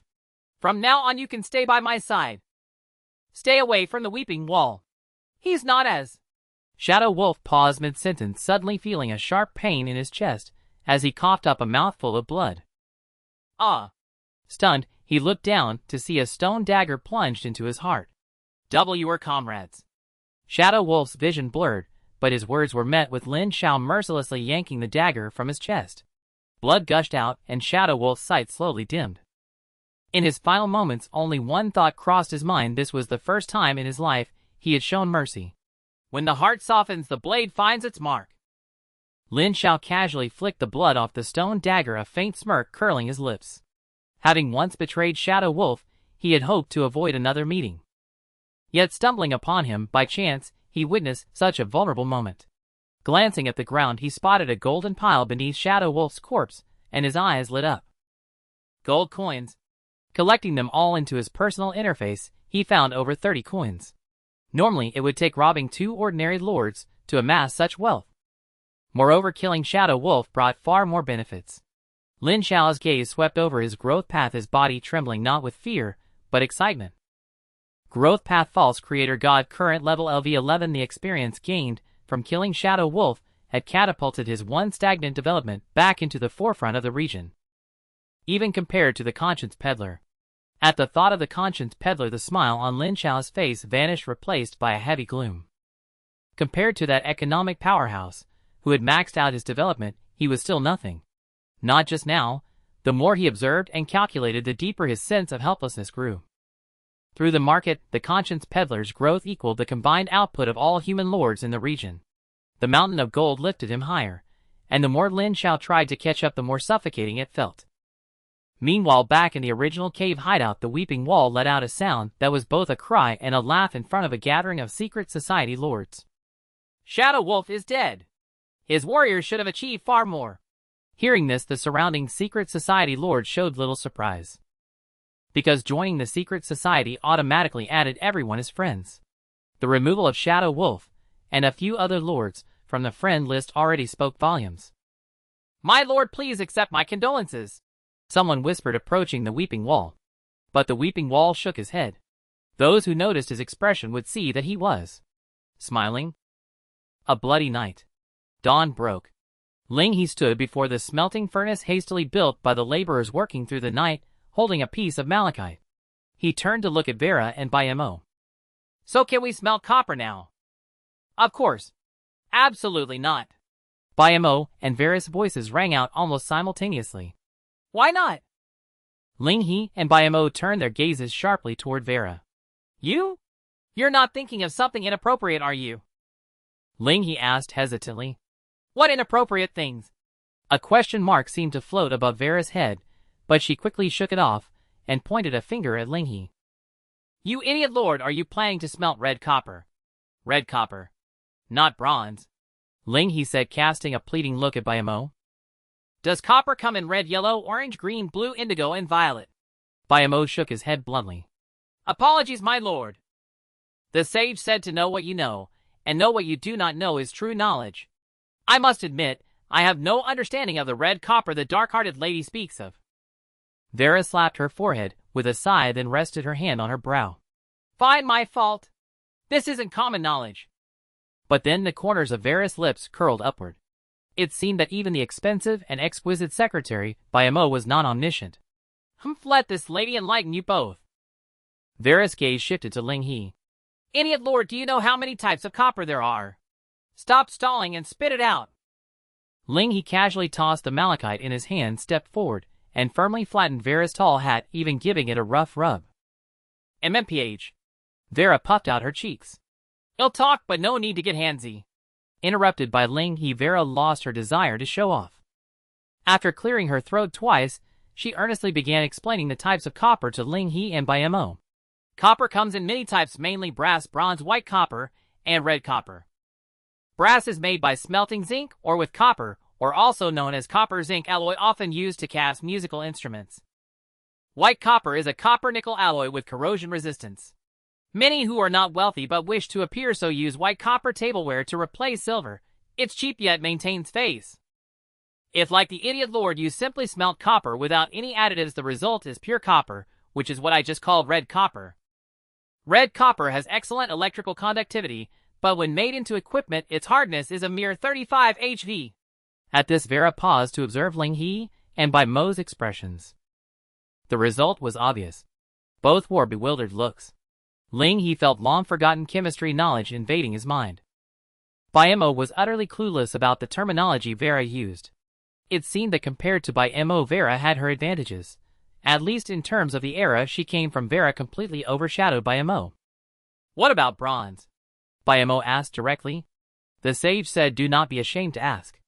So Mo did not feel it was shameful to be ignorant in some areas. Bronze, huh? Vera raised one finger, thought for a moment, then switched to two. Bronze can be roughly divided into two types. One is the creation that defined the glory of the Bronze Age. It requires adding tin ore to copper to smelt a copper-tin alloy. Vera's gaze shifted to Lin He. But this time, wiser from experience, she glanced at him briefly before turning her attention to Mo. Do you know the hardness of copper-tin alloy, i.e., bronze? As Vera expected, Mo was more cooperative. After a moment's hesitation, Mo ventured a guess. 50 HV. He didn't understand what HV meant, but since bronze was harder than red copper, this seemed a reasonable conservative estimate. But Vera smiled with a curl of her lips. Wrong. The answer is 100 HV. The hardness of copper-tin alloy is nearly 3 times that of pure copper. That an era could be named after it spoke volumes about bronzes might far beyond ordinary imagination. However, after Vera finished, Lin He shook his head in frustration. So you're saying besides copper, or I also need to find zinc or a nickel ore, and most importantly a tin mine? Or idiot lord, you could choose another bronze option. Vera smiled again and continued. Arsenic copper alloy is usually smelted directly from arsenic copper associated ores. The process is simple, and the hardness reaches 80 HV. As a type of bronze, arsenic copper alloy compared to copper tin alloy has lower hardness and is more brittle. But when made into equipment, it has a notable feature. Vera parted her lips and uttered a single word. Poison. The byproduct of smelting arsenic copper, or is arsenic trioxide, or as you might call it, arsenic. Bronze equipment made from arsenic copper alloy, when it successfully wounds a regular life form, has a far higher fatality rate than copper tin alloy. And also, stop. Seeing Vera about to ramble on, Ling He cut her off. Before we continue about bronze, can you tell me how red copper equipment compares to stone tools? It's naturally superior. Though Vera had been emphasizing the weakness of red copper equipment, it depended on the comparison. Compared to stone tools, red copper, while slightly lacking in hardness, perfectly compensated for stone's brittleness. Polished stone tools, the sharper they were, the more prone they were to chipping or even shattering upon impact. But red copper was entirely different. Red copper had excellent toughness. Even if it blunted from chopping, it could be sharpened again for use. But, Vera emphasized further, if you use red copper equipment in battle, depending on the intensity, you must sharpen it every 1 to 4 hours to counteract the loss of sharpness from blunting. If you switch to bronze, the drawbacks of both red copper and stone tools disappear. Wait. From Vera's lengthy explanation, Ling He suddenly caught several key points. You mean red copper equipment needs sharpening every few hours of use, and sharpening reduces the equipment's thickness, so after a period of use, it becomes completely useless. Vera tilted her head in confusion. More or less, yes. What's the problem? A huge problem. Ling He placed both hands on Vera's shoulders. We've found a low-end product for the next era. He might not know alloys, but he certainly knew business. If red copper equipment was truly as Vera described, then in the coming era no one would be able to bypass Ling He to get their hands on the copper market. What do you mean? Vera blinked in bewilderment. Wasn't she discussing the shortcomings of red copper equipment? How did Ling He's train of thought suddenly veer off to some low-end commodity? Seeing Vera's dazed expression, Ling He let out a soft chuckle. Have you forgotten how the world's most durable light bulb company went bankrupt? Yet his words drew no agreement from Vera. Damned Lord, what on earth are you talking about? I can't understand a thing. It was then Ling He recalled that in Vera's era capital had yet to notice this fatal flaw of its own. Thus among the three present, he was the only one who knew and understood this matter. Before Ling He entered the war game, the world's most durable light bulb company produced bulbs that could last for decades, even centuries, without failing. The result was a completely saturated market with no further demand, leading that once giant corporation to an ignominious end. Treading on the bones of their predecessors, the later successors formed the Sun God Alliance, thereafter decreeing the lifespan of light bulbs to be a mere 1,000 hours. Anyone who broke this rule would face market hostility and expulsion, while the merchants united in this pact reaped immense profits. Seeing that there was still time, Ling He briefly recounted this tale to Vera and by Mo. So, it can come to this. Vera covered her small mouth. It was her first time hearing that merchants could be driven out of the market simply because the quality of their goods was too good. So this is what the market is, Ling He said with a light laugh. Complex, ruthless, seemingly orderly yet defying logic. That's the nature of the market. Could you elaborate on your plan? Mo asked. Of course, Ling He replied, snapping his fingers and pointing toward the furnace before them. Think about it. A furnace can only smelt 300 ingots every 7 days, and the smelting losses. Ling He paused, his gaze shifting to Mo. Mo promptly answered. Approximately 3 units of timber are consumed per ingot. Mem. Ling He nodded. That's no cheap cost. At present, the rapid development of the copper mine was sustained almost entirely by Ling He's lavish spending. Beyond a massive initial investment, the ongoing maintenance costs would also be a staggering figure. If we leap straight to producing strong and durable bronze equipment, how would you suggest pricing it? I know this one. Vera raised her hand high. Considering the initial investment, material costs, and labor during production, 10 gold per bronze ingot seems reasonable. Ling He didn't deny it, but fired off a few more questions. If we put out bronze ingots at 10 gold, how many people could afford them? And those who can afford them, given the extreme durability of bronze equipment, would they ever need to make repeat purchases? Or if they truly need bronze equipment, wouldn't it be more cost-effective for them to band together and mine the ore themselves? Vera fell into deep thought. Every question Ling He raised hit the nail on the head. Being the pioneer didn't necessarily mean immense profits and carefree days. At 10 gold per bronze ingot, almost no one could afford them now. And given bronze's high quality, there wouldn't be many repeat customers in the short term. Those who couldn't afford bronze ingots might seek alternative paths, such as selling their labor to gradually mine and gather the resources they needed. This could even spawn a group of merchants specializing in selling unrefined raw or encroaching on Ling He's market. If things continued down this path, the worst outcome might be them being crushed under the relentless wheels of the market, just like the light bulb company in Ling He's story. That's precisely why we need red copper, Ling He declared. Inferior to bronze, superior to stone, a consumable by nature, it serves as a transition without cannibalizing the future market for bronze equipment. Could there be a more perfect entry-level product?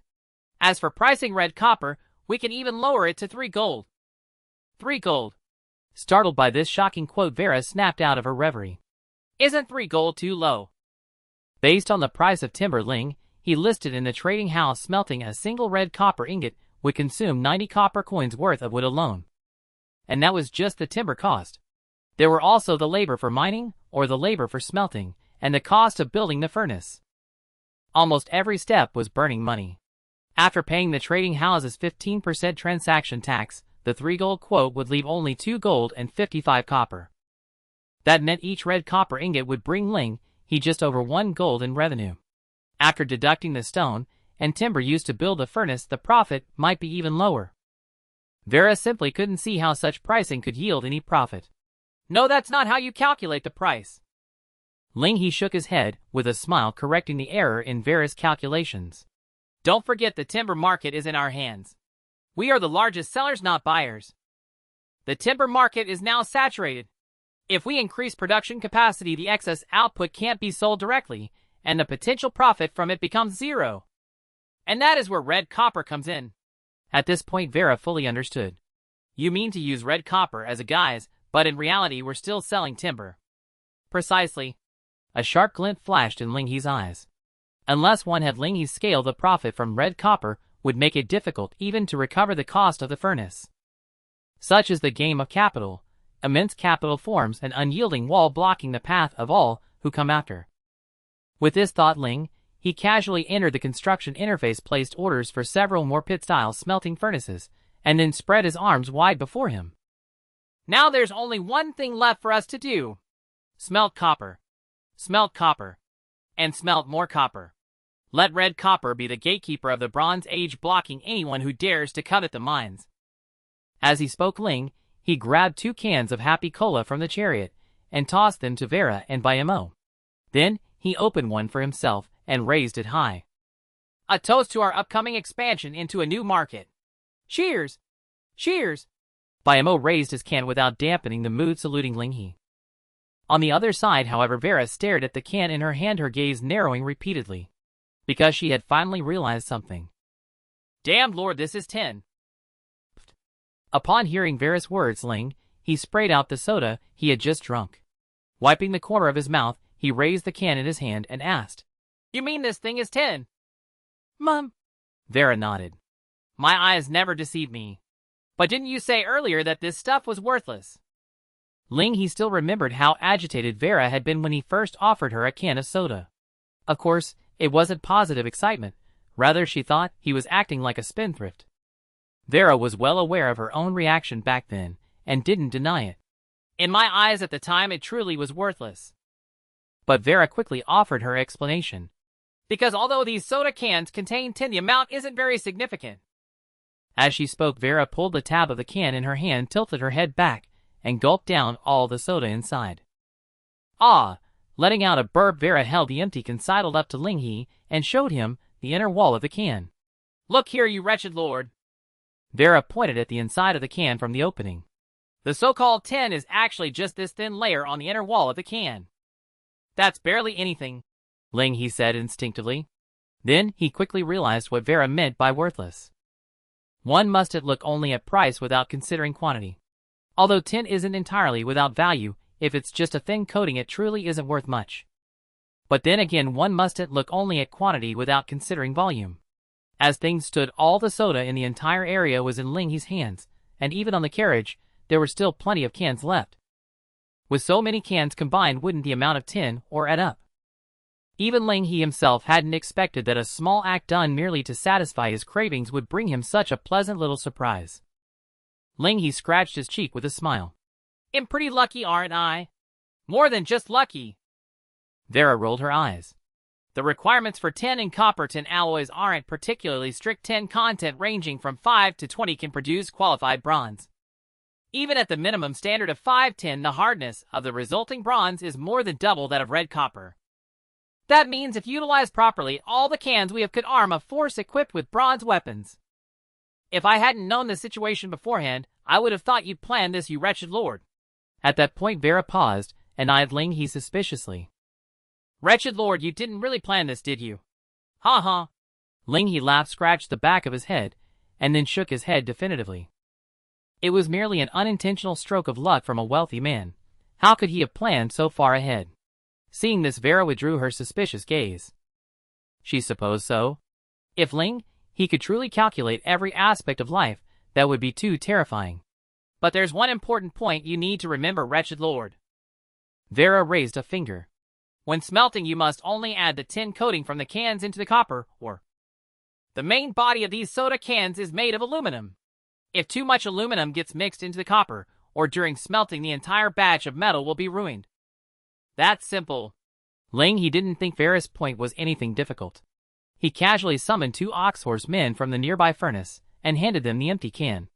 Break this can open and carefully grind off the inner coating. Can you do it? The 2 ox-horse men carefully took the can from Lin He and hesitated for a moment. Finally they said resolutely, We don't know how, but we can learn. Good. Lin He stepped forward and patted their shoulders. This is exactly the kind of ambition we need, you ox. Horsemen, I mean manpower. Then Lin He pointed at the 2 ox-horse men in turn. From today you are the captain and vice-captain of the can-grinding team. I'll assign you a few more hands. As he spoke, Lin He summoned a few more ox-horse men on the spot, and casually stuffed the empty cans from the chariot into their hands. Without waiting for the 2 to utter any words of gratitude, he waved them off. All right, what are you standing around for? Get to work, all of you get to work. Seeing the ox-horse men walk away and start grinding the inner walls of the cans with stones, Lin He turned to Vera and spread his hands. See. Problem solved. The previous problem is indeed solved. Vera blinked. But when did we ever have a position like captain of the can-grinding team? Oh, come on. Lin He shook his head with a smile. In areas beyond her own knowledge, Vera was surprisingly naive. With that thought, Lin He waved his hand and said to Vera, We don't have to pay extra wages, so why bother about it? That's true. Vera nodded in agreement. Wretched lord, I acknowledge your wretchedness. Don't go acknowledging things that don't exist all day. Lin He muttered softly, but his gaze turned to Bayamo. Bayamo slightly cupped his hands. The lord treats his subordinates with courtesy and knows how to use their talents. This is certainly in accordance with the rights of Zhou. See. Though Vera called him a wretched lord all day, he had always been a good person. Moving past this topic, Lin He's mind turned to the situation at the logging camp. Having left in a hurry most of his soda, and the empty cans were still at the logging camp. Now that it was clear the trading post couldn't be used as a long-distance spatial storage device, transporting so many cans had become a real problem. No, perhaps the trading post could still be utilized. With his sharp business acumen, Lin He quickly discovered another use for it. Delivery. By paying enough transaction tax, supplies could be quickly transferred between lords of the same race. The only drawback was that if the price was too low, it could easily be intercepted by other lords in the area. But for empty cans, even pricing them at 1 copper, no 1 copper would still be too easy to intercept. Lin He shook his head inwardly. Human behavior was unpredictable. Who knew if there was some smart aleck in the area constantly eyeing cheap junk? However, pricing them at 20 or 30 coppers would surely prevent any fool from spending that much on an empty broken can. Now there was a way to transport the cans. But the problem was, where would the Lord find people to kidnap? With this thought, Lin He turned and scratched Hamburger's body. If only you were human.